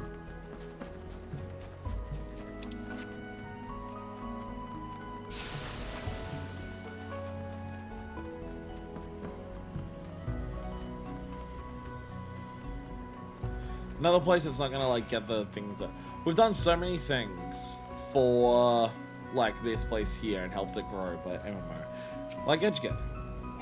Like we helped Edgeth in botanist quests. And also Cockmaster Hod. Did we help Edgeth for that one? I can't remember. Imagine yourself, are you? Perhaps I'm overstepping, but consider this friendly advice. Sticking out sky pirates dressed in such stereotypical garb is akin to dangling a sign from your neck. Read and purge my purse. Alright, righteous red bills may pity you, dear lady, but few else. Righteous? Righteous ain't never been to me like him, mate. I just kind of buy them reprobates or don't honor the creed of Sky Pirate. Or so can you imagine Rebel Leofard might say. Not that it's any else. Anyhow, should you find someone looking off, you'll looking to offload dubiously obtained merchandise, send him our way, will you? If you insist, but inside M1, you're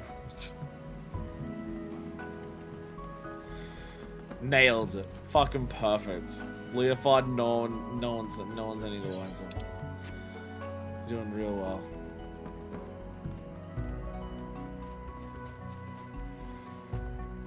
No, damn it.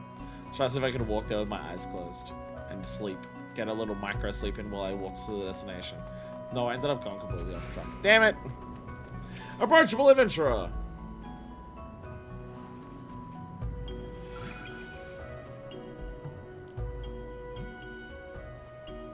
Contrabanders? Well, I do know some sky pirates near to town.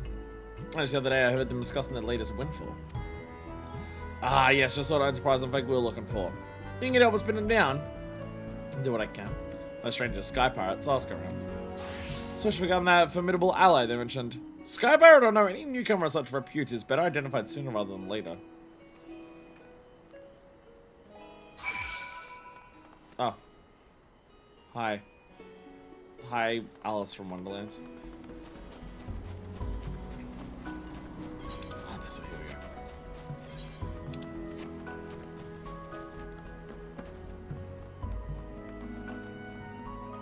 What if it's Sickard?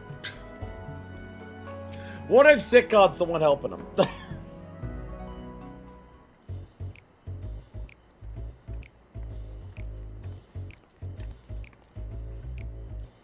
So we the talk of the town yet? As far as I can tell, you're strong contenders. 5 second lead rumors about a mysterious intimidator who's cast their lot with the cockatoos. Only natural that Simlin whelps hide a browbeater. What the willing consorts courts the rancor of Red Bill Leofard. Well, I suppose a few names come to mind. But no matter. Our plan proceeds as discussed.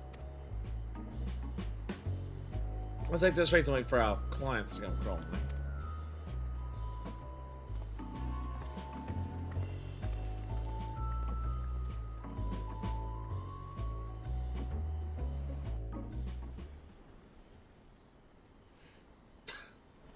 The Hildebrand drawing in the backgrounds. Are these not the same guys from when we first did this? Are these not the same arseholes from when we first did this? Well there! Are you the trader looking at a chopper with the monstrous cockatoos? Chopper? Scrag's like you! You and me, I don't know whether to laugh or cry. The voice! For Bill Leofard! As you live and breathe. Not for long though, if you don't hand over what you and your dicky bird stole. Heh, blast all your life, Red Bill, but you ain't getting the better of us this time. We've traded with a sky pirate that'll crush you to pumice! Or if it's like Regina or whatever her name is, the R girl.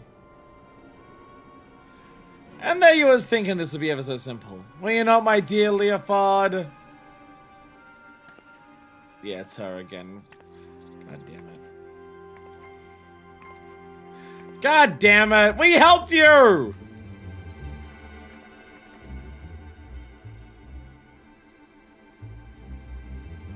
Not the slightest. I was thinking surely Radley and her talents would never sink so low as become lackeys to a lackey. But here you are. Might even start to pity you. And that is why you consistently underestimate me, Red Bill. I would stop at nothing to realize my desires. What were the sweet memories we made together in Dunscape enough to convince you of that?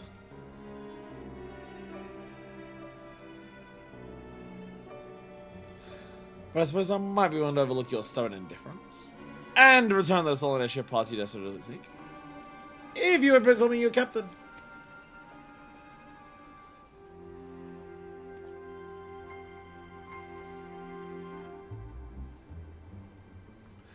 Completing that airship means more to me than you'll ever understand. I ain't leaving here without me stolen goods.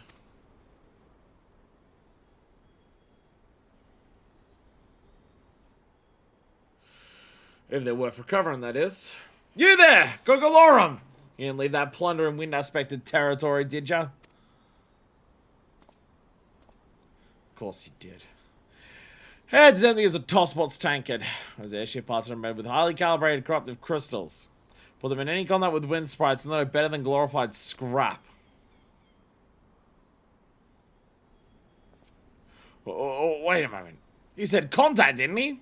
How many wind sprites got contact in the rock formations on the Providence, eh? It'll be fine. Latata, you got hands on the airship, yes? They got a Providence and go pick up our stolen goods. Some genius hit him under a rock.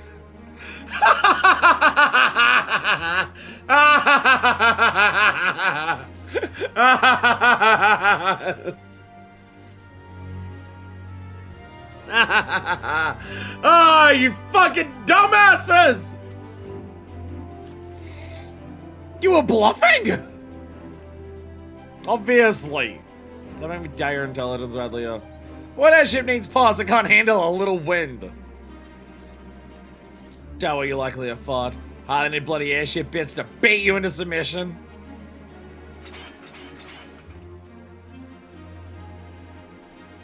Do you not know who I am? Let me slip into something more comfortable.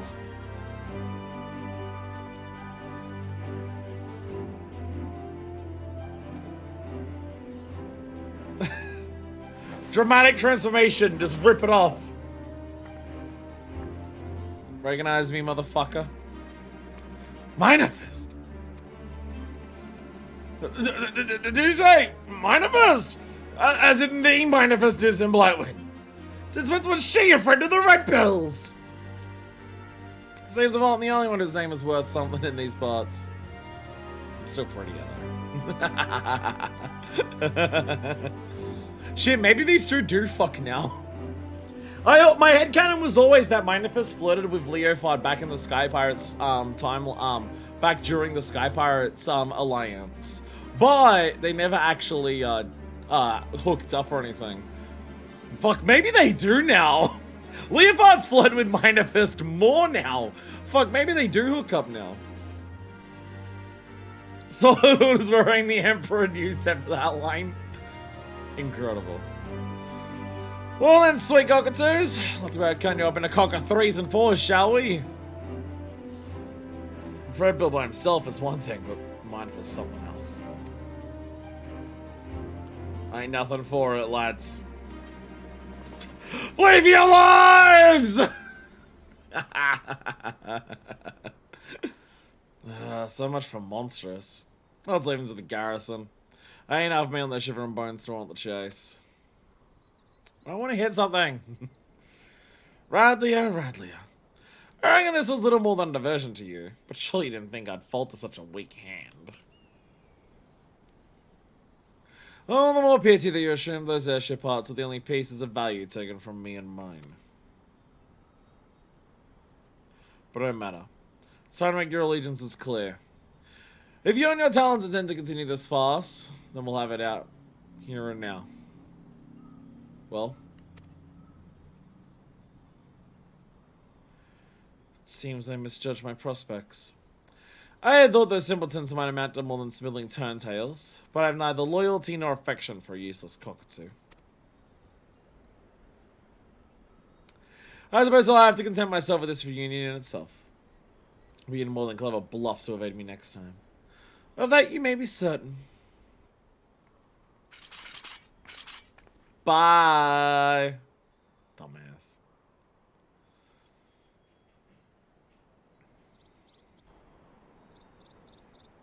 Dumbass. Hell yeah!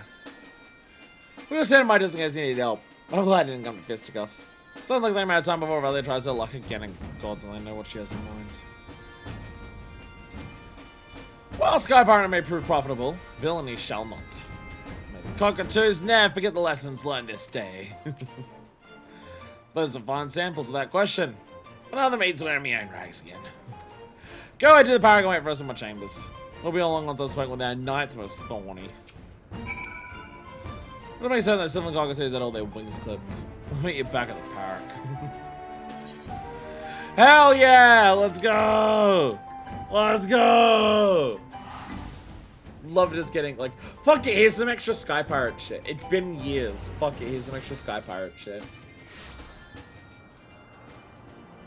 Makes me very, very happy. Obviously. Obviously.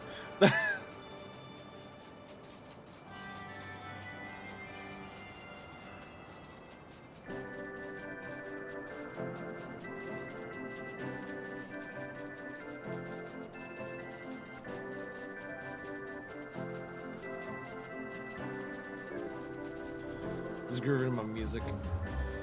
It's no papaya, but you know. Fly to the park! Hell yeah! To the park! Oh, it's the park. Oh, how I missed you. Oh, how I missed you, Park.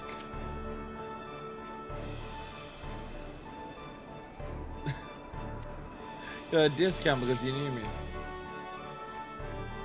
I ain't saying Riley can't look quite as much as that little Kate Sith. It's a bloody talent, I tell ya.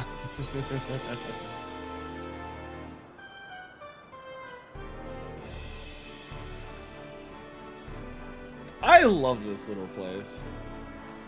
This little, like, Sky Pirate place, so they got their own little islands and there's, like, strap shit to it to move around. I love it. Like, this, like, they, like, live up here. They just chill up here. It's so cool. Spider was taken out of his sick bed. We put the cat on the roster for deckhand duties. I'm gonna take a turn at the watch. Did laundry, get a sailcloth, salt the floors. Managed to regulate every single one of them. Well, the fact that it's just that they're just like a tight-knit crew that all just like live together up here is so fucking fun. Like, that's so cool. Oh, hi there. How are you? His aim of strength. Laundry's just hard work, you know? It's very fun. It's very fun. I dig it, and I dig it a lot. Leopard's Chambers! He gets the one big house at the end of it all.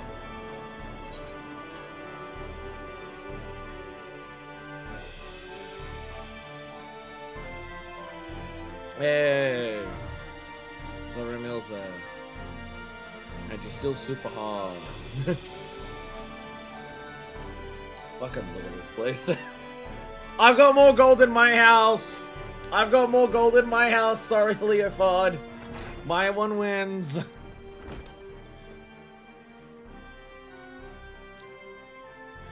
Well, Data says all stolen property is accounted for and finishing touches on our airship procedure pace. And according to the Rose Knights, cockatoos will be shipped off to the Diadem, where they enjoy volunteering their services for the betterment of mankind. Jesus Christ, okay. Indentured slaves, let's go! Speaking of which, Captain, what has become of the miscellany recovered from the cockatoo sword? Sure, as Hay and Art will lay claim to their possessions, but as for the appurtenances of unknown origin. Worry not, puss. I don't pocket any jig and bob. I find like some petty foister. We'll track down their rival places soon enough if my prediction holds. Manifest, is that you? Tataru! Tataru! You actually showed up. It is! And you look quite surprised as I feel. I think we'd meet here among the clouds. And Sky Pirates. I just finished on my first needle ship. When did you come asking for me but Red Bill Leofard? Quite the thorn and twist of my tail, have you know. Out of Monoline put it. She's got her fingers in more pies than a high street baker. When I got windshields in it, I felt like summoned fate not to enlist her expertise. Well, I'm exceedingly glad you did. For I return triumphant. I represent the famous traveling portraitors Duraman. Portraitist? But of course! Among the uncovered items were a number of singularly beautiful paintings. Oh, I'm relieved to hear it. When I learned which vessel had fallen prey to Sky Pirates, I thought those pieces would be lost forever. So yet another victim of the monstrous cockatoos. Still, a personal summons to the park seems like the sort of social nicety which the captain is normally intolerant. I believe my presence here may have another purpose entirely. You see, Leofard and I are old acquaintances. He commissioned me to paint that portrait, in fact. Ah, you're the painter of that. My beautiful daughter, Rymil. She looks perfectly at home here. Oh, shit. Beautiful daughter? Hi. Duro murders father, Lady Raimil, the gentleman who cared for Leah as a lad. He abdicated all family affairs so his son became a practicing artist, but he's still a lord in lineage.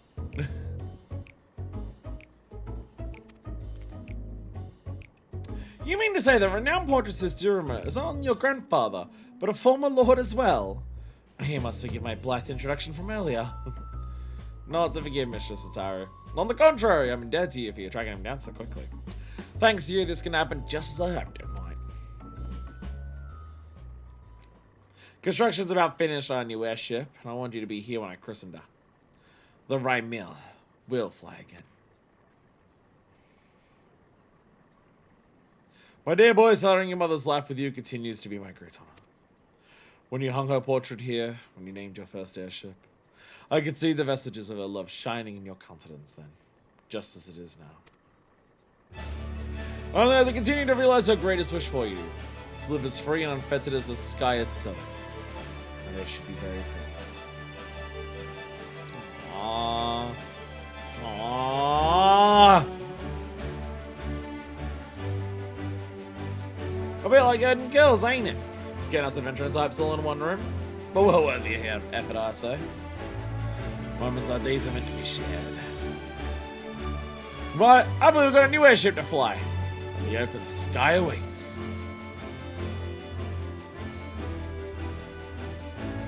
Did not think we'd get a random epilogue for Sky Pirate quest line in Endwalker, but it's so fucking sick that we do. Yeah! Yeah! Now this is an airship. With ashy handles, I can fly to the edge of existence and back so much without a hiccup. Which I hear on good authority, or whatever authority a monoline is when he's in his cups. You have literally done. I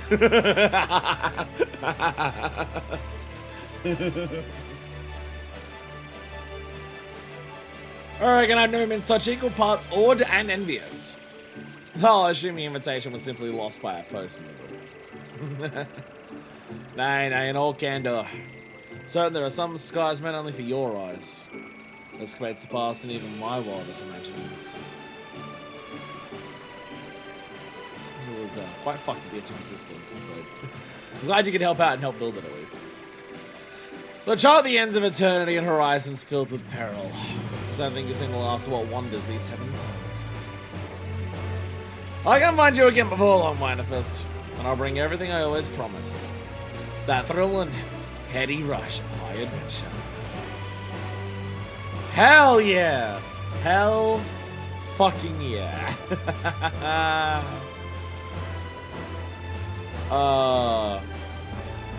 Beautiful. Beautiful!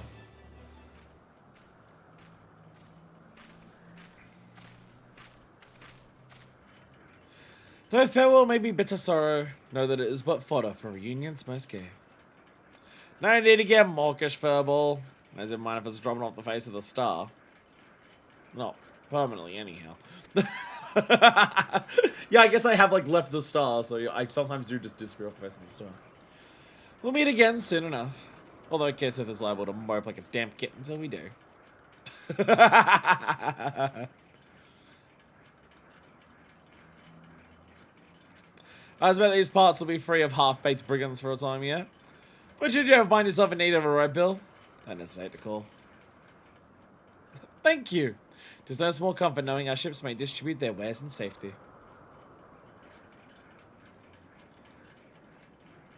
As for you, Minifist, we'll be in touch.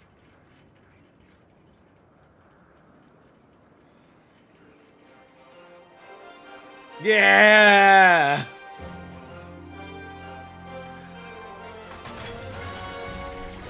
This is a moment that gives us the FF theme. I'm down for it. Well, that was invigorating. I love nothing more than a cat chocolative breath over a cup of tea. Business calls me to Ishgard. And the rest of the enterprising and talented, as they say. Shall we do it, man? Might episode you to accompany us. I should very much like to hear of your adventures. Painting subjects I find personally inspiring is a particular credo of mine. And I dare say you've brushed shoulders with more than a few individuals. Thank you for indulging in all men's eccentricities.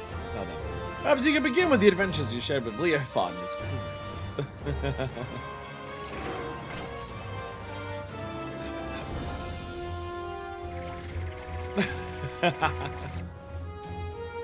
Ah, our treasure.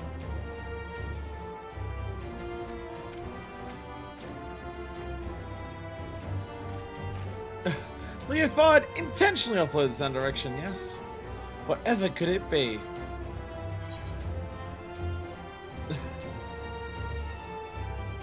Whatever it is, Leofard's amending his word.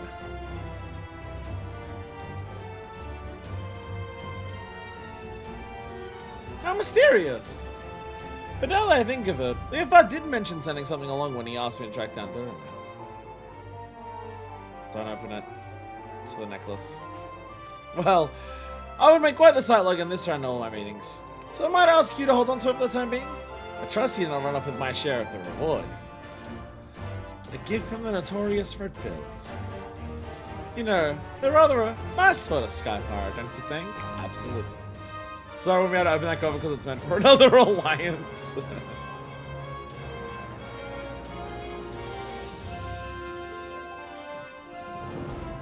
How the fuck did we randomly get more Sky Pirate content in fucking 6.2? How did that happen? How did that happen? That's amazing, but how did that happen? Our bright and energetic young lady is your employer, Manifest. Hope shepherding me back to Ishgard did not delay her business over long. The silence you shared on the journey here were beyond anything I could have anticipated. I heard such inspiring episodes of daring do. Though I may not know them personally, I found myself fascinated by the individuals you described. The comrades and acquaintances of your journeys. Yes, I believe I shall remain in the capital to paint for a time. Should you desire a portrait, I'll happily part with it for the cost of its supplies. Find me here and we can make the arrangements.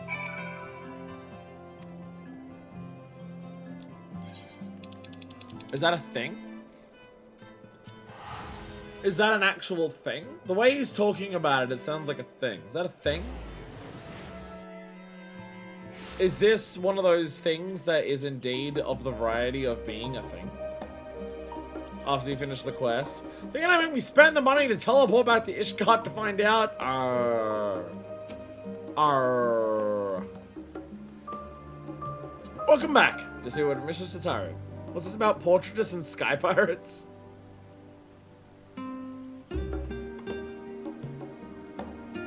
Red Bill Leofard gave you this.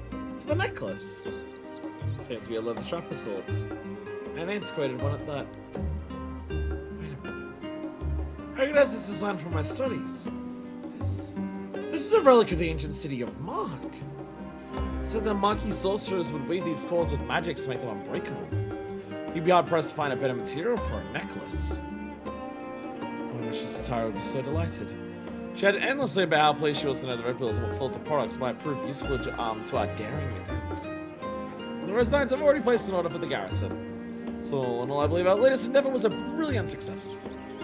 As always, we should be on the lookout for new areas of opportunity. So we can count on you to serve as our charming emissary again. In fact, I believe Mistress Sataru will insist upon it. Until next time. Let's go!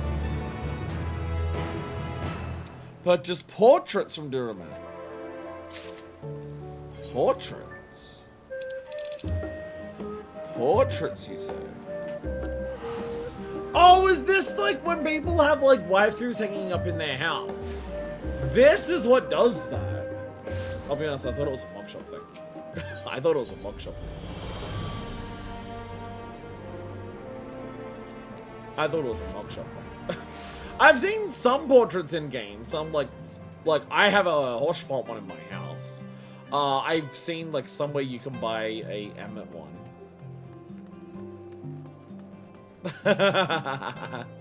Aww, that's an incredibly beautiful picture of Totoro. I love it. Oh, no actual dialogue. Hey, yeah, Gestola, Vanguard. Oh, so it's all the Scions. Okay. This is for particularly the Scions. Okay, well, Asinian's not here. No, Estinian. Estinian might have one that's already existed in game. Oh, Beyond Gloom's Veil, Love and Loss, Wherewith We Learn, Business is Pleasure, Sign of Wisdom, Sign of Valor, Discernment, and Adventure Calls. Aww. Aww. Buying Grahar and Destrola. I'm buying Grahar and Destrola once. I actually know exactly where these can go in my house. Emmets is from Gallimode, Black Color Scripts, Estinian's from Sky Scripts. There it is. There it is. I actually know exactly where I can hang these.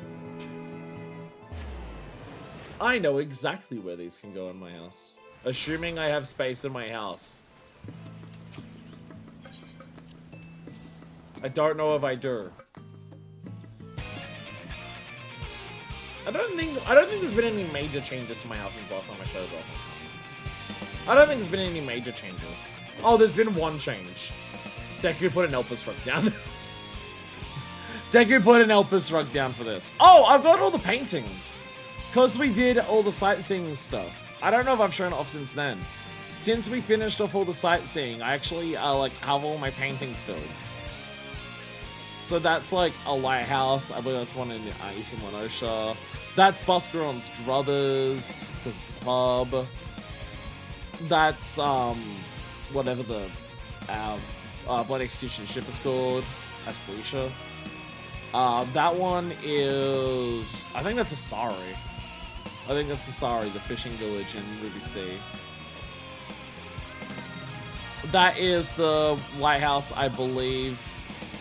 That's either the lighthouse at Brewer's Beacon in Western Lenosha, or the one at the very bottom of Southern Lenosha. This is the ship graveyard. I think this is the one from Gilmore, or it's possibly the one from Western Lenosha. Like, I can't remember which one. This is the Barracuda ships for Limsa. That is the picture of the Limlane statue, and then there's Young Crap Soap as well. So I got all of those. I got all of those. Which side's it on? This side. This side. Housing! Indoor furnishings! But I actually gotta... I do have to actually take some stuff off. What do I get rid of? What do I get rid of? I need to get rid of two things.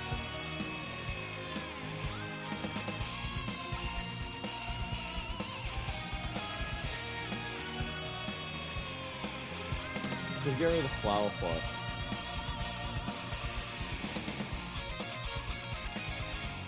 I think the flower pot's the main thing I can get rid of.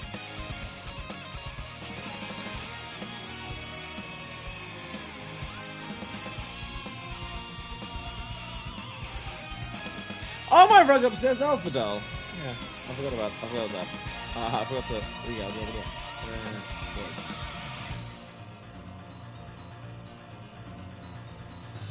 Oh, I have a Megalodon Jaws that's like on this side. Yeah, I don't need that one. Because that's also on this side. I don't need that on that side.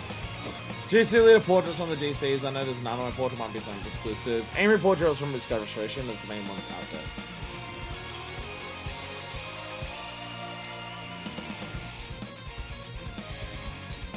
There we go. Snap grid.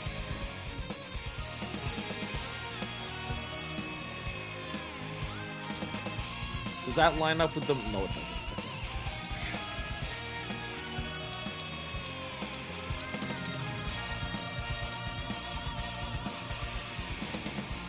Oh, I'm in storeroom.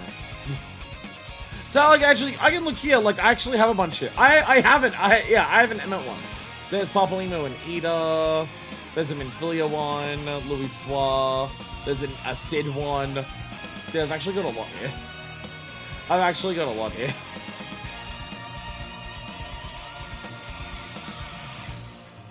Adventure goals. Okay, we'll get rid of the snap grid. I'm doing this one. There we go. There we go.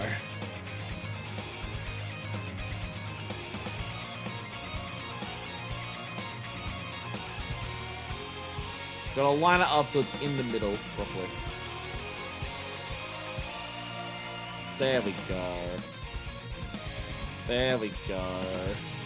All ones you might have FC points. I remember donating those to you long ago because you weren't an FC. Well, I don't use any of my FC points. Oh yeah, Hilda and Nasher. Yeah, that's a tiny one, but yeah, there is also Hilda and Nasher. That does also exist.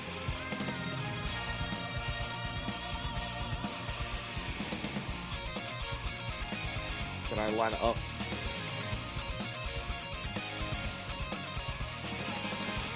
There we go. There we go. Ta-da! Ta-da! There we are. Now people know exactly what I'm about when they come into my house. Now people know exactly what I'm about. Hell yeah. Hell yeah. My house is a little ridiculous. I honestly, I love this downstairs area. It's so fucking ridiculous. I love the fact that it's literally the entire, like, there's little parts of the floor I can see. There's actually some sections of the floor I can see here. Oh no. Oh no. Oh no, I can actually see some sections of the floor. Oh no. Oh no. Oh no. To be fair, there was an update at some point that like changed how these things looked. I'm pretty sure there was an update at some point that changed how the treasure looked. So some of these gaps that exist here may now exist because of the changes to it.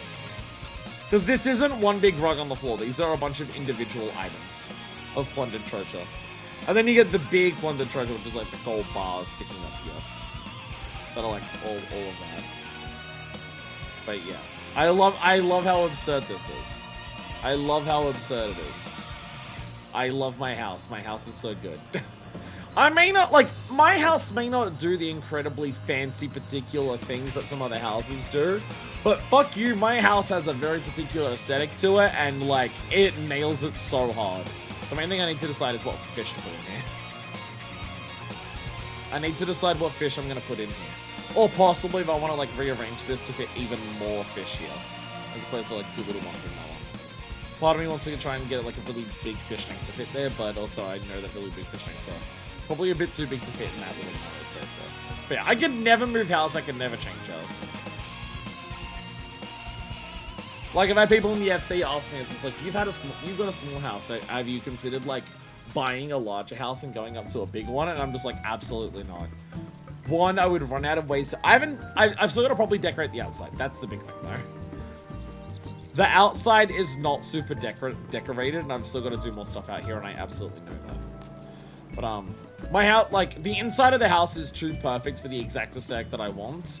And also my house, the name of my house is the Crow's Nest. And Crow's Nest works really well because I also have the highest house in the Mist. I mean, I think technically that one over there, I think technically that mansion is higher, but outside of, like, the large mansion that's over there, I have the highest house in the Mist. So I am at the Crow's Nest. Waiting on the housing updates for any big changes in my house. Maybe one day I'll get a large, though. Probably not. Oh, also, I can do this. Also, with this new sky gazing deck, which I absolutely love and is super adorable, I had just, like, a little bench here, but now that I've got, like... But now the sky gazing deck exists, it's like, oh, I can have a big wooden thing that's a proper crow's nest. And it has a telescope at the top, that's awesome. But also, oh, fuck. Fuck! But, most important thing, the main thing that I was saying. Something I've not ever been able to do until I got the sky gazing deck. I've probably shown this off on stream before, but... I have a lot of episodes, there's a lot of episodes and there's a lot of stuff in a lot of episodes. I don't know how much of everything everyone's caught. But if you stand on top of this telescope, guess what you can do? Yeah! I can finally get to the top of my house. You can finally stand on the top of my house. I've not been able to get on top of this house in this shape with like any other furniture that I've been able to put here that still aesthetically matches. But now with the sky gazing deck, specifically from the telescope, I can stand on top of my house now. And we have a little play area up here. Can't stand on the weather vane though. That I cannot reach. That I can't reach. So I can't get to the absolute tippy top, but I can. Oh, also, I don't know if a new person bought my neighbor, or whether my neighbor has, like, completely redecorated. But last time, like, when I first set this up, my neighbor had cannons pointed at me, and also had a giant Namazu, so I pointed cannons at them, because you can see my cannons there. But my neighbor's now all carbuncles. My neighbor is extraordinarily carbuncle themed. So I don't know whether it's like a new person's bought this or what's going on, but yeah. But like this is very pretty. This is more traditionally pretty, like what you expect people to do with their houses. Where mine is just like, yeah, pirates, woo! Anyways, let's go back to our actual glam here. Let me take this off. We're no longer in Sky Pirate mode, and this shit is very hot. So let me take this off. Where are we going to for our next yellow quest? And then we're gonna do our custom delivery and society, and then we're done for the day. Ow. Ow. Oh, my legs are locked up a lot. Oh, my legs are not happy with me. Ow, ow, ow. Ow. Ow. One of my hands is stuck in one of the sleeves. Oh. There we go. It was Sky Pirates again. I had to take the opportunity. Couldn't let Sky Pirates exist in the game and not do that. Shadowed Pass in FFXIV. Awesome. To Faith now. This isn't going to be like a 2-hour quest, is it? It's not going to be like 2 hours or anything.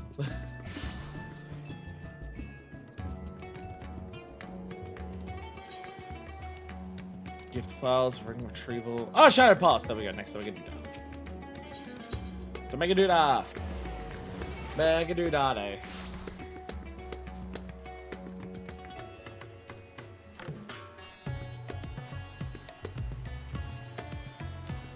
Radiant Sculpts. Oh! Oh! I didn't think this would be a big important thing. Is this about that little thing that walked past us at the end of MSQ? The little, like, when we finished the MSQ for 6.2, a little thing just walked past us, and I was like, what the fuck? Oh, okay. That's a yellow quest. Well, there you go. Was this advertised? Is this like in the patch notes? Do an eye quest. The way that they advertised Omega? Or is this just you gotta know it's existing? Something is this Radiant Scout? Oh no. Ah, Mistress Manifest. You can never beat it a better time. You see, we're out patrolling the city. A chance to sight a Voidson.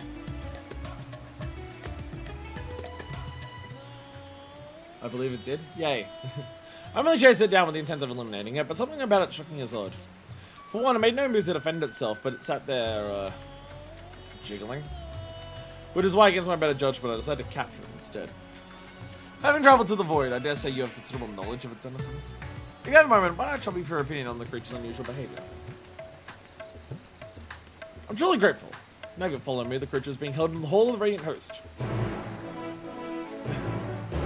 Very much not where I was expecting this to go for another yellow quest. Definitely not where I was expecting this to go, but you know what? I'm down for it. I'm down for it.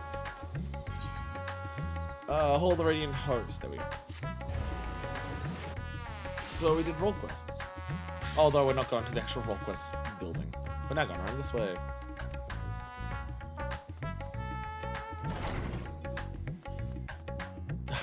Solid-eyed Voidstone. Voidstone glows in no direction. It says nothing.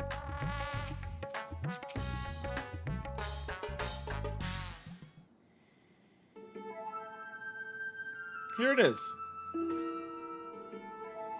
Surprisingly docile even when I captured it. There have been no reports of attacks prior to that. Even so, it's an anxious Voidstone to prey on people for their aether. Perhaps it bides its time when to carry out some manner of scheme. You! I remember you! Yes, you were at Troya! Please, you must help me. What do you need help with?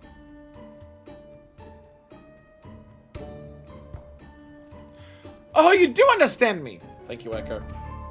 I understand the mortal tongue well enough, but I don't have a mouth to produce the sounds. It's been a struggle to convey my thoughts. But not anymore! You can help me, yes you can. I can understand it, I have the Echo. You can converse with the Voidson? Amazing. Could you ask why I came here?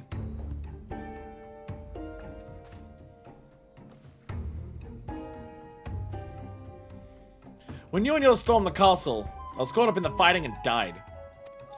In time I returned, but I tire of fighting. So I fled, using the gate to your world. Having just been reborn, however, my essence hadn't fully bound together yet. And so I emerged from the gate. It was as several sundered selves. Frightened and confused, they scattered. Following the trail led me here. My diminutive size allowed me to remain largely unseen. But by the same token, I could do little more than sneak about. Each of us was weak and powerless. That's why we could tune to one another in the first place. Together we were strong. Why don't we find all of me, so that I can be whole again? What do you intend to do in this world? Just want to chill? I mean, like, Voidson's chilling in this world's not exactly an unheard of thing. Like, two of them literally work for Godbert. Why, live here, of course. I've always wanted to. We still remember the past, you see. Still remember when we were mortals. That's uncommon for Voidson. That is specifically uncommon for Voidson. Didn't we establish that with Zero? We long to have that life again, but we need your help.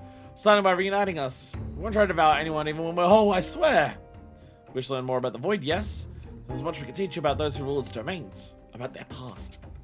Find the others and I'll tell you all, and they'll tell you all they know. They're waiting the tricks. Do we have a bargain?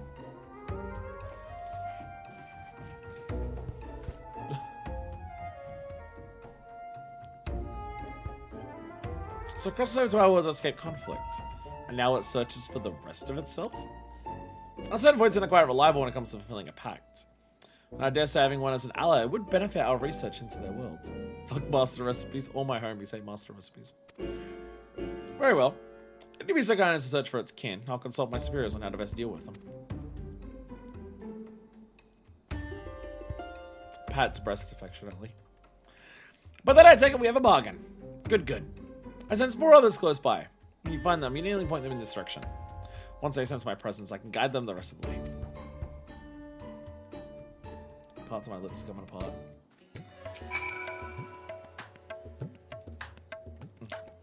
Like me, the others have an interest in the lives of mortals. They're bound to be here, in this city. My thanks again for your help. You can see the other voice in back here, I'll tend to the rest. They are hectires. They are hectires. Reminds me, I never bothered to do the thing in Eureka where you get like the special Hectai hat by getting gold on like one of the high rank things. Like you get in Pagos? Yeah, in Pagos, there's a particular notorious monster in Pagos that's a Hectai. That normally every time you fight it, you only get a silver rank. It's because to actually defeat it properly, you need to go around Pagos and get treasure chests that give you like 6 different colored orbs or something.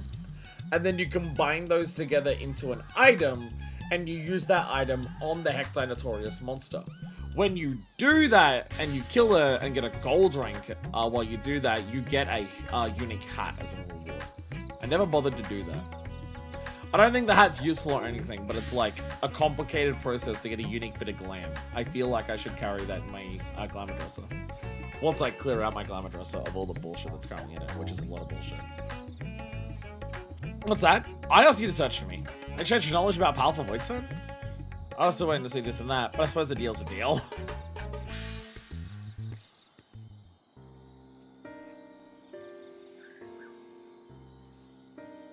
There's men over there. Soldiers, are they not? We used to have soldiers in our world too. There were lots of them during the Contra Memoria. Back from Weaver's Warding, are you? Heard you fought well against the Voidstone that slipped through. Come now, I merely did my duty. Having also want to protect our nation no matter the cost. Protect our nation. I'm familiar with these words. Who was it that I heard them? Ah yes, it was the early days of the Contra Memoria. The enemy had conjured a terrible eidolon that laid siege to a fortress. garrison was made up of ordinary soldiers, men and women with their remarkable abilities. But led by their valiant commander, they fought bravely and desperately. They had to last until the memorial arrived. The commander told them, they need to hold out no matter the cost. A memorial did eventually arrive, but not soon enough for the soldiers.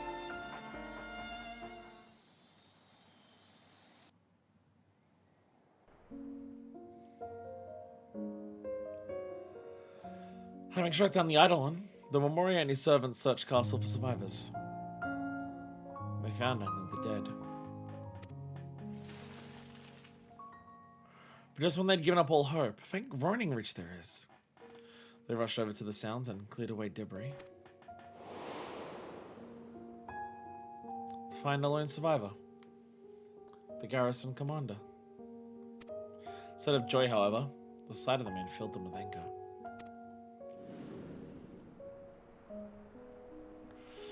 Your soldiers are slaughtered to a man, yet there's barely a scratch on you. What's the meaning of this?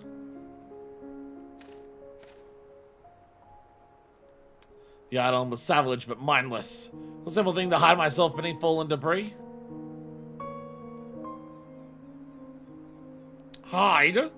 As commander, you have a duty to your men. You're supposed to put their lives before your own. Spare me. My duty was to ensure the fortress stood, and it did. Besides, my death would achieve nothing. I'm to be damned. No, I'm sworn to protect our nation. And to do that, I must live. Isn't it my fate to fall here? It isn't. It isn't your fate, you say.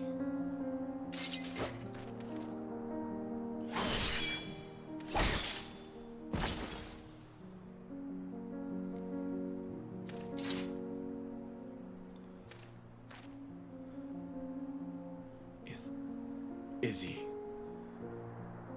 Merely unconscious. Come, let us bury the soldiers. And their commander with them.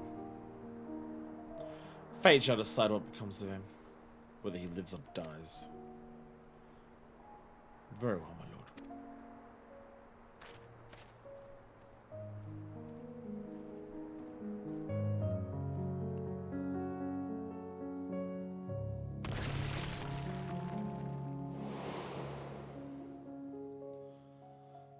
Funeral rites were later held for the fallen, but solemn tears quickly gave way to horrified screams as a body emerged from the earth.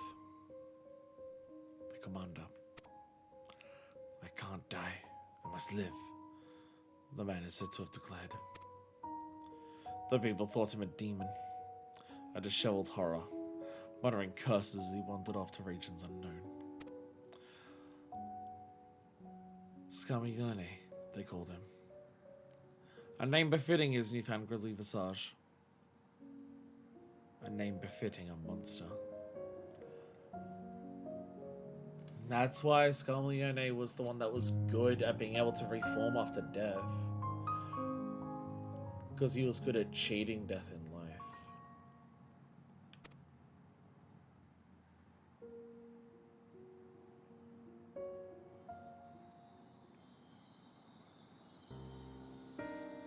We thought we buried him deep, but a mortal's desire to live is not to be underestimated. You're a mortal, so I expect you understand that desire. Well, that concludes my tale. I best rejoin myself, if you'll excuse me.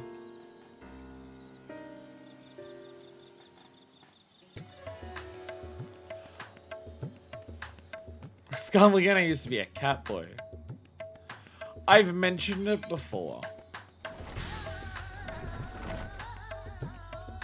And it feels incredibly accurate now. The Void has an entire backstory equivalent to Shadowbringers that we've not seen.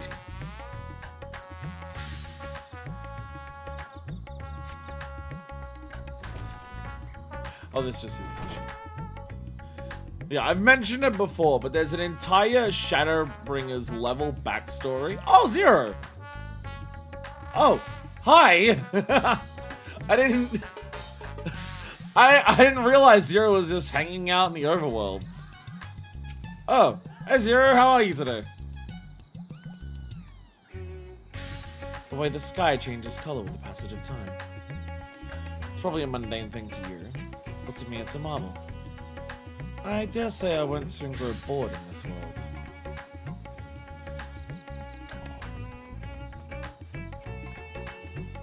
I had no idea she was just hanging out.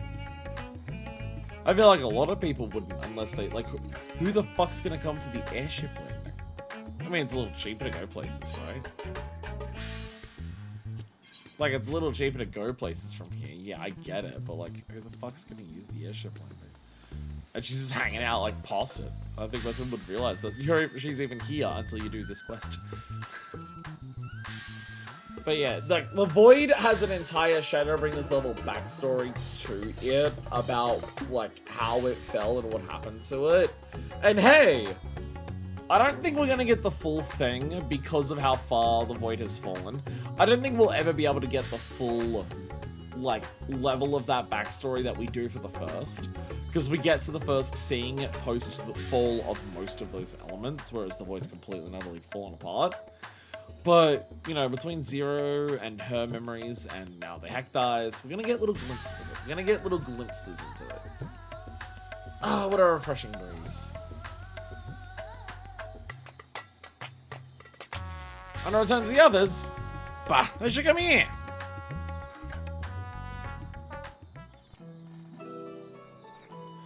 To this beautiful, boundless sky, weather. Mortals take to the air from here, do they not? That I had wings to soar among the clouds myself.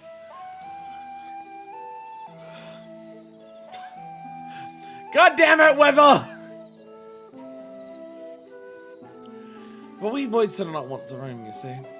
The mightiest among us carve out domains, while the rest labor to stay in their good graces. And the master of a domain seldom ventures outside, for it is in one's territory that one is strongest. For some, however, such confinement proved trying, as was the case for a certain void since I knew.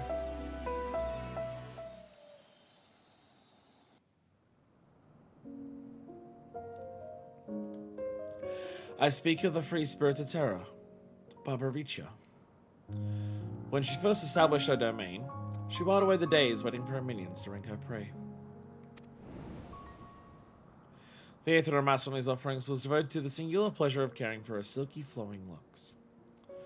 But the resources of her domain were not without their limits. It was only when none remained to oppose her that she realized she was a prisoner in her own domain. And unless she broke free, she would inevitably wither away, alone.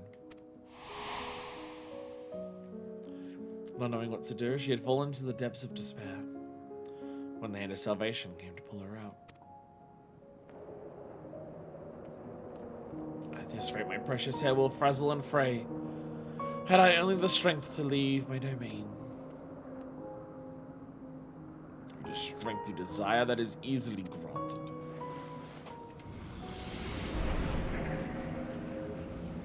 Who are you? So much power! Surging through me!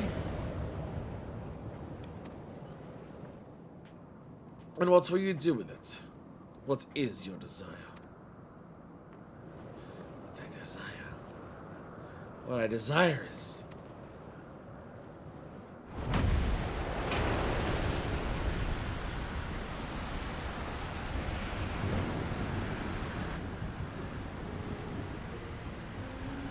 you would move your very domain.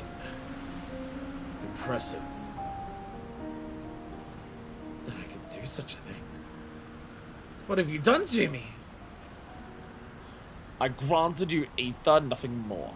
It was your will that made it possible. My will. Even so, no matter where you should go, there is naught but darkness. What could your destination possibly be?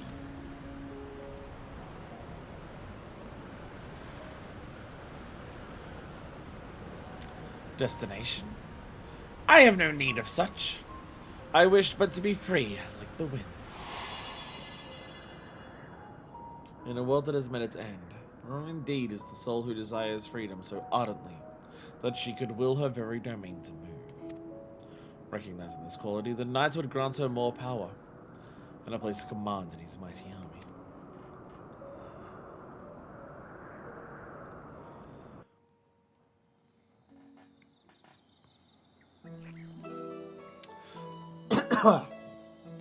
A story worthy of our bargain, I trust. I might have had more to tell you had I not fallen off her domain. Seems you mortals always have fondness for flying. I don't want to try riding one of these airships of yours. But perhaps another time. My other selves will be a blubbering mess if I don't hurry and rejoin them.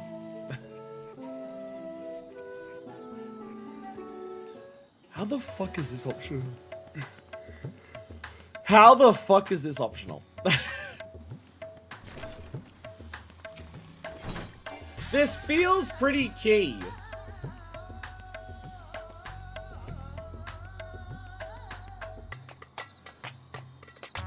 This feels pretty key to being like having a grasp on like your villains that we're doing over the patches.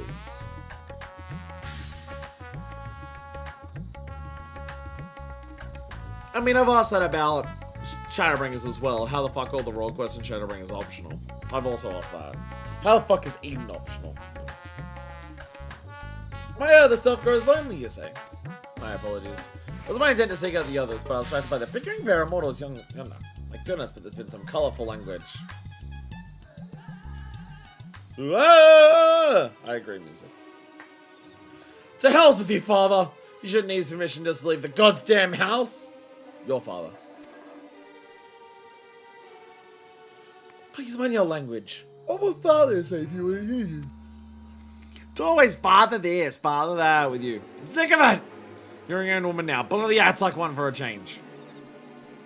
Colorful language, yes. Not from the girl, though. I know she appears to be quite well bred. I just hope she's happier than a girl I knew long, long ago.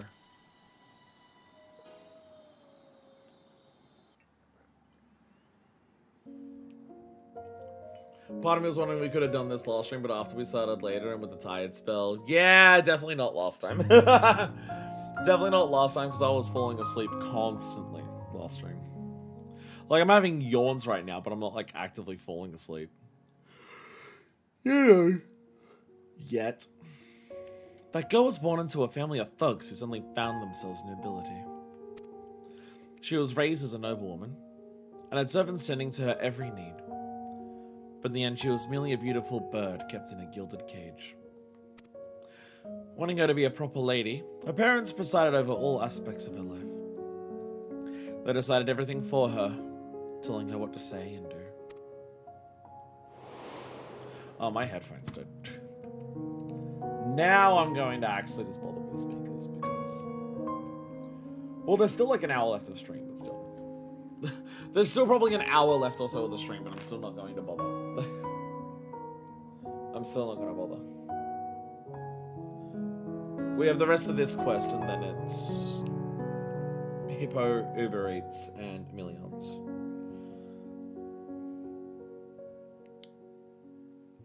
Ah, that one got really stuck in my ear. Chafing from the fetters of a restrictive life, she solicited her handmaiden's aid and stole outside the manor, where she enjoyed a moment of bliss, unbeknownst to her parents. Or so she thought. It was not long before her father dragged her back to her room, barring the doors and windows, denying her even the simple pleasure of an afternoon breeze. I mean, a bird in a cage may chirp freely, but she wasn't even suffered to give voice to her desires. But she wouldn't be deterred. Having once tasted sweet freedom, she yearned for more. And one day she succeeded in sneaking out to the manor a second time.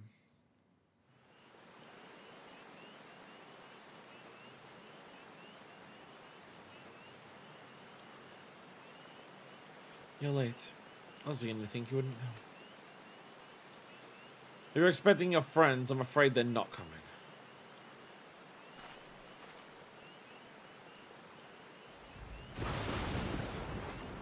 Father! How did you... What do you mean they're not coming? I had known that some miscreants were cavorting in these parts.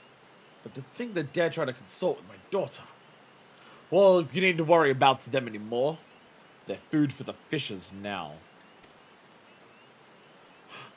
How could you do this, Father? Why must you torment me so?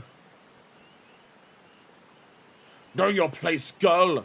You are a means for our family to gain influence, and I won't have you sullying yourself with riffraff.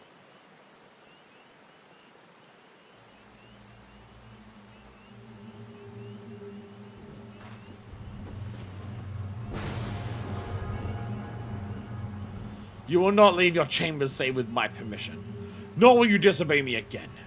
If you do so, there will be severe consequences. Am I understood? I said, am I understood? What the hell? What did you say?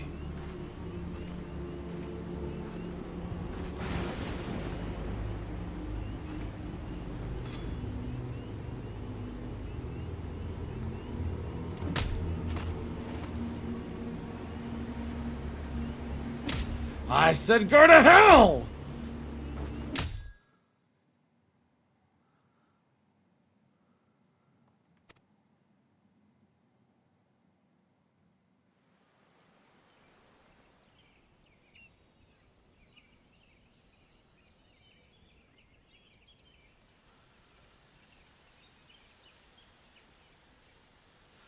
Oh, do you think that it could be so exhilarating to speak my mind? To do as I please. No more living in a cage. From this moment on, I am free. Free as the wind.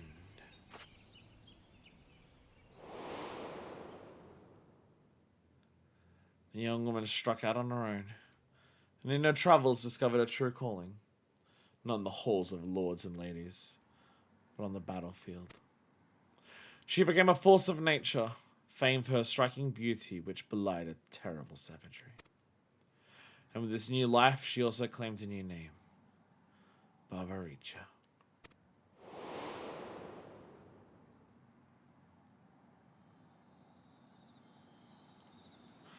So we get an idea of the Voidsent that we're fighting, like as their person and as their Voidsent life. Indeed, she found her freedom, but did she also find happiness? I wonder.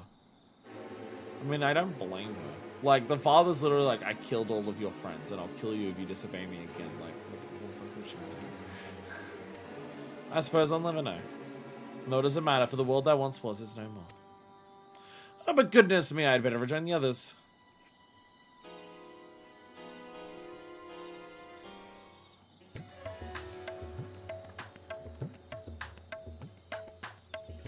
This woman started crying.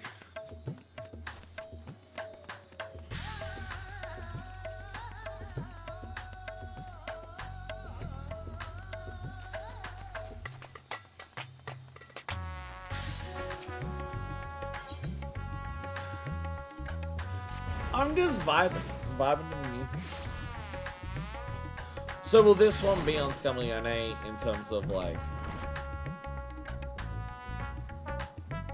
life as a Voidsent? So this is where mortals consume it.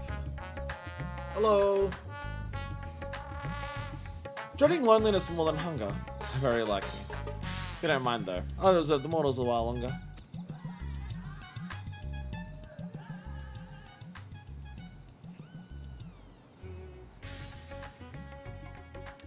Food here is simply sublime. Why, I feel strong with every bite, as if the Murga themselves have granted me their blessing. Food is tasty, that's true enough, but no food is so sublime as to substitute for proper training, my friend. Stronger with every bite, every feed. For my part of the bargain, I'll tell you about how we Voidsent became strong. Simply, but it depends on the quality and quantity of aether we harbor. When the world was consumed by darkness, the heroes known as Memoriates arose as powerful Voidsent. In contrast, the vast majority of mortals, powerless and unremarkable as they were, became ordinary Voidsent, like me. There were exceptions, of course, but one in particular I'll never forget.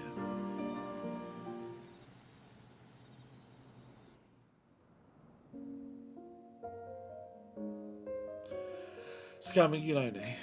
Never had I seen a Voidsent so craven. Even when pushed to the brink of starvation, he would prey only on those weaker than himself. He subsisted on scant leavings and lived in constant fear and hunger. Faced a danger, a voice stronger than himself, fleeing was the only option. But a day came when he found his way barred.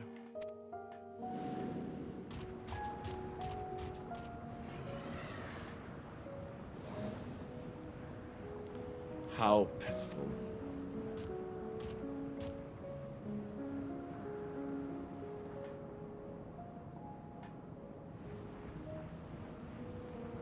Such overwhelming aether. Who is this? You fled instead of facing your foe. Why? Why? I'm too weak. Why else? I would have been devoured.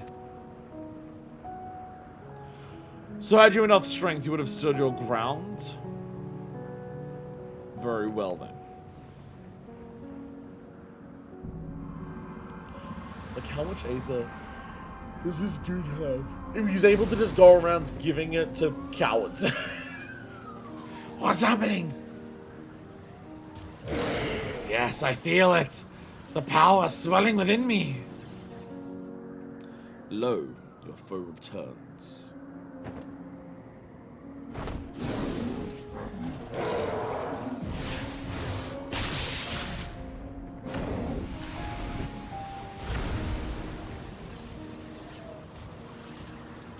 You actually stood your ground.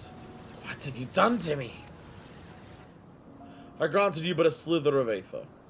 It was with the power you already possessed that you defeated your foe.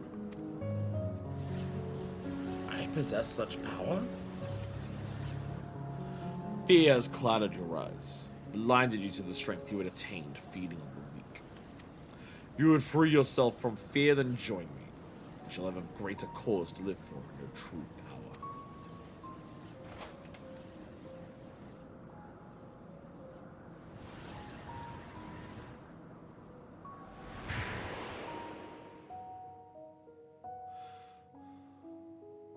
Curious how, in a world without death, the fear of it could be the key to great strength. And I recognize this. Recognize the Void Sense potential. And thus did he take him into his service.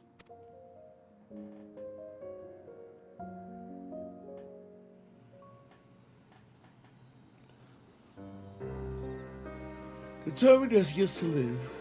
Wouldn't surprise me if he was still somewhere out there. He'd be even more powerful now, I expect, from all the devouring he would have done since. Unlike your world, eating actually makes you stronger in ours. Let's be going now. The others are waiting. Yeah, when it started with, like, I'll talk to 4 of them, and the first one was on that, I was really expecting it to be like, oh, we're gonna learn about the others. No, we just learned more about the same 2. I have a feeling, then, if we're learning about the first 2 now here, I have a funny feeling this might be another questline that has more parts to unlock the more MSQ we do. You've found the last of the Void Sent. Then head back to the Hall of the Radiant Host. I'm kind of impressed by how much, like, Yellow Quest content Endwalker has. The fact that Endwalker seems to have so, like, is so willing to just be like, there are multiple storylines that, like, they're not required for any unlockables. They're just storylines that are good because they're storylines. Like, again, the equivalent is Courier in A Realm Reborn or Scholastica in Heavenswood, but this has a lot. I mean, to be fair, Courier is absolutely fucking massive, but, like, still. Ooh, that's the wrong place. No, what am I doing? No, what am I doing? I just saw a marker on the map and I went to it. I almost accidentally did MSQ. And then I realized that was Varsha and I'm just like, no, not quite. Not quite. A little different. A little back. Voids are all present and accounted for. As long as they remain here, we needn't worry about panic among the townsfolk.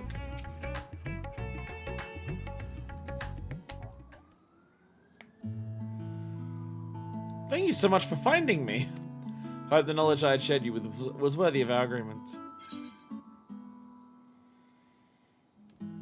More than one. How did you come to know the Archfiends? How were you there for all of these? How do you know all of this? My selves live quite disparate lives, both as mortals and Voidson. Though I suppose it is rather fortuitous that they cross paths with such powerful Voidson. They lived as others as mortals? So what are you? Or is it just like you were a void scent that sucked up and ate up a lot of other void scent and you're hoping to return to that form? Because I don't know if that will work. So it's rather fortuitous they crossed paths with such powerful void scent. More importantly, what they could offer was worthy of our bargain.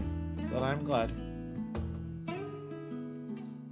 All that remains now is for us to rejoin and become whole again.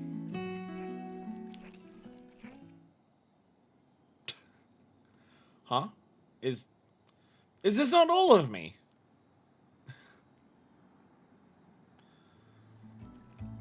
Don't give me no other explanation. There's still more of me lost out there somewhere. I didn't sense them. Where could they have gone? You mean there's more of them wandering about? This is just... the very least of what you say is true. They pose no threats to the people. See, let's get me found. We'll keep these 5 under our care. Should I sense the others nearby? I hope we can count on you to find them too. So I imagine it's going to be a case of once we fight more of the Archfiends in the Void, they unlock more quests for us to get more backstory on them. What details of your recent adventures when you next return? I promise to make it worth your while. Don't you worry about these Void, so not one shall escape my sight. Adorable. Adorable! Again, like... having a yellow quest that's just like, oh, we're expanding on Tataru, and also, by the way, that Tataru thing is also just gonna be like random shit with like previous things that you've dealt with, like Sky Pirates. Having this where it's just like, oh, if you want to learn more MSQ lore about the Void and stuff and the people you're fighting, here's a bunch of it here. Ah, it's really good. It's really good shit. Having the fucking random epilogue for Alpha. It's really good. I like having all of these little extra stories, because it's a big thing when it comes to like per expansion. You look at an expansion and you just go like, how many stories are there to tell in this expansion? You've obviously got like the main MSQ, the role quests or job quests. You've got stuff like trials, you've got raids, you've got alliance raids and stuff like that. You've got all these things that are like, these are designed to tell these stories. It's why, like, having the Alliance raid be one of the reasons why having the Alliance raid be near in Shadowbringers is so depressing. It's not just that it does very little to actually expand the lore or story or characters of Nia, but it's also, if it wasn't a Nia crossover, we could have gotten a story that actually did expand lore that's relevant to 14. So it feels like what they're doing in Endwalker is just having like, fuck it, what if we have these extra storylines that aren't attached to like key content?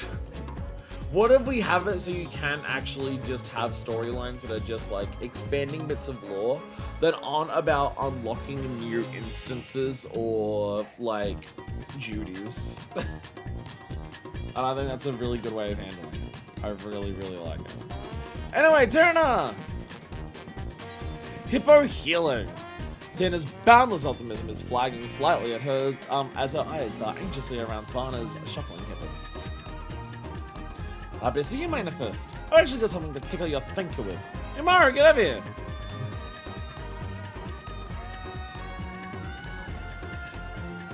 I have to stay awake long enough after stream today to do the extra, like, allowances that I get today from this. Start with the good news. Looks like the hottest thing on Father is Fana's new Tando. First can't get enough of a homemade grub. Yo, the Uber Eats is working. Though I've done some quests where you hand the food out, people are just like super, super excited for it. It means eating food, of course they are. Being able to eat whenever we want about the best idea I ever came up with. What you really need is life in life is a kitchen.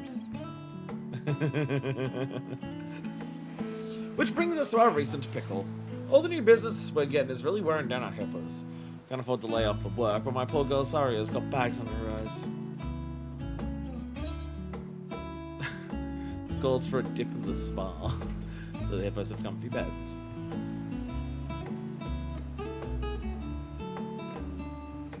You know, I've never even given Guruji Comfort much thought before. But it's for our hippos, maybe it's time to start. Boss! Boss! Hmm? Oh, Ngasa! Why are you not back so early? You're supposed to be out delivering, aren't you? That's just it, boss. We got trouble!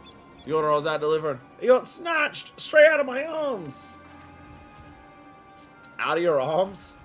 Just when I enter the jungle, this boy jumps out at me like I'm serving 2 for 1 and his favorite mine. I pull up so I don't ride straight into him, but he rushes me, grabs food, I'm holding, and takes off. Okay. So my food and running off around flashy armor like Yang got answer to nobody. Armor, real mucho. Wearing armor. Alright, forget that Loongasa. We made the order and get delivered on the double. But what if this is a bigger problem than just this? Mind if it's you for stretching your legs? Let's see if we can't catch this son of a Bumasha.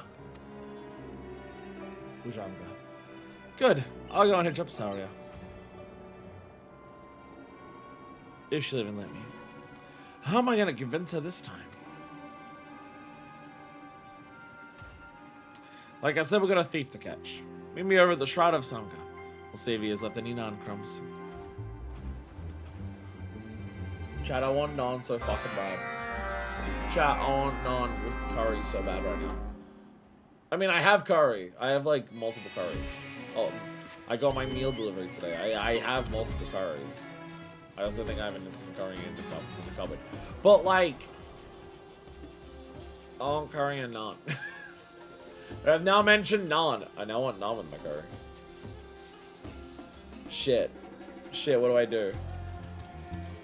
Chat, the game mentioned delicious food. Now I want delicious food. How do I solve this issue? I don't have naan.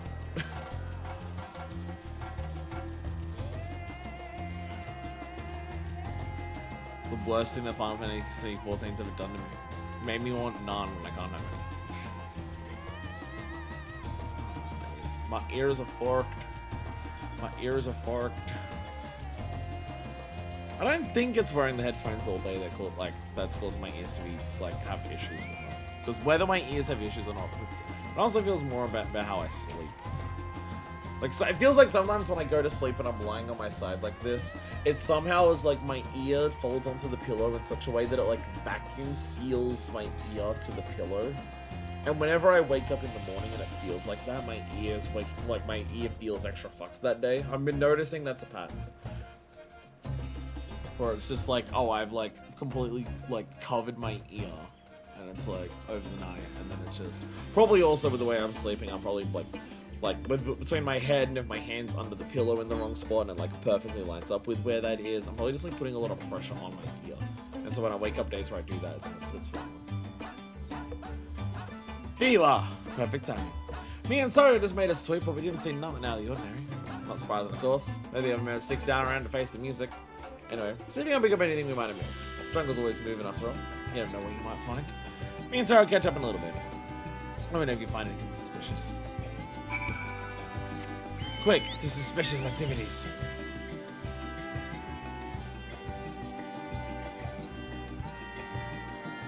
Look at how suspicious this point of interest is. Look at that. There's grass here. Mighty suspicious. Mighty sus. As you said by the suspicious activity, some nearby leaves rustle and a murderous of author appears. No! Not the murderous of Snuffer. That's awfully suspicious. I feel like I've been beset upon by that on purpose.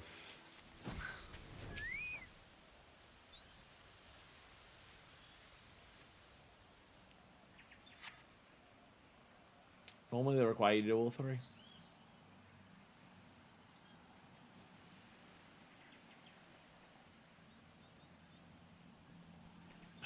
Baby hippos! Oh. Oh.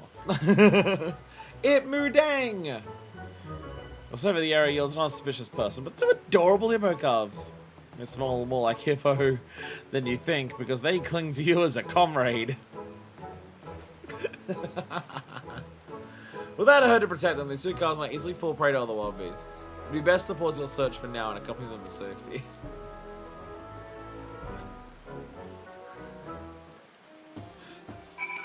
Our mind has changed. Paul? Paul. And your Hippo looks ready to follow you. That is the shy Hippo cough beside it in encouragement. Dan, I should know what to do. Oh. Oh, Poe.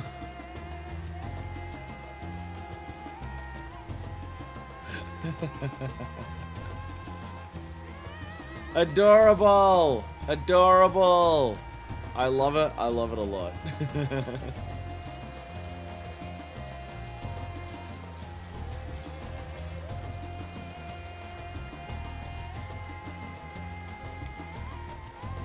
Man, I'm just looking at situations like this realizing I'm not ready for doing society quest stuff that's like on content. Just running through the entire forest with these, just realizing half of these Sparthas might actually want to attack me.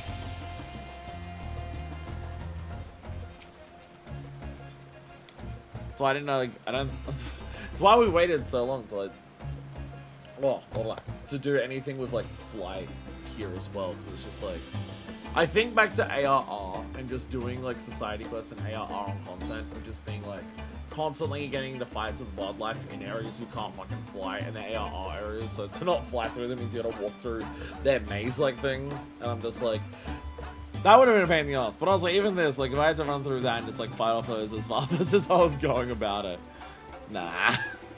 It's gonna be such a different game when I'm on content, even just for the fact that mobs will actually go hostile. How did... Oh, would you think so, boys? Don't tell me all the time that they're gonna beat up strays if they look at you all winsome like. That's exactly who I am. Nothing special say these little pots, huh? Changed to one other hip person. And Zara also may not find. Brandon had gotten smacked around by a beast. That's not about faith. Anyway, I bought him into a car and sent Zara off to Pakistan. That's that over there as well. Castle should be there with his delivery by now. I want to get his accounts. Bring those cars while you're at it. It's too dangerous to leave him out here alone. Do I have to walk there?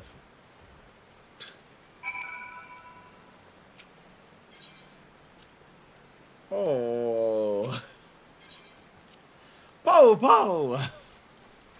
How far away is Pakistan? Oh, it's like right there. I was about to say, it's just like, I will use the teleporter. I don't give a shit. Wait a second. Ow! An inch. Sorry, one of my legs started really hurting out of nowhere.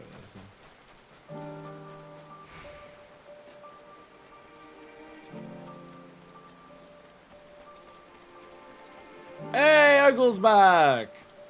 Ogle's back! Teacher really seems to like thundering cuisine. One is very different from our homelands. Sorry to keep you waiting. Tuber Special is fast and fresh and ready to eat. Oh, last time I partake in famed Tuber Special. Spicy tandoori prawns, the sumptuous fish tikka. Really, grandmother can see me now. Ordering fresh fish in the custom of the locals. Hell yeah. Hell yeah.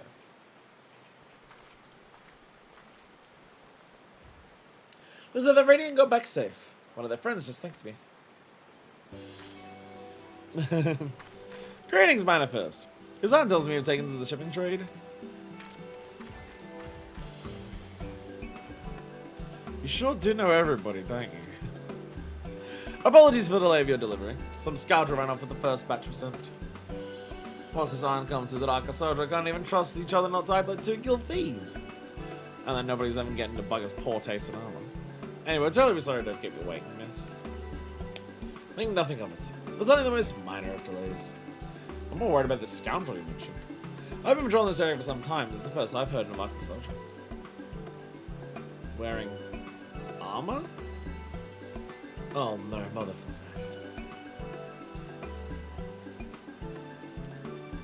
In any case, I'll be sure to keep my eyes extra sharp whilst patrolling. We can't have Matanga running wild and pilfering prawns, now can we?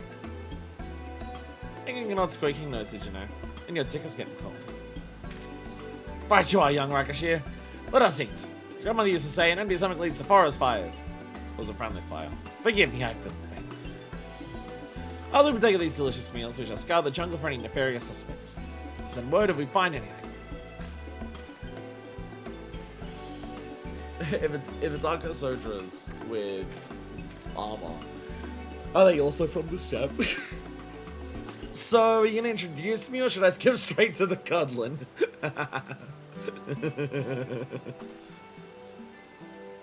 Alright. They were alone. Usually calves are sung are glued to their parents, but saying there were no other hippos around.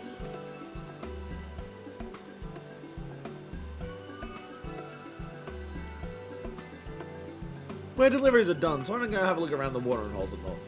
See if my expert item pick up something useful. Could be all these dull and probably smell too much like us to be going back to their herd now. Take them home so we can make sure they grow up, right? Will you, boss?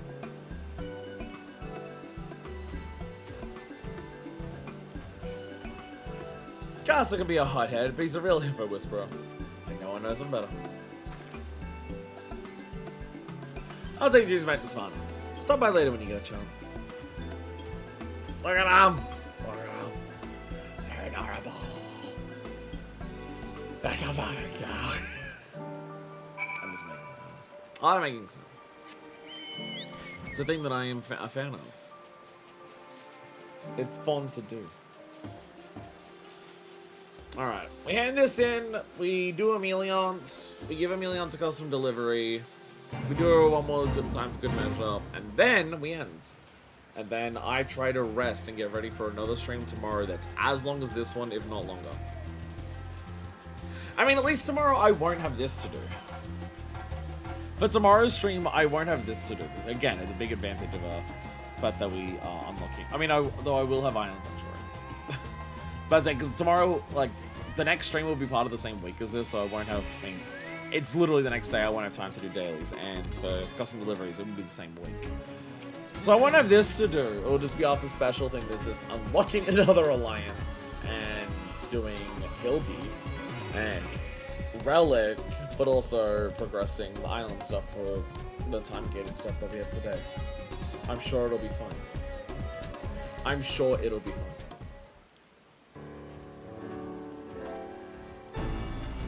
The calves are making themselves right at home. Nothing better than having a herd, after all. You and I are looking for a bandit and brought back hippo calves instead. Pretty bad at finding things, Manifest. But they sure are cute. The master returned. Find anything? I search high and low, boss, but there's not hippo to be had for Gil or Glory. Judging by their tracks, bird must have up and left in a hurry. So you think the calf got left behind in the scramble? I reckon nothing short of an outright blaze would be enough to separate calf from calf, but I didn't hear news of any fires recently. Something else might have done it, boss, or someone. Found tracks looking awful lot like an Archosaurus.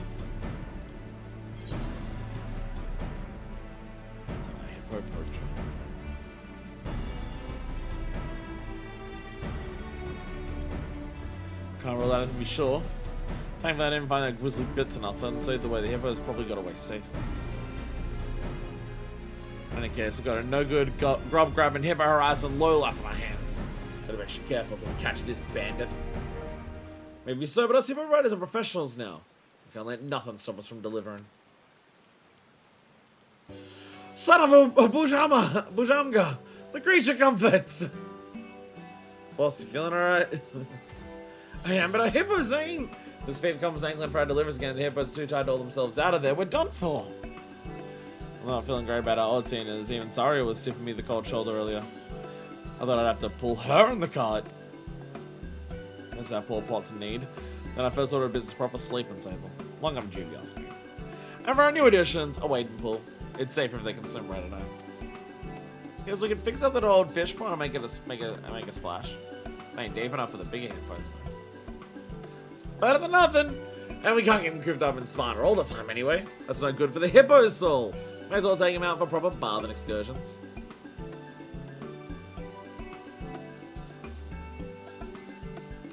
Guess they are the ones doing most of the legwork. Well, this ain't no small project, Casa. Better be able to build me all this.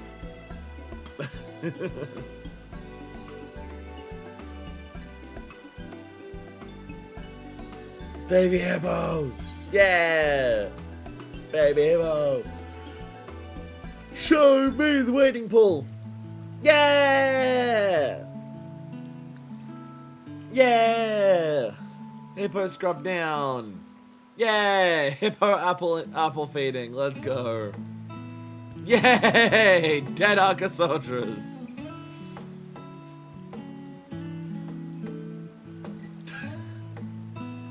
Right there, buddy? No? Cool. Thanks to Marangas's exhaustive efforts, Savannah now has a new stable and wading pool. Hippo riders are now known as unique couriers, which is presumably an improvement. Make the most of their rested and refreshed hippos. I love that the society stuff just builds up the home base. They've been doing that in so many, like they really nailed that part of the society quest of like make it even more exciting by giving their area that they're in builds up and increase. They nailed that because they've been doing that with every single one of them since Heavenswood, and even in ARR, the Desert Kalan was slowly built as a ship as you did it. So they took the Desert Kalan idea of the ship being built as you go through it and said, what if every single society got a fucking base that went up there? What happened to him is just dead. We're respected. We get extra bonuses today. And we have wider selection of wares. Yeah. Ganta, you got anything unique for me to buy? Arca Soldier Partner Exchange. Hey, I can get a wind-up Arca Soldier. Let's go. Comes with modesty covered. Hey, and got a silver cards. Nice. And a stuffed Cinderuva. I can also get a stuffed Cinderuva. Let's go, more triple triad cards. Keep that with my orchestra roll to add. And then here we go. If you're wondering why I activate minions on stream, but I wait for after stream to add these things to my list, it's because FF14 collects reads from the lodestone, and on the lodestone, your mounts, minions, and achievements are automatically posted, so you don't need to mark those off. FF14 collects reads those and then just updates them manually. Whereas for stuff like triad cards, orchestra rolls, basically anything that is a mounted minions, you need to update those manually. And as we've established from my terrible memory, if I don't do those things on stream,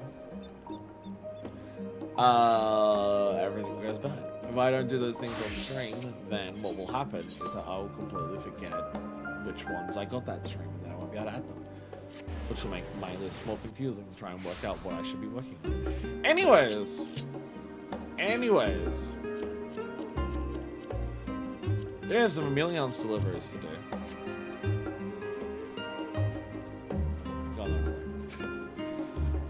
We have some Emilian's deliveries to do, and then we should be good. Although I do have an idea. Emilians! Thank you for your continued support, Manifest. So I know all too well from my time as a student, it's now impossible to concentrate on an empty stomach. Hence I have a mind to keep a few luncheon gophers at hand. I contribute to the task of procuring them. Luncheon gophers. Also, we read this last time. Those ones we read last time. Because you gotta deliver like a shitload to these characters to get them to get their final achievement. It's 150 per custom delivery character. You get 6 per character per week, so 150 is divisible by 6. But if you only deliver 3 that first week and then do the full 6 for the next ones, it throws off that number. So that's why I'm doing the extra 3 every time that I do this. Like ending this stream, this one's done, but I've got the next 3 to end in for the next thing immediately. Ah, there's our Master Artisan. You'll be able to hear students have been quite pleased with their meals of late, thanks in no small part to your luncheon coffers. When they attended at the studio, Alice would always request her meals be prepared, while Fino was always quite happy to sate his appetite with Archon loaf each and every day. A peculiar trait inherited from his father.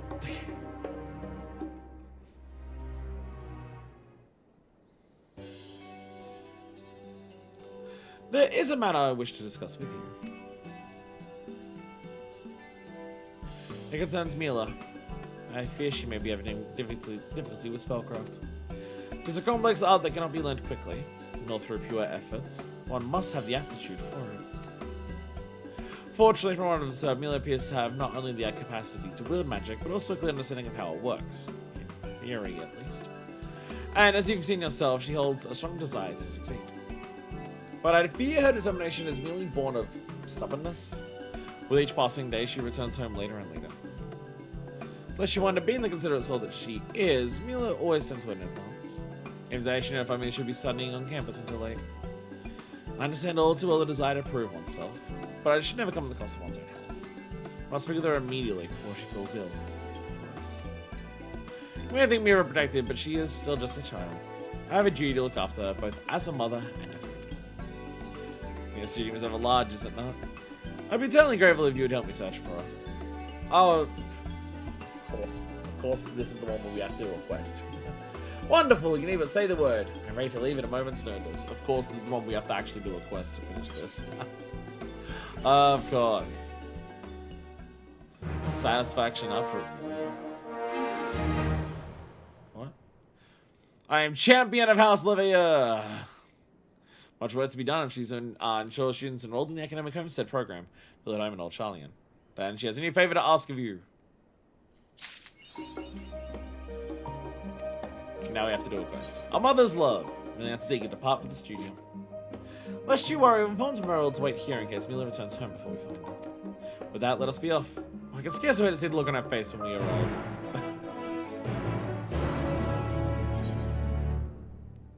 Oh, she's outside the studio. Was that to say she left and then it's saying ask her to accompany me? But she... Oh, it's, I just go to the studio. I just go to the studio. Fair. Starting to get to a point in the stream where I've been streaming long enough and I don't have my fan that I can really feel the sweat build up. It's getting later in the day, so it's getting less humid, but also I've been in here with this giant light on me for 9 hours, so it is strange that I mean come all this way. I'm beginning to have second thoughts about my plan to surprise me. Surely she'd be glad to see us. Also, I should think if she were to see you in the lead.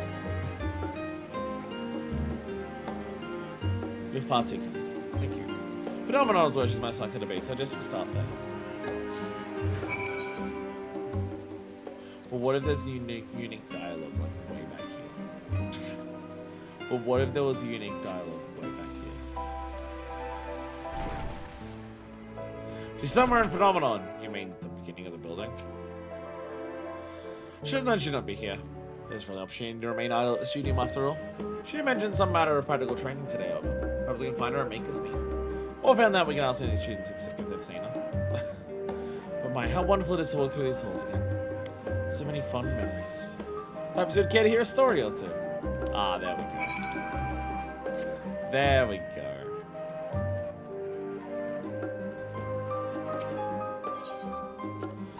It was the twins' graduation when last I was here.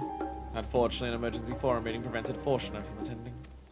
I've never seen Alice in such a foul mood. Alphino, meanwhile, tried to put on a brave face, saying he understood the demand and duty of the forum. But her mother knows when her child is hurt. Fortuna was no better. But you could have seen it. He spends an entire day with Alphino in the kitchen, making batch after batch of ginger cookies for Alice and using a temperature cheer her.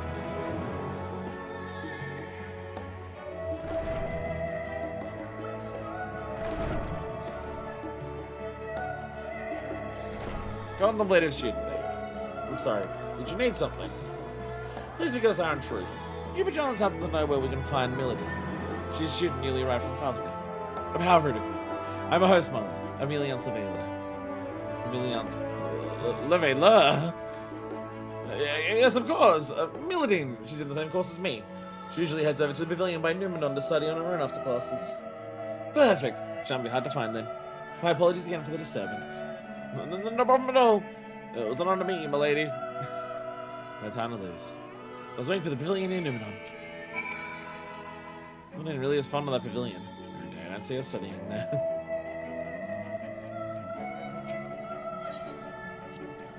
As a student, my studies here centered on the arcane. Fortuna, meanwhile, studied the art of semiotics, a dreadfully difficult discipline undertaken by those who aspire to become sages. One fateful day, he and I found ourselves working together on an experiment. I never worked closely with him before, but I knew him well by reputation. Presumably unbelievably cantankerous, stubborn, unapproachable, and overall quite insufferable. All of it turned out to be true. Naturally, I wished to learn everything about him. He was always so flustered whenever we spoke, averting his eyes this way and that. It was also very amusing and peculiar. To even think of it beggars for laughter. It's probably best we kept this conversation between ourselves.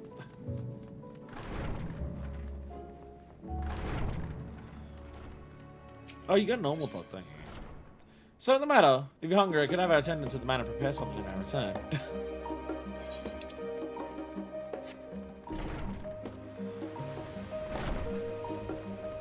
Run! Run, Emilians, run.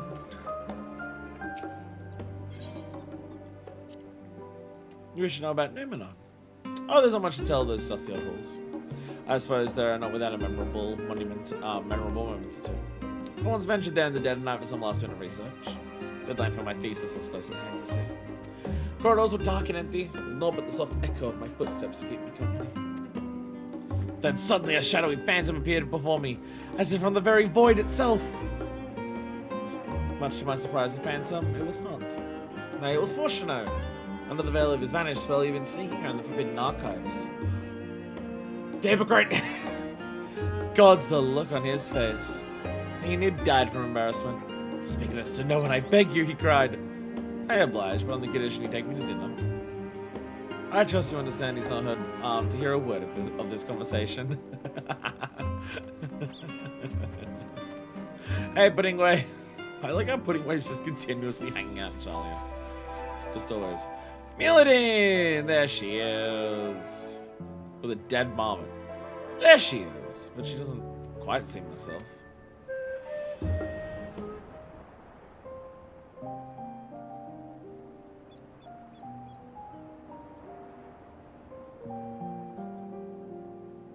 Mila?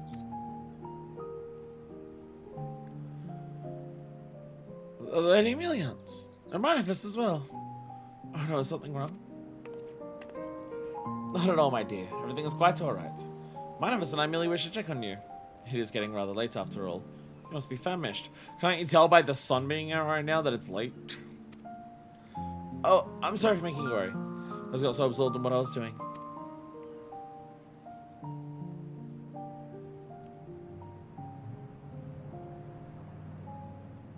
And the dead marmot? I take it you've been using the marmot there to practice your healing. Yes, but to be perfectly honest, it hasn't been going well.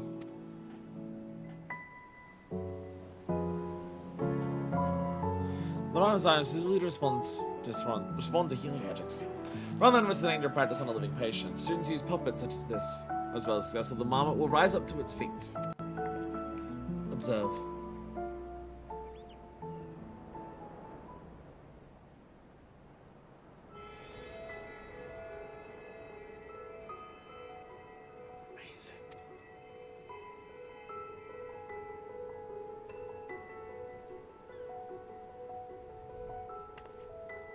Lady Emilians, that was simply incredible! Such grace and precision. Without expending even an ounce of excess energy. It was absolutely perfect. Yet no matter what I do, the marmot refuses to even move. I'm trying so hard to prove my mother wrong. But maybe she was right. Maybe I should never convince myself that I could master healing magics. I came all this way. And accomplished nothing. You've been so kind to me, Lady Emilians. I don't want to waste any more of your precious time. Perhaps it'd be best if I returned home.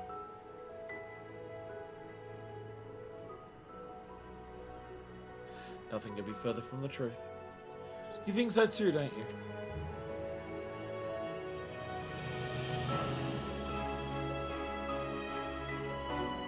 Yes, that is simply not true. Please cheer up, Mila.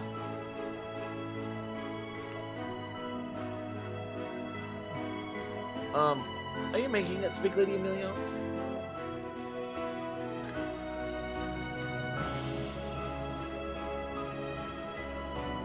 Parents always thinking of their children. Your mother surely wants the best for you. I know that. I do truly. So I'm afraid to disappoint you. You are not a puppet. You need not dance to your mother's tune.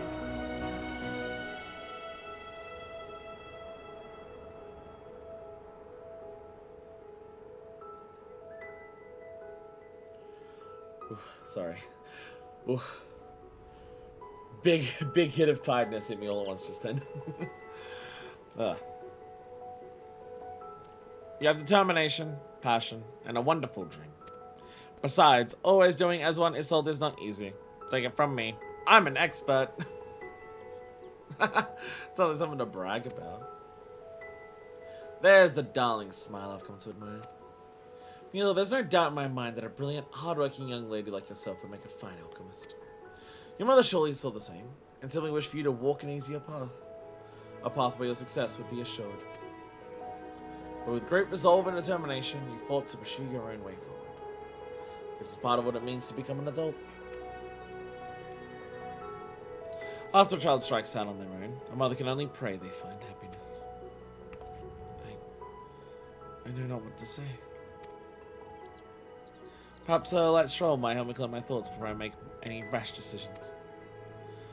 Then we shall take a leisurely walk back to the estate. I'd much rather hear your decision once we are returned. Let's come down with something if you stay outdoors all day.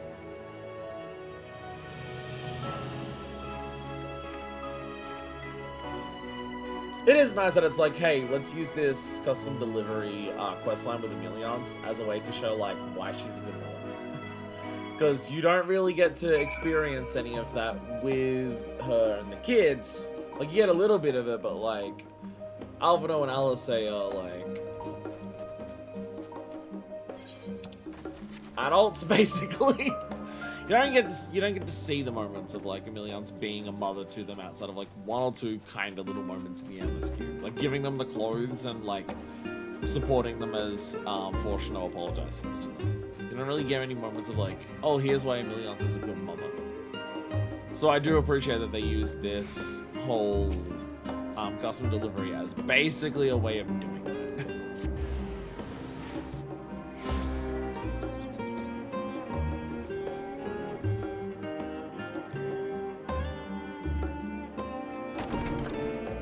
It is something that I feel like Endwalker's side content may end up having a big impact on me, just in terms of, like, memory.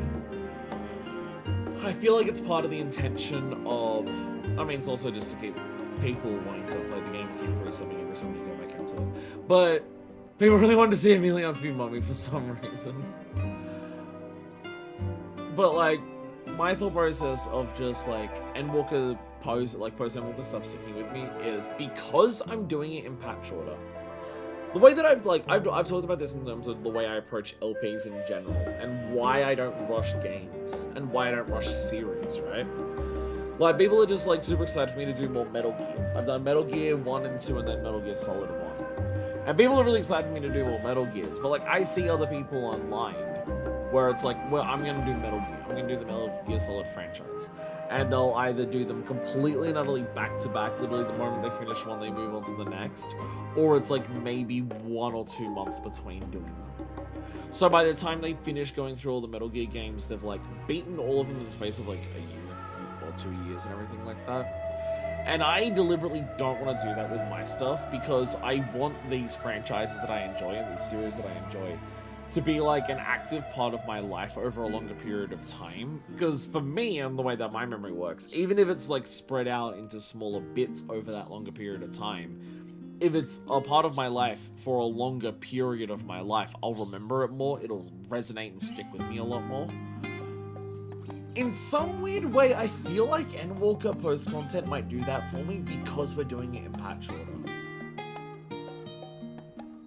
Because we're breaking up doing everything, like all of these big storylines that Endwalker post-Endwalker has. Like, raids and alliances are obviously big ones. But even little things like, I mean, custom deliveries and societies always have to be there. But even things like Tataru's stuff.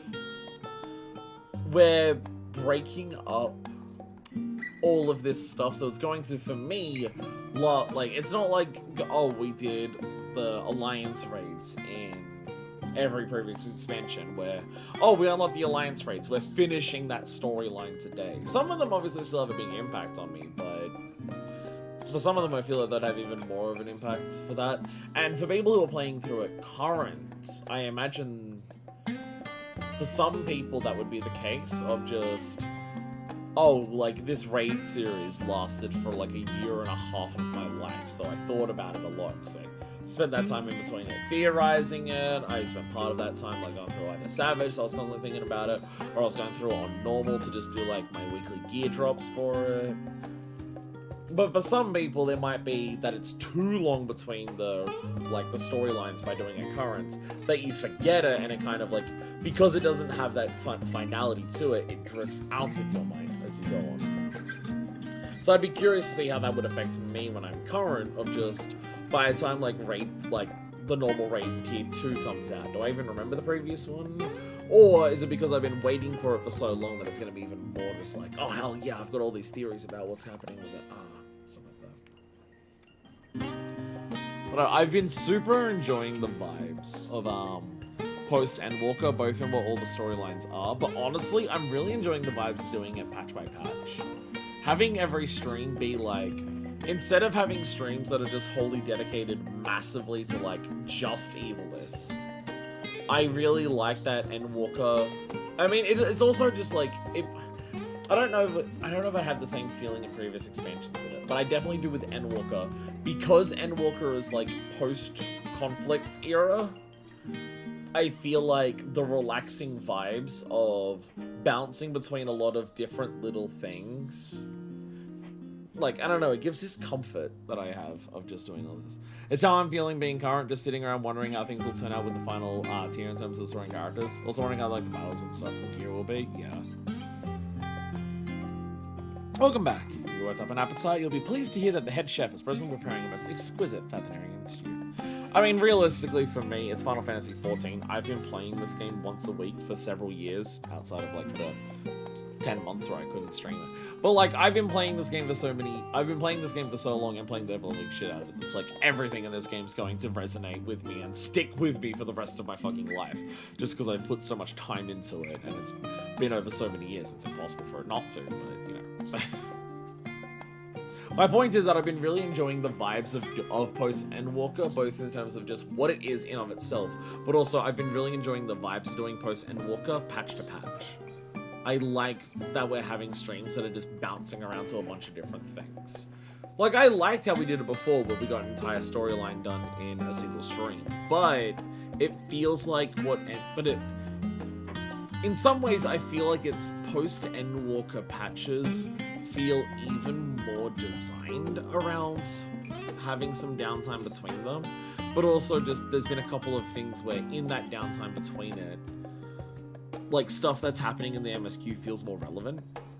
There's been a number of dialogue things that are like recently reflecting on things that we've just done because we're doing everything patch to patch. Like, oh, fucking Oriange's working with the bunny, like the Loperates to work on a treasure dungeon. And we like just did the treasure dungeon before that, because before that dialogue appeared in the game, the last thing they added to the game was the Loperate treasure dungeon. It's stuff like that. It's stuff like that. It feels like Endwalker's even more built around being able to do this, and I really like it. I'm sorry for making you worry, and thank you.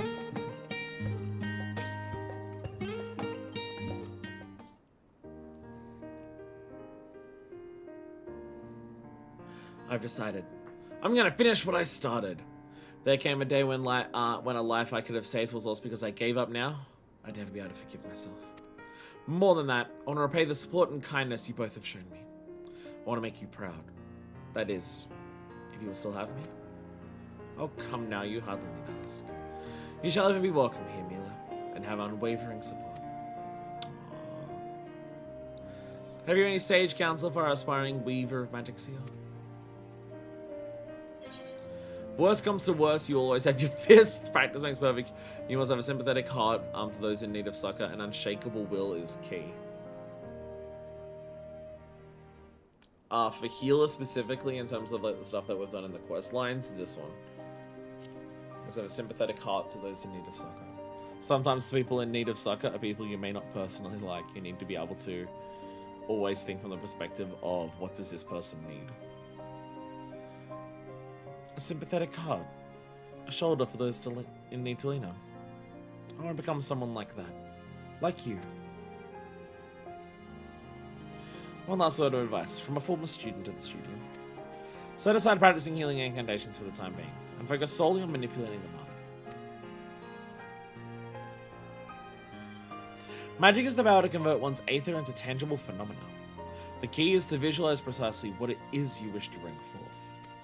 I believe your problem stems from a lack of solid image in your mind's eye. When picturing the act of healing, what do you envision? I don't know, really. When so we're trying to perfect the technique, I hadn't given it any thought. And focusing on manipulating the moment may just be what you need. You can concentrate on clear images like making it more run or sit.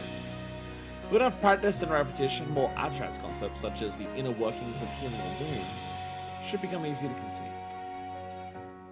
I see. The whole process just seems so complex that that's in the past. From now on, I'm going to focus on visualizing everything, step by step. I mean, like, we know, because of different quest lines for different jobs, how important it is to have a mental understanding and a mental image of what your magic is doing to do that. I mean, literally the entire of Arcanist and Summoner is that. The entirety of Arcanist and Summoner is being able to call things from your, like, from your mental idea of what something is and calling it into reality.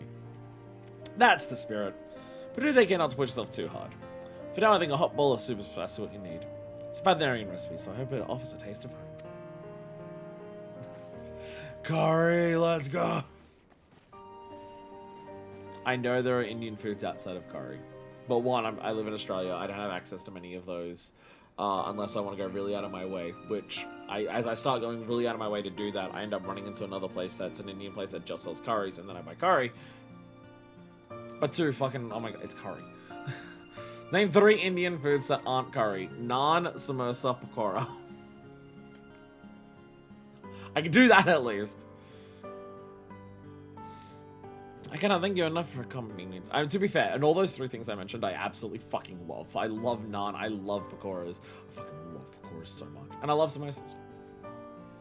My only issue with samosas is that depending on the place that you go to, you'll get your samosa, and they'll always give you, and pretty much every place I've gone to, they give you a free dipping sauce with the samosa. And there are certain sauces that I really don't like, and some of them that I absolutely love, but I can never tell or remember which one's which. So I just get the samosa and I get my dipping sauce with it, and then I have to just be like, let's see if I like this one. And like 80% of them I do, but there's a couple dipping sauces for Indian food that I don't like, and I'm just like, oh, I really don't like that. And then I just have the samosa without the sauce, which is still good, but it's nowhere near as good. I don't thank you enough for coming to me today. I admit I may have lost track of time and all the excitement. Now then, if you're the other students that are continuing their training, I believe it prudent we prepare a new set of marmots. Those of cruder make are more troublesome to manipulate, and thus I must ask that you fashion aether-conductive units to replace them. With a marmot of good quality, Mila should be able to grasp how to manipulate her aether rather quickly. And I shall be beside her, ready to help at every time. Hey. And we got the cookies! We got the cookies unfortunately I was making for Allison for makeup for being a dick. Oh, also I have some marmots to give you right now. You don't need a respite, you're always welcome here. As we discussed, I'd like as many marmots as you can prepare to aid the students' training. Aether-conductive marmot. A marmot crafted with materials highly conductive to aether, being an ideal training tool for fledgling wielders of magic. Holier than Mug Bomb.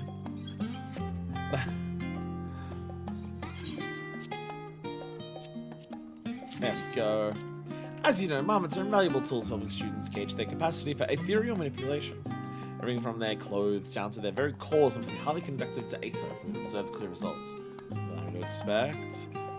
Yes, this appears to be sufficiently sensitive to aether. Students will be a pleasure to have a marmot, so well suited to practicing their healing magics. You sounded less. That's a different line of dialogue than we usually have. Like all of her previous things, she's just like, oh my god, this is so good, the students will appreciate it. She actually has a different line of dialogue for this one. Let's go. There we go.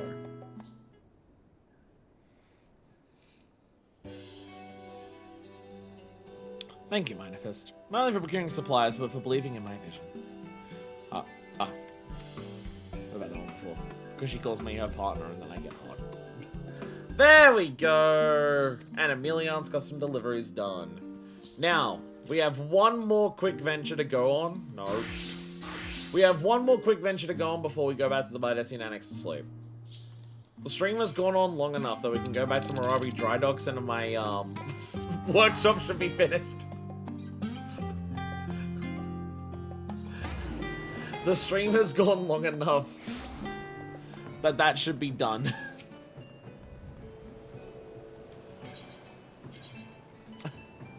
This will give me an idea of what I'm meant to do when I do see this. Structure's been completed! You need an appropriate logboard for the final inspection of the structure. Okay. So when something's finished, they just yell at you, just being like, hey, it's ready!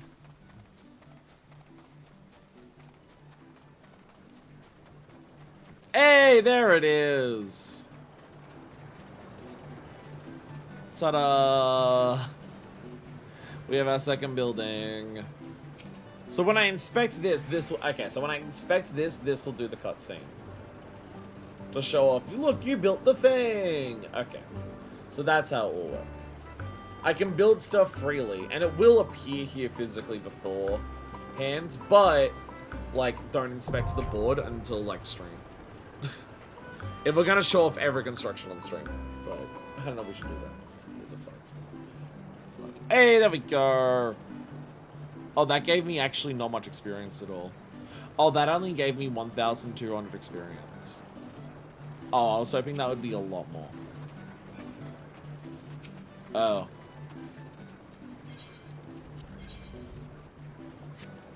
Oh.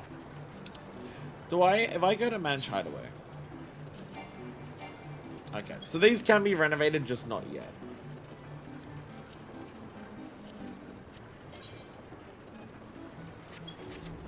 Okay. I was hoping that'd give off a lot more experience. Hopefully, the crafting does. Some of the crafting should have started. Yeah, we can do this at least. I can at least set up some stuff for this workshop. So if I go a potion, or should I do something else? So that as supply insufficient, sufficient. Plummeting. Oh, I guess I can't, like, these things, like, I'm less likely to be able to make because I haven't gone far enough for this. Like, there's all of these things, but can I make these? Like, I know I can make these first. I'm just gonna make these first too. Potion, fire sand, and then potion.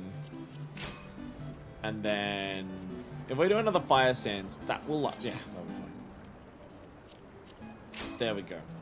Because this should take us into the middle of tomorrow's stream. This will finish at 12 o'clock. Considering people keep saying the first thing we're doing is going to take all day. It should be fine.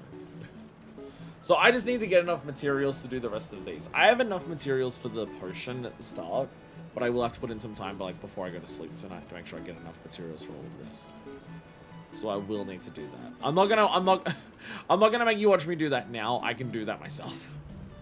I can do that myself. I will worry about that. I will worry about that later. But there we go.